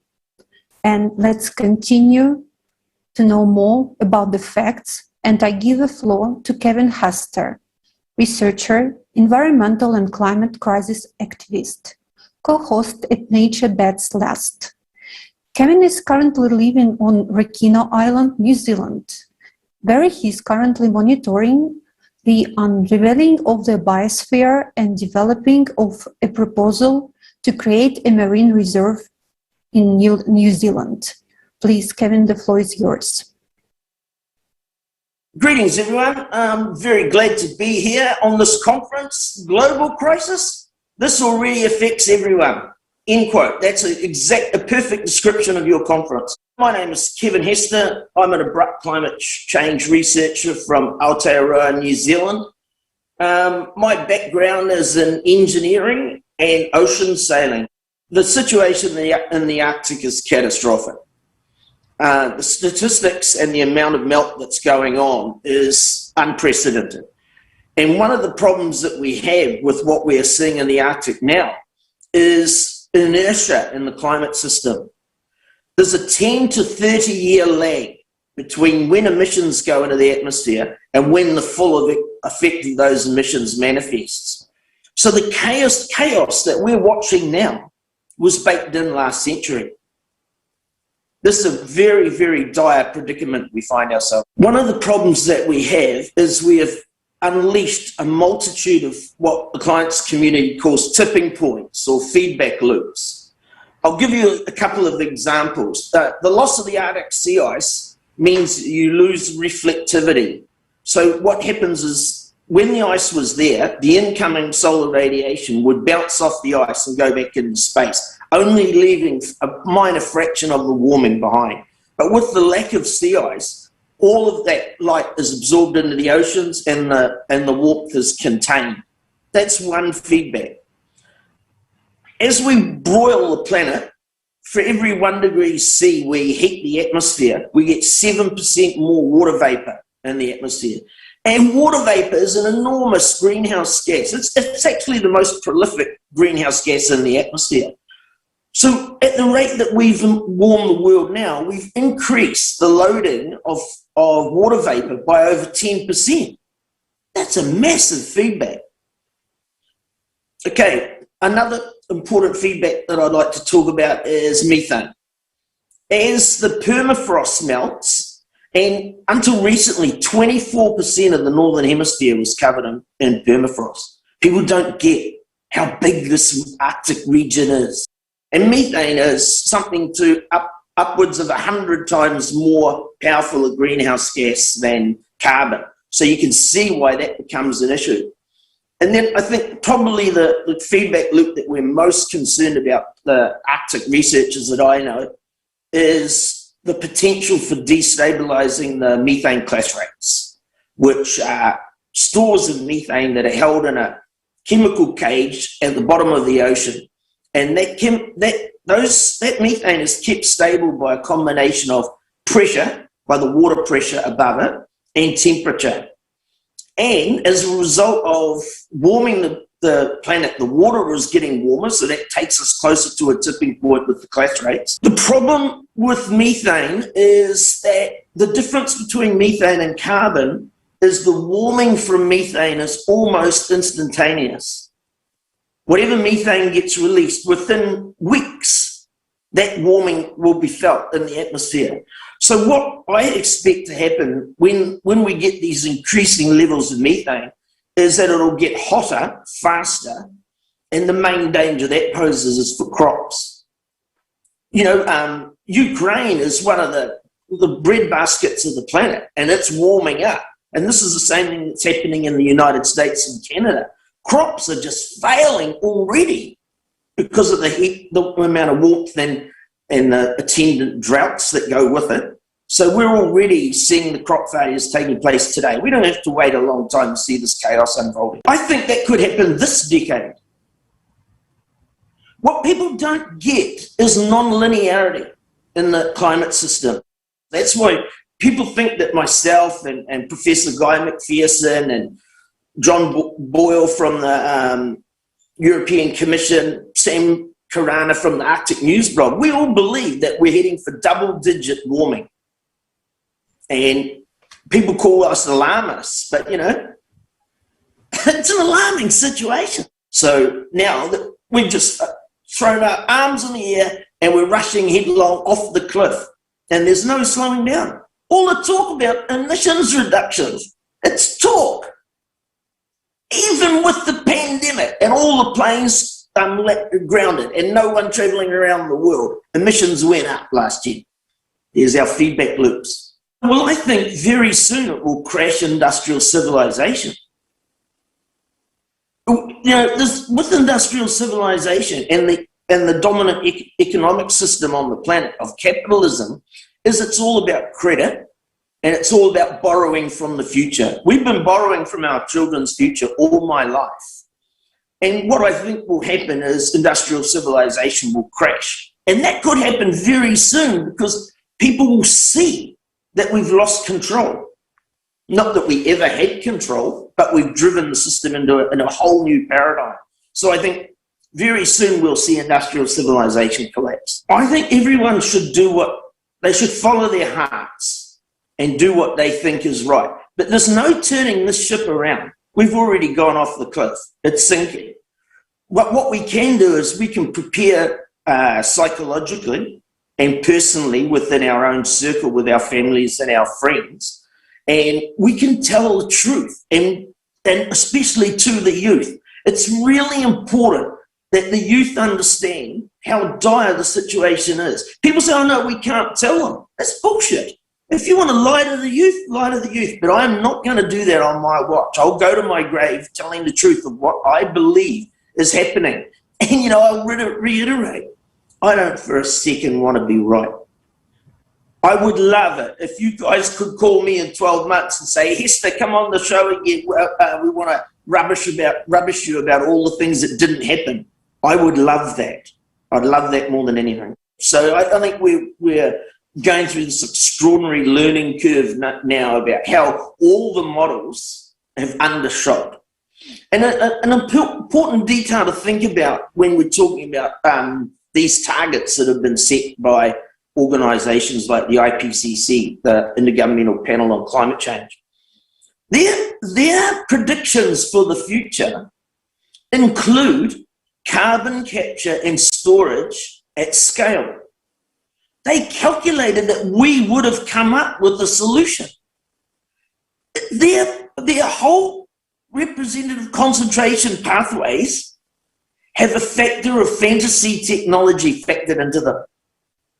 It's lunacy, complete lunacy. But the problem with this predicament is it's not a problem, it's a predicament. We can't fix this.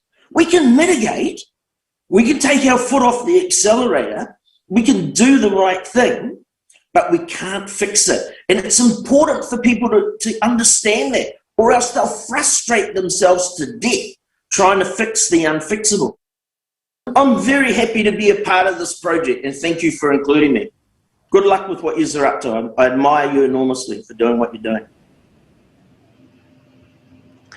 I hope everyone who's watching right now heard this. The researchers are saying that our ship is sinking. And dear Mr. Hester, we would like to thank you for what you do and for sharing this information. We are moving towards the point of no return at a very, very fast pace. And we agree that this situation is alarming. And those people who today are being called climate alarmists are the true scientists and researchers who are really trying to save this planet. And creative society is our only chance. And you are correct that in the consumerist society, it is impossible to save our planet and to survive. And dear viewers, as you're watching this conference, we would love to hear your feedback. So please send us your feedback, your video feedback, and your understandings to our email address, which is info@allatraunites.com. We would love to hear your feedbacks, your understandings, what it is that you think about the conference and the topics brought up here today, because they are vital to all the people. And also, we would like to remind our viewers that on December 4th, 2021, another global international conference will take place called Global Crisis, the Time for Truth. And now all of us remember the tragedy that happened in Japan in 2011. It was an earthquake of the magnitude 9 called Tohoku. And it is great honor for me to introduce Professor Libushin. This is the scientist who predicted this earthquake 3 years before its occurrence, and he actually published several warnings, but his warnings were left without any needed attention. So now Dr. Libushin is predicting an earthquake of magnitude 10 in Japan at the Japanese archipelago near the capital of Tokyo along the Nankai Trench. Now we will watch a video with the respected scientist who is a doctor of physics and mathematics, professor, head of the Laboratory of Physics of Oscillations of Test Masses of Schmidt Institute of Physics of the Earth.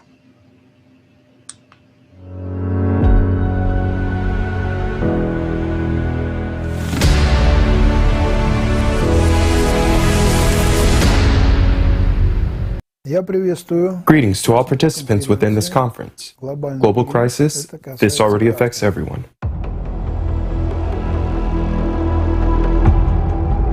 If we take the largest earthquakes in the so-called instrumental era, that is, when seismic events started being recorded with instruments like seismographs, it started in the early 20th century. So it's been 120 years since then. What is interesting here? There hadn't been any earthquakes stronger than an 8.5 magnitude from 1965 to 2004. At the end of 2004, on December 26th, a well-known earthquake occurred, referred to as the Sumatra disaster.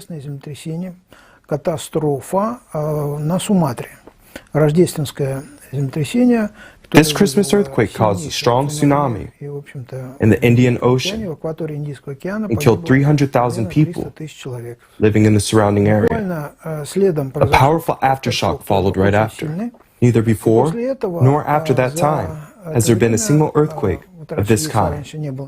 Since then, nowadays, only about 10 of them have occurred. We may say that since 2004, the intensity of major earthquakes have increased. There were no earthquakes like this before, and for 40 years.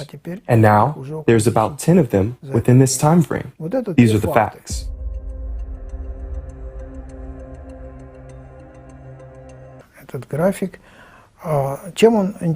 What is so interesting about this graph? What's interesting is that until the middle of 2003, we observed a slight drop in seismic noise readings around the globe. But since 2003, it started to increase. From 2003 to the present time, there has been a steady increase in synchronicity correlation and synchronization of global seismic noise. Why is this important? The fact is that synchronization, the phenomenon of noise synchronization, in a complex system is a sign of approaching drastic change in its properties. The approaching earthquakes can be determined by synchronization of seismic oscillations in the area where the earthquakes are expected. But it's not just synchronization, it's also the noise itself. Before an earthquake, it becomes simpler, let's say more noise-like, so to say, uniform.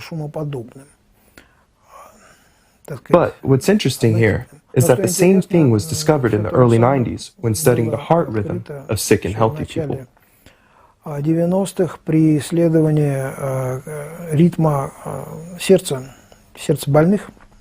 The preliminary stages of an earthquake, just like the preliminary stages of a heart attack in people, entails simplification of the structure of random fluctuations.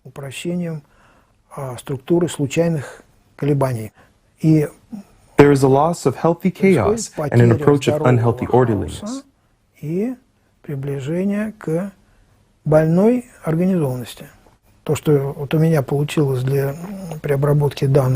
This is what I got when processing the data from Japan. In Japan, there was an increase in correlation and a decrease in healthy chaos.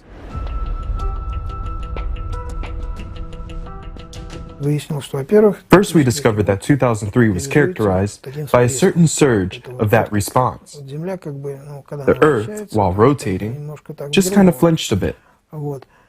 So the idea immediately came that this is an anomaly of an irregular rotation of the Earth, and it was provoked, or was a trigger for triggering an impact that provoked not only the increase of seismic activity, but also the increase of correlation.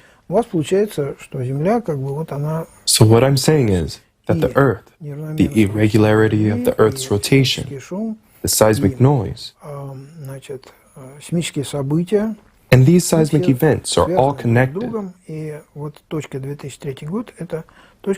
the breaking point is when it all started in 2003.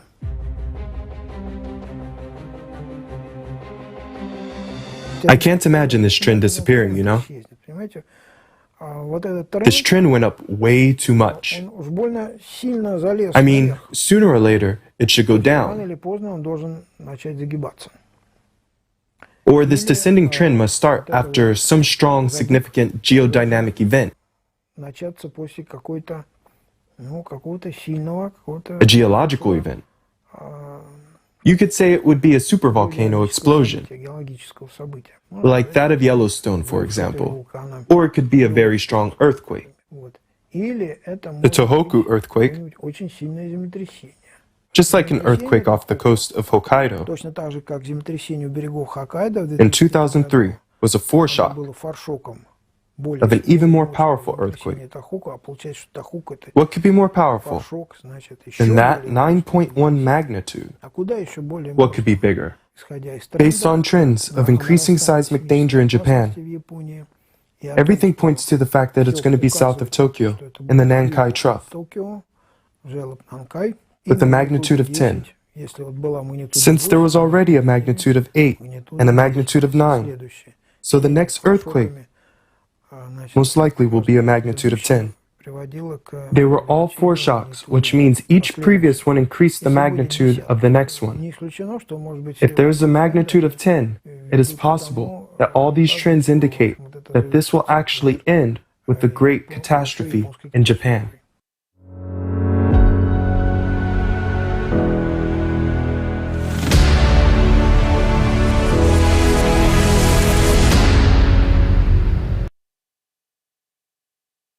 Dear friends, dear viewers, did you hear it?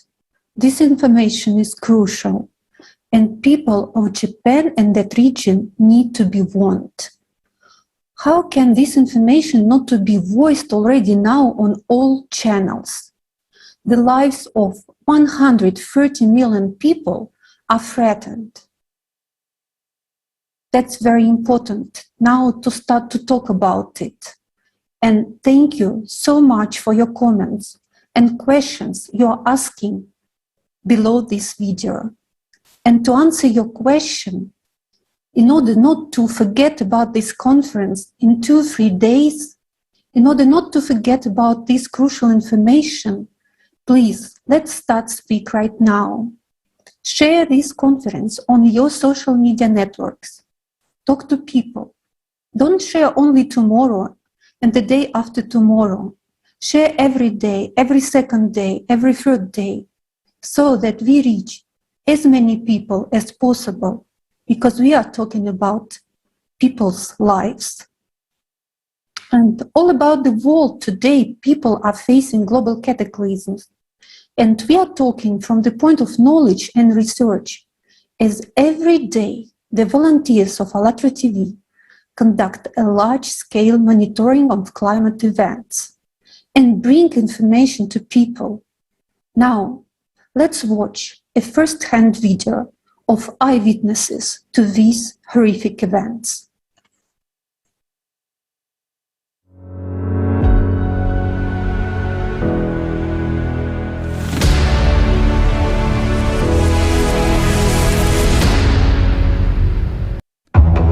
The climate is changing before our eyes. People are losing their lives.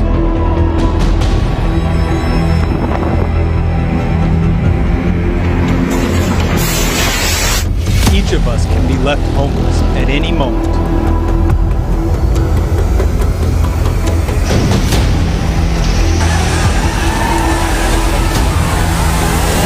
Are you ready to hear the truth from eyewitnesses of the events?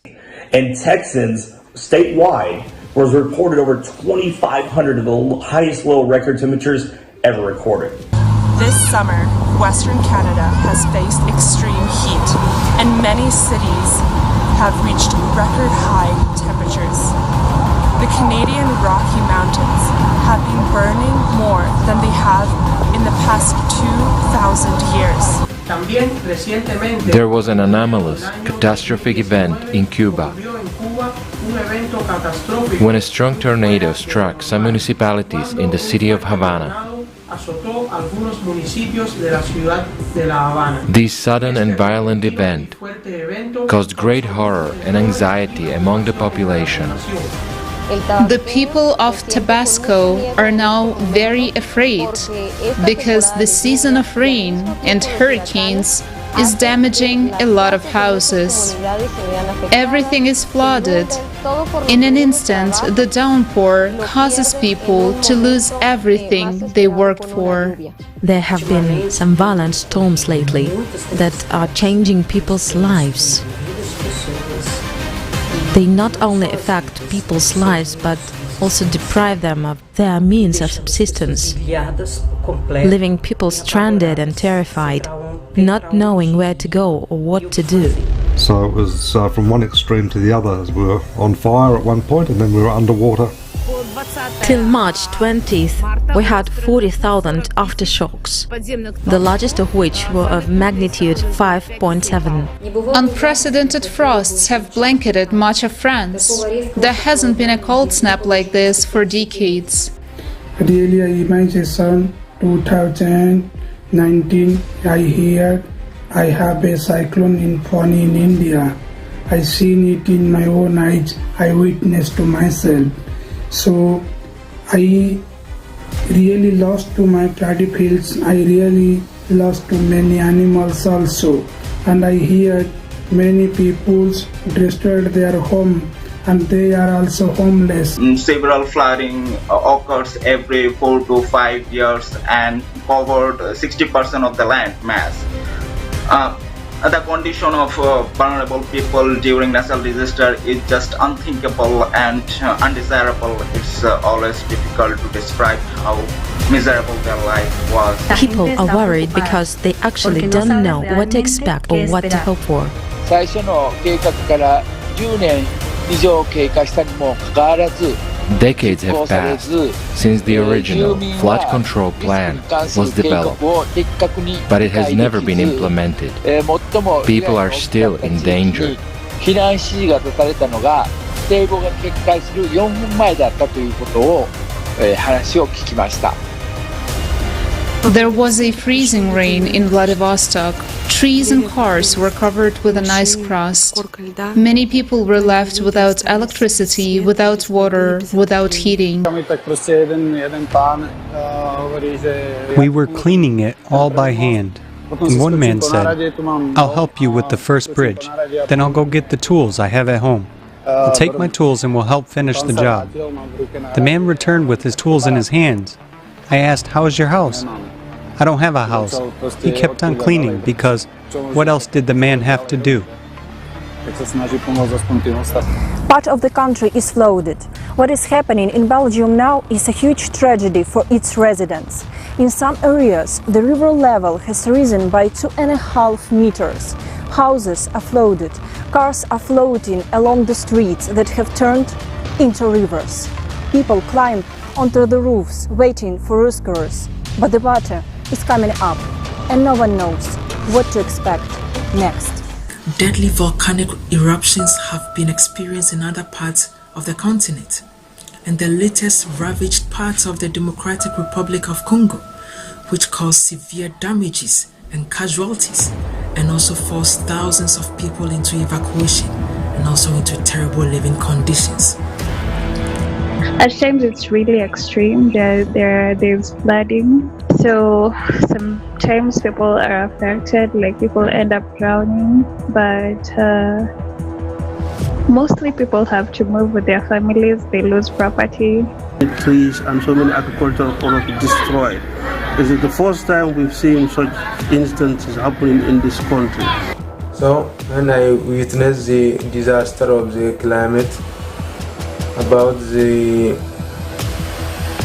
migration of the farmers from the riverside to the around the town, and lead their life on the roadside because of the climate change disaster or the overflooding of the river affected their area, their agriculture, their home. Local media do not report on some events which is happening in China right now. So a logical question arises, why are people not given the true information about what is happening with the climate right now? Now we have to start to solve this problem intensely, because soon it may be too late. I also witnessed the storm that hit us in Saarland about a week ago.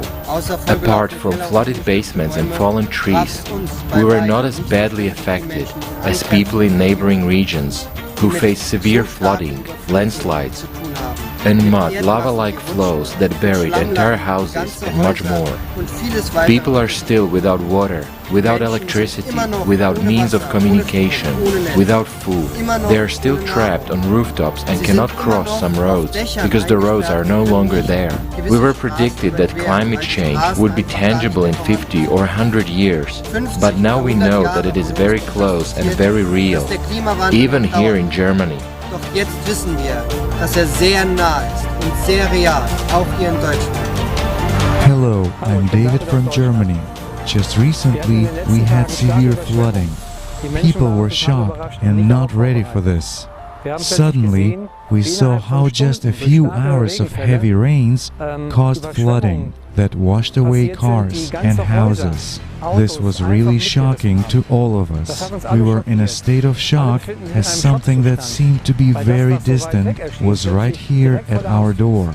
If we take a look a few years back, we must note that extreme weather events occur due to climate change. We had a severe drought in Germany during the last 3 years, and now suddenly there is such a flood. There is no doubt that the climate is changing, and because of this, the frequency of these extreme events is increasing.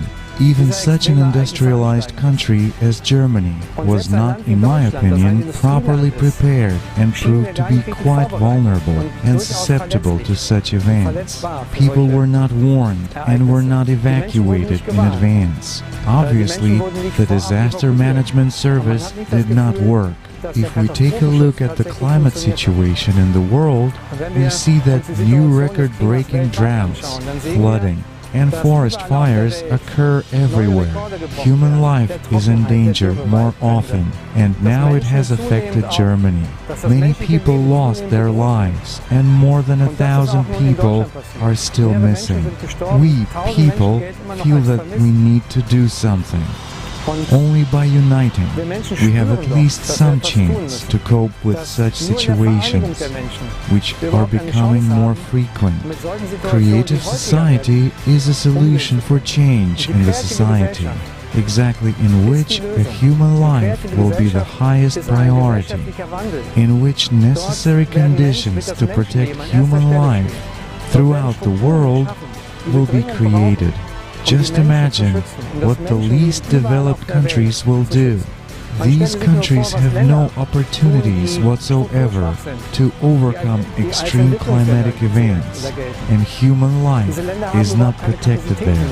I think that in recent days, we, Germans, have realized how important it is for us to unite, to stick together, and not to let anyone divide us. Only together do we have prospects for the future.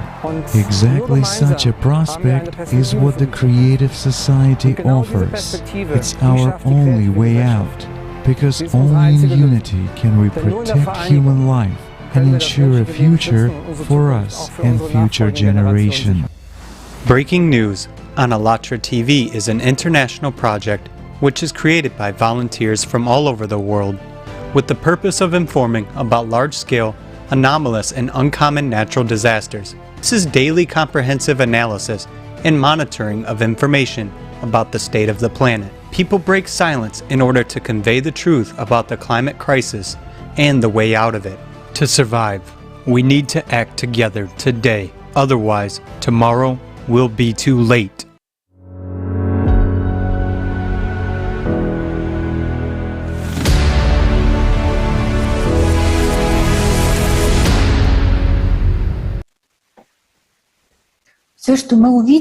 Everything that we have now seen is a shock, and the fact that we people mostly remain indifferent is an extreme form of madness.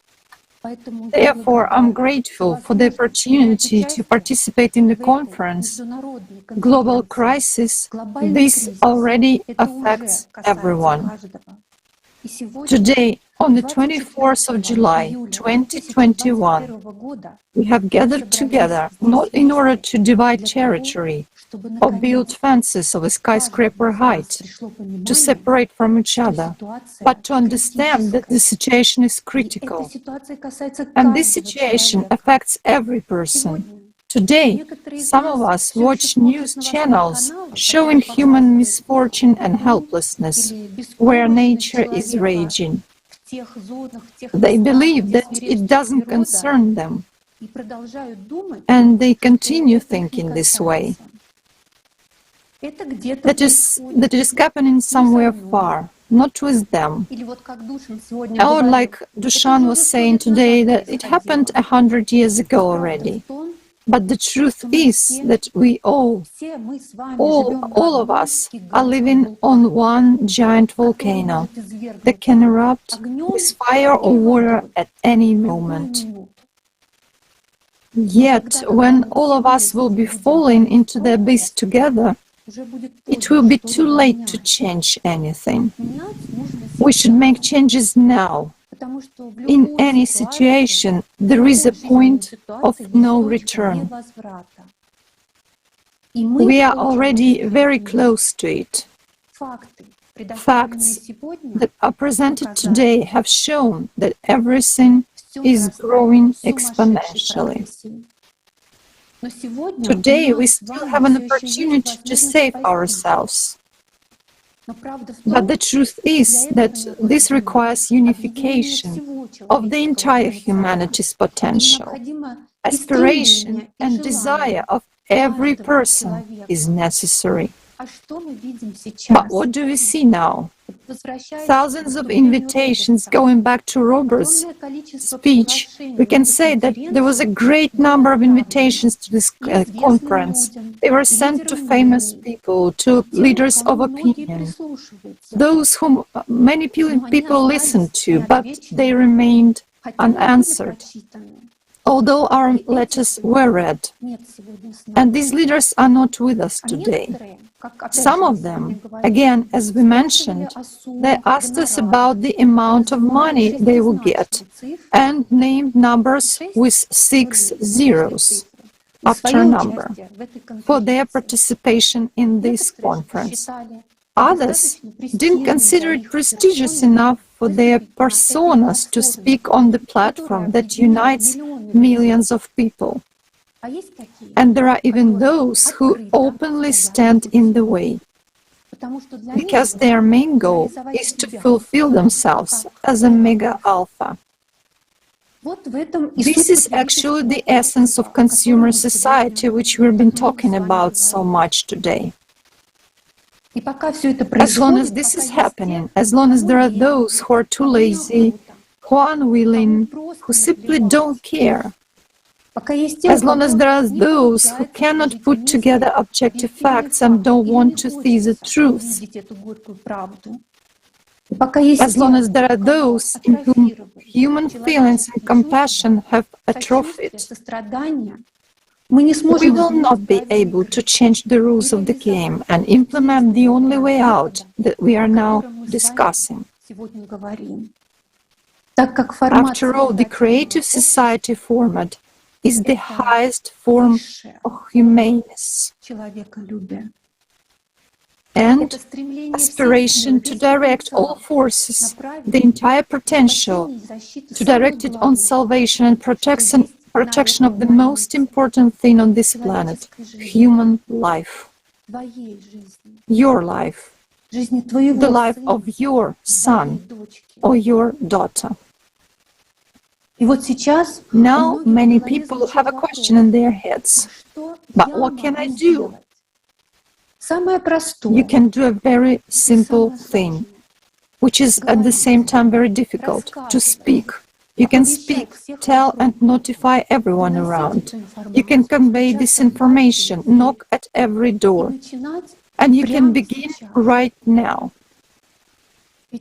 From what we've heard and seen today, it is clear that the countdown for our civilization has already started. Although we have even failed to become a civilization, there cannot be dozens of civilizations on the planet. There can only be one. Yet, in order for us to become a civilization, we need to unite based on the only thing which is the real essence of every human, based on humaneness, and take this saving step together into the creative society. Once we become a civilization, we will be able to survive, because in such a case, technological progress and mega artificial intelligence will help us. But we should succeed in uniting as one big human family before we reach the point of no return. Because in this unity of people, the unity of intellectual, scientific and spiritual potential of all humanity, not only salvation is possible, but also an evolutionary leap. What should we do in order to unite?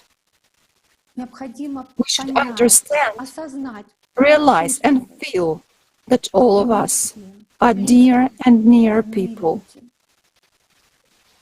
As long as we divide each other into friends and foes, us and them, nothing will work out.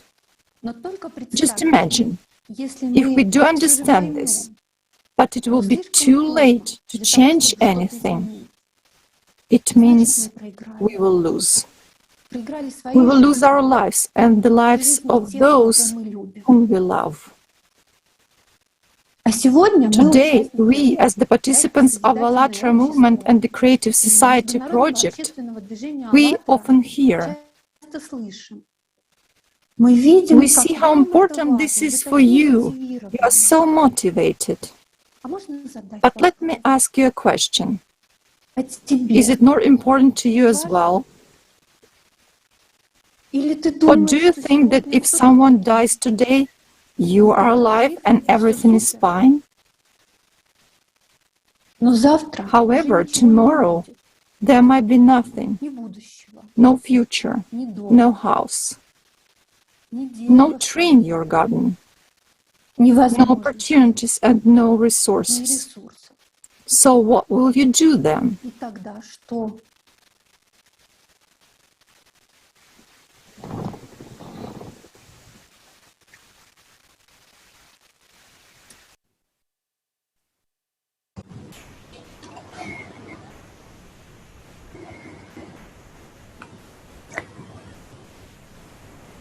Спасибо большое, Алина. Thank you so much, Alina. Thank you. Thank you for your sincere words, touching my heart. Dear friends, hello. Now you have probably a question. Why is this all happening? Why are the cataclysms increasing? The reason is that our planet has a cycle of cataclysms. Every 12,000 years, cataclysms occur on the planet. And now we are entering the active phase of this cycle. Why haven't you heard about it yet? Why isn't it taught in school? Because the information about cyclicity was carefully hidden by those who hope to write it out in a bunker while the rest of 8 billion people will be destroyed by cataclysms. But it will not work to hide out. And thank God, there are honest people among scientists. Look at the screen. Here you can see those scientists who came to the understanding of the cyclical nature of cataclysms happening approximately every 12,000 years. All of them, independently of each other, came to the understanding.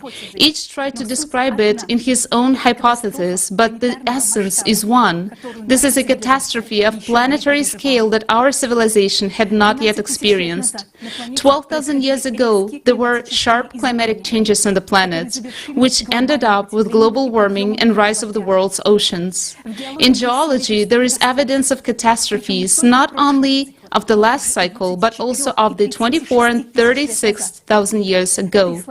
These evidences are layers of coal, volcanic ash, traces of flooding of territory, and changes in the magnetic field, evidence of paleontology and archaeology.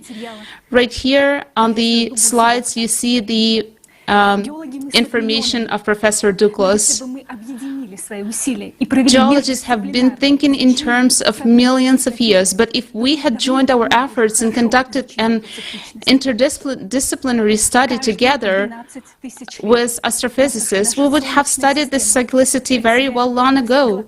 Every 12,000 years, our solar system crosses the region of intergalactic interactions in the Orion Arms at the near and far interaction points, which means that there are a large cycle of 24,000 years, the near point of interaction, and small one, 12,000 years. Every 24,000 years, more catastrophic destruction occurs. Now it will be the near point of interactions, which means that the cataclysms will be many times stronger than in the past 12,000 years. Getting into the points of intergalactic interactions, our planet Earth comes to the region of increased galactic radiation. And right now I suggest watching the video that will demonstrate that the cyclicity of 12,000 years are connected with the cosmic processes of galactic scale, and at this stage we have no way to influence it.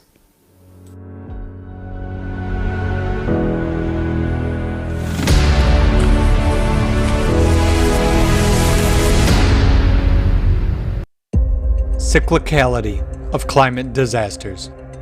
12,000 years ago, there was an era of dramatic climate change.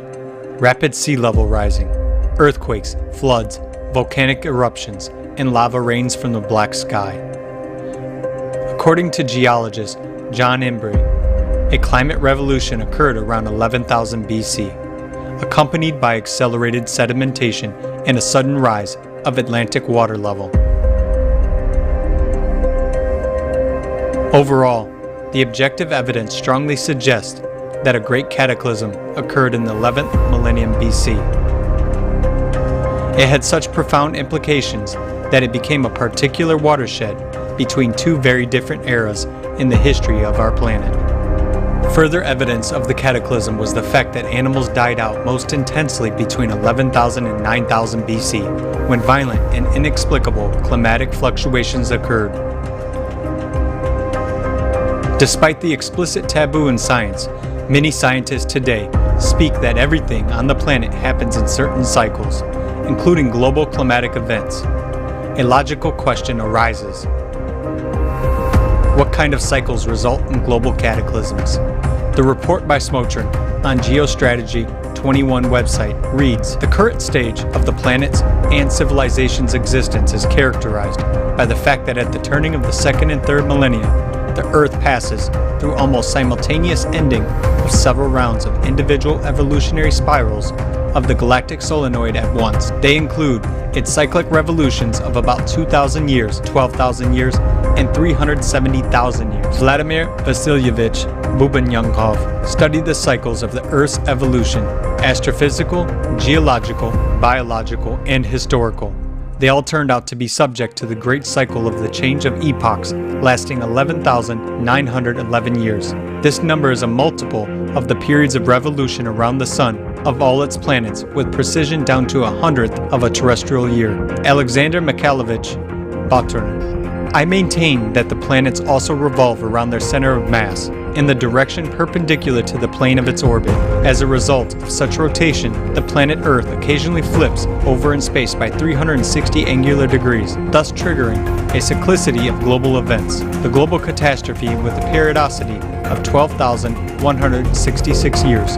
The entire appearance of the Earth and natural conditions periodically change, which directly affects the historical development of humankind. Igor Petrovich Kopolov and Vitaly Vasilyevich Bushiev. The small 13,000-year galactic half-cycles are also related to global climate changes and other catastrophic events, but they proceed without the magnetic field polarity reversal. The boundary of these cycles is distinctly defined by the rise of the ocean level and global climate changes. These events have received the name of the World Flood. Concerning the fact that the World Flood had occurred, modern science has no doubts about that.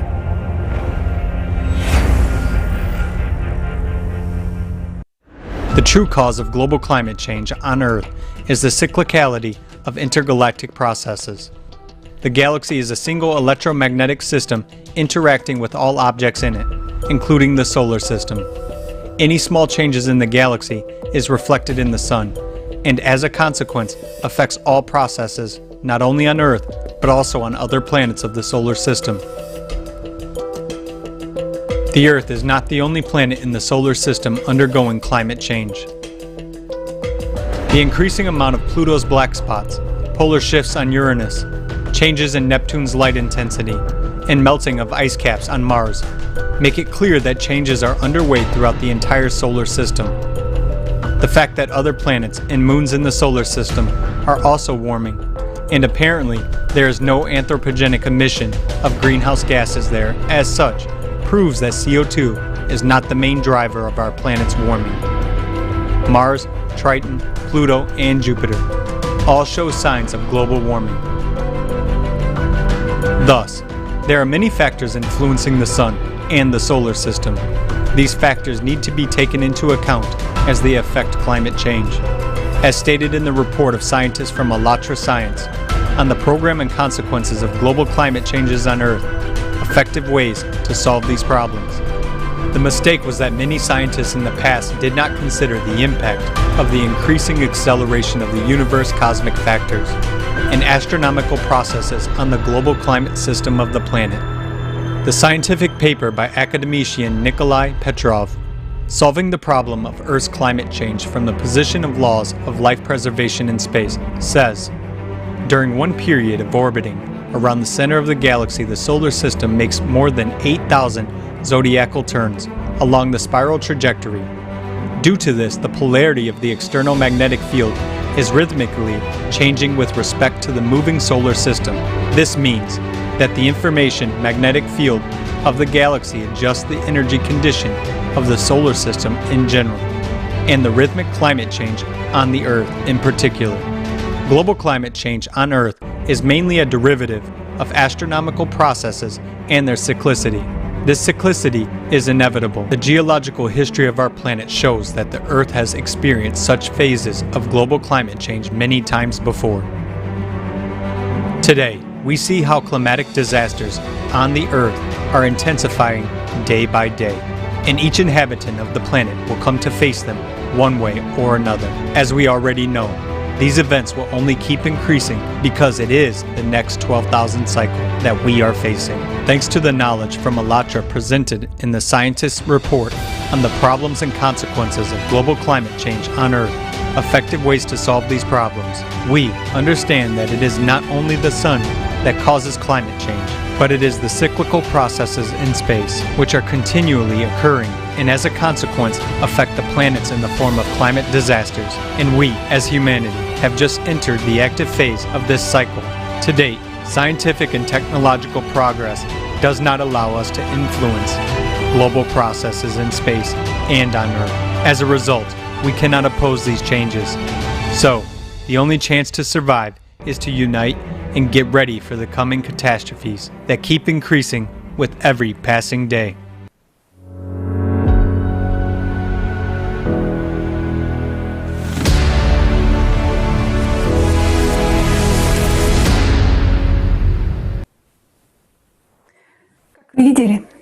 As you have seen, these processes are taking place in the entire solar system. I emphasize on all planets of solar system. Will you still continue to believe that it is our anthropogenic carbon dioxide and methane have reached other planets? It would have been very funny if it weren't so sad, because the media is imposing on us the lie that climate change is allegedly caused by carbon dioxide emissions into the atmosphere, and people without truthful information believe these lies. So what is happening to the planet now? As a result of the cyclic galactic interaction, in 1998 there was a jump of the inner core. Now the iron core of our planet is displaced to the north. It beats in the process of rotation and is discordant. Because of this dissonance, the electromagnetic field of the planet, which is generated by the core, decreases inside the planet. And now we see the weakening of the Earth's magnetic field and the abnormal drift of the North Magnetic Pole. The interaction of all spheres of the planet, which was precisely attuned, is being untied like a knot. There are failures of the rhythms in the Earth. Due to the displacement of the core, the Earth began to spin a little bit faster and its volume increased. Therefore, the sensors detect its expansion. The centrifugal force of the planet is increased. The water began to disappear deep into the bowels. Therefore, rivers and wells are becoming shallow all over the world. As a result of the weakening of the Earth's electromagnetic field, the atmosphere is discharged and its pressure decreases. It is the magnetic field that holds our atmosphere. Without it, we will lose oxygen. There are scientists who say that it is the winds and currents caused by human dioxide emissions that allegedly accelerate the rotation of the planet. This is, pardon me, idiocy. From the fact that dry winds float faster on a soap bubble, the planet will not rotate faster. Now we already know a lot about the structure of the planet, more than enough to create a model for it, a model of a solid body with a liquid content and a solid core. The microvibrations of the core are precisely at dissonance. The Earth is not in resonance with the Sun right now. The most important thing for us is the Sun. We interact with it and it protects us, and now during the solar minimum, the Sun's protection has sunk. The beating of the core creates microvibrations, a shock wave. Microseismic manifestations increase, vibrations increase. There is a ridge of 1,000 microvibrations in half an hour. Because of them, microcracks are formed in the lithosphere. The pressure inside the planet increases, the magma rises higher and higher, and now we see that heating of the lithosphere is higher than it was, precisely that very heating that melts the glaciers of Antarctica and Greenland from the bottom up.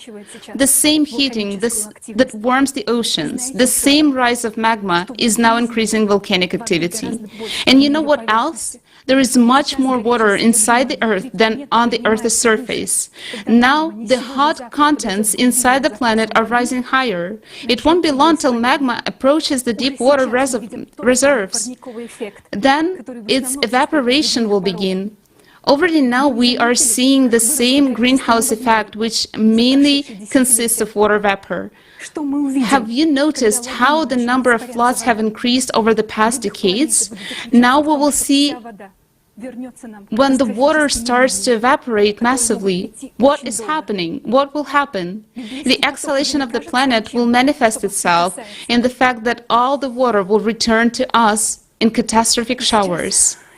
The biblical flood no longer seems like something that has nothing to do with it, right? I appeal to those scientists who have already understood the danger of the whole situation. How long will you be silent to know about the fact that in the next decade, all the humanity will be swept away by cataclysms, to see it on all of your charts, devices, and be silent?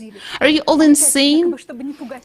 You are being silent allegedly to not frighten people, not to raise panic, and simply being idle, to pass a death sentence to all humanity, whereas now, knowing the truth, we can still change everything and we can survive. People rely on you, but you are just cowards.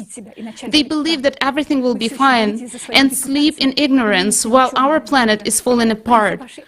For saving them, you just need to simply step over yourself and start telling the truth. You are still afraid for your reputation, big-name scientists of the world. Those who know the truth are being silent, and the rest are just not seeing the whole picture, global picture.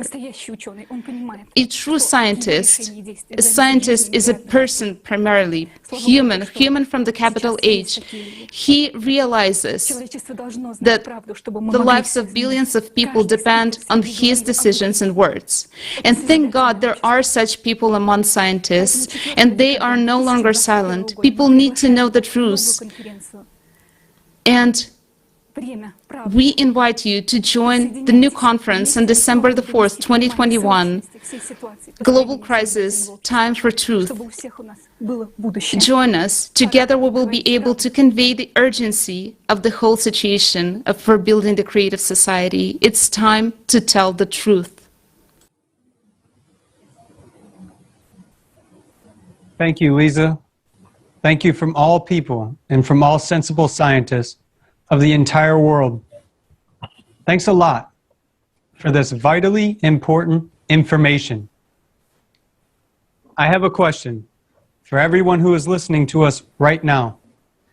Tell us, please, whom can we lay hopes upon? Already now, right now, at this very second, global cataclysms are taking place. While people mostly don't know their true causes, and don't know the way out, which they still have today. Now, we are having this live broadcast. We are being heard in 72 languages.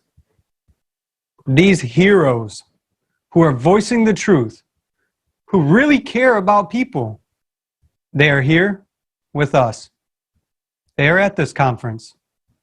And the entire world is listening to them now, because people from all over the world themselves want this and implement it. But there could have been more of such scientists who would be here telling the truth. We people from 180 countries Yes, that's 180 countries. Actually tried to reach out to a great number of scientists, the most famous ones at that, to those who give advice to that very UN. Has everyone used this chance?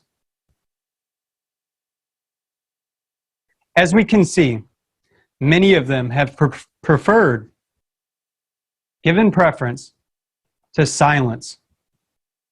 But don't you understand that by your cowardice, you are depriving of life from not only yourselves, but every single person? It is your responsibility.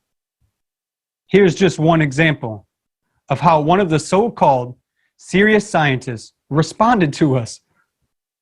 We contacted a very famous scientist who also consults and writes reports for the United Nations.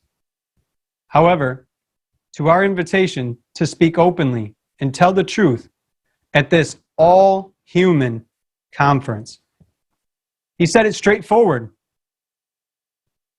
Breathe, guys. That they pay him for talking about carbon dioxide, CO2, and he cannot talk about other things. Although he does know the truth, and he said it straight during the telephone conversation. I have a question for such scientists. Has CO2 seriously ruined your brain? Is this even funny? People, I have a question for you. Whom do you rely on? Do you hope that those people at the very top or somebody else will warn and save you or your family? Those who have wallets instead of hearts and common sense. We understand that there is no point, none at all, in relying on such scientists because they're not scientists. Therefore, all honest people have gathered here in order to convey this truth to others, so that even such mercenary individuals would have a chance to voice the truth and purify their conscience that will visit them at night. Just think, you who believe that this doesn't concern you, because of your silence and inaction, you and all of us will die. Friends, in YouTube, comments, emails, and our other platforms, you ask a question. Here's the answer for all of us. It's plain for all to see. Here is what causes our death: indifference, soullessness, laziness, cowardice. When a person knows the truth and takes decisions to be silent, he deprives others of a chance. After all, he leaves this truth only for himself and pretends that he doesn't know it. But what is next? Next, we see climate refugees who are being undressed and raped. We see people who were not warned. Precisely in order to unite all together and jointly speak this truth, we invite all sensible people to the next conference. If you want to tell the truth, here is your one and only opportunity. And here is the ALLATRA platform, a platform for all people, all 7.9 billion people. Here, honest people speak about the real situation, and every single one of them do their very best to reach out to everyone. But in order to reach out to everyone, our endeavors here are insufficient because every single one of you is needed. Yes, we need everyone. No jokes. We need you. Let us now do something before it is simply too late. Today, we can still build the creative society. Today, we have time. Tomorrow, we may no longer have it.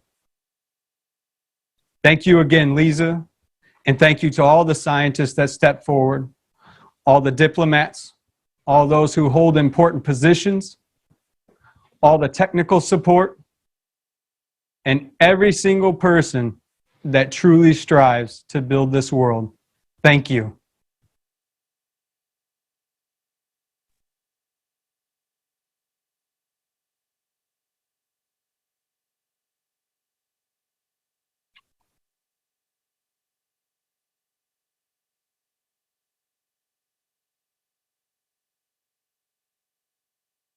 Lena, we don't hear you.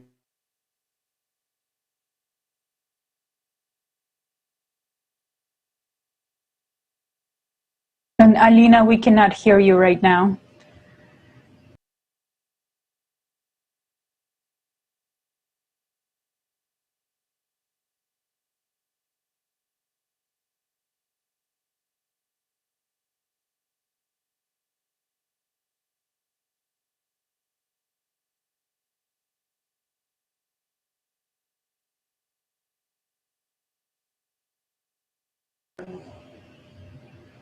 Thank you very much. I don't think we can hear you right now, Alina, but thank you very much, Elizabeth, for your courage, for the fact that you, being such a fragile woman, are not afraid to stand ahead of the entire scientific community and speak the truth in the name of saving humanity. Thank you very much, Jason, for speaking up. And now, you have voiced what all the greatest eminent scientists in the world should have been shouting about since 1998, but so far they're silent.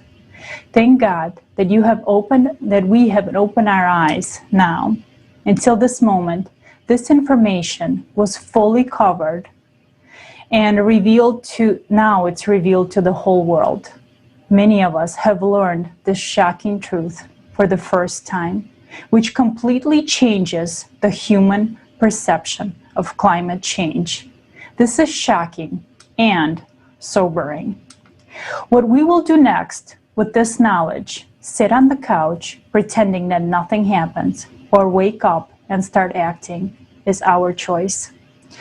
And now I would like to introduce Douglas Vogt, a researcher who has also talked about cyclicity.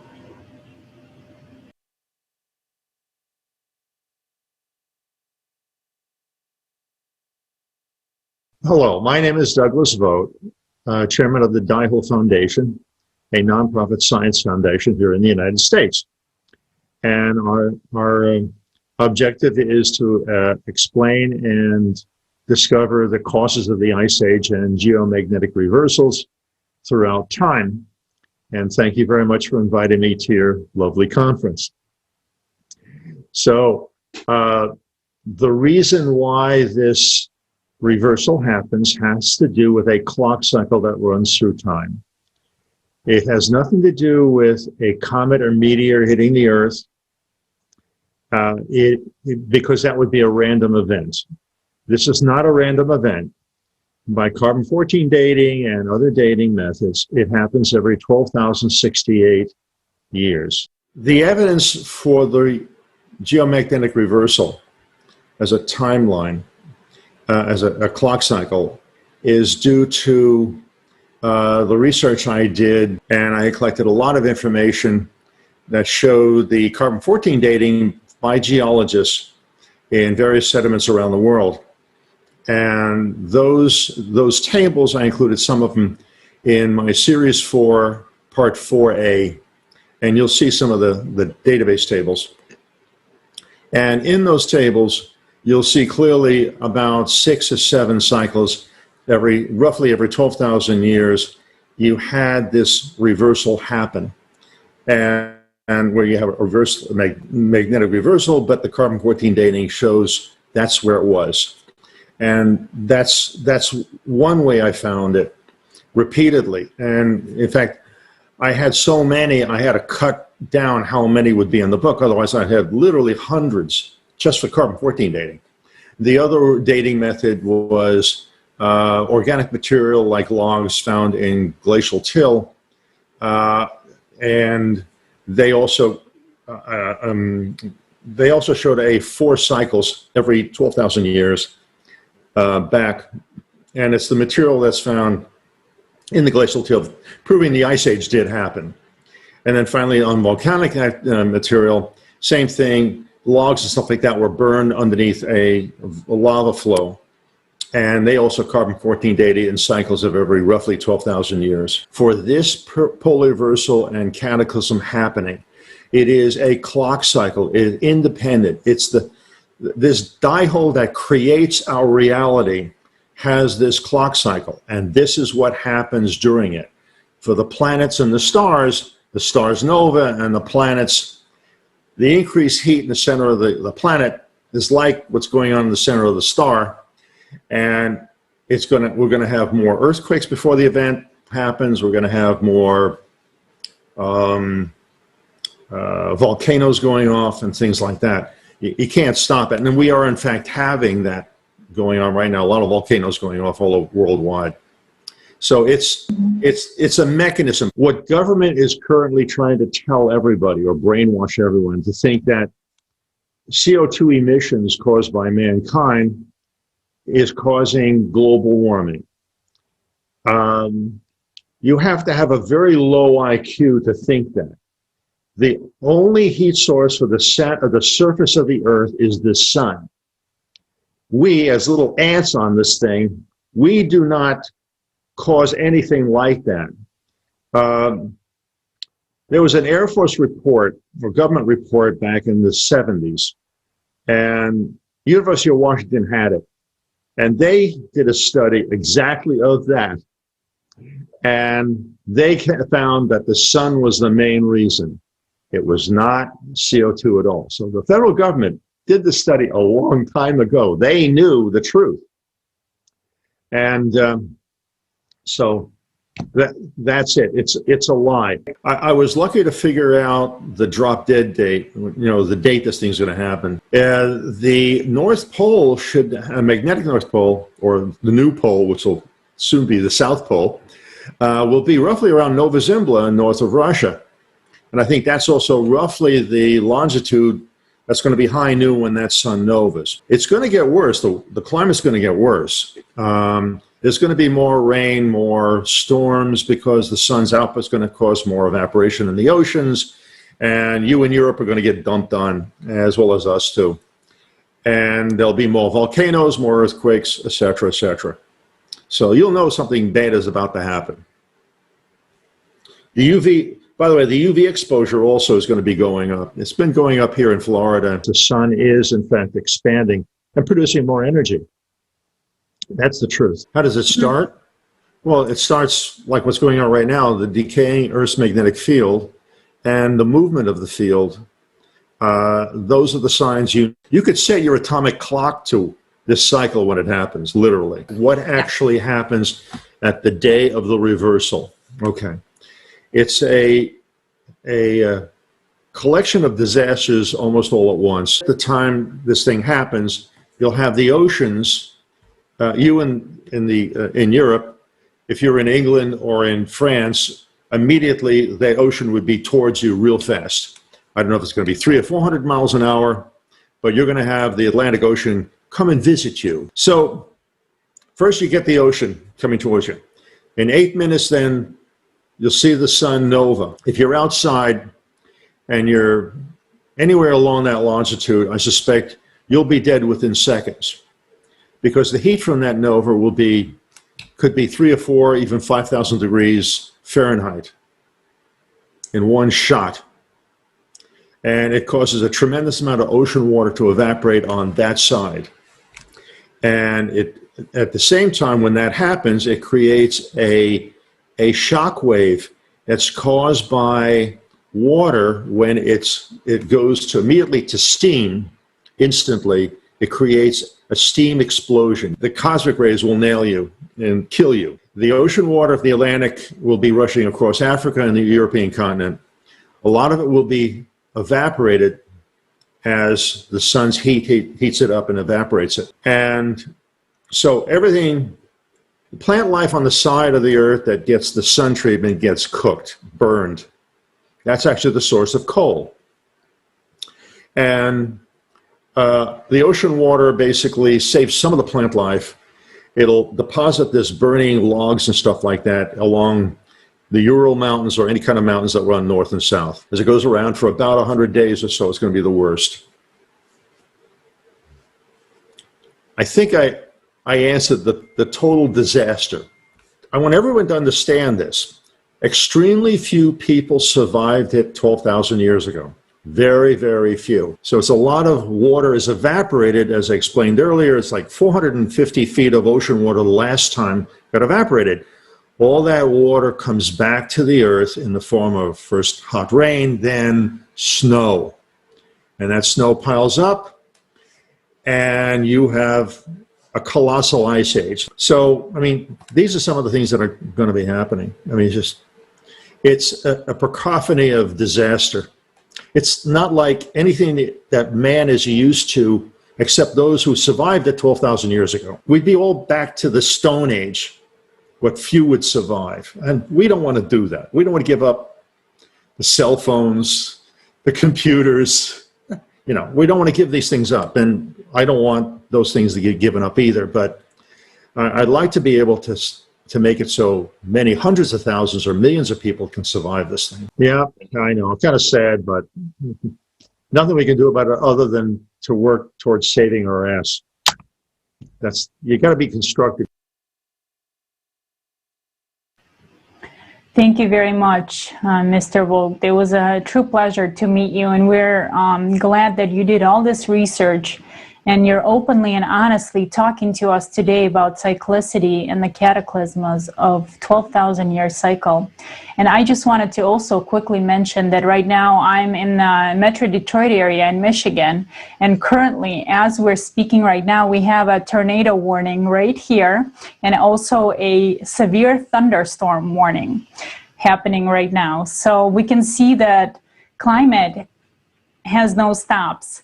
And but we'll still be here and we'll continue the conference. Thank you. Yes, I also would like to sincerely thank Mr. Vogt for his efforts to warn and save humanity from destruction and cyclical cataclysms. Your tremendous work in comparing and analyzing the materials truly deserves respect. It is important for all humanity. And we want to discuss the topic of cyclic cataclysms in more detail on the roundtable, and we will do it after and next days. But right now, what is most important to mention that back then the situation was much better. During the last cycle, we have the people did not destroy planet to such an extent. There was the ice was there, the permafrost remained, and we can study it. We can drill the well and study these analyses, study the soils, and prove it for ourselves, because there are really a lot of evidence for these events. And now this is really a very hard situation for all of us, and there are a lot of questions appears. What will happen next? And really, to answer this question, we can think that maybe without building a creative society, making these conditions, it will be really even like in best case scenarios, only few people will survive. But what then? What is the purpose? And it's really hard to say, but people, even if they will survive, they will have question how to live. And the alive ones will envy the dead.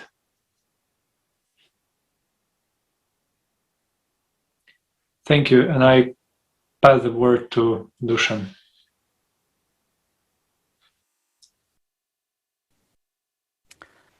Děkuju. Velmi na mě zapůsobila informace, kterou přednesl jeden z našich řečníků ohledně eugeniky. Thank you. I was very impressed by the information about eugenics voiced by one of our speakers. And I would like to add that indeed a small bunch of people will not be able to withstand these global cataclysms. Even if there were 500 million of us left today, as some so-called experts suggest, it would still change nothing in the situation. If this had been done about 200 years ago, it could have prolonged human existence and humanity would have had another 100 years remaining. But today, it's already too late. And what is happening to the world right now? Now, we are almost 8 billion of us. But what is the use of such humanity where people hate, kill and destroy each other? Yes, our potential is enormous, but we can actually unite. Can we actually unite? In this consumerist world, we have been separated and turned into idiots and fools, and to such an extent that even when you tell people obvious things, there are those who don't believe you. Now, open your eyes, look at the world, look at what a progression of cataclysms is going on. So you think that we should just sit and wait until everything collapses? After all, this affects you too. You too will cease to exist, just like your relatives or any of us. But today, each person is important. After all, we cannot do anything without people. If we as humanity do not unite, then all our efforts will be in vain. Maybe we should have done some severe eugenics back then, so that those who are left would have saved human civilization. Or is it better to have a huge crowd of 8 billion who cannot save their own asses? What is the use of us if we are like animals to each other? The rule of 6 handshakes did not work. Of course, many people were inspired, but we have not yet achieved our goal of informing the entire humanity. Why? Because there is a lot of selfishness in society. People take care of their immediate personal interests without thinking about tomorrow. Is it really hard for you to tell others about the creative society? To tell people about the only way out? You keep telling everyone, collapse is going on over there. And the answer is, they deserved it. Isn't it crazy when one part of our planet is happy that another part is collapsing? Why is there such an attitude? Because the worst prevails in us. It illustrates the state of our society today.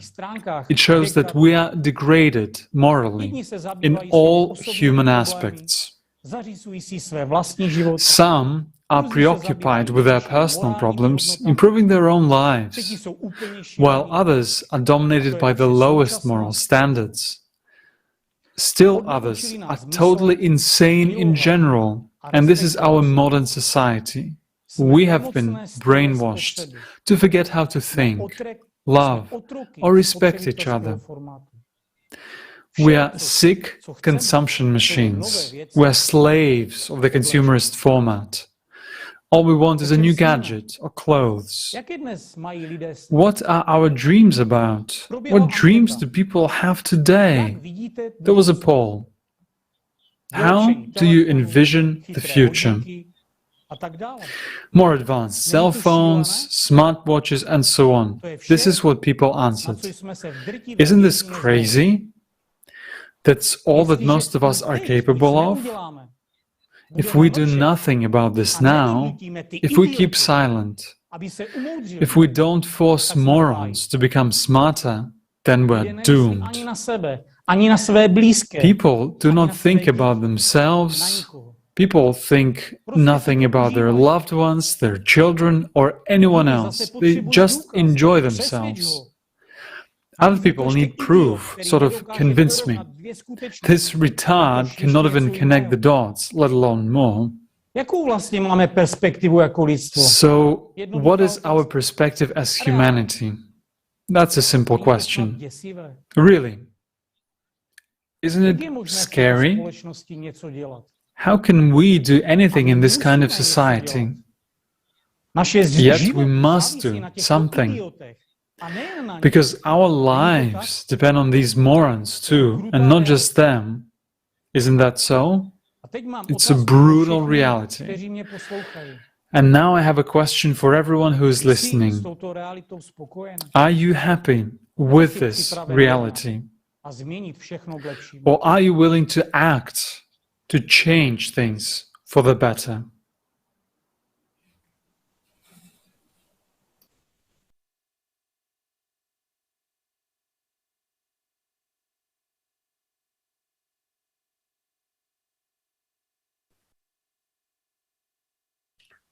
Yushin, thank you so much for this information.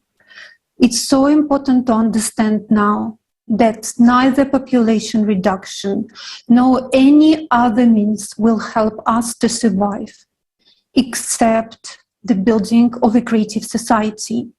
We have no time to lose.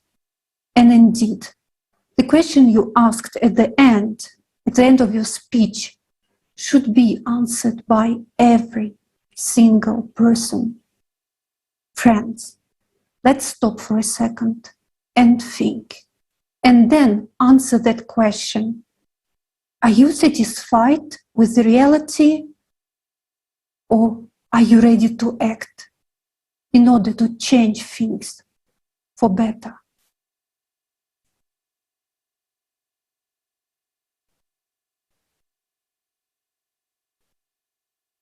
And we still have hope, because today's conference was initiated and implemented by volunteers from 180 countries of the world. It's been simultaneously translated into 72 languages to give an opportunity to millions of people to hear. This is life-saving information. And for the first time in history, we hear the truth about the real situation on Earth, scientific truth of facts. And this information is given to us in order to help us make the right choice. And now I give the floor to Dr. Gayal. He is a member of the National Tourism Advisory Council with the Ministry of Tourism in India. Also, he is a founder and chairman of STRS Travel Group. Mr. Gayal, the floor is yours. Greetings from India to all the people on this beautiful planet of ours, because we are a generation who have become aware of the crisis that is there, and probably will be the last generation who have the opportunity to save it. That is the reason why I am participating, and I'm grateful for giving me the honor of participating in this international event. I think what all of you are doing and what the movement you are doing of saving the planet is a very, very great initiative. And on behalf of the Indian people, the Indian tourism and aviation industry, and I would like to assure you my fullest cooperation in making this movement a grand success. Friends, it is now or never. Either, we will all die and we will, this planet will be finished unless we wake up. Global warming is going on. We are seeing our glaciers, melting. We see floods taking place. There are flash floods. Recently in the Himalayan mountains also, in the state of Uttarakhand, there was another flash flood. So these things need to be prevented. We need to have a linking of our rivers because there are areas where there is drought. You see, we are trying to, find life on the Mars and on the moon, but we are not taking care of the life that is there in Africa and in various slums in India and also in various countries of and Southeast Asia. So I think that movement should go all over the planet. And I think if this is done, then we hope that your movement, which initiative you people have taken, will become international revolution, because it is not just for our survival. We probably have lived most of our life, but it is for the survival of our children and grandchildren, so that this planet remains alive and it is not destroyed, self-destroyed by the greed and short-sightedness and narrow outlook of this generation which is inhabiting this planet. And I hope that this planet will remain full of life, not just human life, plant life, animal life, and will not end up rotating like a ball of fire aimlessly around the sun.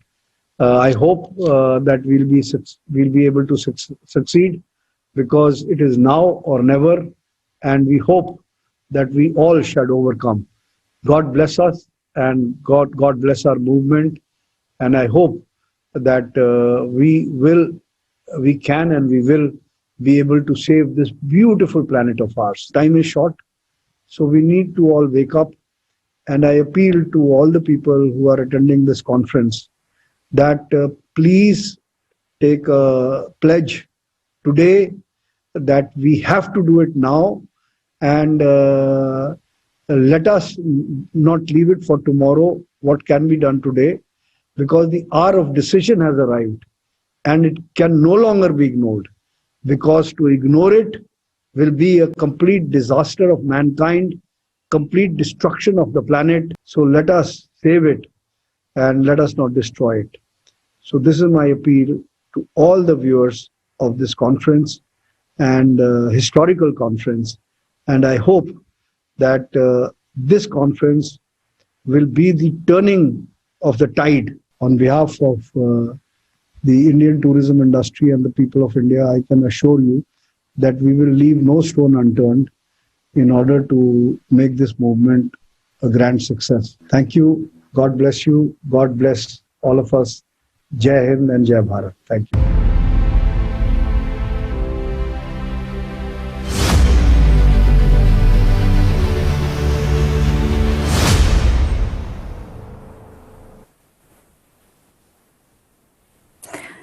Спасибо огромное, господин Гаял. Очень сильные слова.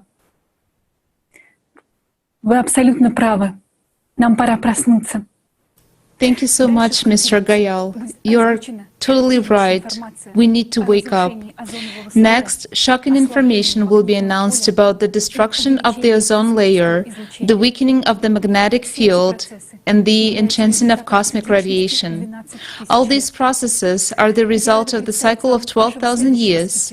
And I'm pleased to introduce you the next speaker, Doctor of Geological and Mineralogical Sciences, leading researcher of the Department of Petrology and Volcanology of the Geological Faculty of the Lomonosov Moscow State University, Savertkin Vladimir Leonidovich. He has been studying the problem of the destruction of the ozone layer as a result of natural degazing of the surface for more than 30 years, and found that the ozone layer is being destroyed over tectonic fault zones and volcanic regions, and also the changes in the ozone layer are one of the most important climate change factors. Of the international conference, Global Crises. This already affects everyone. I'm happy to welcome you. My name is Vladimir Savortkin. I'm a doctor of geological and mineralogical sciences, a leading research associate at the Geology Department of Lomonosov Moscow State University. Let me begin our conversation with today's weather. Abnormal heat and the ruined ozone layer are the real causes of climatic anomalies that no one talks about nowadays. People on the planet talk about carbon dioxide, anthropogenic impacts. Something about methane is being mentioned now. Cows should be hung or slaughtered. But on March 22, 1985, the Vienna Convention for the Protection of the Ozone Layer was signed, where weather and climatic anomalies were mentioned as the second threat to the ozone layer, following the biologically active ultraviolet light. The Vienna Convention was signed by 196 countries. Can you name at least one scientist who would start with the ozone layer when speaking about climate anomalies? I've brought you straight to the point that we must discuss the ozone layer. Nothing will work without paying attention to the ozone layer.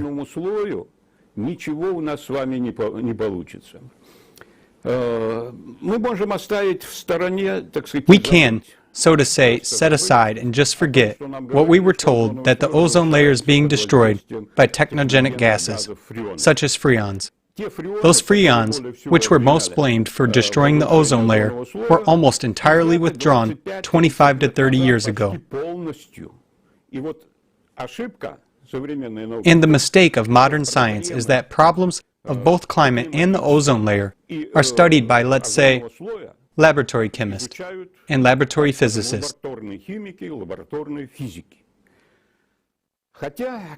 Although, when we speak about the change of atmospheric composition, then in both cases, in the ozone layer problem and in the climate problem, it is us.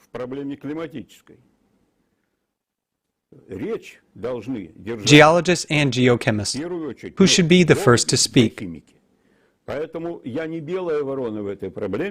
So, I'm not a white crow in this problem, but I'm its major and legitimate participant, because if we study reactions in test tubes and then try to input them into the general system of our planet Earth, nothing will work, as we already see. We can see that freons have indeed been withdrawn under the Montreal Protocol, which regulates production and consumption of 100 chemical compounds. Let me disclose a secret to those who don't know. The ozone layer continues to go to ruin. Moreover, the degree of ozone depletion steadily increases. We will now present to you 3 maps of average monthly anomalies in the total column ozone in the Northern Hemisphere.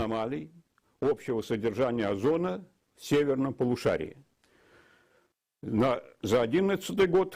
March 2011, we can see a 35% average monthly ozone loss. 4 years later, in January through February 2016, as you can see on the map right now, there is a loss of 40%. The numbers I'm voicing are crazy. They are insane. It's the average monthly loss. In the previous year, 2020, in the month of March, the loss was already 50%. So we can see that the ozone layer in the Northern Hemisphere is experiencing enormous damage. But nobody really cares about that. Moreover, the pace of destruction starts in January and can last until May, as it was in 2020. At that, we know, and the Montreal Protocol was actually adopted due to this, that every percent of ozone loss over our heads between 1 and 10% means an increase in the so-called photogenic diseases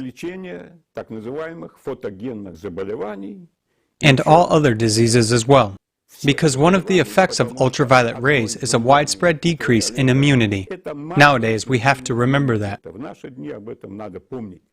Yet, there is another threat associated with hydrogen, particularly that hydrogen which reaches us from the sun, solar rays, or more precisely, proton particles, as well as galactic hydrogen, galactic cosmic rays, which are also hydrogen in nature. The danger is that the Earth's magnetic field is pulsating. It is getting sometimes stronger, sometimes weaker. Now it is actually weakening. And in this case, it stops being a good impenetrable protection for those very cosmic proton rays. Now let's go back to the study of ozone depletion. As the Vienna Convention signed by all nations tells us, the cause of the ozone layer depletion is emission of hydrogen from the Earth's core. Hydrogen is an ozone-depleting gas. Therefore, the ozone layer is ruined where hydrogen is emitted. We can do nothing but predict. We know where the most vulnerable places are in terms of ozone depletion, and if we study the causes affecting the rhythm of these emissions, while the emissions are rhythmic, at the peaks of hydrogen coming out of the ground, we can read the cosmic rhythm. It is still unclear how the core of our planet is arranged and according to what laws hydrogen is emitted from it. It's just that from cracks in the Earth's crust, hydrogen is emitted and it burns. Hydrogen and methane often go together. You see, this lie about the cause of ozone depletion has now been added to another lie about the crucial role of anthropogenic gases, carbon dioxide.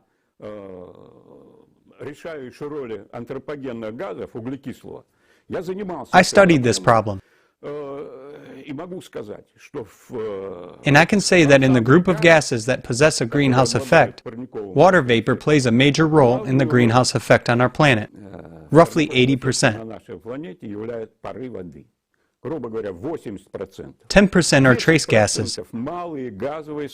What are they? These are the very freons, ozone, methane, and carbon dioxide gases that everyone is talking about. 10%. But of those 10%, only 10% is anthropogenic.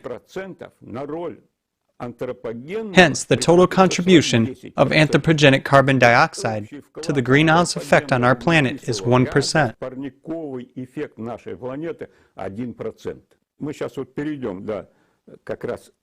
Now let's proceed right to the processes which are indicated as evidence of anthropogenic global warming. First of all, it is well documented that in the center of Antarctica nothing is melting from top. On the contrary, ice is building up there. Antarctica is melting from below. The heat flux that has been intensified or is being intensified by emissions of that same flammable hydrogen gas oxidizes to release energy and begins to melt the ice. And water flows in the subglacial tunnels and is discharged around the entire Antarctica into the polar seas of the ocean. The same is in Greenland. In 2020, there was the severest ozone layer depletion on the planet in the history of observation. Due to what? Due to the increase in hydrogen emissions, as we can see on the ozone maps. So what happened in 2020 that confused everyone, so to say? Thousands of birds were falling down from the sky. Whole flocks of them died. Fish were dying in rivers and seas. Whales were suffocating and threw themselves ashore. Why? In every case, they come up with a theory. In one case, they say that birds were frightened by fireworks. In another, they had supposedly pecked fermented berries, and so on and so forth. However, this mass phenomenon should be considered in a general context.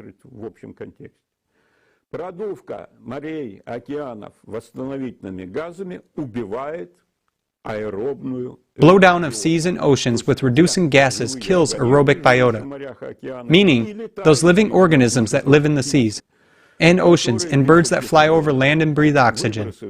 Volley emissions of hydrogen, methane, and other gases cause mass deaths of living creatures. Now let's make a brief summary, a geologist's point of view.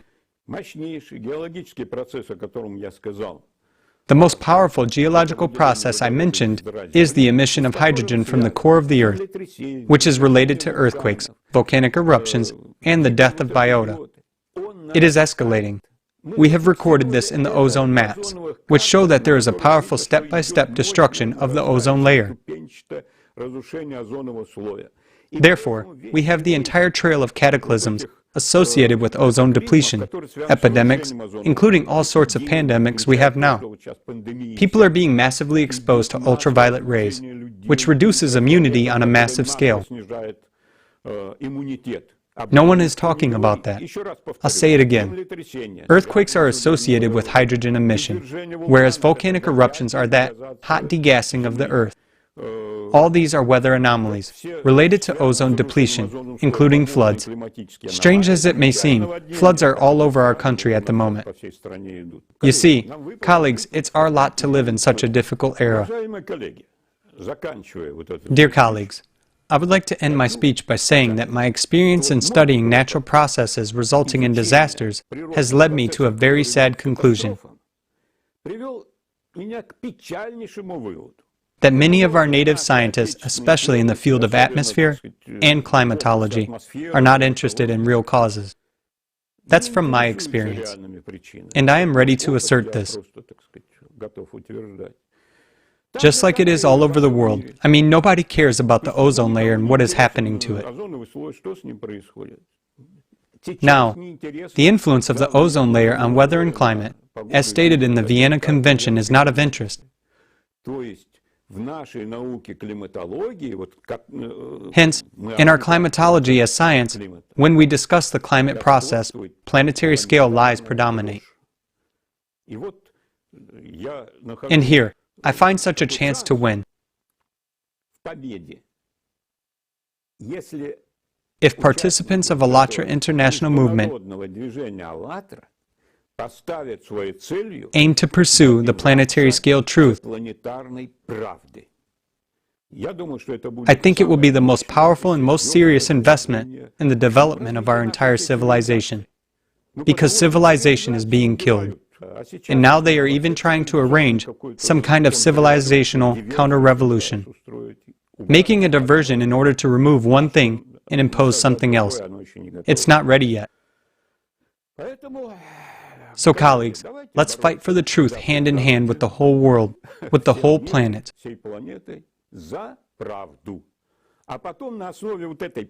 And then on the basis of this truth, when we are all convinced that I have told the truth today, I've said things that are believable, that explain a lot, well, someone else will elaborate.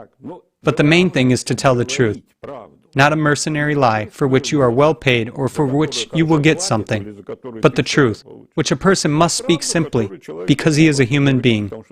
So with that, I say goodbye to you. Thank you so much, Professor Siverutkin. Another topic that's not being paid enough attention in today's world is the geomagnetic field. We have a huge dent in our magnetic field just above South America and South Atlantic. It's called South Atlantic anomaly. And this is where, just flying over this part of the Earth, sometimes satellites are collapsing, but we don't hear about any threats to human life.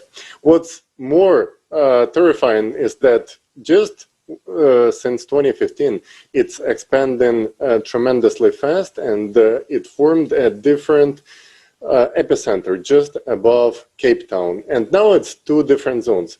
This was out of any prediction. No one could predict anything like that, even in the best forecasts. So we see that even the best forecasts scientists were making 5 years ago were not expecting anything like this. It just proves what Lisa said in her speech, that this is caused by the changes in the core of the Earth, deep underground, which is not being talked about enough because apparently CO2 is much more profitable. Thank you.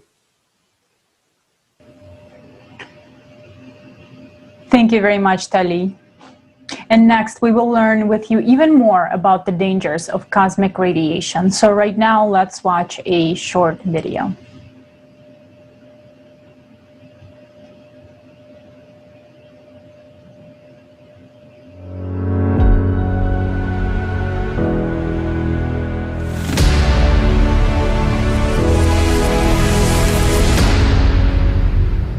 Shocking news of 2021 that you will not find in the headlines of world mass media.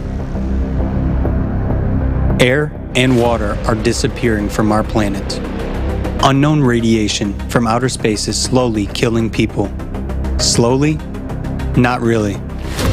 In 2021, scientists from the LHAASO Observatory discovered ultra-high energy cosmic accelerators within the Milky Way. Short-term, but very powerful outbursts of radiation occur when dense neutron stars collide with each other. Supernovas explode, or when stars or planets disappear in black holes. Such hard radiation is rapidly destroying the ozone layer in the Earth's atmosphere. It can trigger acid rains all over the planet. In the absence of the ozone layer, intensive UV radiation, along with abundant acid rain, will be able to destroy all life on Earth in the shortest possible time. This is happening because the sun's magnetic field, which protects us from dangerous cosmic rays, has significantly weakened as the sun is now at its minimum. At the exact moment when deadly radiation flies to us from the depths of space, the sun protection is minimal.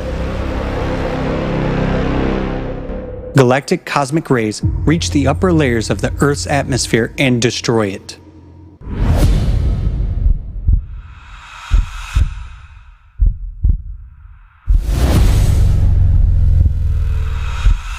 This is accompanied by increased volcanic activity, earthquakes, and extreme weather events. But worst of all, we're at risk of losing oxygen and water. After all, it is the atmosphere that keeps the conditions for life on Earth. And the situation gets even more serious due to the fact that the Earth's magnetic field, the protective dome that protects us against threats from outer space, has begun to burst at the seams. There are already huge areas where the protection has critically weakened. Thus, the Brazilian magnetic anomaly, in fact, an energy hole, has increased to an unprecedented size. It is already reaching the west coast of Africa and continues to grow. The strength of the magnetic field over the Western Hemisphere is weaker than over the Eastern Hemisphere, and it continues to destroy itself. It is also anomalous that at the moment the drift velocity of the magnetic North Pole has increased sixfold. In addition, the magnetic field itself is rapidly weakening. This indicates that the magnetic poles are beginning to invert, during which the magnetic field may even disappear completely for a period of time. Solar shielding is minimal. The Earth's electromagnetic field is weakened, and the stratosphere, which preserves oxygen, has decreased by 400 meters because of our activities. What is the danger to us? A little more, and cosmic radiation will kill us all. Doesn't this news deserve front-page coverage in every publication in the world? Does it not deserve that we all pay attention to it? While our attention is directed to making money, the race for alpha superiority, conflicts, the destruction of life and atmosphere is taking place. Even a child understands that we will not survive without air. Many people dream of flying to Mars, a planet without atmosphere and life. Very soon, Martian landscapes could be seen on our planet.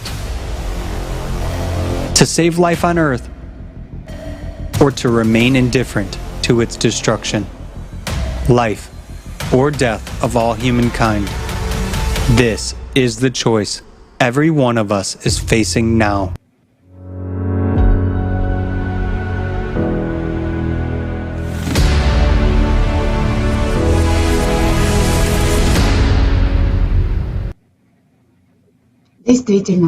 Indeed, all inhabitants of the earth are in mortal danger. And you know that soon all vegetation, oxygen, and water can disappear from the surface of the earth. Direct gamma rays are headed straight towards our planet right now. And this is connected to the solar minimum dip that renders us absolutely helpless against the deadly radiation. This is related to the position of our planet in outer space. At the moment, the solar system and the Earth are moving throughout the Orion arm of the Milky Way galaxy. And this destructive force are influencing the earth, which leads to the destruction. Inside the earth, eventually, there is an energy which heats up volcanoes, oceans, and awakens, causing earthquakes. This radiation destroys the heart of the earth core. Besides this destructive effect, it also affects the atmosphere. Atmosphere is the only defense, and the volume of the atmosphere lately decreasing, and it means that air decreases as well. It means that cosmic galactic radiation in essence destroyed our Earth from the inside, as well as it affects our outer shell, the atmosphere. And the result of this impact you see outside your window. And that is exactly what takes place right now when all protective mechanisms of Earth are weakened. We are influenced by this deadly rays, and the consequences of this rays are almost irreversible. We can talk for long about what might happen, and many people believe that they can save themselves in shelter underground, but the situation as follows: that air and water can disappear from the surface of the planet. So how people will be able to survive? People, think about it. What are we doing with our planet? The air is disappearing, and we continue to fight for territories, power, and influence. The influence, the impact of galactic cosmic rays, this is a serious global problem. We need such technologies of completely different level. The time is precious. Let's use it for searching solutions, developing technologies. I choose creative society and the conditions in which we can implement it. And what do you choose? Thank you, Anastasia. This is a very acute question, and every person needs to answer for himself. Now, let's watch a fragment from a video with participation of Igor Mikhailovich Danilov, which will help with the answer to this question.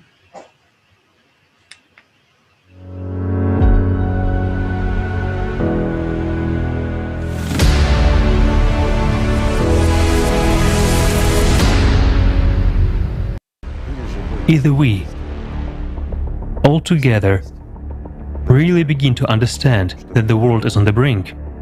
Nowadays, everyone is already talking about this. We are not talking about economics, geopolitics, wars, and so forth. We are talking about our planet, which we, as humanity, have eaten, destroyed, poisoned, and basically killed. But we can still do something. So, either we take it on and do something, but all together,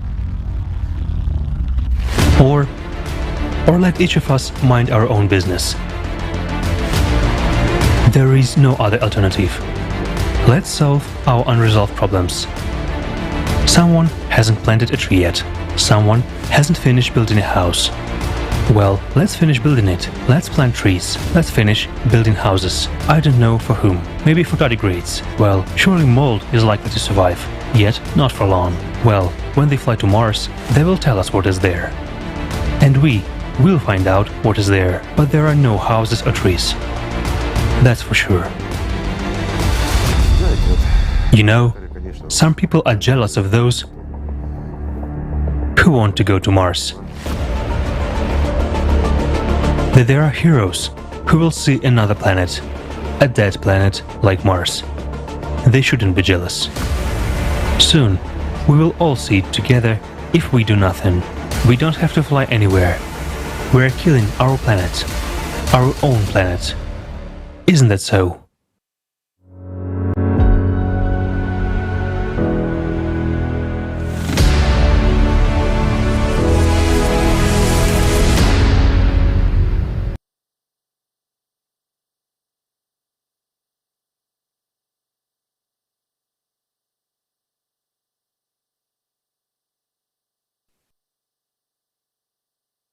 we see how serious is the situation today. And if we don't change the format of of society to creative society, we have no chance to survive. And dear viewers, I'm very happy to introduce and to give a floor to our next great speaker of honor. It's Mr. Satyajit Patkal, who is a well-known Indian television and film director, specializing also in TV shows focused on social projects. And Mr. Patkal, he's working together with Mr. Amir Khan, and the work you are doing with the whole team of the Pani Foundation is really admirable, because you are bringing people together and helping them deal with the consequences of the drought. And this is a local example of people overcoming challenges together. So it's our honor. The floor is yours. Hello, I'm Satyajit. I live in Mumbai, India. And it's a pleasure and a privilege to have the opportunity to speak at the Creative Society Conference. No external agency, no technology is going to be able to solve our problems unless and until we are able to solve for the basic problem which faces mankind, which is that of social fracture. That unless we are able to realize that we are essentially all one, yet all of us today are divided. We are divided, along multiple axes. And that is the fundamental crisis that confronts us. If we are able to solve that, we'll have a fighting chance to solve for everything else. If we are not able to solve that, science and technology, I don't believe is going to be able to ever, lead us out of the crisis, absolutely the edge of the cliff that we find ourselves on. So I think it's wonderful what is being attempted, and it's a privilege to be a part of this conversation. The central concern at a very immediate level is climate change. I think climate change is the elephant in the room. It's going to, it is already unraveling very, very rapidly. It's not something which is going to happen in the future. It is already happening. We are literally like you must be familiar with the story of the frog and the water. So the story is this, that essentially you put a frog in hot water, it immediately jumps out because it knows that the water is hot. But you put the frog in water which is at room temperature and you gradually boil it. It's enjoying the temperature of the water, and by the time the frog realizes that the water is dangerous, it's too late. It doesn't have the ability to jump out. And I think that we are very close to that boiling point now, and it would take all the ingenuity of man to pull us away from the brink of the abyss, because that is where we find ourselves today. So no matter whom we might consider powerful, the greatest military superpowers of the world, also at some level, ironic as it may seem, perceive themselves to be helpless. And that's true, because here is therefore a crisis in which unless all of mankind comes together and has agreement at least on this, we are really not going to be able to extricate ourselves from this crisis. But as human beings, our wiring has not taken place commensurate with that. So we have kind of conquered the laws of nature, but we do not know our own natures, our own beings. Who are we? As a species, we are already on borrowed time. Now we are seeing how climate change is passing the tipping point in many countries. We can see how the environment which each of us lives in deteriorates and turns more and more unpredictable. It doesn't only deteriorate, it turns unpredictable. We have hurricanes in Bombay, which we never had. So at multiple levels, I think every person everywhere in the world can feel that we are living in a period of uncertainty, which is unprecedented. All national solutions are failing, and they will fail whether this happens as far as health is concerned, whether global warming is concerned, whether it's as far as the economy is concerned. And whether or not people are able to articulate it, I personally am deeply convinced that the entire survival of our species depends on us coming together, on us finding a way based on dialogue, on kindness, on love, on overcoming fear, of embracing differences. We are either able to do that and survive, or we will certainly perish as a species. And no doubt, this is not something which is at all unpredictable. You don't need to be a rocket scientist to predict that. I mean, obviously, the role of media is heightened because media has the ability to reach many more people in one go. This level of urgency can only be acquired if it becomes the dominant emotion of civil society. We have not been able to give it that level of urgency, that level of awareness in the public consciousness. Certainly, one part of it is the role of the media, but it is obviously the power of every section of society. It is what parents need to do. It is what schools and colleges need to do.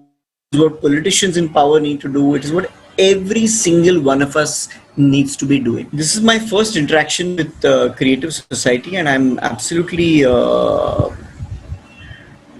love the idea of people across all kinds of so-called divides coming together in order to open up a conversation about the common problems that face us as humanity or as part of nature or existence, whichever way we choose to look at it. So I think it's a extremely important initiative.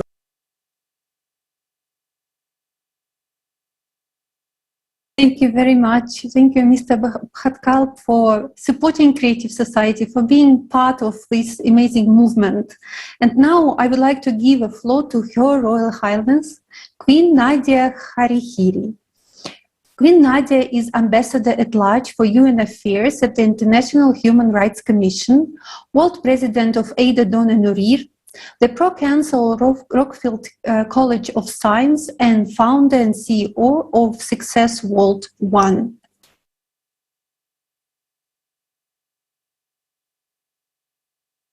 Greetings, everybody. Aloha, salam alaikum, namaste to everybody. I am Queen Nadia. I wanted to participate to Creative Society because, first of all, they are very dear to me. The team is a wonderful team. All over the world, they are making a great job, and their goal is to bring all people together and to be united and to treat the causes of humanity and to build a sustainable change for everybody. And because it is also one of my fights, I found in Creative Society a family to join. All together, we are strong. You know, when I look at this world, I can see that there's only crisis everywhere. We have problem of poverty, problem of violence of human rights, non-respect of human rights, problem of this COVID, problem of aggressivity. We have created a consciousness based on ego. And because we have created that, we have completely changed our environment with our attitude, with our corruption, with our violence, with our judgment, with our aggressivity. We have just destroyed this world. Regarding the climate change, if we are not bringing love to this planet, if we are not bringing solidarity and unity together, the scientists can do nothing. Because if we continue like that, it will be the extinction of humanity. We are destroying one another. We are killing one another. Because we have not understood exactly what is our real identity. I want to thank everybody in Creative Society for the great work they are doing. So to bringing everybody together, bringing peace, sharing love, and fighting for justice. This is what our world needs. What I love in creative society is that everybody is answering present, because everybody wants the change. Everybody wants love and peace in this world. And creative society is making it possible, because we understood that without this unity, nothing is possible.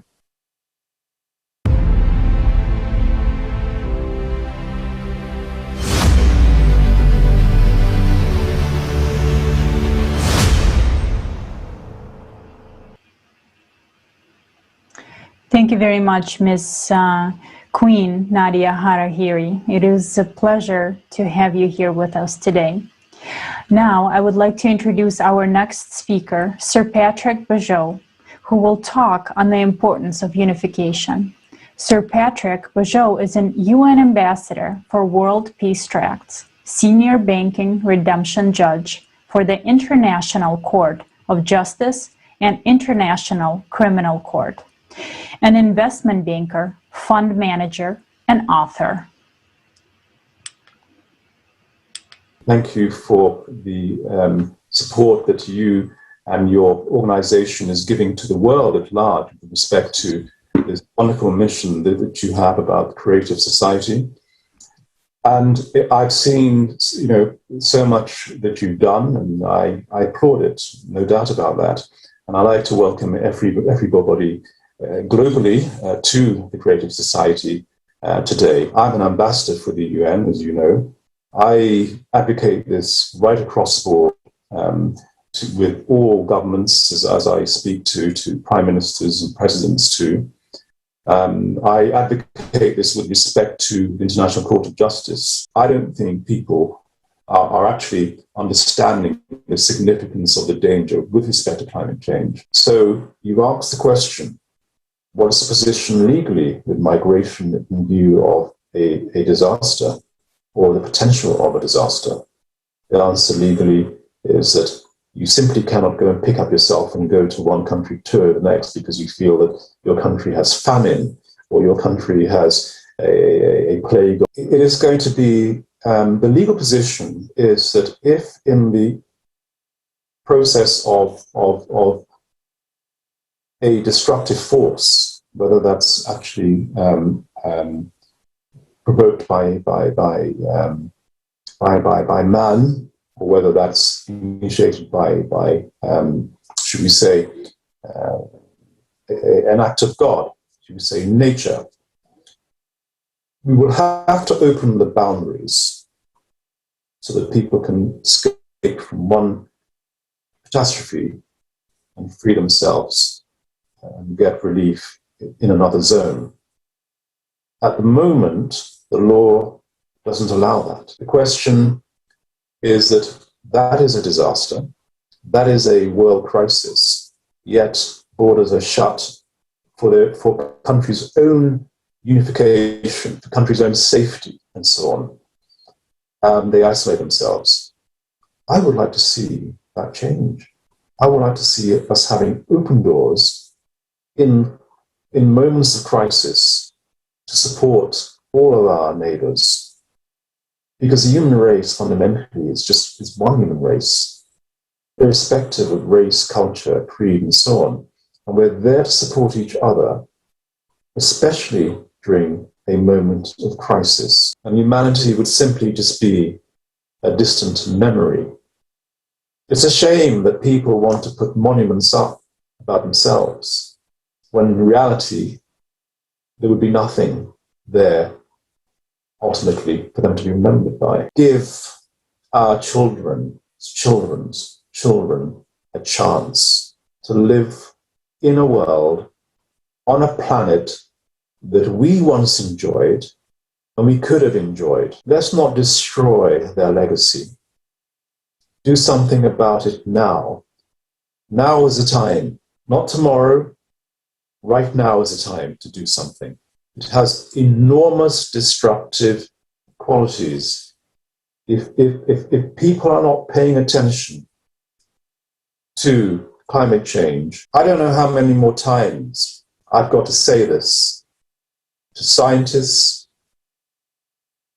to the United Nations, to governments, to wake up.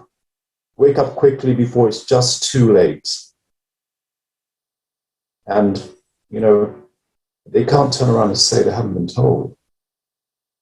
They can't say they haven't been warned. Some things I've said are quite profound.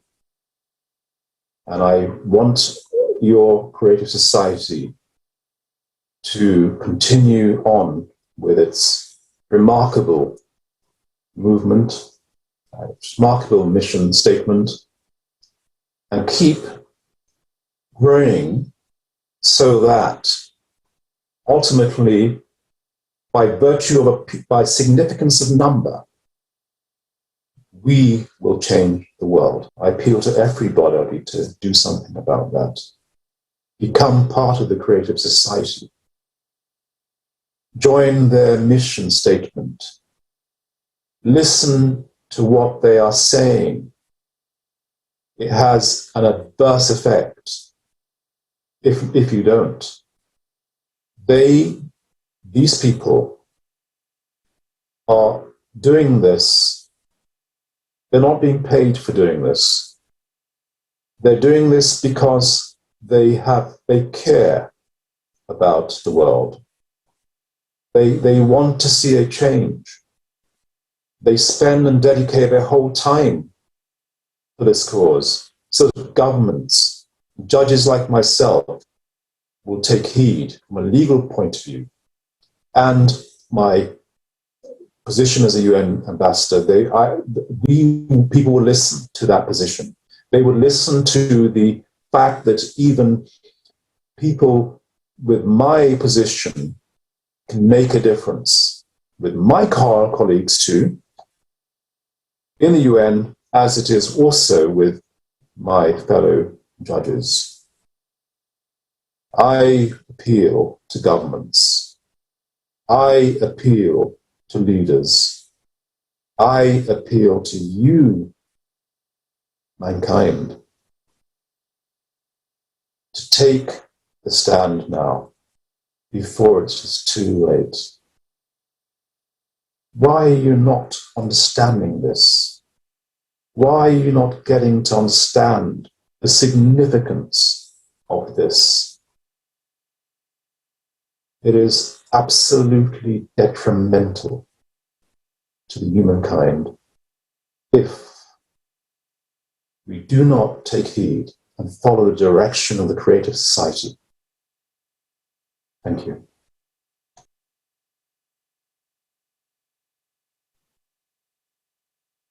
Thank you, Mr. Bijou, and thank you for your appeal and for being with us today. Dear viewers, thank you for being with us, for your comments and for your support. And let's watch together the next video.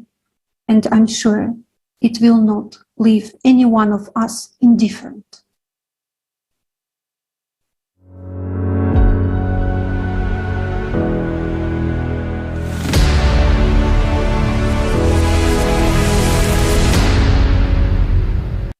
Have you ever thought that there might be circumstances when you will suddenly have to leave your home, your apartment, or your town? Leave forever. And the reason for this would be neither traveling, nor vacation, or a planned moving, but the necessity to survive.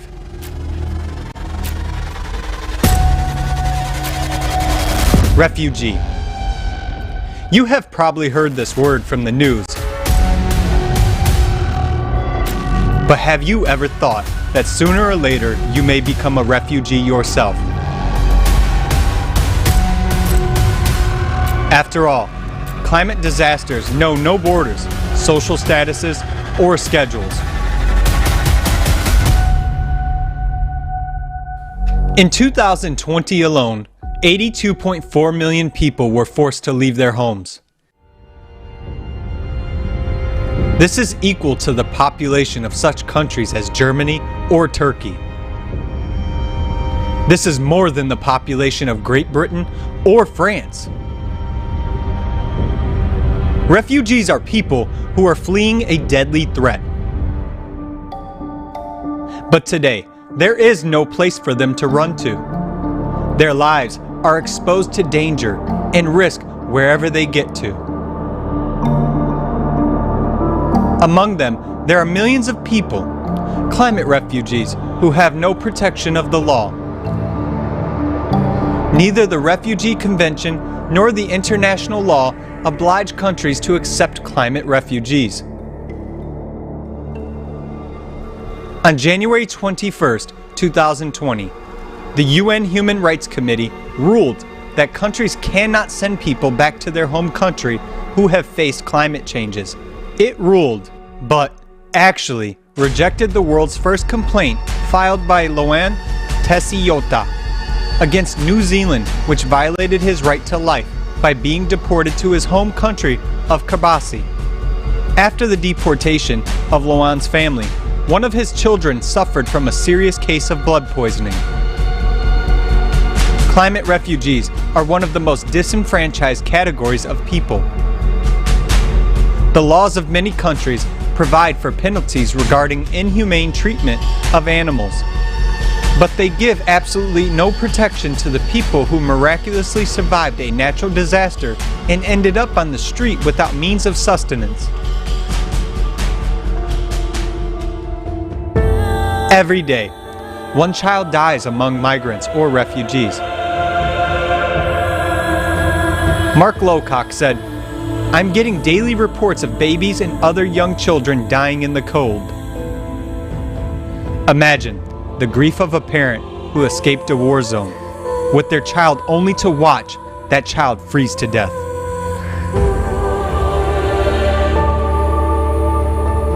We build shelters for homeless animals, but we refuse to help people in need. Not only do we refuse to help these people, all kinds of violence against refugees are permitted.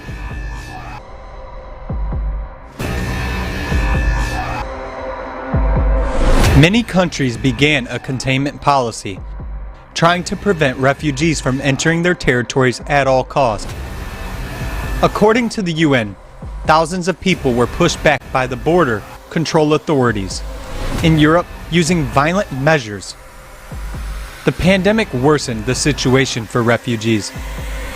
According to official information, tightening of border crossings did not let hundreds of thousands of people leave zones of armed conflicts, economic crisis, and environmental disasters. Meanwhile, the number of business trips abroad remained practically at the same level. Since 2015, border violence has become more sophisticated.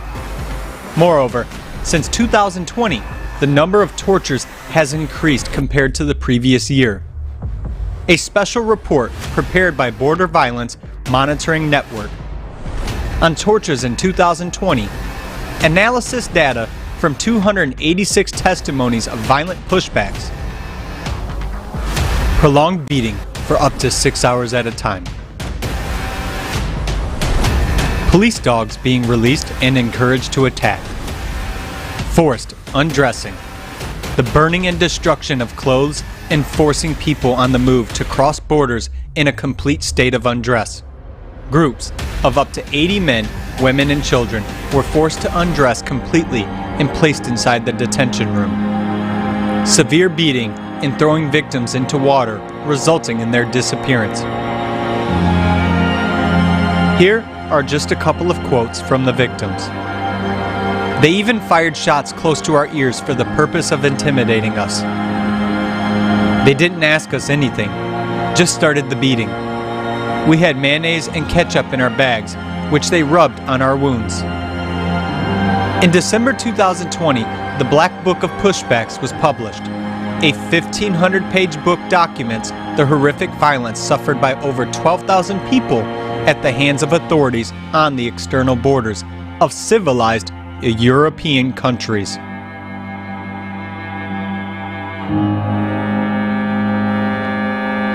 Oxfam International published a similar report in 2018. Police detained children as young as 12 in cells without water or food and removed SIM cards from their mobile phones. Changing their birth date on statements, illegitimately pushing them back across the border, cutting the soles off their shoes so they wouldn't try to come back. There is clear evidence of an increased sexual and gender-based violence against women and girls, both during and after disasters.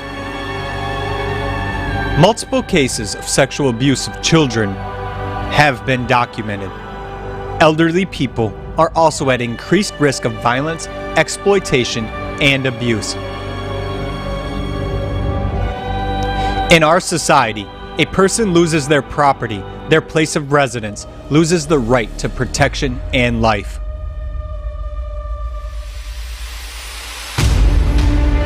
Refugee camps have appalling conditions.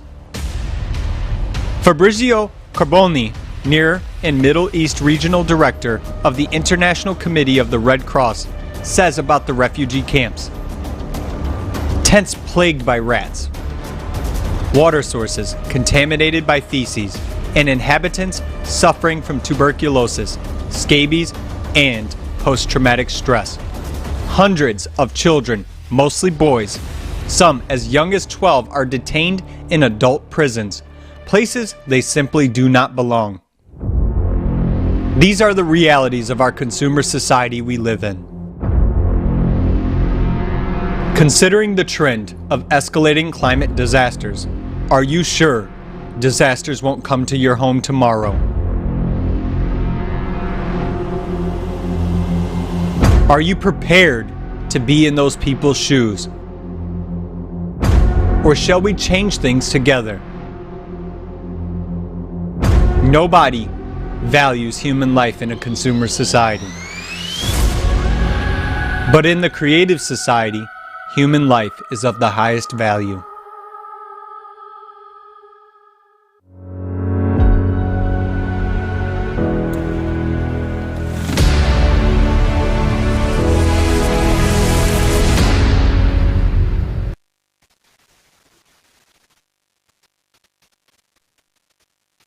Нет, это не голливудский фильм ужаса. It's neither a Hollywood horror movie, nor a perverted result of a writer's or director's sick imagination. It is reality, a bitter, devastating, heartbreaking reality.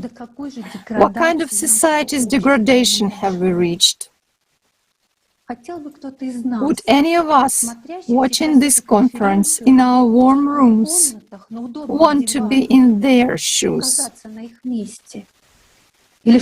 Or do we want our children to be in their shoes? Undeniable scientific evidence has been preserved to us today, indicating that what is happening to climate now is only the beginning. Right now, climate migration, to be honest, is not so large-scale. The planet has started collapsing, but it will collapse even more. What kind of a world are we going to find ourselves in if we don't change anything? Think of this yourselves. All of us are sensible people. You can get together facts, collect them. More and more people will get into such inhumane conditions. As the scale of climatic cataclysms is increasing, as we already see on TV, even in June and July of 2021, the number of climate refugees will increase in proportion. Therefore, the horror will increase just as much, the one which we've seen right now. It's not difficult either to see the conditions for refugees with the current format of society will only get worse in all respects. aggression, inhumane conditions of survival will only increase exponentially relative to the number of casualties and the scale of infrastructure ruin.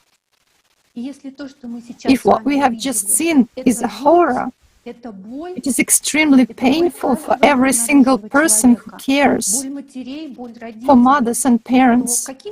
Then what words can be used to describe the prospects? Apocalypse. The most dangerous thing now is to think that nothing like this will happen to you. We are actually in the same boat, and don't you think that refugees will come to you? It is quite possible that it is you and your children who will have to migrate. And on our planet today, there is no single place that is guaranteed to be safe, not a single one. When we understand this, we will be able to stop playing and doing foolishness. Then we will be able to unite.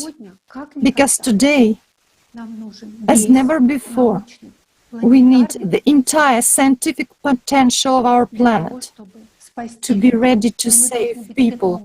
But we should be ready for that in advance. In advance, but not when it is too late.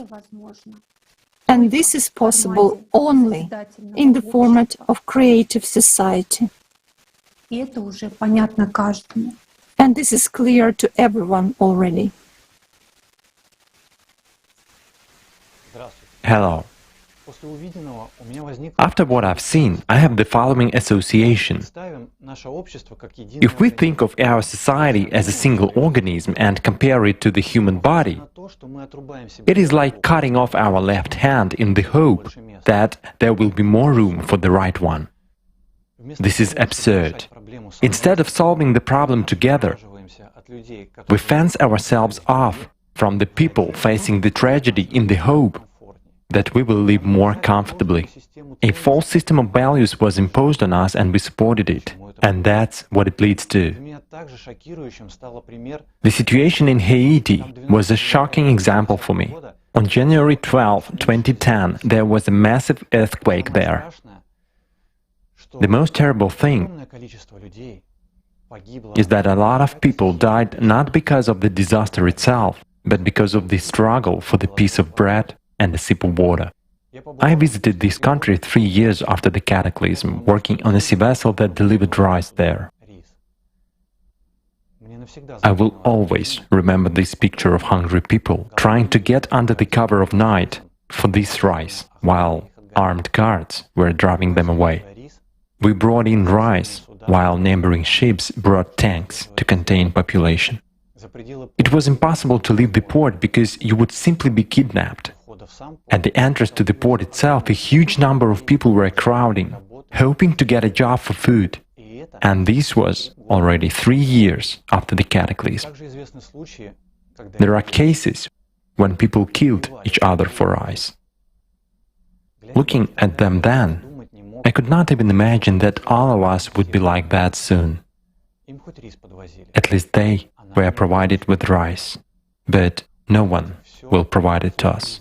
Having lost everything, in the lack of food and water, we will also be like that, and we will cut our organs from the stomach and eat each other. Are there any doubts? Look at the examples in modern history. There is an opinion that the trouble will unite us all. But the truth is that extreme conditions strengthen in a person what dominates him every day. Take a look around and pay attention to how we behave today. What prevails in us every day? The issue of climate refugees is not new, but there is still no legal regulation on the issue. Even today, there are no complete statistics on the exact number of people who require immediate help, despite the fact that there are statements about the need to accept climate refugees. In fact, they and their families are being deported back to their home country with unsuitable living conditions due to climate change. Who should raise these questions? Shouldn't we, the people ourselves? If we agree with the way other people are treated, then we agreed to be treated in exactly the same way. Our biggest crisis today is a crisis of humanity, and our lives are at stake. Therefore, we should make every effort. You and I are responsible for the format that we currently support. It is worth noting that when people speak of refugees, they always mean someone and somewhere far away. But today, speaking about refugees, given what is happening with the climate, I'm talking about you and me. Yes, you've heard everything correctly. Have you ever lost your home? Have you lost all your familiar life? Lost the comfort of your surroundings and your usual rituals like family dinners, internet surfing, hot showers and costly baths? So imagine that having lost all these, you and your loved ones will be forced to go in search of a safe place to sleep, food and water. And you will find yourself among strangers. It is good if they understand you, but if they don't, here is the question worth asking. What will happen to us if the current examples of refugees' life are shocking? What will happen to us in a society where a person is just a figure in a report? So, before it's too late, we should look each other in the eyes, understand that we have nothing to divide, and shake hands.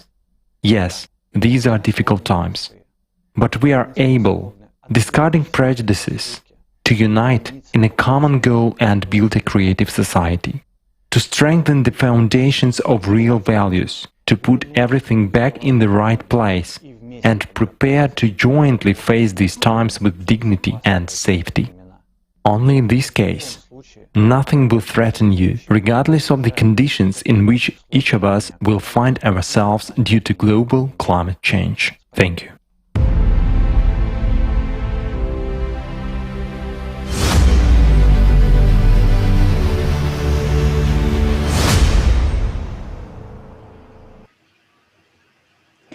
Thank you very much, Dennis. It is very important that people do not remain silent. And after the information that was voiced today, how can you still be silent about everything that's going on with our world? But we have long been taught to follow someone else's absurd decisions and believe the lies imposed on us. On top of that, to never ask any question. But the time has come when the truth must be told.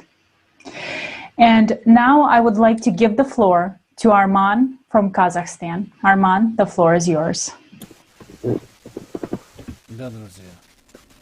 Yes, friends. What has just been said is shocking. What we have heard is a serious reason that gives all of us a pause to think about it. Because it really affects everyone on planet Earth. As has been said many times today, we have destroyed the planet so much that we can only assassinate it, and the planet will not recover on its own. The situation will not get better. Some people might think it's okay, there will be some life, even if there are no people. If you rejoice that tardigrades and some infusoria will survive, and you don't feel pity for 8 billion people, then there is nothing else to say except that only an idiot can think like that and be happy about it. Only infusoria and mold will survive. What? Are we mold? Such people are worse than Judas. They are not even Judas, they are the ones who sold out Judas. What an idiot has to be to allow this to happen. People who talk like this should be sent to the place where everything collapses. Will they think like those? Will they think like that they are rejoice? For some reason, they rejoice when misfortune affects other people, but not themselves. Let's address Mr. Musk together and send such human mold to Mars. Let them rejoice there. So either we do something and either we do nothing and sit and wait for mankind to collapse, and then there will be no need to go to Mars because we will have Mars here, or we consolidate and change the situation together. reanimate the planet and start living as humans. The problem is that we didn't consider the situation holistically, but I'm sure this conference will really help people to see a big picture. And what I want to draw your attention to is to the fact that many years ago we already talked about it. Much of that we have heard and will yet hear today. For example, in 2014, the ALLATRA movement published a report on climate called on the problems and consequences of global climate change and Earth, effective ways to solve these problems. And what was said there is already happening. It's a fact. Even the most skeptical people who laughed at it back, even they already acknowledge this fact. And many scientists have already started talking about it. They're talking about what was said in the ALLATRA climate report years ago. Thanks to those for whom science, honor, and dignity are not just words, and for whom all this is more than grants or any degree in the scientific community. Also, I would like to say a little concerning those who laugh and troll at this truthful information, or who sit on the sofa doing nothing else but only criticizing or making fun of those who act. The so-called couch critics, couch scientists, and couch smart Alex. Today the fact is such that these men of little faith and fools have nothing much to stand up for their lies, and they are laughed with. Why do you use the word lies in the first place and in fact call them liars? Because only those who are ignorant of all this issue of the highest importance for the entire humanity, but their unbelief, they don't care attitude, I don't care attitude, other people as well. But this is the most serious issue. It concerns no less than the survival of all humanity. Today must sound the truth from everyone, from the priests, from politicians, that if we don't change, we will start killing each other, we will be eating each other. Isn't it said in the religions, in our religions? It was said by those who knew the truth.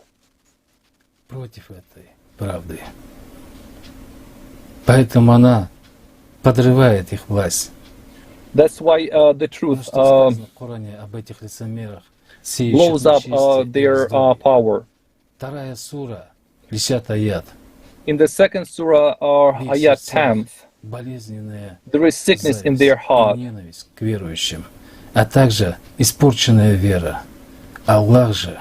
only Allah lets their sickness increase.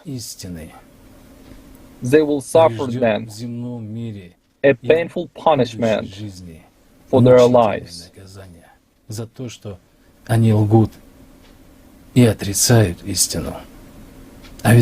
Because they deny truth.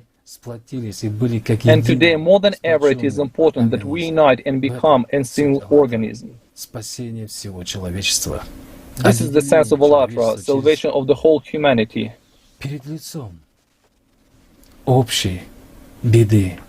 In the face of common disaster, the catastrophe that awaits all of us, if we do not change anything. The problem is that for centuries we were not taught how to believe in us. But we're able to change everything. Isn't today's conference is an example of it? As we, people ourselves, organize this conference, such a conference that cannot be organized by anyone else in the world, even if they have a budget over billions of dollars. But we, together with our own efforts, organized it because we understand the truth and we understand what is happening now. We understand the importance of our unity and the importance of building the creative society. And also we understand and we also understand the importance for people to hear this truth, So even those who are disorganized, so that even those people understood the fact that even after this conference, even after this conference, people will continue to destroy, then in the end it will not lead us, it will not bring us to anything positive. But if everyone will share this information with his colleagues, with his friends, with his members of the family, then we all become part of this process of changing. Because there is only one way to resolve our problem. Is to change the format of our society, and then all technological advantages start serving the society. И смотрят на нас, как на рабов. А всему человечеству служить. Простой пример. But to serve the whole humanity, we should not go far to see the examples. We've seen that the pandemic situation showed that millions of people were left behind the level of poverty. Isn't this scary? Isn't this shame? The whole problem is that people are fighting to be alpha, to be the most one.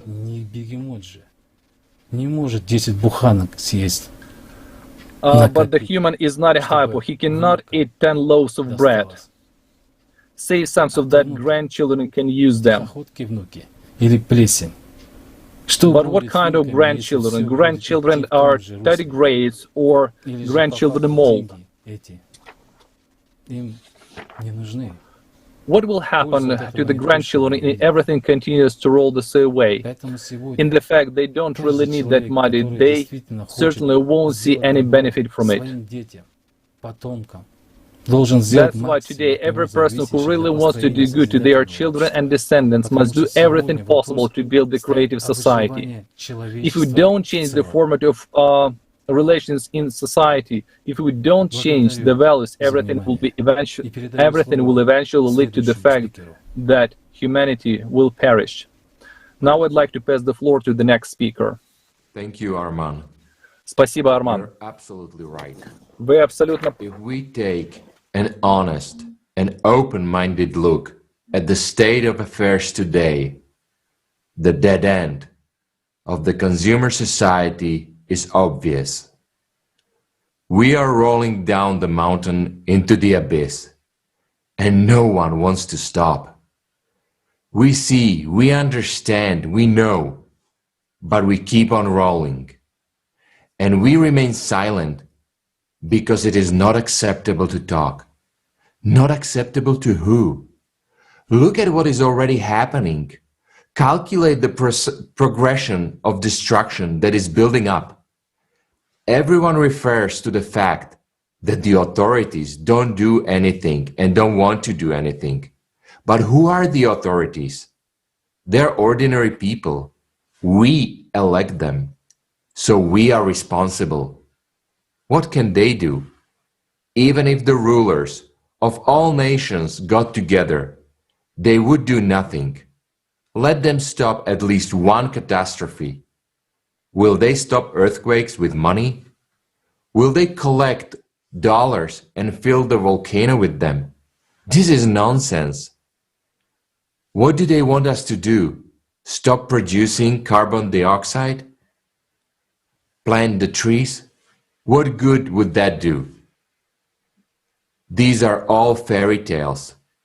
The ocean already produced CO2, and the rainforest is already starting to produce carbon dioxide as well instead of oxygen. They are mutating faster than we are. Can we breathe carbon dioxide? We can't. Can we live with radiation? No, we cannot. How we will survive? We have reached the point of absurdity. We focus on the fact that we need money to survive. We forget that we cannot survive without fresh air, without clean water. We destroy and consume the planet's resources without thinking about what we will leave to our children. We leave them a legacy of homes and money. Will they drink money instead of clean water?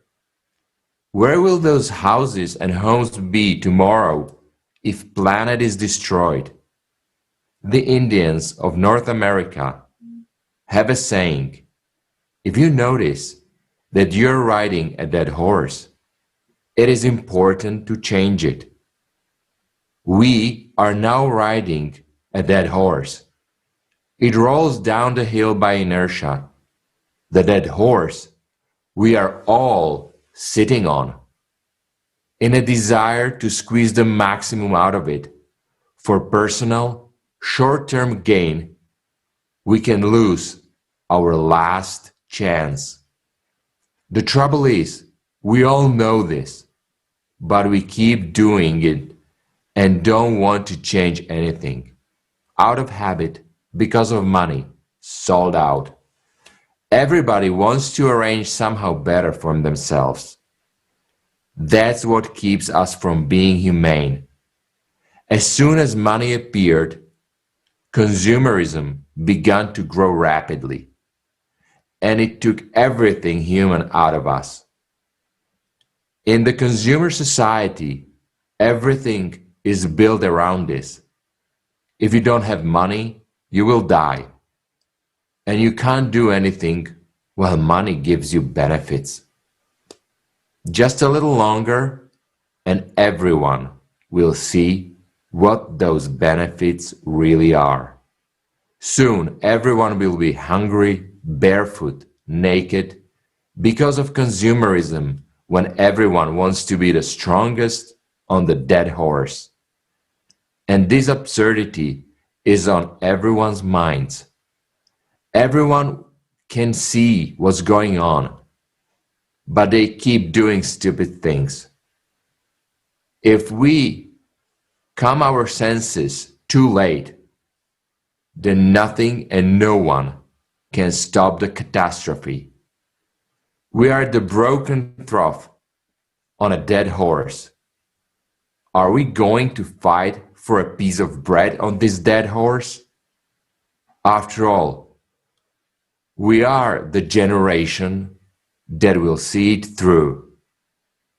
Either we can stand up to it, or it will end with us. Everyone's talking about it behind the scene. Thank God we can talk about it openly. Why should we hide it? What's the point if it affects everyone? If there's still something we can do, should we keep quiet for the benefit of the consumer society? We don't need wars and disasters. We will simply die because the planet is dying out. That's one of the options. Another option is that at first, we will all end up on the street because artificial intelligence will do our work. A beautiful world will be lived only by the few, who will be allowed by Allah, those who are less than 1%, and the rest of us will wish they were dead. This is the reality that awaits us now. You don't have to be an idiot not to see it. But there is another option, a creative society, in which the highest value is the life of every person. And this is not a new idea. Zarathustra, Buddha, Jesus spoke about it 6,000 and 1,500 years ago. All the prophets dreamed of a creative society and said what it should be. There is no alternative to the creative society. Prophets taught us that human society must be based on love, and respect for one another. And there is nothing more precious than human life. So what will we choose?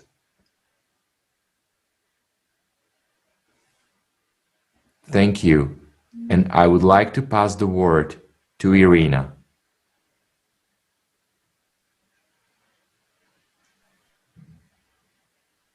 Здравствуйте.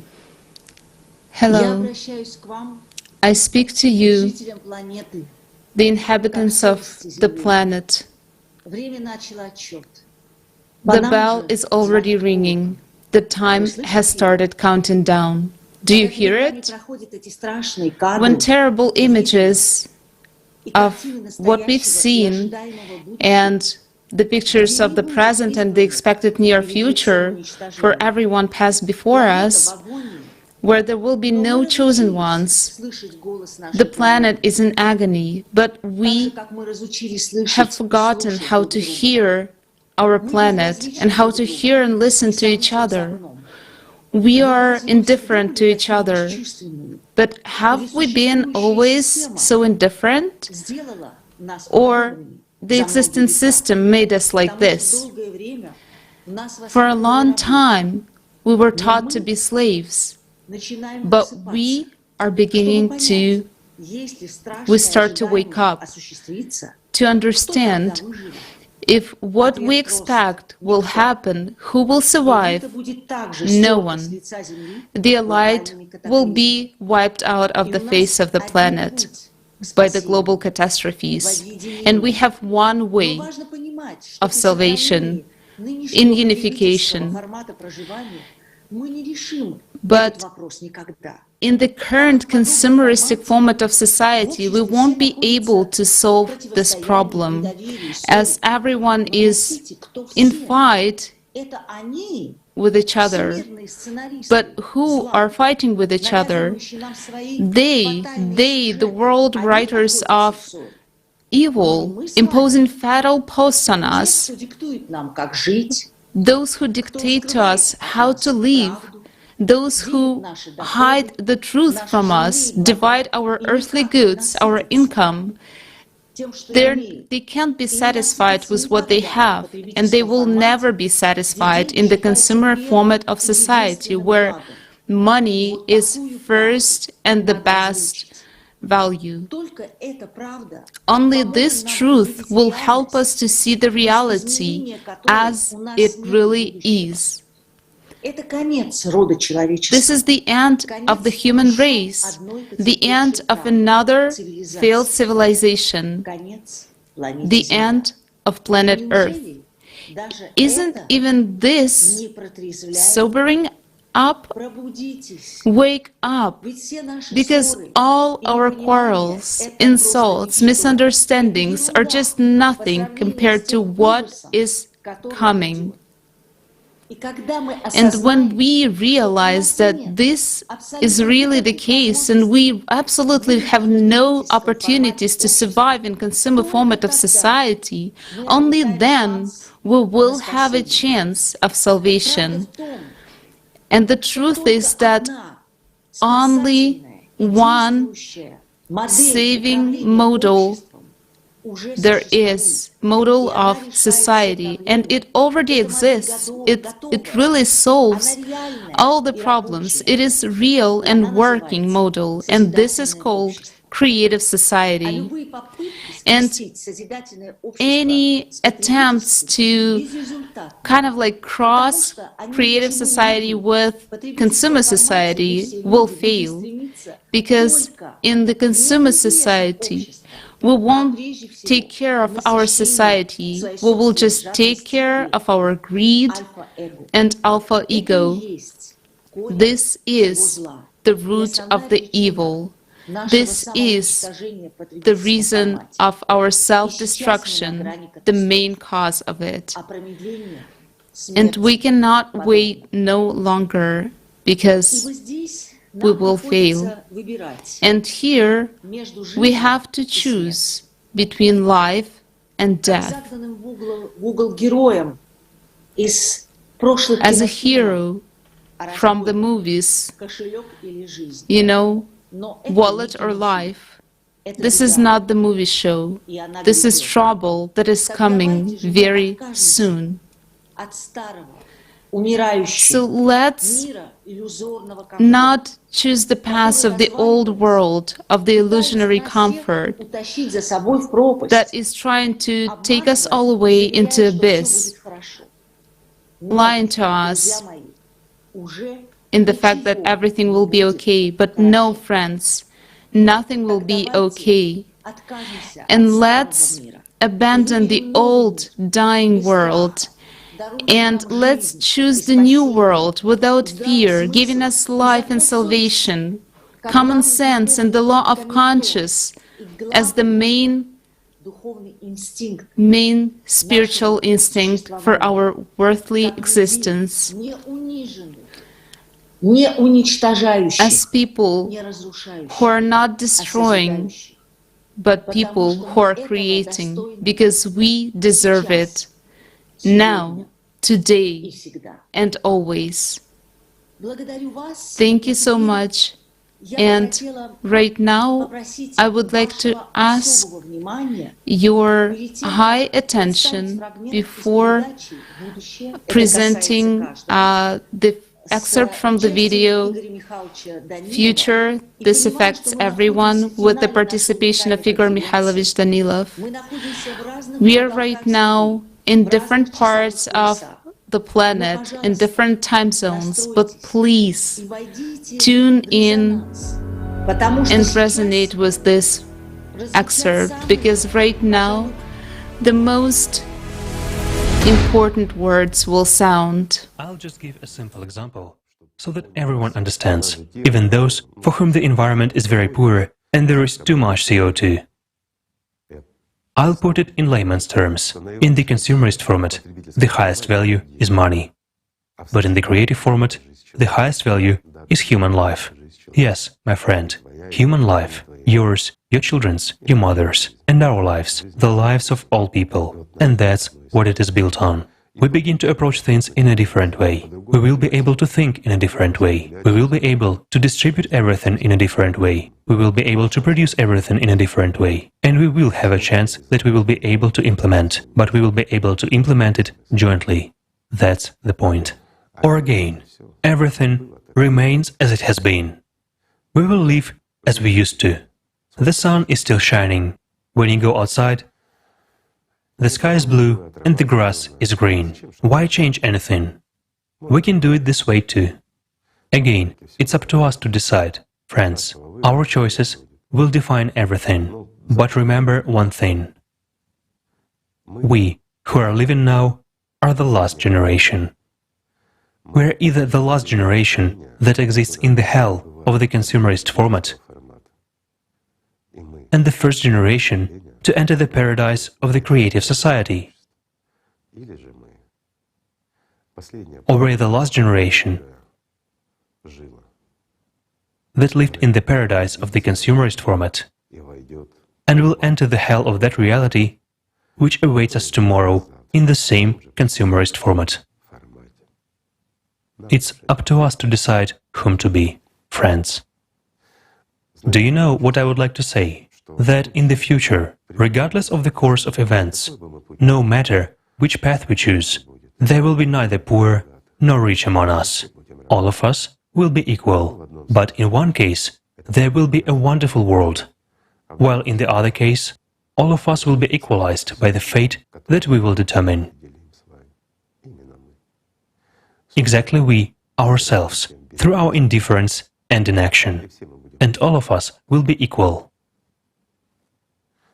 It's up to us to choose and to decide which path to follow. The choice is up to us, but the choice is up to everyone. If we don't convey this and do not awaken the entire humanity, we will not solve anything. We won't be able to do it on our own. In order for us to be able, let's say, to sail away along our river in our boat from that waterfall, we should all row together. This is important. The time of egocentrism has passed. It's time to unite. It's a wonderful time. It's time for everyone to mature and treat one's life responsibly. It's time to choose who you are, a human or an animal. If you are a human, you are a part of our entire civilization, the entire humanity. If you are an animal, then without you, we will become animals too. And the choice is up to everyone, whom to be and whether we will live or not. You know, like in the classic, to be or not to be. And everyone makes this choice now, every one of us. Or doesn't make it. But the outcome will be according to our choice, according to the choice of each of us.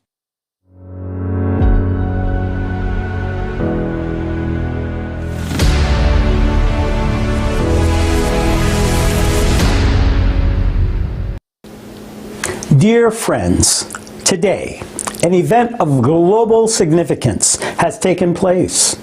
The International Online Conference, Global Crisis. This already affects everyone, where many acute problems of our time have been highlighted. In addition, we discussed the cause and effect relationships between disasters and crises that are already taking place, and those that will all inevitably face in the near future. The world is standing on the brink. The mindless consumerism of our ancestors have destroyed our future. We have practically killed our planet with our excessive consumption. We humans, like a cancer in the body of our planet, continue to destroy our only home, our planet Earth, faster and faster. Right now, our planet is in the process of a global climate change, which we, as humankind, are no longer able to influence. At the same time, the world is on the threshold of a technological revolution. It would seem that technical progress is the expected necessary leap in the development of our civilization. It opens up infinite opportunities for human beings. But, as we have heard today, if the consumerist format of relations in society is preserved, the development of that very superintelligence will turn out to be the global catastrophe for humankind. Artificial intelligence will replace everything and everyone. The consequences will affect everyone. The loss of jobs, the loss of a possibility to provide even basic needs, the loss of security of tomorrow, as well as the loss of a chance for each of us to exist, will be inevitable. Survival like animals, total distrust in each other, and frightening uncertainty. This is what awaits us in the consumerist format. In order to better understand where this will lead, it is enough to have a sober look at the reality of today with open eyes. Already today, during the global crisis, the issue of unemployment is extremely acute. Crises in society always have been accompanied by social instability, growing chaos, social unrest, riots, and mayhem. Let's recall the large-scale protests in the United States that led to mass riots. Yes, eventually they were forcibly suppressed to preserve public peace. But why do they happen? Is it not because of that very hopelessness, the instinct of survival, racial discrimination, and dissatisfaction with living standards force people into the streets to be heard in order to survive when they really want to live? Harsh conditions of existence contribute to people's lack of objective perception narrowing their thought process to the point of their own survival. As a consequence, an initially peaceful procession of people turns into an aggressive animal herd that destroys everything in its way. After all, you and I have repeatedly observed this. So what can we expect from a society with a consumerist, selfish worldview, when in the near future, everyone will find themselves in a situation of survival, on the brink of life and death? Who will be able to stop not thousands, not even hundreds of thousands, but many millions of aggressive people who have been robbed of the future, robbed of hope for tomorrow, and the last piece of bread? You may ask, who is going to take it away from us? I'll tell you, those who are now sitting idly by, those who take no action. They are not stupid. They see and understand everything. They have the right to speak up, and yet they do nothing. They remain silent. Our future is being taken away from us right now by the passive citizens of our society. To date, there is no greater harm than indifference. Such people don't care about humanity. They don't care about their planet. These egoists disregard even their loved ones and their children. These Judases sell our future for 30 pieces of silver. But we all remember how Judas eventually ended up. Their selfishness has obscured their vision, and they do not see now that in the near future, with their today's indifference, they not only kill themselves, but also become killers of billions, killers of all humankind. I'm appealing to you. Think about it. Do you want to deprive your children of a future? Do you want your own loved ones to die? Do you want to kill our entire civilization by your inaction? Think about it. Why this influences an inaction bordering on suicide is prevalent in our today's consumer society. You have to admit that if this continues to prevail in our society, then the negative outcome for all of us is absolutely fair. It means we deserve it because we are choosing such a destructive path right now by our indifference. Do we want such a course of events for ourselves? Or do we want to build a society of peace and creation? Every sensible person should ask himself this question.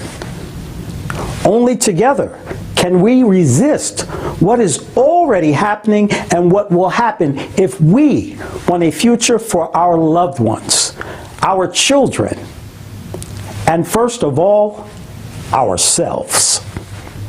So are we going to continue to be slaves of the consumerist thinking and hide like cowards in the crap of our own selfishness, pretending that it doesn't affect us? I say no. The time of lies and empty hopes is over.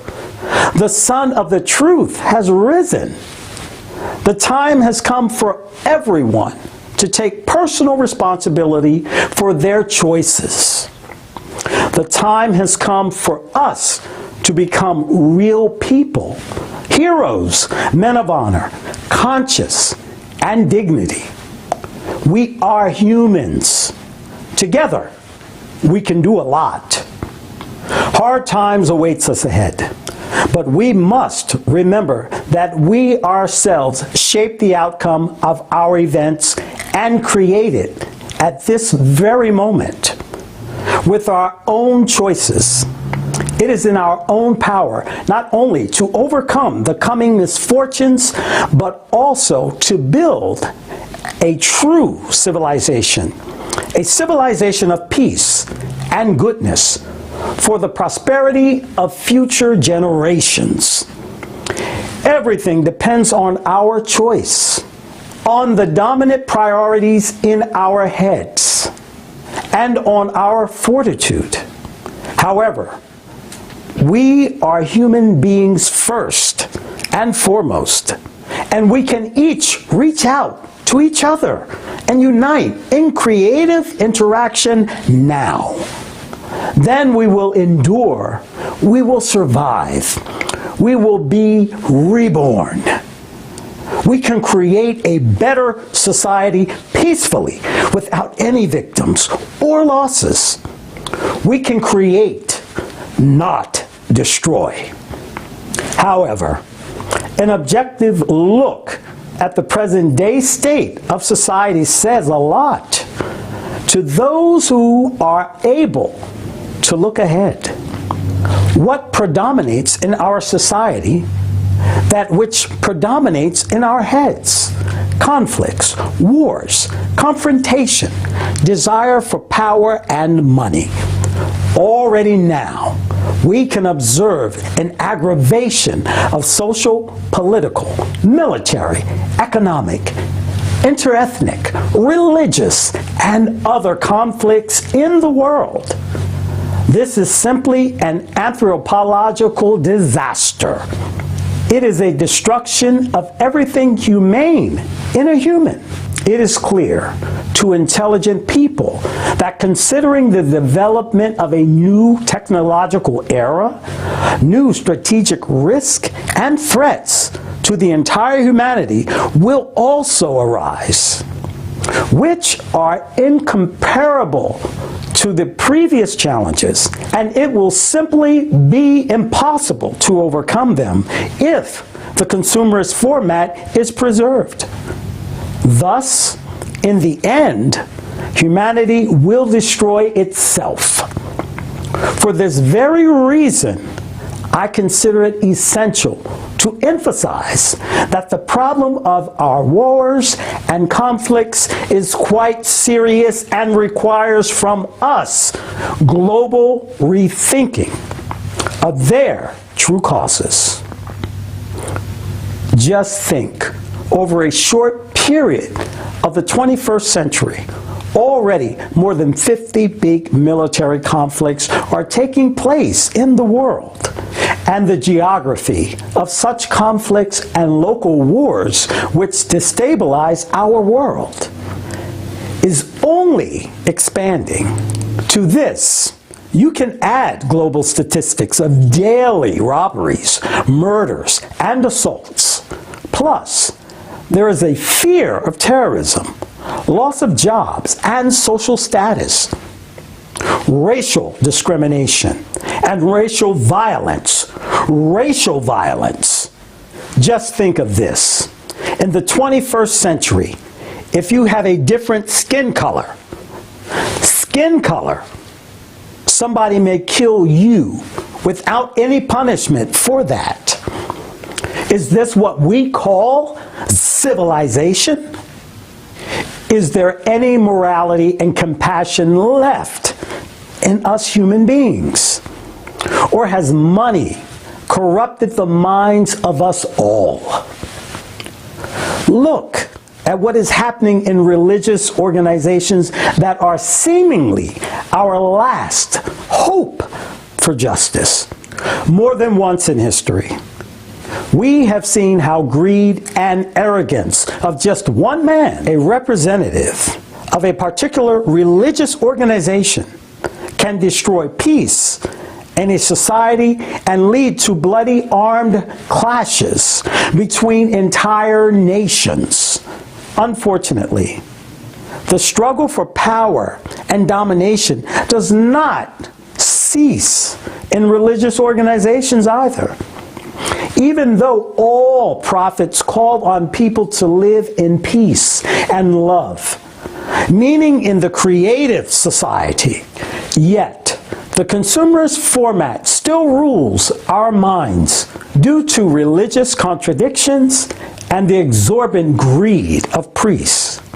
A great mass of people has already died.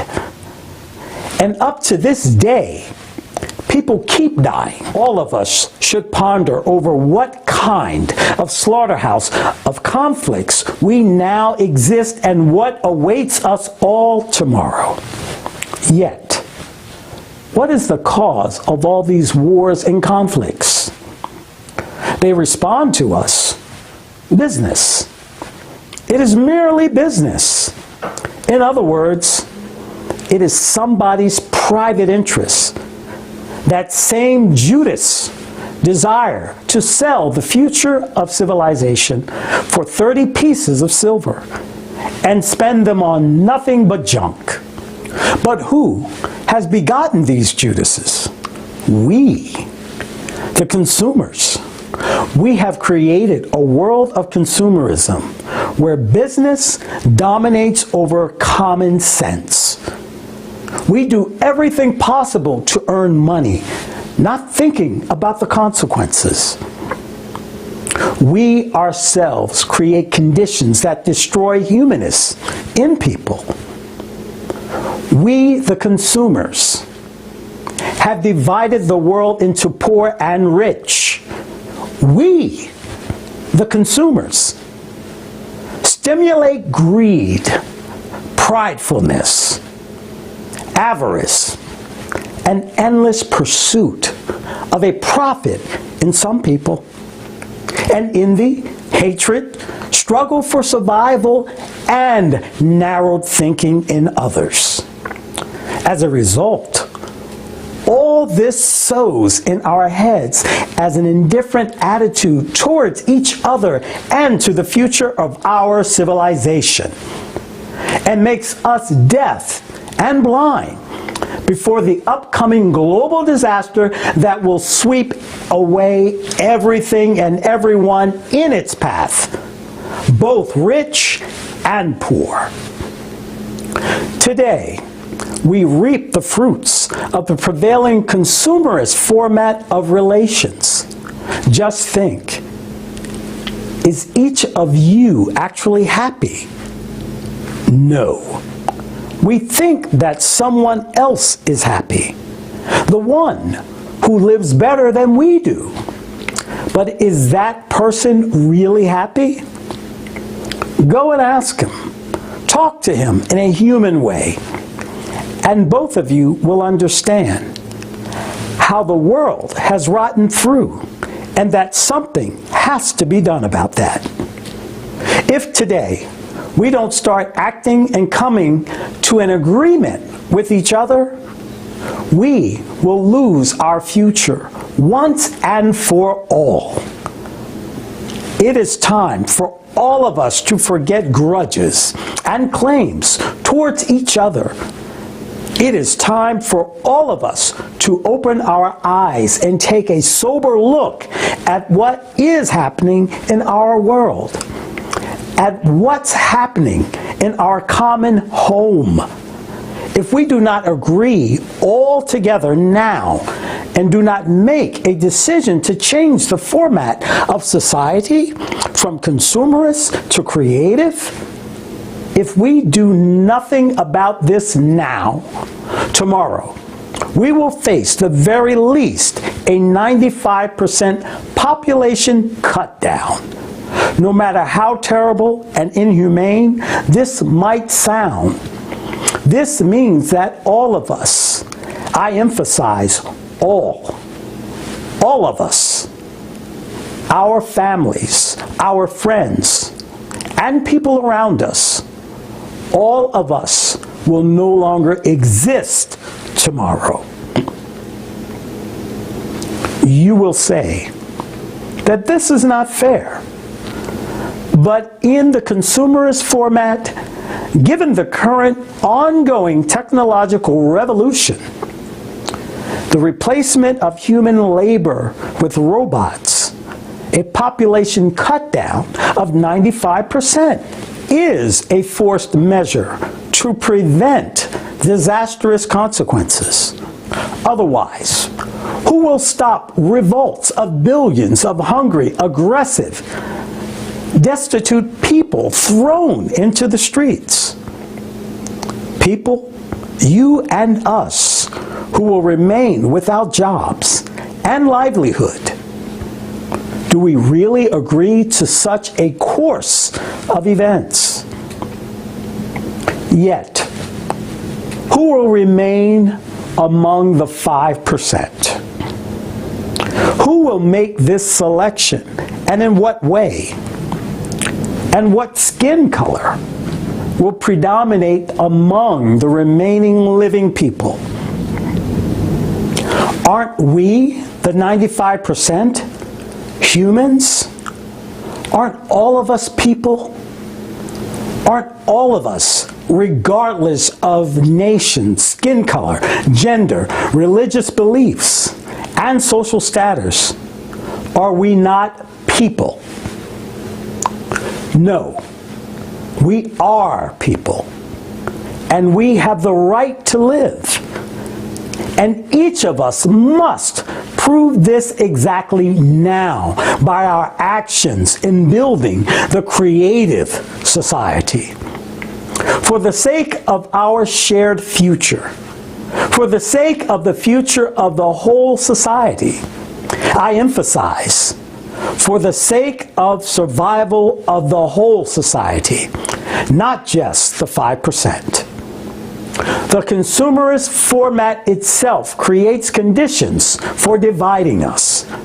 Very few people understand that this attempt to decrease the population will not save anyone. Neither will it save the 5% remaining alive, because the main cause of our destruction will be the preservation of the consumerist model of society. In the end of having lost the common egregore of civilization, the survivors will simply devour each other like rats in a barrel. After all, the egregore of civilization is people, not money. It is our common energy. It is our combined potential that cannot be replaced with any robot or any artificial intelligence, even the most powerful one. However, our all people's egregore manifests itself only in solidarity and unity of all of us. It is no accident that right before the impending global cataclysm, nature gave birth to 8 billion of us. Despite wars, violence in society, this is precisely the number thanks to which the common human egregore of civilization can make an evolutionary breakthrough and withstand the upcoming global cataclysms. Let's be honest. We do not know nature. We do not know the earth. We do not know outer space. We cannot predict their actions. What will happen tomorrow, and where and what kind of cataclysm will occur? Everything that science possesses is guesswork based on hypotheses that collapse like a house of cards when facing reality. After all, if something happens in nature, it has its own underlying causes and consequences. Yet, in the era of global crisis and natural disasters, no one will survive alone. Reasonable people understand that the only way for humanity to survive the hard times without resorting to population cutdown and self-destruction, while preserving and increasing technological and intellectual achievements of civilization, is to build the creative society. Creation of a better future is possible only worldwide, with the participation of the majority of our planet's population in building the creative society. The time of slavery of the consumerist format has come to its end. Now the time for conscious choice of every person is coming. It is the beginning of a new era of our all-human creative interaction. It is the beginning of our true acquaintance with each other. Many people talk about a better world, but they merely talk. At the same time, being idle. After all, over the 6,000 years of consumerist format, no one has ever moved further than making promises. No one has built a wonderful world for people, but only improved one's own well-being at the expense of taking other people's lives. And today, no one but us will do that. Today, no one but us will save the world drowning in its lies. You will agree that there is nothing simpler than making empty promises. It is much harder to tell the truth, not only to the world, but also to yourself. It is much harder to step over your selfishness and unite. It is much harder to take responsibility and begin to act for the sake of our shared future. To awaken and inform those who are still zombified and blindfolded by the consumerist format. This is the only way for all of us to survive. Only true heroes can act this way.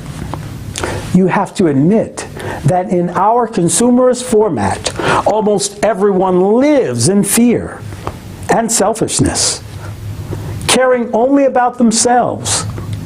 People do not see the cause and effect relationships and remove themselves from solving important all human problems of all humans. They shift responsibility onto others, like little children onto their parents, while they themselves stand on the sidelines. Whereas the ALLATRA people are mature and responsible human beings. We, volunteers from all over the world, members of the ALLATRA International Public Movement, unite in order to survive. We do it for humanity, for all of us, for the benefit of everyone, in a peaceful and civilized way only, not through destruction, but through creation. It's impossible to build peace through destruction. Everyone is important now. The ALLATRA people do a lot, but without you, my friend, our opportunities are much fewer than with you. Only together can we withstand the impending disaster if we want a future for our children, for our loved ones, and first of all, for ourselves. Only together, only in consolidation, can we become a truly united civilization. You know, kids once asked me, what is a feat? And I wondered, what is actually a feat in a consumer society? After all, the term feat in the history of humanity refers to many battles, to events of various wars. How much blood has been shed? How many lives have been lost? And all for what? History recounts multiple examples, but their global essence is the same, reinforcing the power of the consumerist format to our human blood. Maybe we no longer need such feats, and at such a price. Maybe we should stop calling the history of the past written with our human blood a feat. Maybe it is better to do the feat of eliminating any precedents for violence, starvation, and killing of people, of restricting vile qualities and reviving everything humane in people. We can accomplish the feat of uniting and building a normal, healthy society, a creative society, where no child in the world will ever become an orphan, and mother will never have to suffer the heartbreak of a loss. Today, in the consumerist format, the highest value is money, while in the creative society, the highest value is human life. Remember this: people, the most valuable thing is the life of every human being. People's lives, including yours and mine. The first foundation of the creative society states, there is not and never can there be anything else more valuable than a human's life. If one human is valuable, then all people are valuable. It's time to reclaim our true goals and values. Our choice is peace and creation.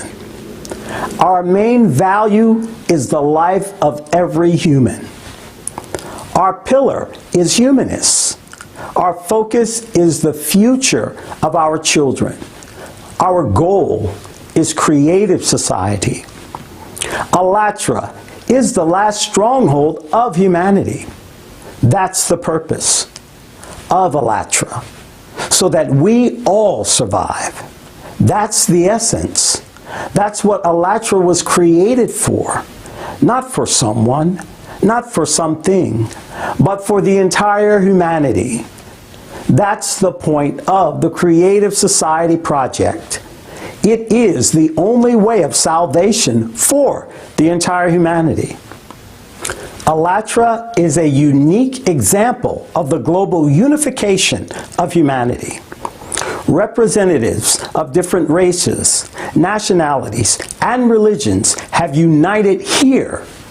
Those who understand the whole current situation have a sober look at the world and the impending disasters, and are active in building the creative society, no matter what.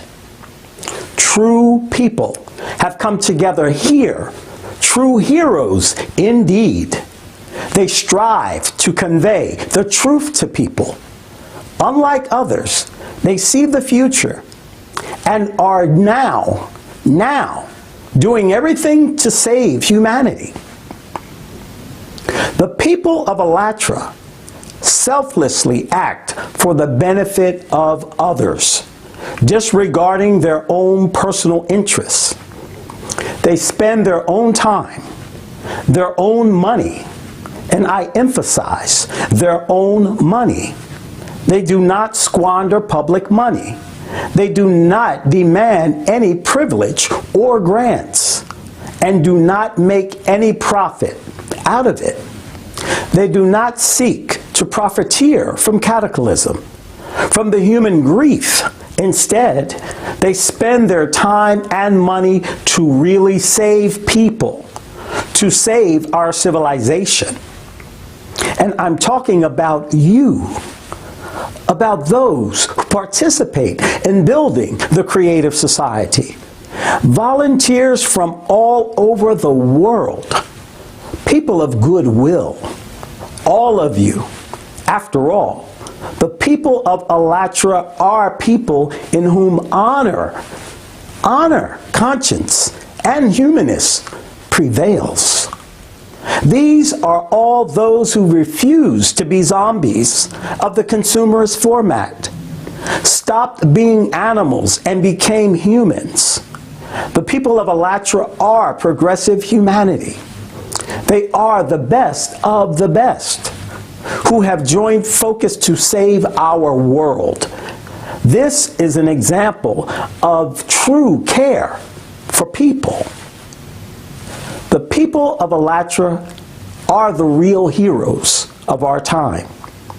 After all, real heroes are not those who kill each other, but those who save each other's lives and the lives of all humanity.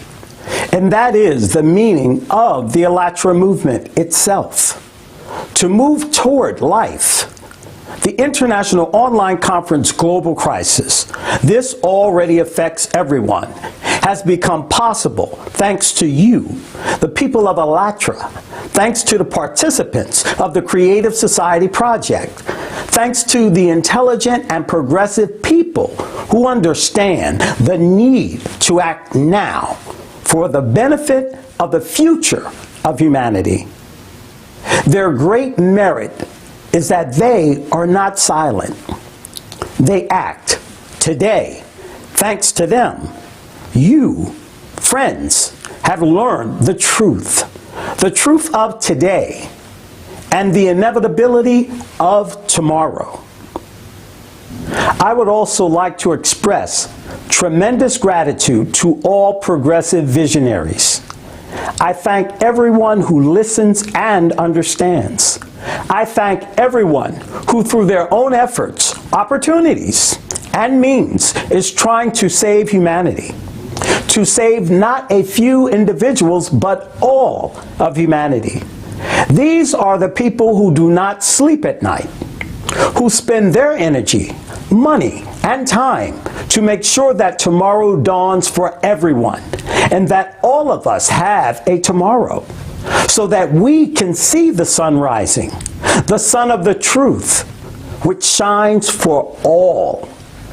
Today, the world is divided into those who destroy our world by their own influence, silence, greed, and inhumane attitude. And the people of ALLATRA, those who save our common home and their utmost to ensure that our civilization has a future today. The world is divided into black and white, and there will be no more gray. We, the people of ALLATRA, devotedly follow the path of saving humanity, all of us, and we will follow it until justice rises out of the storms of misery of our time. Until the whole world is safe, we are trying to shout out loud to be heard by the deaf and to the heartless with our own heartbeats. We are trying to give a chance to those who refuse it, because only together can we survive. Only together can we all become a united civilization. Today, everyone must make a decision.